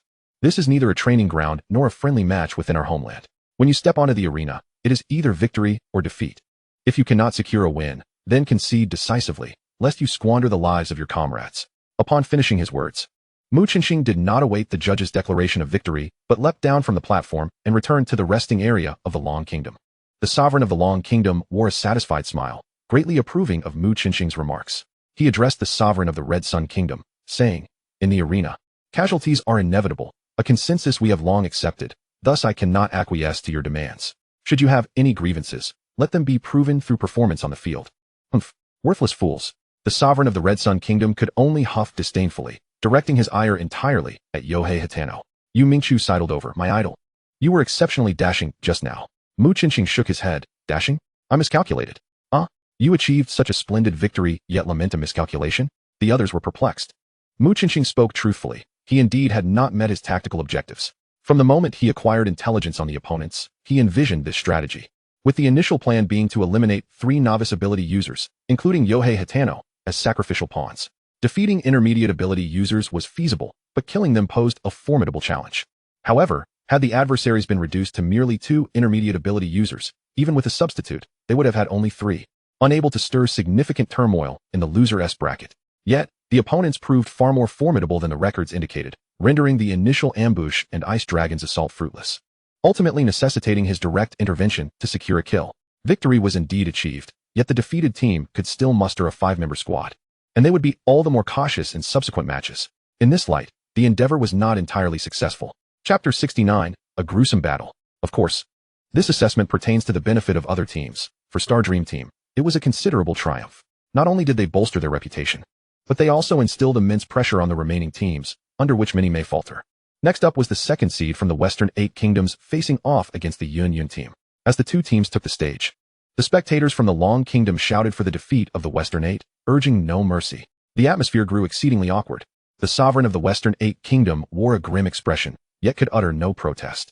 The people of the Long Kingdom harbored even greater disdain for the Western 8 than for the Red Sun Kingdom, due to its utter shamelessness, boasting that the Lingxing Tower belonged to the Western 8, or making grand claims that all unknown celestial entities were tied to their history. Not only the Long Kingdom, but even the Monk Kingdom looked down upon them. The competitors from the Western 8 Kingdom found themselves in an embarrassing predicament. At the referee's command, they finally alleviated the awkwardness and launched an immediate assault. Remarkably, not a single intermediate ability user was present in the Western 8 team. This lack was tied to their overweening confidence in comparison to the Long Kingdom. They scorned the hasty methods of the Red Sun and Monk Kingdom. Alas, they lacked the depth and resources of the Long Kingdom, resulting in their current disarray. When the match officially commenced, there was virtually no suspense. Having discerned the opponent's insufficient strength, the Yun team adopted a steady and methodical approach, gradually constricting their adversary's space. The captain of the Western 8 urged his teammates to hold their ground while he subtly retreated. He had his own calculations, knowing that when the opportunity arose, the enemy would strike ruthlessly, and he could not concede voluntarily, lest he face retribution upon returning home. As he withdrew, his teammates, not being fools, began to falter, retreating in disarray. Yun, a master of seizing control of the battlefield, perceived the disarray within the enemy ranks and promptly abandoned the cautious strategy for an aggressive assault. Their method was cunning. Sensing discord among their foes, they dispatched one individual to disrupt the others, while the remaining concentrated their assault on a single target. As the saying goes, it is better to sever one finger than to injure all 10. Eliminate one first. The targeted individual, realizing assistance from his teammates was unattainable, promptly called for surrender. Even if he faced consequences upon returning home, it was preferable to facing immediate death. Yun, left with no choice, had to redirect her fire. With one opponent already calling for surrender, she could not feign ignorance. The individual, seeing that surrender had been declared by a teammate, lost all sense of panic and surrendered without hesitation. Consequently, the remaining members of the Western 8 team soon followed suit, leaving only their captain. Yun, uninterested in prolonging the attack, addressed him. You may as well withdraw, lest you give the impression that we 5 are bullying you alone. Yet, astonishingly, he still clung to his pride. Observing Yun's lack of aggression, he stood at the edge of the arena, refusing to concede, determined to delay as long as possible. Yun, exasperated, led her team forward. The captain of the Western 8 immediately turned and leapt off the stage. Bored, Yun disdainfully turned away. Her voice, though not loud, was amplified sufficiently by the arena's sound system for all to hear. The sovereign of the Western 8 Kingdom clenched his fists in frustration. These ruffians. It was one thing to lose, but to lose so disgracefully. He promptly commanded his bodyguards to relay orders to the members of the Western 8 team that should anyone withdraw in the next match, their families would face dire consequences. Meanwhile, the sovereign of the Long Kingdom beamed with satisfaction, as 3 teams had successfully advanced to the winner's bracket, indicating a considerable number of spots secured. Next up was Mo Jinyu taking on Team Western 8-1. Though Team Western 8-1 featured an intermediate ability user, their overall strength was still lacking. Mu Qinqing believed Mo Jinyu need not exert his full effort. Perhaps the entire team shared Mu Qinqing's sentiment. having witnessed the previous performance of the Western 8 team and gained sufficient understanding of their resolve and teamwork. However, the unfolding events often defy expectations. The opposing team, upon entering, behaved in stark contrast to the previous one, launching frenzied assaults without regard for their own lives, seeking to trade blows with their opponents. Imogenyu, quick to react, initiated a counterattack. Yet, his teammates faltered. Unaccustomed to such desperation and training, they lost their composure. Skills were miscast, formations disbanded, and Imogenyu, acting as a firefighter, was unable to prevent one teammate from being severely injured while another fell. Witnessing such a brutal scene, the remaining 2 members turned pale. Their fighting spirit extinguished. In their panic, one was kicked off the stage while the other was sent flying. Imogenyu, frenzied with the desire to retaliate, first employed a void slash to sever the head of a Western 8 team member who sought to continue pursuing his teammate, then turned to deliver a powerful strike against the opposing captain who attempted to ambush him. Regrettably, the opposing team's captain was an intermediate ability user. His strike not only failed to repel the adversary, but inadvertently delivered himself into their grasp. Thunderbolt, the captain of the opposing team bellowed, and a bolt of lightning descended upon him. Imogenyu felt a jolt coursing through his body, rendering him immobile. In this critical moment, he barely managed to utter 4 words: "The whole team concedes." However, the captain of the West 8 nation continued his assault, piercing through Imogenyu's chest. Another member of the West 8 team pretended not to hear, consumed by rage and intent on delivering a fatal blow to the severely wounded Imogenyu. In a flash, a swift voice sliced through the air, and the West 8 player was sent flying out of the arena. The one who intervened was none other than the referee. The captain's previous action could still be justified as part of a continuous motion, but this was a blatant continuation of aggression after the concession was declared. Thus his intervention was entirely warranted. Although the leader of the West 8 nation was somewhat displeased, he could not voice any objections. The Dragon Nation's medical team rushed forward to tend to Imogenyu, ultimately pulling him back from the brink of death. Nevertheless, his injuries were severe, and conventional healing techniques could only prevent his demise without fully restoring his strength. The primary issue stemmed from excessive blood loss, which had adversely affected his attributes. After a prolonged silence enveloped the arena, a cacophony of furious shouts erupted, with everyone harboring intense animosity towards the West 8 nationals. Of course, the West 8 team felt similarly. The 2 sides began hurling insults at each other, with the Dragon Nation having the numerical advantage. Thus the West 8 team found themselves at a loss. This match could be described as the bloodiest and most brutal since the tournament's inception, with both sides suffering significant casualties. Each team had sustained at least 1 fatality, and nearly all remaining members bore injuries, with Imogenyu's team suffering the most grievously. Mu Qinxing's eyes blazed with murderous intent as he fixed his gaze upon the opposing team. To be frank, although he harbored a deep hatred for the Red Sun Nation and the West 8 Nation due to the murder of his parents, he did not desire the annihilation of all individuals from these nations. However, it now appeared that not only those responsible for his parents' demise, but many others were equally despicable. When it came to facing the teams from these 2 nations, he resolved to hold nothing back. A formidable and unfamiliar aura of killing intent began to emanate from him, spreading outward. The closest to him, Lin Ku, felt an unsettling chill, as if a colossal primordial beast were watching him. Unable to contain himself, he instinctively took several steps back. Qinxing, stop! Shen Ningming, under immense pressure, stepped forward and grasped Mu Qinxing's hand. Mu Qinxing snapped back to reality, hastily retracting his murderous aura. "My apologies, I was momentarily distracted," he said with a smile. "Goodness, boss, what was that state you were in just now? I felt like I would be obliterated just by getting close to you," Lin Ku exclaimed, still shaken, as he patted his chest and gasped for breath. Yu Mingchu and the others nodded in agreement. Mu Qinxing chuckled. "That was my ultimate battle form. Are you frightened?" "Scared of what?" "I'm thrilled. The ones who should be afraid are our opponents." Just as they spoke, the last 3 matches commenced, beginning with Bai Shiyin facing the team from a nation. Speaking of a nation, it is quite a peculiar case. In reality, a nation's population is comparable to that of the Dragon Nation, with numerous ability users within its borders. Logically, they should not be limited to a single team in the competition. The primary reason for this is the chaos within the nation. Originally, the country was divided into dozens of states, each harboring grievances against the others. Had it not been for the central military suppression, conflict would have already erupted. However, with the arrival of the Lingxing Tower, all firearms became ineffective, and the central province's population was less than half that of other states, with the number of ability users also significantly lower, rendering them incapable of maintaining order. Thus, the nation descended into a state of internal strife among the states. This turmoil even affected the borders.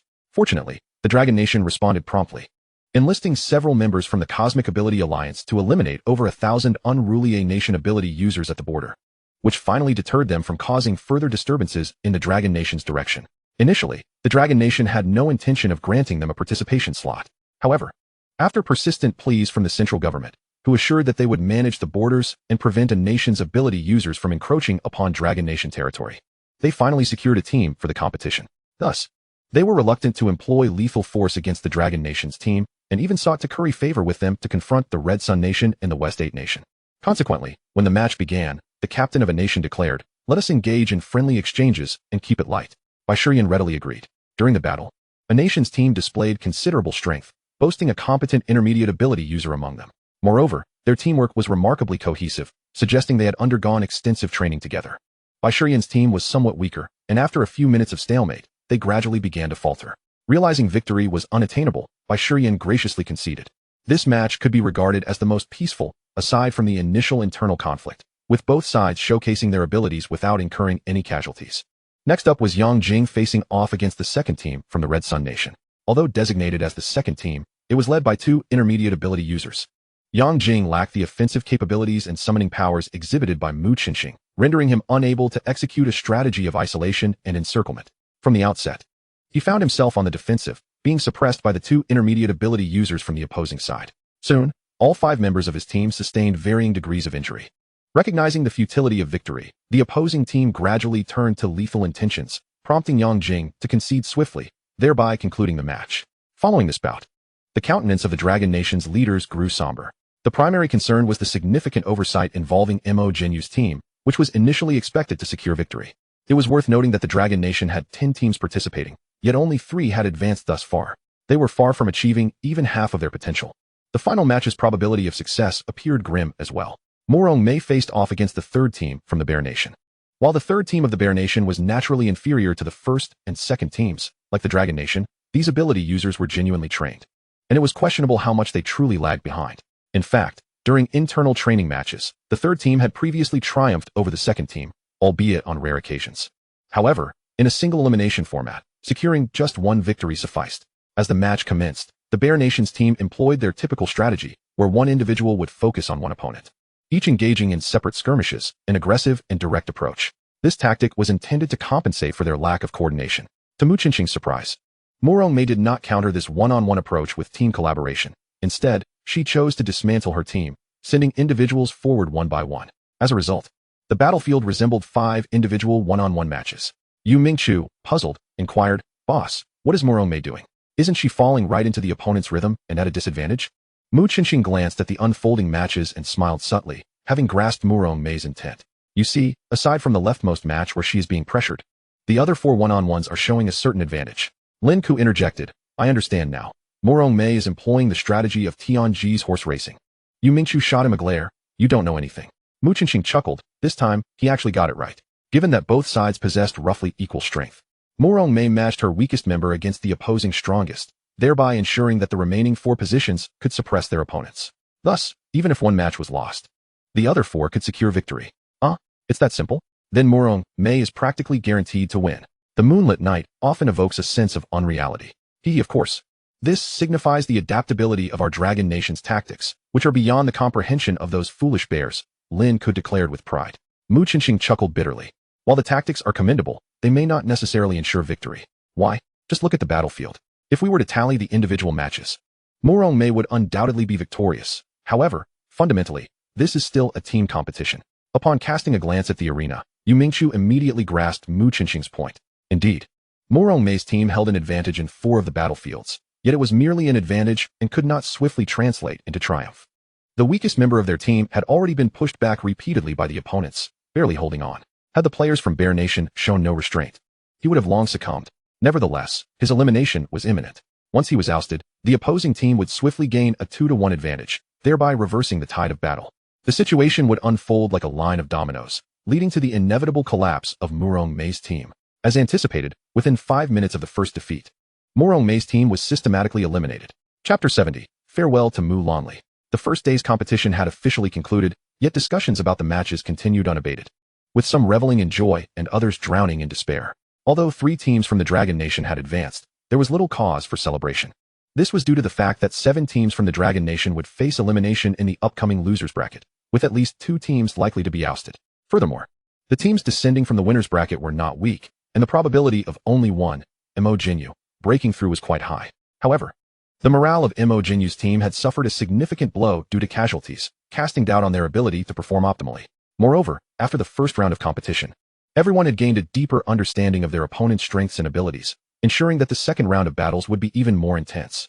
While Mu Qinxing and the other competitors were afforded a moment of respite, analysts from various nations were tirelessly reviewing footage to identify their adversaries' weaknesses and devise targeted strategies. Yet Mu Qinxing believed that, while analyzing opponents was beneficial, crafting tactics based on that analysis might not be feasible. It was crucial to remember the presence of substitutes. A change in personnel could result in an entirely different style of play. To attack according to the original plan after such a change could lead to disastrous consequences. Therefore, Mu Qinxing instructed Yu Mingqiu to attend the tactical seminar and return with a document analyzing their opponent's strengths. Meanwhile, he chose to accompany Shen Ningming on a shopping excursion. Much to Lin Ke's discontent, Zhou Yuanyuan chuckled. What a lovely couple out for a stroll. What are you doing, playing the third wheel? I'm just dissatisfied. Isn't this a blatant case of prioritizing romantic interests over friendship? Lin Ke grumbled. Well, you shouldn't be too upset. I reckon this presents a splendid opportunity for you. Zhou Yuanyuan remarked, a mysterious smile gracing her lips. What opportunity? Lin Ke asked, taken aback. Don't you fancy Mingqiu? If the captain and Meng Meng hit it off, wouldn't that create a chance for you? Zhou Yuanyuan suggested. Lin Ke's eyes lit up. Oh, that's a brilliant idea. After the meeting, go find her and accompany her for a bit of shopping. It's evident she harbors a fondness for you. Besides, let me share a secret.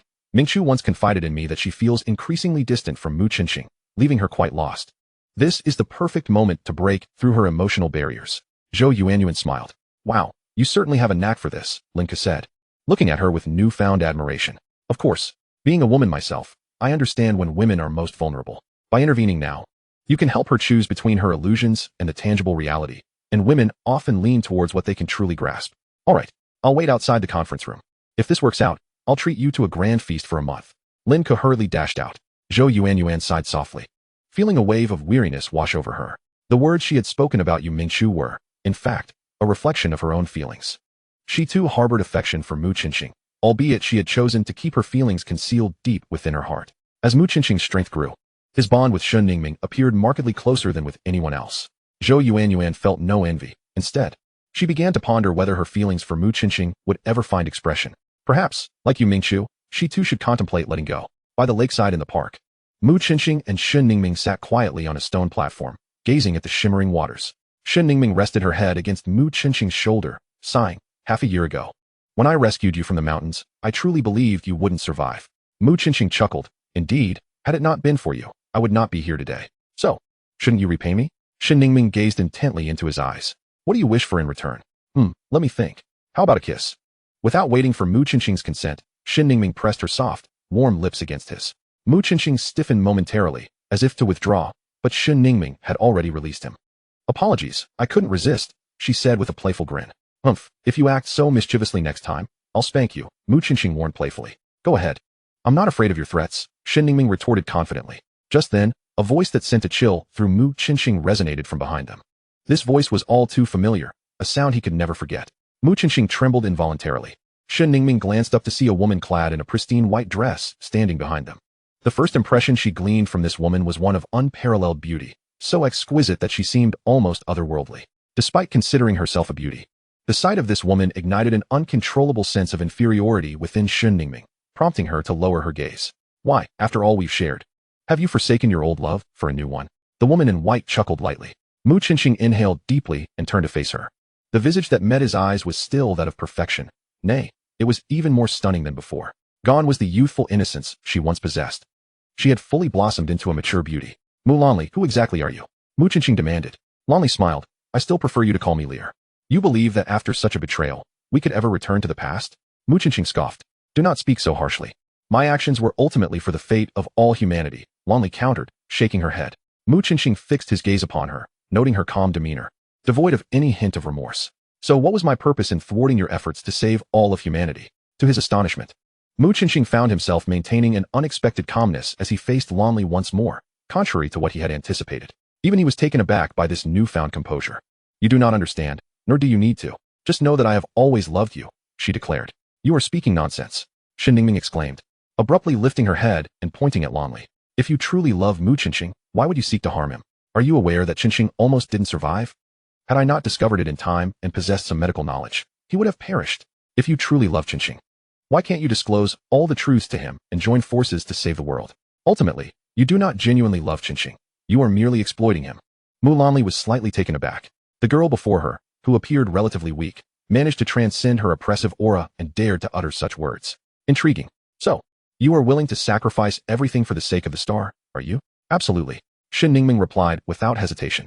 What if it meant death? Mulanli's tone suddenly turned icy. If it comes to a life and death situation, I would willingly give my life in exchange for his. Shen Ningming answered resolutely. Oh, really? I find that hard to believe. Without warning, Mulanli struck, and in an instant, her slender fingers pierced through Mu Qinqing's heart. Mu Qinqing's eyes widened in horror. He witnessed Mulanli's movement, yet his body couldn't react in time. No. Shen Ningming quickly cast a healing spell upon Mu Qinqing, prioritizing the release of her spiritual energy over precision. The wound on Mu Qinqing's chest began to heal at a visibly rapid pace. Mulanli shook her head, stating, You see, this is the weakness of human emotions. Shen Ningming is an excellent healer. Yet look at what she just did, watching her beloved get hurt and releasing all her energy. If someone else were to be injured now, would she still have the capacity to heal? Without absolute rationality, you cannot even begin to touch the secrets of the Lingxing Tower, let alone transcend the rules of the universe. What are you talking about? Shen Ningming seethed, launching a punch toward Mulanli. Mulanli did not evade. She took the blow head-on. TSK, Mu Qinqing, Shen Ningming, you have disappointed me greatly. Allow me to send you on your way. Mulanli raised her hand, preparing to attack. Mu Qinqing sighed deeply. Let Shen Ningming go. My life can be sacrificed for you. No, your life was saved by me.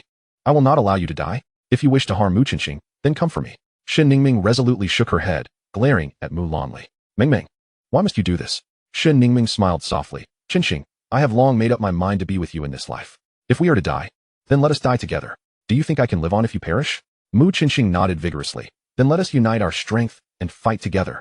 After Mu Qinqing spoke, he activated a level 2 summon, and an Arctic black crow appeared in the air. In a moment of life and death, he had summoned a level 3 beast. A level 3 beast equates to the standard of a high-level intermediate ability master. Arctic black crow, attack. Mu Qinqing bellowed, pointing at Mulanli. The Arctic black crow spun rapidly in midair, unleashing countless black feathers toward Mulanli. These feathers symbolized death, wielding boundless power. Should this be summoned during a competition, it was likely that the 5 opponents facing Mu Qinqing would meet their demise in an instant. Yet, Mulanli remained unfazed.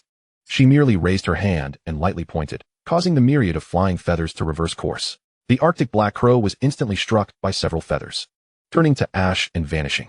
Numerous scattered feathers then flew toward Mu Qinqing and Shen Ningming. Be careful. Mu Qinqing's expression changed drastically. He could hardly fathom that Mulanli had grown so formidable that even a level 3 beast could not defeat her. He hastily shielded Shen Ningming with his body. Turn. Mulanli sneered, and the airborne feathers suddenly split in two. One portion continued to assault Mu Qinqing, while the other veered towards Shen Ningming. Bang! Both were struck as if by a heavy hammer, simultaneously spitting out blood that soaked Mu Qinqing's chest. Mu Qinqing refrained from using his wound recovery. He had already succumbed to despair. Even if he were to heal once, he would still be slain by Mulanli. This woman would certainly show no mercy out of nostalgia for a past love. Shen Ningming's complexion paled, and with all her strength, she reached out her right hand to caress Mu Qinqing's face, forcing a smile. Qinqing, it seems we are destined to be a pair of ghostly lovers. Mu Qinqing smiled back. Well, that's not so bad. We shall never part. Qinqing, before we die, I wish to hear you speak a heartfelt truth. Mu Qinqing nodded, enunciating each word. I love you. Shen Ningming displayed a relieved smile, her arm dropping as she closed her eyes. Ming. Tears streamed down Mu Qinqing's face. Fear not, I shall send you to meet her shortly.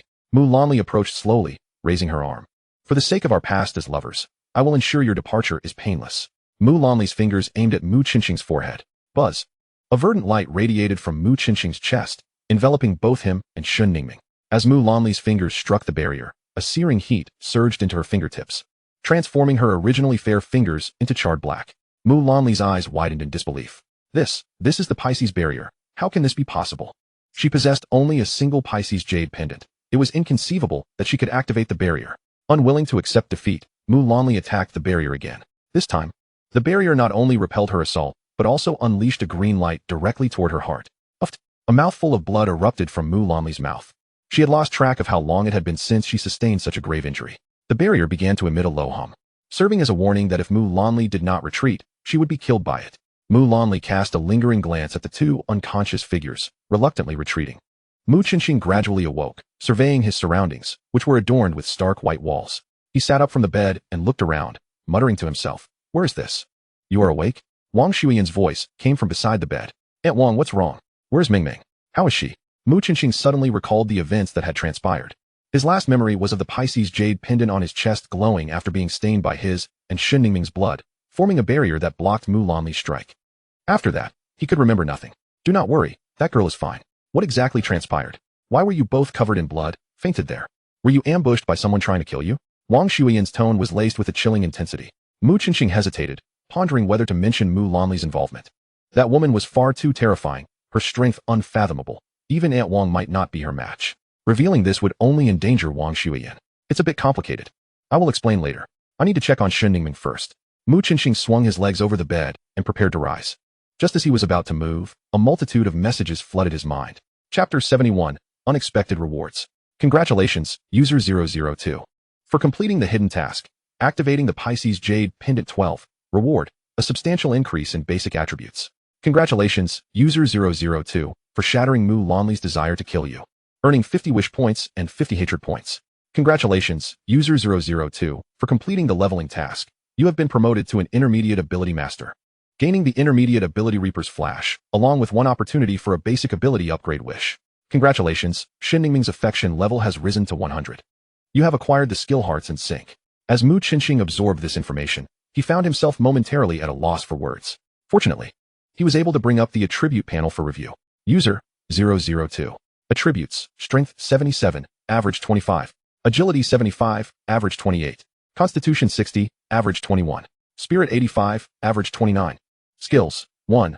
Wound Restoration. Intermediate heals a non-fatal injury once. Cooldown of 3 minutes. 2. Phantom Tiger Fist. Intermediate. The power of this martial art depends on the user's strength. 3. Frost Arrow. Beginner fires a short arrow imbued with frost, which, upon hitting, inflicts a temporary freezing effect on the target. Duration and slow effect are determined by the user's spirit and the target's resistance. 4. Level 2 Summoning. Can summon a designated level 1 beast or initiate a random summon, with a 90 chance for a level 2 beast, an 8 chance for a level 1 beast, and a 2 chance for a level 3 beast. 5. Spirit Energy Absorption. Absorbs the energy of deceased beasts and converts it into attribute points, with 50 of the converted points transferable to others. 6. Affection Level Check. Can view the affection level of others towards oneself. 7. Wish Harvester. Can actively detect the wishes of others with an affection level above 50 or below -50. This skill can only be used once per day. Wishes from those with an affection level above 50 cannot be shattered. 8. Ability Granting. Beginner allows the user to transfer a basic attack ability to a friend with an affection level above 50, with the ability's power determined by the recipient's relevant attributes and duration dictated by the user's spirit points. The user cannot utilize the granted ability until the skill concludes. 9. Shadow Flash. Intermediate permits the user to swap positions with a teammate and unleash an energy wave attack. The distance of the swap is positively correlated with spirit, while attack power and range are also positively correlated with spirit and strength, respectively. Cooldown of 20 seconds. 10. Heartfelt Connection. Reflects 50% of the user's attributes onto a connected individual of the opposite gender, allowing them to utilize all of their skills, albeit with power or duration reduced by half. The mapping distance is positively correlated with both parties' spirit. Wish Points, 98. Wish Attempts, 1 beginner, 1 intermediate, 1 skill enhancement. Friendliness Value, 37. Hatred Value, 88. Mu Qinxing stared in astonishment. According to the definitions of the Dragon Kingdom, he had already ascended to the rank of an Intermediate Ability Master, and a rather esteemed one at that. All of this was owed to Mu Lanli. Should he express his gratitude to her? He took out the double fish jade pendant hanging around his neck. The surface of the pendant gleamed far more brightly than before, feeling exquisitely smooth in his hand, instilling a profound sense of calm. Mu Qinxing reflected on the circumstances surrounding the double fish jade pendant. Why had it saved him during Mu Lanli's attack? It certainly was not merely a protective treasure. Something must have been triggered at that moment, stealing his emotions. He made his way to the adjacent hospital room. Shen Ningming was already awake, seated at the edge of her bed, gazing out of the window. Upon hearing footsteps, she turned and her face lit up with unmistakable joy. Qinxing, you're all right. How wonderful. Dream, you're fine too. Mu Qinxing gently grasped her delicate hand. Shen Ningming stiffened momentarily before relaxing into his touch. Mu Qinxing smiled softly. From now on, you are my dream alone. Unless I perish, no one shall take you away. Shen Ningming nodded lightly, her expression serious. I feel the same. And you must not go off and die alone. I'm sorry, it won't happen again.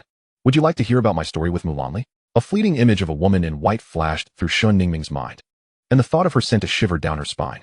Yet, She was resolute in her desire to understand Mu Qinxing's past. I want to know. If you can share. Mu Qinxing sat at the bedside and began to recount his past with Mu Lanli. I met her at a social gathering during our freshman year. From the very first glance, I was captivated by this woman. At that time, the Lingxing Tower had suddenly appeared, and there were not yet many defenses around it. We were curious, so we stealthily approached the mountain to see if we could enter the tower. There were many people outside the tower, yet no one knew how to gain entry. After circling the tower, a sudden pull emanated from within, drawing us inside. Then a mechanical voice announced that we had been chosen by the Lingxing Tower. If we could reach the summit, we would inherit the entire tower. The tower was filled with otherworldly beasts, and the abilities we acquired were a set of sword techniques. We fought our way up, and our swordsmanship gradually improved. However, upon reaching the top, the tower declared that only one true heir could emerge. One must personally slay the other to fully inherit the tower. Mu Qinxing paused momentarily. Shen Ningming gasped in astonishment. That is so cruel. No wonder she attempted to kill you. It was for the sake of inheriting the Lingxing Tower. Mu Qinxing sighed with a bitter smile. No, there was another condition. If we were willing to forfeit the abilities we gained within the Lingxing Tower and gouge out our own eyes, we could be sent back outside. And neither would have to die. Mu Lanli told me. I could either kill her and inherit the tower, or we could both lose our sight and return to reality. She left the choice to me. Shen Ningming furrowed her brow. It sounds like Mu Lanli isn't entirely malevolent. Mu Qinxing's face bore a hint of sorrowful amusement. At that time, I truly felt we shared the same sentiments. Neither of us wanted the other to die in our stead. Hence, I chose for us both to lose our sight and return to reality. Mu Lanli said she didn't want me to see her ugly form after losing her eyes. So she cruelly gouged mine out. What? Shen Ningming exclaimed, her voice laced with disbelief. Though Mu Qinxing's tone remained calm. The thought of such pain made her tremble involuntarily. She could hardly fathom the depths of that woman's cruelty towards the man she claimed to love. Realizing she herself could never commit such an act, Mu Qinxing chuckled softly. Regrettably, I was mistaken. After blinding me, she attacked. It turned out my strength slightly surpassed hers. Had she not done this, she wouldn't have been confident of defeating me. This is utterly shameless. Shen Ningming was left speechless. She was foolish. At that time, I loved her so deeply that I would have gladly died for her. Had she simply asked me to die for her, I would have obliged. For the woman I cherished, I was willing to perish. Mu Qinxing paused. Unfortunately, she was too self-absorbed, believing everyone thought only of themselves. It was only at that moment I realized she had never truly cared for me. Our relationship was merely a means to her own ends. My heart shattered. My movements grew sluggish, and deprived of my sight, I was no match for her, ultimately being cast out of the tower. You know what transpired next? Upon hearing this, 2 tears streamed down Shen Ningming's cheeks. She enveloped Mu Qinxing in her embrace, her voice choked with emotion. I finally understand why you hesitate to open your heart to Mingchu's affections. It is the fear of being hurt again. Please believe me. I would never do anything to harm you. If I speak falsely, may I be devoured by otherworldly beasts and meet a gruesome end. Mu Qinxing pressed a finger to her lips. Do not swear. I have faith in you. He gently brushed away the tears from Shen Ningming's eyes, saying, There. Do not cry. We are both alive and well, and my eyesight has returned. Let the past fade away with the passage of time. Shen Ningming nodded vigorously, suddenly realizing something. So, Mu Lanli has already taken control of the Lingxing Tower. Does that mean we are walking into her trap this time? Mu Qinxing shook his head. No, based on her earlier demeanor, it seems she does not possess the authority over the Lingxing Tower. That is why she is pursuing me. She likely believes that my demise will grant her what she seeks. But that puts you in grave danger. Shen Ningming felt a wave of anxiety wash over her, trembling at the thought of Mu Lanli's terrifying power. Do not worry. With you by my side, we shall not fear her. Mu Qinxing revealed the twin fish jade pendant hanging around his neck. What is this? It feels so warm, and there is a sense of blood connection. Shen Ningming asked in astonishment. You feel it too? It appears my judgment was correct, Mu Qinxing replied. This is a relic left to me by my mother, obtained from the Lingxing Tower. Originally, it was part of a pair, but unfortunately, the scoundrels from the Lighthouse Kingdom took one half. I never knew how to unlock its power until yesterday, when our blood mingled upon it, forming a shield to protect us. Now I understand. Only the blood of 2 people who truly love each other can trigger its might. Shen Ningming rejoiced. So with this, we need not fear that woman. Mu Qinxing nodded. Indeed, its capabilities surely extend beyond what we have uncovered thus far. By the way, take a moment to sense your attributes and abilities. Shen Ningming hesitated slightly, then focused her mind inward, her eyes widening in shock. Her attributes had surged to over 50. Moreover, she seemed to have grasped numerous skills beyond merely healing. What is happening? Shen Ningming exclaimed, both astonished and elated. Mu Qinxing smiled as he explained his newfound telepathic ability. As long as we are within a close range, you can share half of my attributes and utilize all skills at half strength. From today onward, you are no longer just a healer. That's wonderful. I can finally fight alongside everyone. Shen Ningming exclaimed joyfully. Let us keep this under wraps from Lin Ku and the others. We must give the Hongri Kingdom and the Shiba Kingdom a grand surprise. Yes. Shen Ningming nodded emphatically. Mu Qinxing decided to invest his opportunity for advancement in bestowing abilities, successfully elevating it to an intermediate level. This enhancement allowed him to provide skills at an intermediate level, including second-tier summoning for his teammates. However, using second-tier abilities could lead to rapid depletion of spiritual energy, which might impair sustained combat effectiveness. Therefore, the specific skills provided during battle would require situational adjustments. In the West 8 Kingdoms command room, Han Jinghe was engrossed in strategizing for the upcoming challenges. Suddenly, he was enveloped by a fragrant breeze. Looking up, he saw a woman standing beside the table. Han Jinghe was taken aback. Who are you? How did you get in? Upon closer inspection, he realized she was an extraordinarily beautiful woman, rendering him momentarily speechless, forgetting everything he had just said. What a gem! While the West 8 Kingdom had its share of beauties, they were mostly cut from the same mold, lacking the natural allure of the woman before him. Regardless of her identity, he decided to act first. As he moved closer, the woman suddenly flicked her finger, causing his own to bend at a 90-degree angle. A sharp pain shot through his finger into his mind, and just as he was about to scream, the woman spoke, "If you make a sound, next year on this day will be your memorial." Han Jinghe clenched his teeth, suppressing any noise. He was drenched in cold sweat, trembling all over. "Who are you?" Han Jinghe asked through gritted teeth. The woman smiled faintly. "Do not panic. I am here to assist you."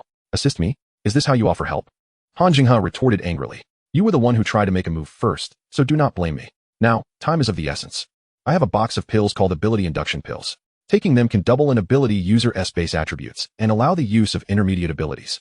How can such a thing exist?" Han Jinghe expressed disbelief. "Calm down and let me finish. This substance can only be consumed 3 times by an individual. After the 3rd time, it will deplete all potential. Of course, even if you only use it once, the subsequent doses will still exhaust your potential. It's merely a matter of time. This is a forbidden drug. Who are you, and how do you possess such a thing?"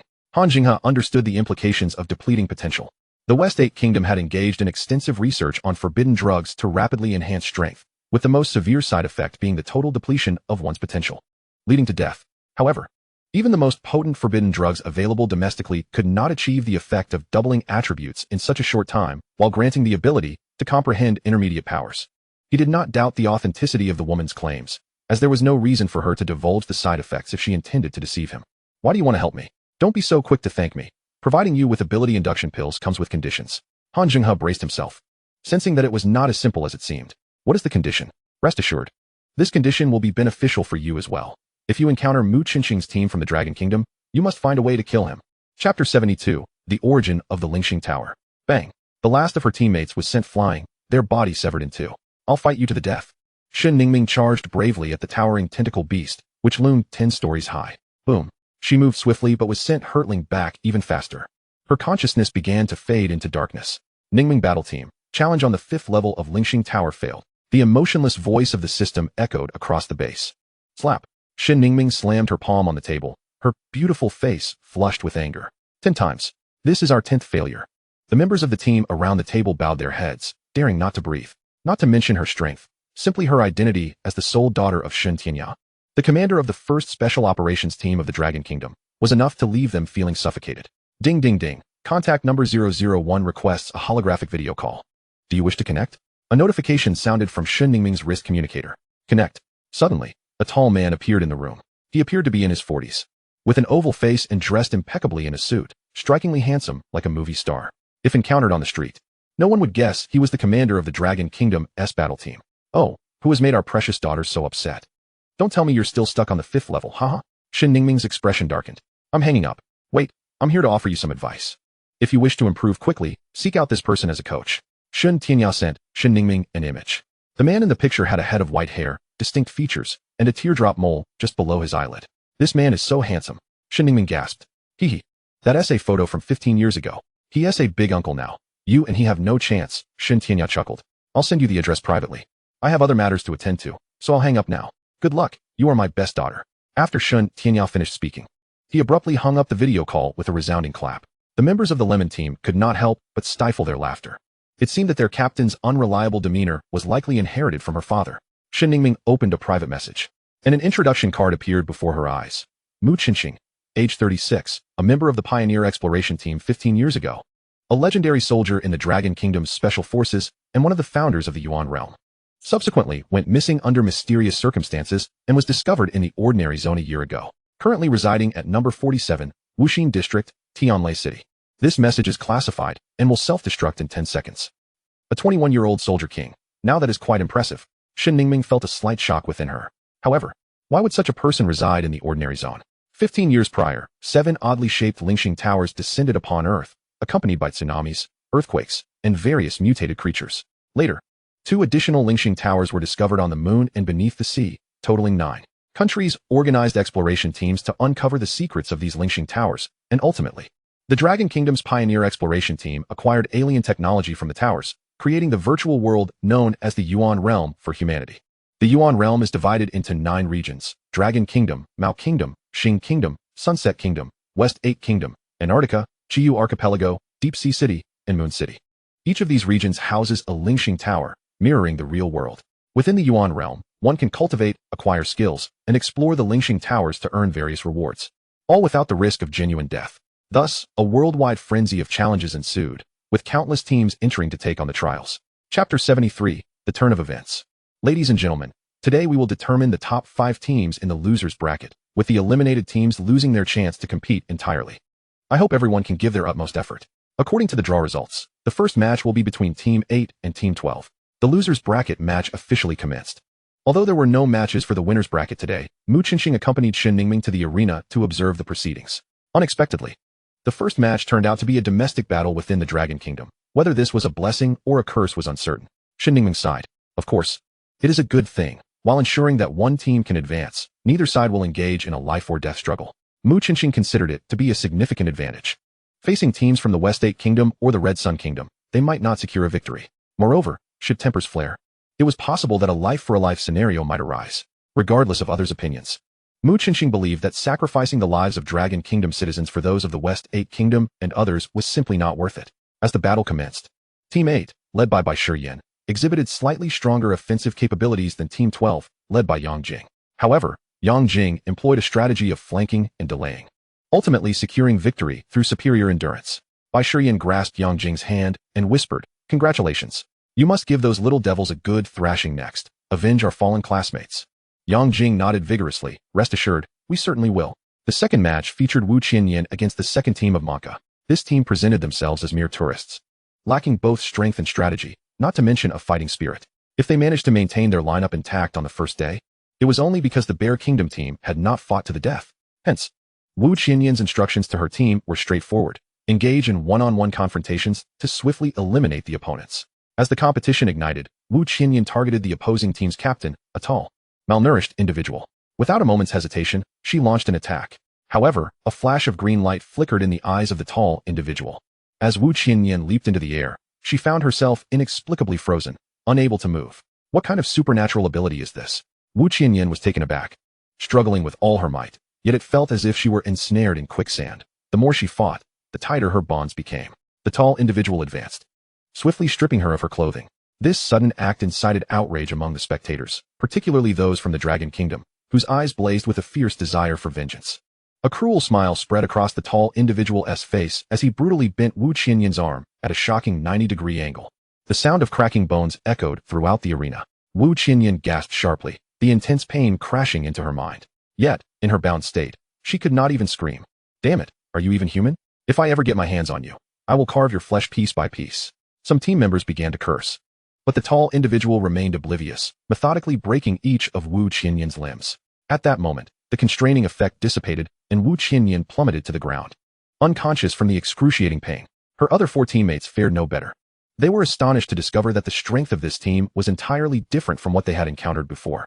As one of their own was swiftly pierced through by a member of Team Manka, who had manifested metallic arms, becoming the first casualty. "Quick, concede. What are you waiting for?" Shin Ningming cried out in anguish and urgency. Mu Qinxing's brow furrowed. Something was amiss. Such a drastic change in strength overnight was simply impossible. He glanced up at the Manka Kingdom's ruler in the stands, noting that the ruler's expression was a mix of surprise and confusion. Clearly, even the ruler was unaware of the team's newfound strength.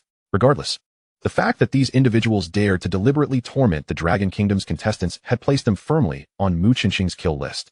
Eventually, one contestant realized their captain had been brutally slain and shamefully called for the team to concede. The referee and rescue team immediately intervened.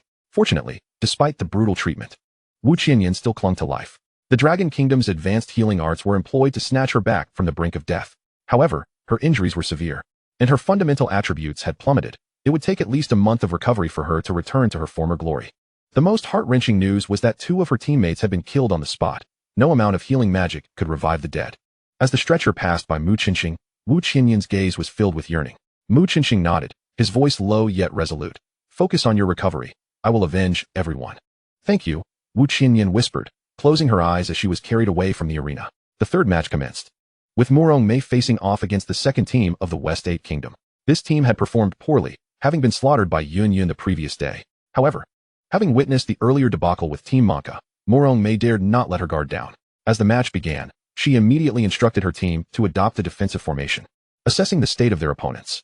Indeed, the West 8 Kingdom launched a fierce assault right from the outset, their offensive capabilities far exceeding those of ordinary mid-level supernatural beings. Fortunately, they fought individually, allowing Murong Mei to barely hold her ground with the strength of her team. She suspected that the opponents had employed some secret technique to temporarily boost their strength. Such methods undoubtedly had side effects. Otherwise, they would have utilized them in the first round. Therefore, she resolved to withstand the pressure until the effect of their technique wore off, at which point she could retaliate. However, as 2 minutes of battle elapsed, the opponents showed no signs of weakening. In fact, their ferocity only increased. Meanwhile, her own team began to exhibit vulnerabilities due to their prolonged defense. Having learned from previous mistakes, Murong Mei called for an immediate concession. While there were no casualties this time, the faces of the Dragon Kingdom leaders were shrouded in frost. The Supernatural Universe Alliance had already commenced an investigation. If it were said that a team concealed its true capabilities, that would be somewhat plausible. However, the sudden enhancement of every team is decidedly irrational. There is indeed something amiss, Mu Qinxing mused. The manner in which these individuals wield their skills is decidedly clumsy.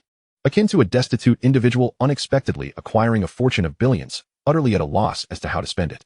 Shen Ningming nodded in agreement. Indeed, their application of skills is rather rudimentary. It is evident that these abilities do not stem from their own prowess, but rather have been bestowed upon them by another.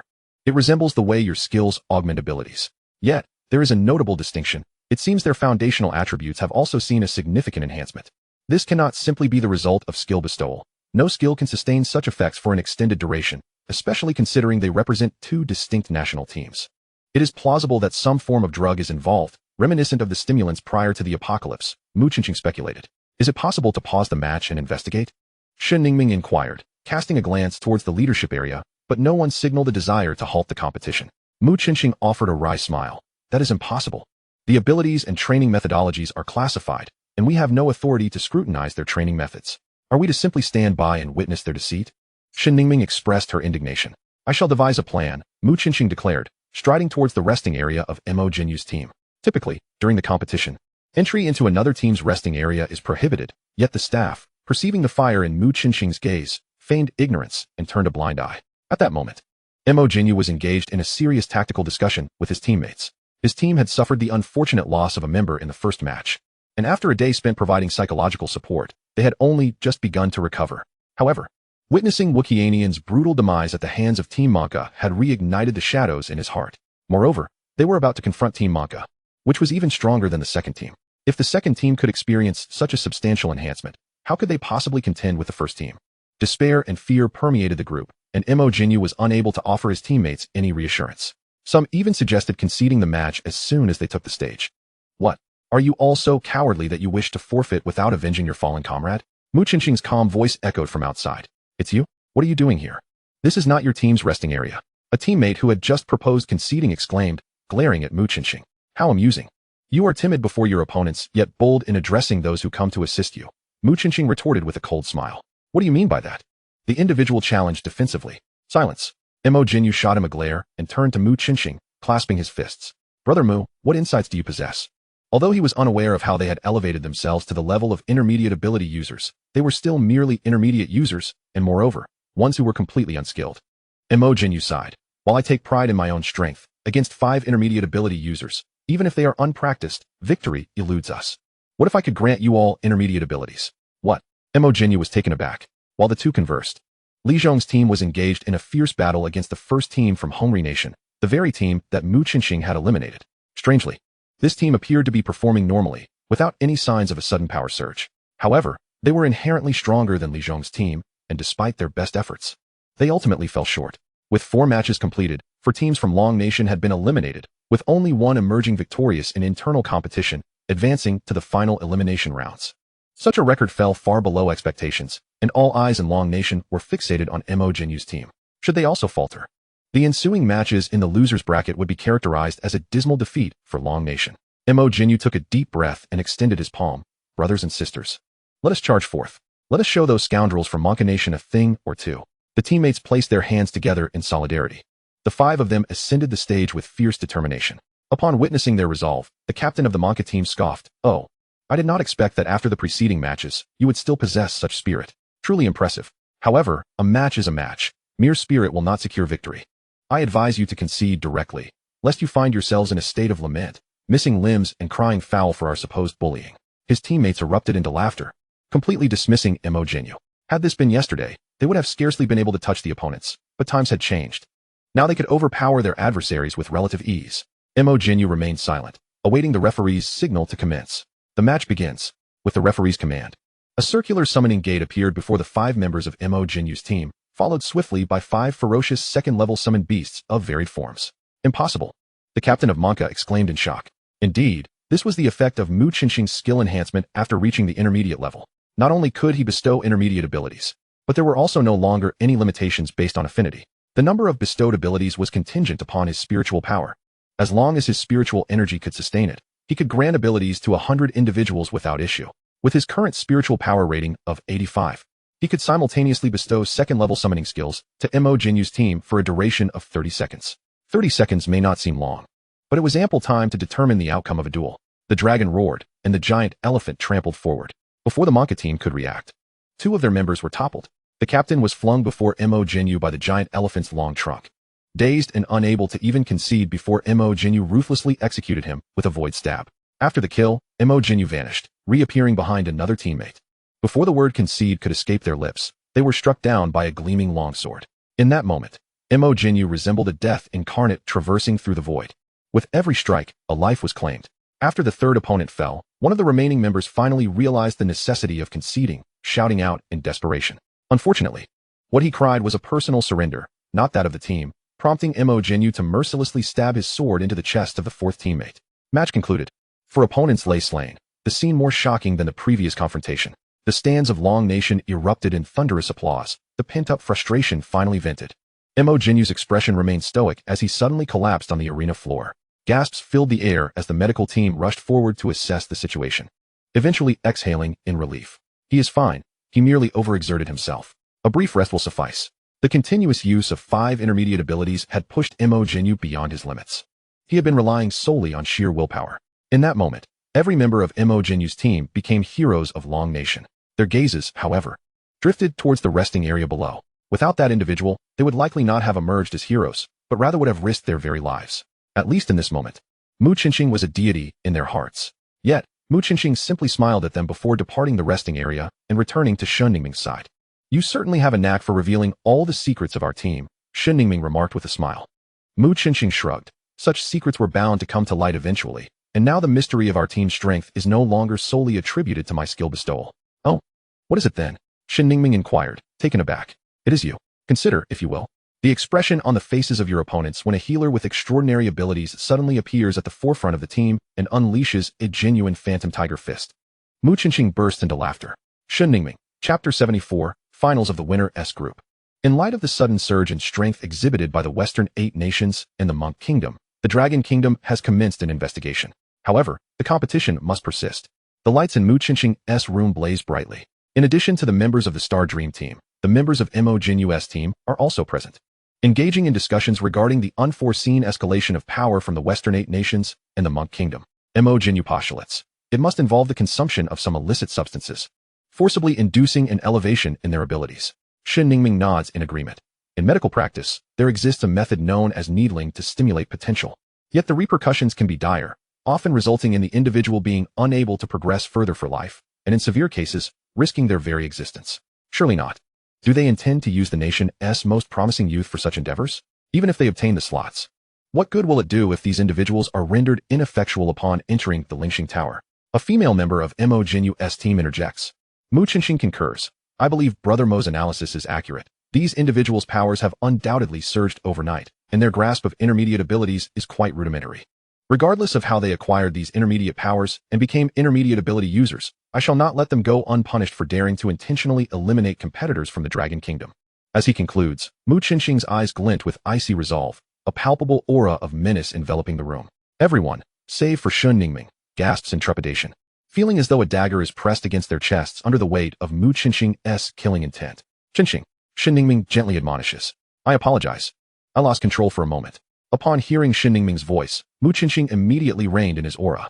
Mo Jinyu clasped his fists. Brother Mu, you are the most formidable and promising young ability user I have ever encountered. I have faith in you.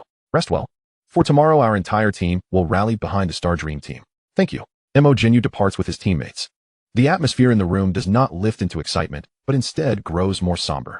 Yu Mingqiu remarks, my idol, if a junior ability user can ascend to intermediate, does that not imply that intermediate users can ascend to advanced?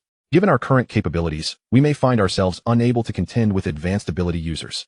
Her concerns are not unfounded. A combination of 2 advanced ability users and 3 intermediate ability users could effortlessly defeat a team lacking any advanced users. Even if the skills are not yet refined. Mu Qinxing waves his hand. Let us all return and rest early. For a junior ability user to elevate to intermediate is already extraordinary. If this nation truly possessed the means to advance from intermediate to advanced, they would have launched a full-scale invasion of the Dragon Kingdom long ago. Everyone nods in agreement, departing sequentially from Mu Qinxing's room. Soon, only Mu Qinxing and Shun Ningming remain. Qinxing, I too shall return to rest. Shun Ningming rises. Mu Qinxing gently grasps her wrist. Stay here to rest tonight. Shun Ningming's face flushes crimson. Although they have confirmed their relationship, the ongoing competition renders the situation somewhat inappropriate. After a moment of contemplation, she resolves to decline. Qinxing, it is not that I am unwilling, but given that we are still in the midst of competition, it is best to maintain our optimum condition and stamina.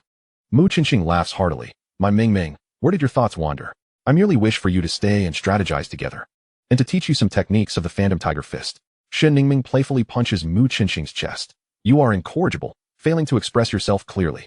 Ha. It seems the misunderstanding lies not with me, but rather with your own thoughts. The following day, the atmosphere at the Grand Duel Arena is solemn.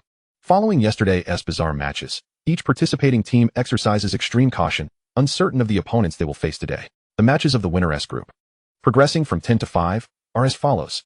Mo Feifei versus the 2nd seed from Bear Country, the 1st seed from Bear Country against the 3rd seed from Bear Country.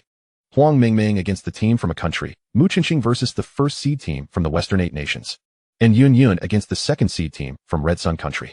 In the first match, Mo Feifei faces off against the 2nd seed from Bear Country. Both sides commence with great caution, hesitant to execute any overtly aggressive maneuvers. Mo Feifei's team maintains a solid formation, gradually pressuring the 2nd seed from Bear Country. The opponents, wary of the events that transpired with Mo Jinyu's team yesterday, refrain from reckless charges. After a period of probing, it becomes evident that both teams exhibit similar capabilities to those of the first day, prompting them to unleash their full efforts in combat. Unfortunately, the ability users from Bear Country predominantly favor individual attacks, their strategy revolving around dismantling the opponent's formation one-on-one. However, the earlier cautious approach leaves Mo Feifei's team with the upper hand, constraining their operational space and rendering their tactics ineffective. Consequently, they are compelled to engage in a 5-on-5 brawl. While Bear Country possesses formidable individual strength, they struggle with coordination, even experiencing instances of teammates obstructing one another's movements. The first 2 minutes are bearable, but as the chaos escalates, they end up losing 2 members and are left with no choice but to concede. Overall, the match is amicable, with both teams accepting the outcome with grace. Mo Feifei even approaches the captain of Bear Country to shake hands. The second match is even more peculiar. The 3rd team from Bear Country does not even participate, sending their captain to the stage to concede, thus concluding the match. It can be said that Bear Country is fortunate, as they have a team that advances to the finals without a fight, yet luck itself is a component of strength. The first 2 matches did not create much of a stir, yet everyone is acutely aware that the upcoming contests will not unfold so smoothly. In the 3rd match, Huang Mingming faces a country. Yu Mingqiu glances at a country's team, discreetly employing attribute detection. What do you see? Mu Qinxing inquires. Yu Mingqiu shakes her head. They seem unremarkable. One cannot be discerned, but the others are all at the junior ability user level. Even so, Huang Mingming may find it difficult to secure victory. Their strength is somewhat formidable. Would you like to assist? Mu Qinxing nods. Since they are a legitimate team, we must have faith in Huang Mingming's capabilities. Moreover, I am currently unable to lend them any assistance. Do you see that person at the entrance? Yu Mingqiu follows Mu Qinxing's gaze towards the entrance of the team's resting area, where several individuals from Red Sun Country and the Western Eight Nations stand. What is their purpose? Yu Mingqiu inquires, puzzled. They have discerned that I was aiding them yesterday, thus demanding each nation appoint someone to supervise, prohibiting members of other teams from entering non-affiliated resting areas. Yu Mingqiu can only sigh in resignation. These individuals are quite astute. It seems we must rely solely on Huang Mingming. As the match commences, Huang Mingming dashes to the forefront, targeting the opposing intermediate ability user. Unlike her usual attire, today she dons a striking crimson robe. Mu Qinxing immediately recognizes it as an exceptionally valuable battle garment. She had not worn it in previous matches, evidently bestowed upon her by the team leader yesterday. The Dragon Kingdom adheres to the principle of not providing excessive external assistance to competitors, but the cheating exhibited by the Western Eight Nations and the Monk Kingdom has incensed the higher-ups. If you possess potions to awaken potential, then the Dragon Kingdom, too, has battle robes to enhance strength. In terms of resources, the other four nations combined cannot match even a sip of what the Dragon Kingdom possesses.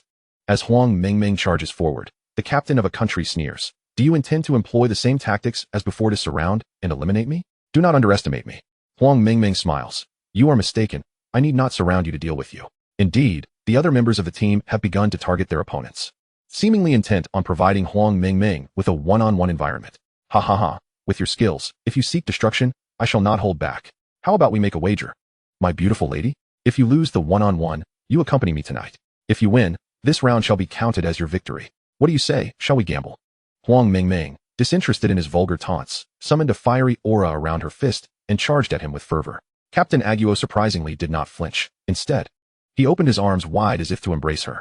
As Huang Mingming struck, ripples of force emanated from Aguo's chest, causing her punch to feel as though it had struck nothing but air, disrupting her balance and sending her tumbling into Aguo's embrace. Ah, little beauty, so eager. Captain Aguo laughed heartily, wrapping his arms around her. Yet, Huang Mingming's expression remained composed, her opponent's reaction entirely anticipated. Explode. She whispered fiercely into his ear. A devastating force began to swell between them. Aguo's eyes widened in alarm, but regrettably, he had just used his only defensive skill, the dimensional dodge, to show off. Now, his only option was to distance himself from Huang Mingming as swiftly as possible. However, just as he attempted to move, Huang Mingming clung to him tightly. Woman, have you lost your mind? If this continues, I may merely be injured, but you could die. Captain Aguo exclaimed, his eyes wide with shock. Such an explosion would affect both parties equally. Huang Mingming's gaze was resolute. I am their captain, and even if it means sacrificing myself, I must fight for even a glimmer of victory for them. As her words fell, her crimson battle robe erupted, sending both of them sprawling away from the blast. Uft. Aguo coughed blood, the impact having inflicted serious internal injuries. Huang Mingming fared worse. Her garments were torn, her once flawless skin marred by bloody wounds, and she had already succumbed to unconsciousness. The entire arena was moved. Every citizen of the Dragon Kingdom, including the monarch seated in the VIP section, rose to pay their respects to her. Kill. We must not let the opportunity we fought for go to waste. The remaining four members of the team plunged into a frenzy. Before stepping onto the stage, their captain Huang Mingming had vowed to handle Aguo, leaving the rest to them. Though they had believed her, they had not anticipated the tactic of mutual destruction, or rather, a strategy of inflicting heavy losses on the enemy. Faced with the reckless onslaught of Huang Mingming's team, and with their strongest fighter having been taken down in a trade, the morale of the remaining members began to crumble. Even if their strength was slightly superior, they could not perform at their peak. Finally, one unfortunate member of Aguo's team was struck down, losing his combat ability. The battlefield instantly shifted to a 4 against 3 scenario. When it was 4 against 4, victory seemed elusive. Now, with a 4 against 3, the spirit of Aguo's team waned, and 3 of them simply leaped off the stage, conceding defeat. We have won. The 4 embraced each other in jubilant shouts. Let us go check on our captain. Once the referee announced the results, they hurriedly descended from the stage toward the medical room. Though this victory came at a grave cost, with their injuries surpassing those of their opponents, a win was still a win. Both teams from the Dragon Kingdom emerged victorious. Thus the pressure now shifted to Mu Qinxing. He took a deep breath, gesturing grandly. Let us secure the 3rd victory. The 4 accompanying him onto the stage were Yu Mingqiu, Xin Ningming, Lin Ku, and Zhou Yuanyuan. Those aware of the composition of the Xingming team deemed Mu Qinxing mad for assembling a lineup of 4 support roles and 1 attacker. Professor Wang, what trick is your nephew playing? Even if the supports in his team are formidable, he cannot rely solely on himself to triumph against 5 opponents. A man remarked to Wang Shuiyan from the stands. Why not? Wang Shuiyan replied with a serene smile. Since you are so confident, shall we place a wager? The man grinned. Oh, what sort of wager do you propose? Wang Shuiyan inquired with interest. Quite simple. If Mu Qinxing loses, you give me a full set of the sun's heavy armor. If he wins, I shall present you with a high-level ability pearl. What do you think? Wang Shuiyan chuckled. Your high-level ability pearl is far more valuable than a mere set of armor. Nevertheless, I am confident, the man asserted. Very well, I accept your wager. Who would refuse a free offering of skill pearls? On stage, the verbal sparring commenced. The captain of the West 8 Nation sneered, Mu Qinxing, I know you are formidable. Yet, times have changed. Do you truly think you can face off against 5 intermediate ability masters alone? Mu Qinxing smiled. No. It is precisely because I hold you in high regard that I have assembled this strongest lineup. As the referee signaled the start, the 3 members of the Xingming team, Yu Mingqiu, Zhou Yuanyuan, and Lin Ku, swiftly began to cast their level 2 summoning spells, calling forth level 2 beasts from another realm. Humph. This trick again, but I see right through it. The captain of the West 8 Nation sprang into action the moment the incantation began, charging toward Yu Mingqiu with one of his teammates, while the other 3 lunged at Zhou Yuanyuan. If they could eliminate both before the summoning was completed, then even if the remaining 3 summoned a level 2 beast, it would be no match for their 5 intermediate ability masters. Die. The captain of the West 8 Nation aimed a palm strike at the focused Yu Mingqiu. Yet, she did not even attempt to evade, continuing her summoning undeterred. My heavens. Has she lost her mind? That strike could claim her life. The watching Dragon Kingdom members gasped, some closing their eyes, unable to bear witness to the impending tragedy. Bam! A dull thud echoed as their bodies collided. Yu Mingqiu emerged unscathed, while the captain of the West 8 Nation staggered back several paces. How can this be? The crowd rubbed their eyes in disbelief, discovering that Yu Mingqiu was no longer in her previous position. She had been replaced by Mu Qinxing. It was Mu Qinxing who had delivered the blow, sending the captain of the West 8 Nation flying. Chapter 75, The Flames of Vengeance. While Mu Qinxing's strike sent his opponent flying, what transpired on the other side with Shen Ningming? At the very moment Mu Qinxing launched his attack, Shen Ningming had switched places with Zhou Yuanyuan. Though only half the power of her Phantom Tiger Punch was utilized, a mid-tier skill is still a mid-tier skill, especially considering Shen Ningming's attributes had already reached the level of an intermediate ability master. The West 8 Nation's attacker, attempting to ambush Zhou Yuanyuan, was also sent flying. Though not as far as the captain, yet she was a healing ability master. The entire arena was left in shock. They speculated that Mu Qinxing possessed an ability that allowed him to bestow his skills upon his teammates. Yet Shen Ningming had just demonstrated 2 skills not belonging to her own repertoire, showcasing the prowess of an intermediate ability master. This was not something achievable with just 1 or 2 skills. What secret weapon does this Xingming team possess? Regardless of their thoughts, with the West 8 Nations attacks thwarted, 3 level 2 beasts were summoned onto the battlefield. The captain of the West 8 Nation scoffed. These are merely summoned beasts. We are all intermediate ability masters now. Do you really think we fear a few level 2 beasts? You lot do not even deserve to be called intermediate ability masters. Don't be ridiculous. Mu Qinxing flickered and unleashed an ice arrow, forcing the captain to block. In that moment of delay, he had already closed the distance. The formidable Phantom Tiger Punch, boasting a staggering strength of 77 points, compelled the captain of the West 8 Nation to adopt a comprehensive defensive stance. His attributes were already commendable, and with the enhancement provided by the medicinal pill from Mulan Li, they surged to nearly 80 points. However, this sudden augmentation did not translate into an absolute enhancement of combat prowess. Rather, the increase in strength and agility resulted in operational flaws in his previously familiar techniques. Such vulnerabilities were inconsequential when facing novice ability users of a significantly lower caliber. Yet, against opponents of equal standing, they could prove fatal. Mu Qinxing feigned an attack, deliberately exposing a weakness. The captain of the West 8 Nation, quick to react, seized the opportunity and advanced through the opening. However, as he drew near and glimpsed the smile on Mu Qinxing's face, a chill gripped his heart. He recalled from the investigation report that Mu Qinxing possessed a skill capable of instantaneous injury recovery. His opponent was attempting to lure him into a fatal exchange. Realizing this, the captain of the West 8 Nation sought to retreat, but it was too late. Mu Qinxing thrust his palms outward, delivering a strike to his chest with the dark flash technique. Simultaneously, the captain's dagger plunged into Mu Qinxing's abdomen. Yet, while Mu Qinxing's injuries swiftly healed, the captain was sent reeling, spitting out a mouthful of blood. Mu Qinxing had no intention of letting him off the hook. The Phantom Tiger Punch continued its relentless assault. The captain of the West 8 Nation felt despair. He could only hope for a teammate to come to his aid. However, his comrades were already struggling for survival, let alone aiding him against Mu Qinxing. Aside from the skilled mid-level ability user engaged with Shen Ningming, the rest were embroiled in 2-on-1 confrontations, leaving no time to attend to other battles. The captain's heart sank. If this continued, he would surely be slain. Yet, with the team leader's ironclad order forbidding any surrender under the threat of execution for treason, he felt trapped between 2 dire fates. Mu Qinxing, I have something to say, he shouted. Mu Qinxing ignored him, intensifying his attacks. I am willing to surrender, provided you allow me to join the Dragon Nation. The captain of the West 8 Nation declared, shocking everyone. The arena, enhanced by some advanced technology from the Lingxing Tower, amplified their conversation, making it audible throughout the venue. An act of treachery in plain sight? All eyes turned to the sovereign of the West 8 nation in the stands, whose face turned ashen, fists clenched in fury. Yet he held his composure. If Mu Qinxing agreed to that scoundrel's request, he could disavow responsibility by claiming the Dragon Nation had poached his team members. All awaited Mu Qinxing's response. Huh, came a scornful laugh, echoing in everyone's ears. I know you have suffered indignities and injustices in that nation, and I sympathize. While this statement covertly derided the West 8 nation, the sovereign managed a faint smile. Very well, if you accept him, I shall have something to say. However, the Dragon Nation is no dumping ground. We do not accept refuse, especially foreign refuse. A moment of silence was followed by uproarious laughter. Well said. The petty trash from the West 8 nation wishes to join the Dragon Nation? Not a chance. Does he think himself worthy? Bravo Mu Qinxing. Slay him. Avenge our fallen comrades at the hands of the West 8 nation. The captain's face drained of color as he bellowed. I will fight you to the death. He unleashed a desperate counterattack. Alas, strength could not compensate for sheer inability. His furious roars were in vain. In no time, Mu Qinxing struck his right arm, shattering it instantly. He attacked again, rendering the captain's left arm useless, and then kicked him off the stage. I shall not kill you. Let the West 8 nation handle their own refuse. With that, Mu Qinxing charged towards his opponent battling Shun Ningming. The two wielded their blades in perfect harmony. Their synergy flawless, swiftly dispatching their foe without hesitation.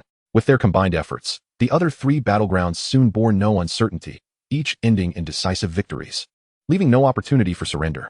The so-called seed team of the West 8 nation suffered 4 deaths and 1 crippling defeat, leaving the audience in shock. Even more alarming was the fact that Mu Qinxing's team had yet another formidable expert yet to step into the fray. All teams reached a tacit understanding. If they encountered Mu Qinxing's team, they would consider themselves unfortunate and concede immediately. The final round featured Yun Yun battling the second team from the Red Sun Nation. Strangely, it appeared that the Red Sun team had not received any enhancements, maintaining their original level of strength. However, their foundational abilities were commendable, allowing them to engage in a back-and-forth contest with Yun Yun's team. After a fierce, reckless pursuit, they ultimately triumphed over Yun Yun's team, securing the last spot in the winner's bracket for the finals. The day's matches concluded swiftly, all wrapped up by midday. The Dragon Nation advanced 3 teams. The Bear Nation won, and the Red Sun Nation won, totaling 5 teams in the finals. Among the finalists, Mu Qinxing's team became the focal point of discussion. Some even began to challenge the Dragon Nation's official stance of exclusively selecting combat-oriented teams. Look at the Xingming team. All members participated, regardless of their roles, each one more ferocious than the last. Yet, others countered, pointing out that the Xingming team was unique, and not all teams could replicate such a miracle. In the VIP room of the Red Sun Nation, the sovereign summoned the team leader. Shan Yijun, I have heard you possess that potion as well, correct? The leader trembled. Yes, Your Majesty. If you have it, why not use it?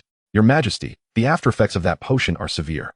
Using it may have significant repercussions on the athlete's health and futures. Baka, are you foolish? Look at the Dragon Nation's team and the West 8 Nations team. They are all using it. Why not you? If we lose this competition, there will be no future, not even now. Arrange for its administration at once. But what if they refuse? Are you an idiot? Don't you understand the principle of killing the chicken to scare the monkeys? Or do you wish to become that chicken? I understand. I will take care of it immediately. The next day, the loser's bracket commenced. The Mo Jinyu team appeared as though blessed by fortune, advancing with a 10-5 match against the Mo Feifei team, resulting in a friendly 3-minute spar before Mo Feifei conceded, allowing Mo Jinyu's team to enter the top 5. The other matches devolved into a bloodbath.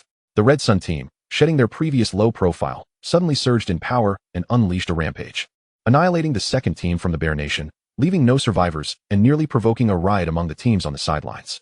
The Monk team faced the remnants of the West 8 team, which had been decimated to a single useless member, winning effortlessly. Yun Yun triumphed over the third team from the Bear Nation after a fierce battle. Finally, the second team from the West 8 Nation defeated the Monk's second team, securing the last remaining spot. The second round resumed in the afternoon, with Mo Jinyu drawing a bye and advancing to the finals without a fight. Yun Yun encountered the first team from the Red Sun Nation and promptly conceded. The Monk team faced the second team from the West 8 Nation, suffering a devastating defeat. The primary reason was that the sovereign of the West 8 Nation had issued a death sentence. If they did not win, they would all perish. Thus, one by one, they entered the fray with reckless abandon, overwhelming the Monk team. In the end, the 8 teams for the grand finals were revealed. The Dragon Nation's Mu Qinxing team, the Mo Feifei team, the Huang Mingming team, and the Mo Jinyu team. Under such a dramatic shift in circumstances, the presence of 4 teams in the finals was already a source of great satisfaction for the leaders of the Dragon Nation. The remaining 4 teams consist of the Bear Country team, the Red Sun Country team 1, the Red Sun Country team 2, and the West 8 Country team 2. The teams from the Mank country and a country have been entirely eliminated, forfeiting their chance to compete in the finals. Nevertheless, their teams and leaders chose to remain, eager to witness who would ultimately secure a place in the Lingxing Tower. The final showdown has at last commenced. In the interest of fairness, the drawing of lots is conducted using boxes. 8 boxes, each containing 2 small balls in red, yellow, blue, and green, are displayed on the stage. Each team designates a representative, starting from the same line, with each individual permitted to select one box, first come, first served. Today, all members of the Xingming team don their battle attire, immediately drawing the attention of many onlookers. Notably, Zhou Yuanyuan's JK uniform, reminiscent of a light music girl, captivated the gaze of more than half of the male competitors present. Mu Qinxing, evidently aware of the audience's preferences, appointed Zhou Yuanyuan for the drawing. In truth, there was little contention over the boxes. No one knew what lay within, and a single box could not determine one's opponent. Thus, Zhou Yuanyuan remained unhurried, only approaching to select a box after the other 7 teams had taken theirs. As all 8 participants simultaneously opened their boxes, the groupings were swiftly revealed. Red, Huang Mingming's team versus Mo Feifei's team.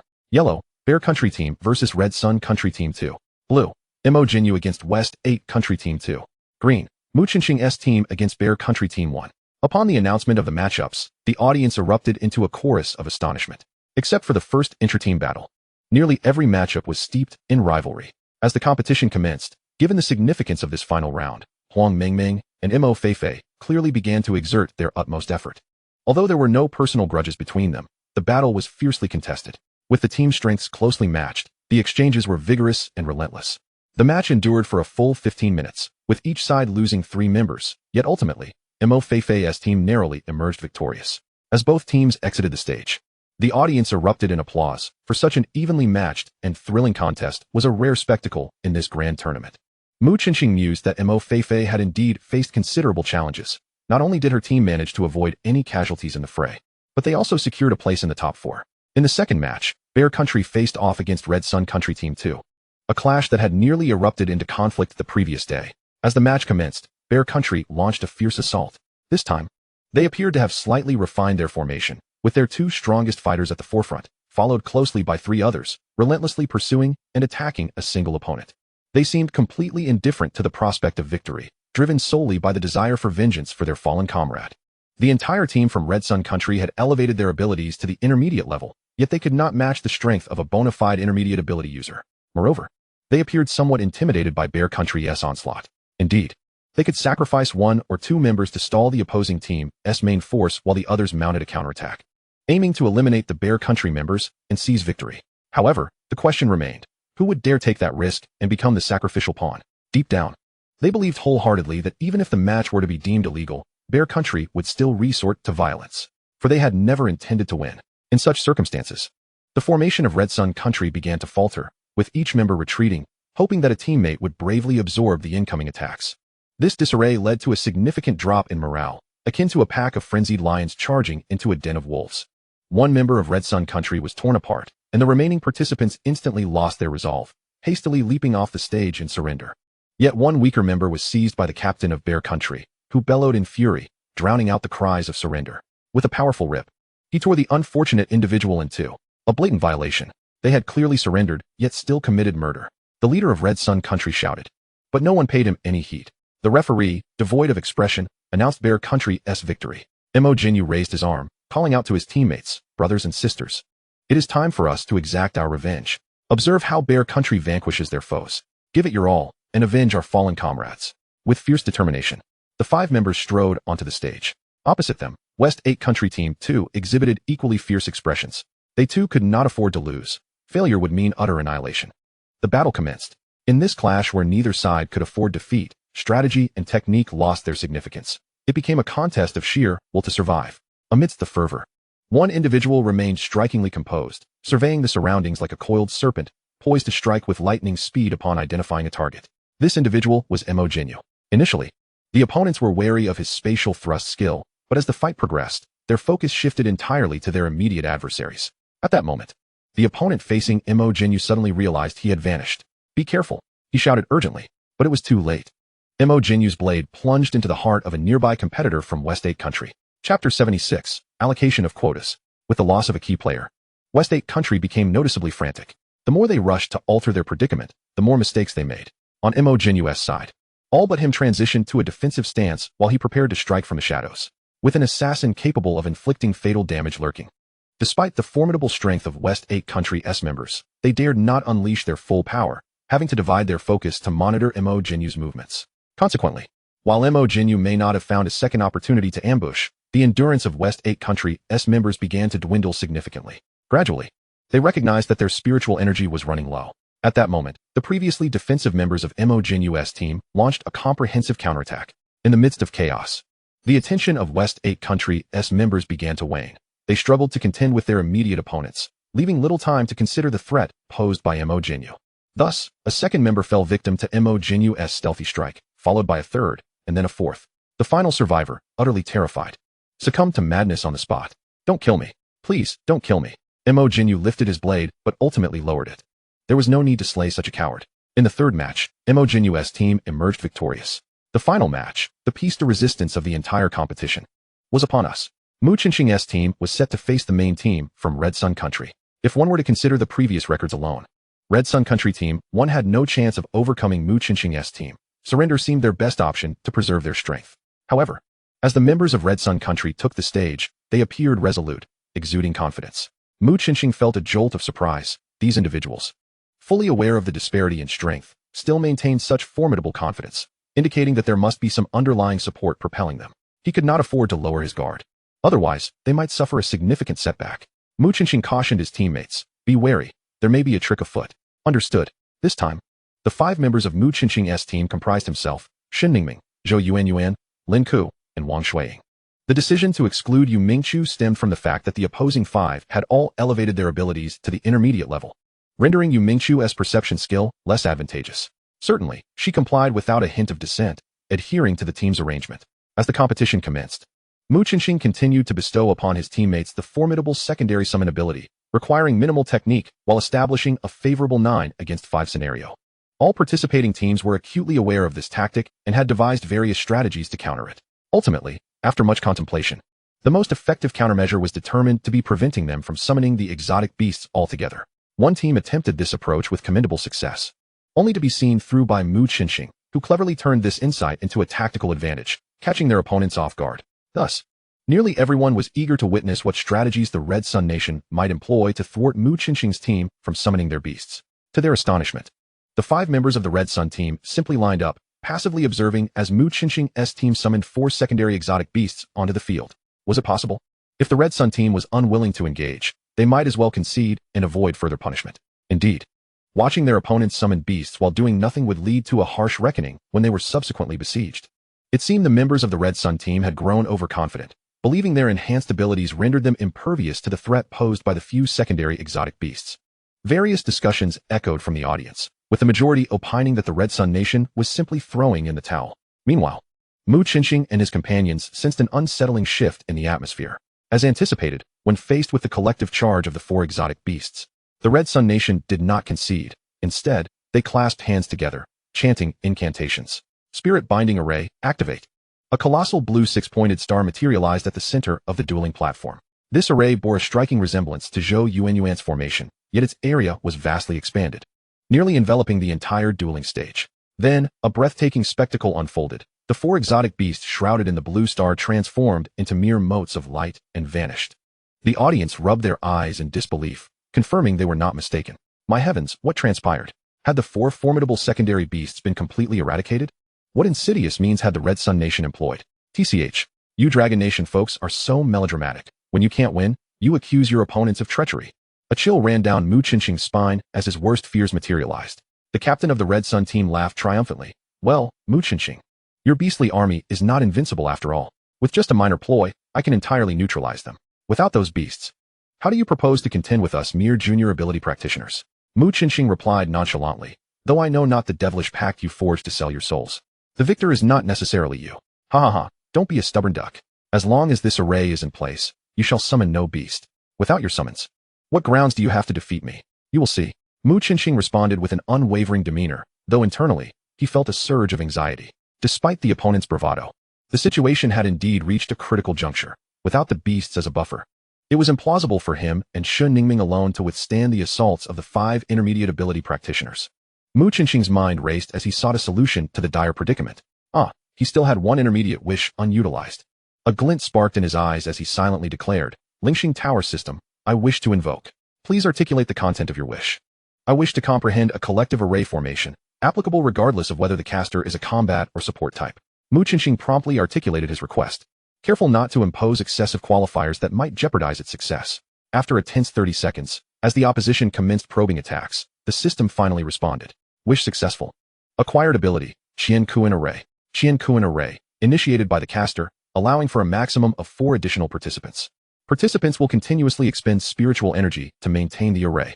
Participants can transfer 15% of their attributes to the caster, who may redistribute them to any individual within the array or utilize them personally. The range does not exceed 500 meters.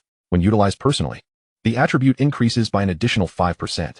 The duration concludes upon the depletion of spiritual energy by either the caster or any participant. My goodness. This array is exceptionally powerful. Mu Qinqing was elated. Once activated, he could amalgamate the attributes of all 5 individuals, resulting in strength, agility, and spiritual energy exceeding 100. An attack power surpassing 100 stood in stark contrast to that below it, marking a significant threshold. Without hesitation, Mu Qinqing initiated the array, and simultaneously, a voice resonated in the minds of his 4 teammates. Mu Qinqing requests to activate the Qian Kuan array. Do you accept? The 4 did not hesitate for an instant, promptly consenting. At that moment, a member of the Red Sun team had stealthily approached Zhou Yuanyuan from behind, launching an attack. Die! The Red Sun player shouted. Zhou Yuanyuan pivoted and extended her hands. It was not an ability technique, merely a straightforward push of her palms. The clash of palms transformed the Red Sun player's expression from confidence to astonishment, ultimately giving way to sheer terror. A tremendous force surged from Zhou Yuanyuan's slender palms, sending him hurtling backward to crash heavily onto the ground. While this blow did not incapacitate him, his eyes brimmed with fear and disbelief. In that fleeting moment when Zhou Yuanyuan turned and her palms met, he seemed not to perceive a charming girl, but rather an insurmountable mountain. His mental fortitude crumbled utterly. Why, as a mere junior support, did she possess such formidable strength? His inability to comprehend did not hinder his opponents. After transferring power to enable Zhou Yuanyuan to repel the formidable adversary, Mu Qinqing swiftly redirected himself, launching a phantom tiger fist at the Red Sun captain, who was closest to him. With an agility exceeding 100, Mu Qinqing appeared as a genuine specter in the eyes of his opponent, rendering him incapable of discerning the true Mu Qinqing. Boom! Mu Qinqing's fist struck the captain's abdomen. Though it was a physical blow, it resonated with the sound of an explosive shell. An impact from over 100 strength was akin to a common individual being struck by a 1-ton boulder. While the Red Sun captain appeared unscathed, internally, his organs were utterly shattered, sustained only by sheer will. Without a glance at him, Mu Qinqing turned to attack a nearby Red Sun player. This individual, slower to react, was effortlessly dispatched as Mu Qinqing's hands twisted, separating head from body. At that moment, the Red Sun captain collapsed with a resounding thud. 3 of their 5 had fallen, and their strongest captain had perished. The remaining 2 members of the Red Sun team, though still fighting, had lost all hope. As Lin Ke's spiritual energy was depleted, the Qian Kuan array dissipated. Mu Qinqing and Shun Ningming each engaged an opponent in single combat, while the other 3 provided supportive spells from the rear. The 2 remaining Red Sun members, already fraught with anxiety, ultimately chose to concede. Mu Qinqing refrained from eliminating them entirely, allowing 2 to survive to disseminate the tale of Dragon Nation's might. As the captain of the Red Sun team collapsed, he coughed up a mouthful of blood. After all the preparations made and the potential of so many talented youths sacrificed, it was all to secure entry into the Lingxing Tower. He had accounted for every variable. Yet he could never have anticipated that Mu Qinqing's team would possess such formidable offensive capabilities without relying on summoned beasts. As the referee declared victory, the arena erupted in chants of Mu Qinqing's name. Though the match concluded rather swiftly, the intense competition between the 2 sides was utterly exhilarating, leaving spectators unable to blink for even a second. Consequently, the 3 teams from the Dragon Nation, alongside 1 from the Bear Nation, advanced together. Despite encountering numerous hurdles throughout the competition, this outcome was ultimately one that the higher-ups of the Dragon Nation could accept. Given the already amicable relations between the Dragon and Bear Nations, granting them a spot was not unreasonable. Undoubtedly, the most gratifying aspect was that neither the Sun Country nor the Western Eight, both of whom could be deemed clowns, secured a single position. Perhaps fearing retribution, they, alongside the Mank Country team, discreetly departed immediately after the match concluded, lingering not a moment longer. In contrast, the Bear Nation representative team was graciously invited to the luncheon. Once the Bear delegation departed, the Dragon Nation hosted a grand celebration ceremony in the afternoon. All members from the 10 participating teams were present, and the ruler personally commended everyone's indomitable spirit, especially lauding the teams led by Mo Jinyu and Mu Qinxing for their audacity in shattering the Sun Country and Western 8. Each member of the defeated teams received a reward of 10 million dragon coins, while the families of fallen teammates would also receive this compensation. For the 3 teams that made it into the top 4, the rewards were even more substantial. Not only did each individual receive the honorary medal of the National Guardian conferred by the ruler of the Dragon Nation, but they were also granted various material rewards, including 30 million dragon coins, the choice of a battle robe, and the right to purchase special materials from the Dragon Nation. Nevertheless, what lingered in everyone's minds was not these monetary rewards, but rather the coveted right to enter the Lingxing Tower. Initially, the Dragon Nation had concealed this matter from the competing teams, but the opponents revealed it, leaving the higher-ups with no choice but to disclose the truth. Despite winning the match, the absence of a guaranteed spot left the team members somewhat dissatisfied. The ruler of the Dragon Nation made a concession, allowing each team to vote for 2 members to enter the Lingxing Tower out of the 15 available spots. However, this proposal was immediately rejected by Mu Qinxing. His stance was straightforward. If any member of the Xingming team did not qualify, he would not enter either. The ruler urged, Qinxing, there will be more opportunities to enter the tower in the future. Indeed, there are predetermined spots this time, and allowing each team to designate 2 members is the utmost concession I can offer. I hope you can understand. With a cold smile, Mu Qinxing replied, understand? I would like to ask the ruler, how many spots did you prepare in advance? 20? 15? Or merely 10? The ruler opened his mouth, but fell silent.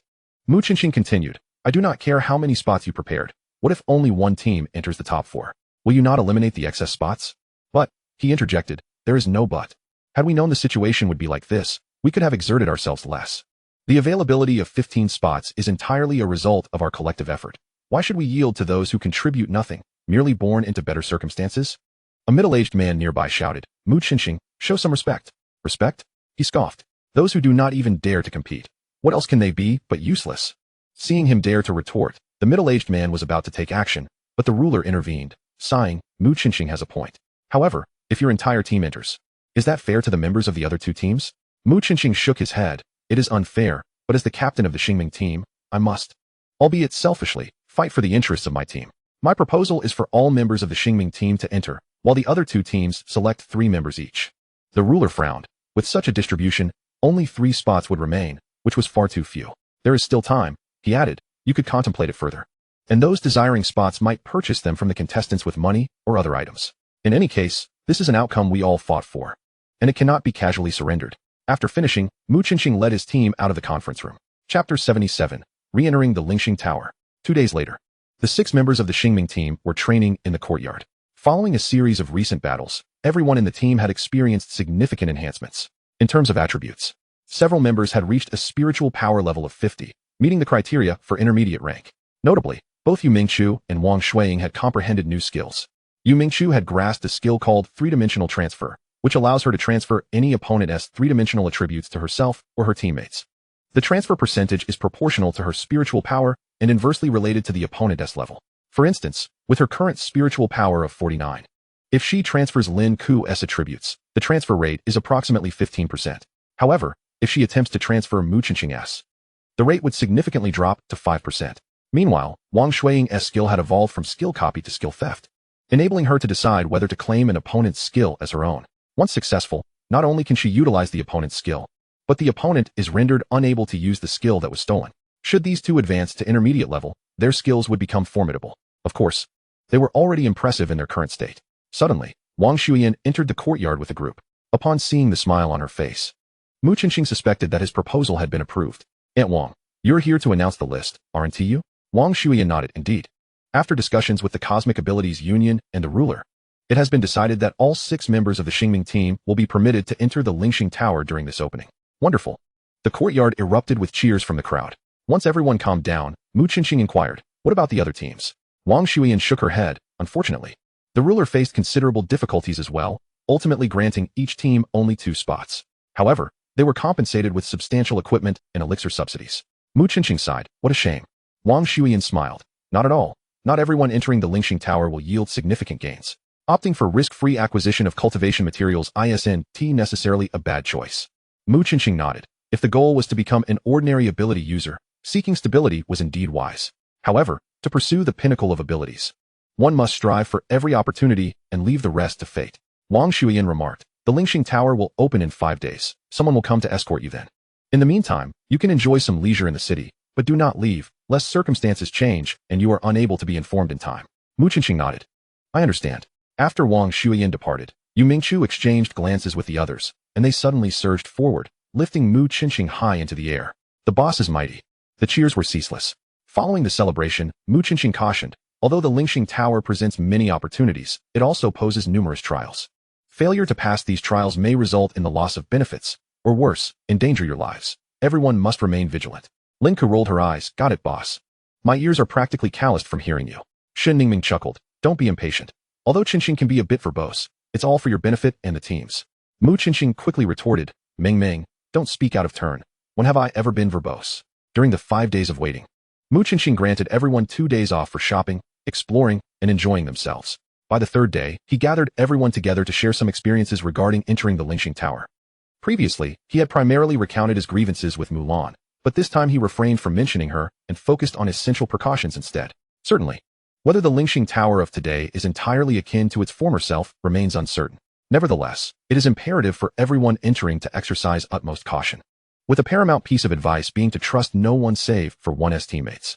Mu Qinqing stated solemnly, as Shen Ningming observed the composed explanation of Mu Qinqing. A faint sigh escaped her heart. The wounds inflicted upon him had left scars, and as he recounted his experiences, it was akin to reopening a wound that had only recently begun to heal. Yet, he bore this pain alone. Time passed swiftly, and in the blink of an eye, 3 days had elapsed. The moment to enter the tower had arrived. A carriage halted before the hotel, ushering Mu Qinqing and his companions towards a mysterious edifice within the capital. Upon disembarking, Mu Qinqing found himself in a hall resplendent with transparent glass. Presently, 4 or 5 individuals occupied the space. Among them, Mo Jinyu stood out prominently. Upon catching sight of Mu Qinqing, he approached with a cheerful greeting. Mu, it's been quite a while. 5 days hardly qualifies as a long time. Mu Qinqing replied with a smile. Ha ha ha, a day apart feels like 3 autumns. Spare me. I'm not made of glass. They shared a brief embrace. Mu Qinqing glanced around. Is it just you from your team? Mo Jinyu nodded. Indeed. The others sold their spots. Sold them? Mu Qinqing found it hard to believe that someone would forfeit such an opportunity. Mo Jinyu leaned in and whispered a few words in his ear, and comprehension dawned upon Mu Qinqing. The allure of 100 million dragon coins coupled with a residence permit in Longjing was certainly compelling. Were he an ordinary person of mediocre talent, he might have made the same choice. In contrast, Mo Feifei's team included 2 members, herself and 1 other, while the remaining 4 had opted to divide the compensation. Noticing Mu Qinqing's gaze, Mo Feifei gave him a nod and a gentle smile. Aside from their group, several unfamiliar youths were present. Yu Mingchu discreetly assessed them, discovering that the strongest among them was merely a junior ability user, with attributes that barely met the average standard. The weakest among them was not even an ability user, merely an ordinary child. Yet, their faces were uniformly adorned with an air of arrogance, deliberately maintaining a considerable distance from Mu Qinqing's group. Mu Qinqing found himself at a loss for words. These individuals were likely descendants of prominent families, individuals whom even the sovereign could not entirely dismiss. The issue, however, lay in their underestimation of the Lingxing Tower. It was not guaranteed that one would emerge with powers. One could just as easily end up a corpse. Returning to his team, Yu Mingchu approached, inquiring, what did you discuss with Mo Jinyu? Mu Qinqing recounted the terms Mo Jinyu had shared. Upon hearing this, Lin Ku was immediately moved to tears. Had I known the conditions were so favorable, I would have sold my spot as well. Yu Mingchu scoffed. Sell? If you shout out that you're selling your spot, I assure you someone will buy it instantly. If you're too shy to shout, I can assist. Yu Mingchu raised her head, preparing to call out. No, I was merely jesting. Lin Ku hastily covered her mouth. Zhou Yuanyuan and Wang Shuiying nearby erupted in laughter. Reflecting on their journey from entering university to this moment, they felt immense gratitude for joining Mu Qinqing's team. Their lives had undergone a profound transformation. For instance, Yu Mingchu, as the school belle, might have married into a wealthy family, but would have lost her autonomy. Meanwhile, Shen Ningming and Zhou Yuanyuan hailed from impoverished backgrounds, lacking exceptional strength, destined to fade into the crowd. Now, however, they possessed the opportunity to enter the Lingxing Tower, a chance brimming with endless possibilities. Of course, such opportunities came with significant risks, yet among the billions in the nation, only a mere 20 individuals could seize such an opportunity. All of this was made possible by Mu Qinqing, and their gratitude toward him was ineffable. The hall grew increasingly crowded, soon filling with 19 individuals, leaving 1 absent. A tall man appeared on a platform, addressing the assembly. Ladies and gentlemen, we are now complete. The teleportation will commence shortly. Please stand on the teleportation pads. Only 1 person is permitted per platform. Suddenly, the floor at the front of the hall rotated, revealing 20 teleportation pads emerging from below. Mu Qinqing casually stepped onto one. Shen Ningming wished to stand beside him, but a figure materialized on the pad before them. The newcomer was clad in white, resembling snow, with long, lustrous black hair cascading down her back, accentuating her statuesque form. Aside from Mu Qinxing and Shen Ningming, everyone else was rendered speechless by her beauty, as if she were a being from another realm, only to be found in the realms of fantasy. This person was none other than Mu Qinxing's former beloved, Mu Lanli. Mu Qinxing had surmised correctly. She was indeed a member of a prominent family, having deliberately approached him in the past to secure a chance to enter the Lingxing Tower. Reflecting on it, the young Mu Qinxing had been a mere nobody. How could a girl of such caliber genuinely love him? Alas, love can obscure all, particularly reason. In hindsight, it seemed almost laughable, for reasons unknown. Viewing it as a farce brought a sense of clarity to Mu Qinxing. He nodded at Mu Lanli. You've arrived. Mu Lanli appeared taken aback, scrutinizing Mu Qinxing's expression intently, hoping to discern some unusual emotion, but found none. Spotting Shen Ningming standing beside Mu Qinxing, a realization struck her. It seemed having a new love was indeed different. I'm pleased to see you, Mu Qinxing stated calmly. Oh, why is that? Because I shall soon have the opportunity to compete with you directly, and this time, I shall not yield. Mu Lanli smiled slightly. Yield? You think too highly of yourself.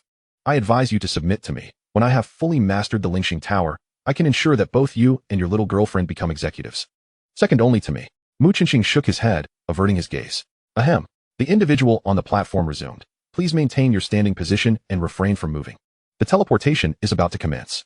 Beams of light cascaded from above, enveloping the 20 teleportation pads.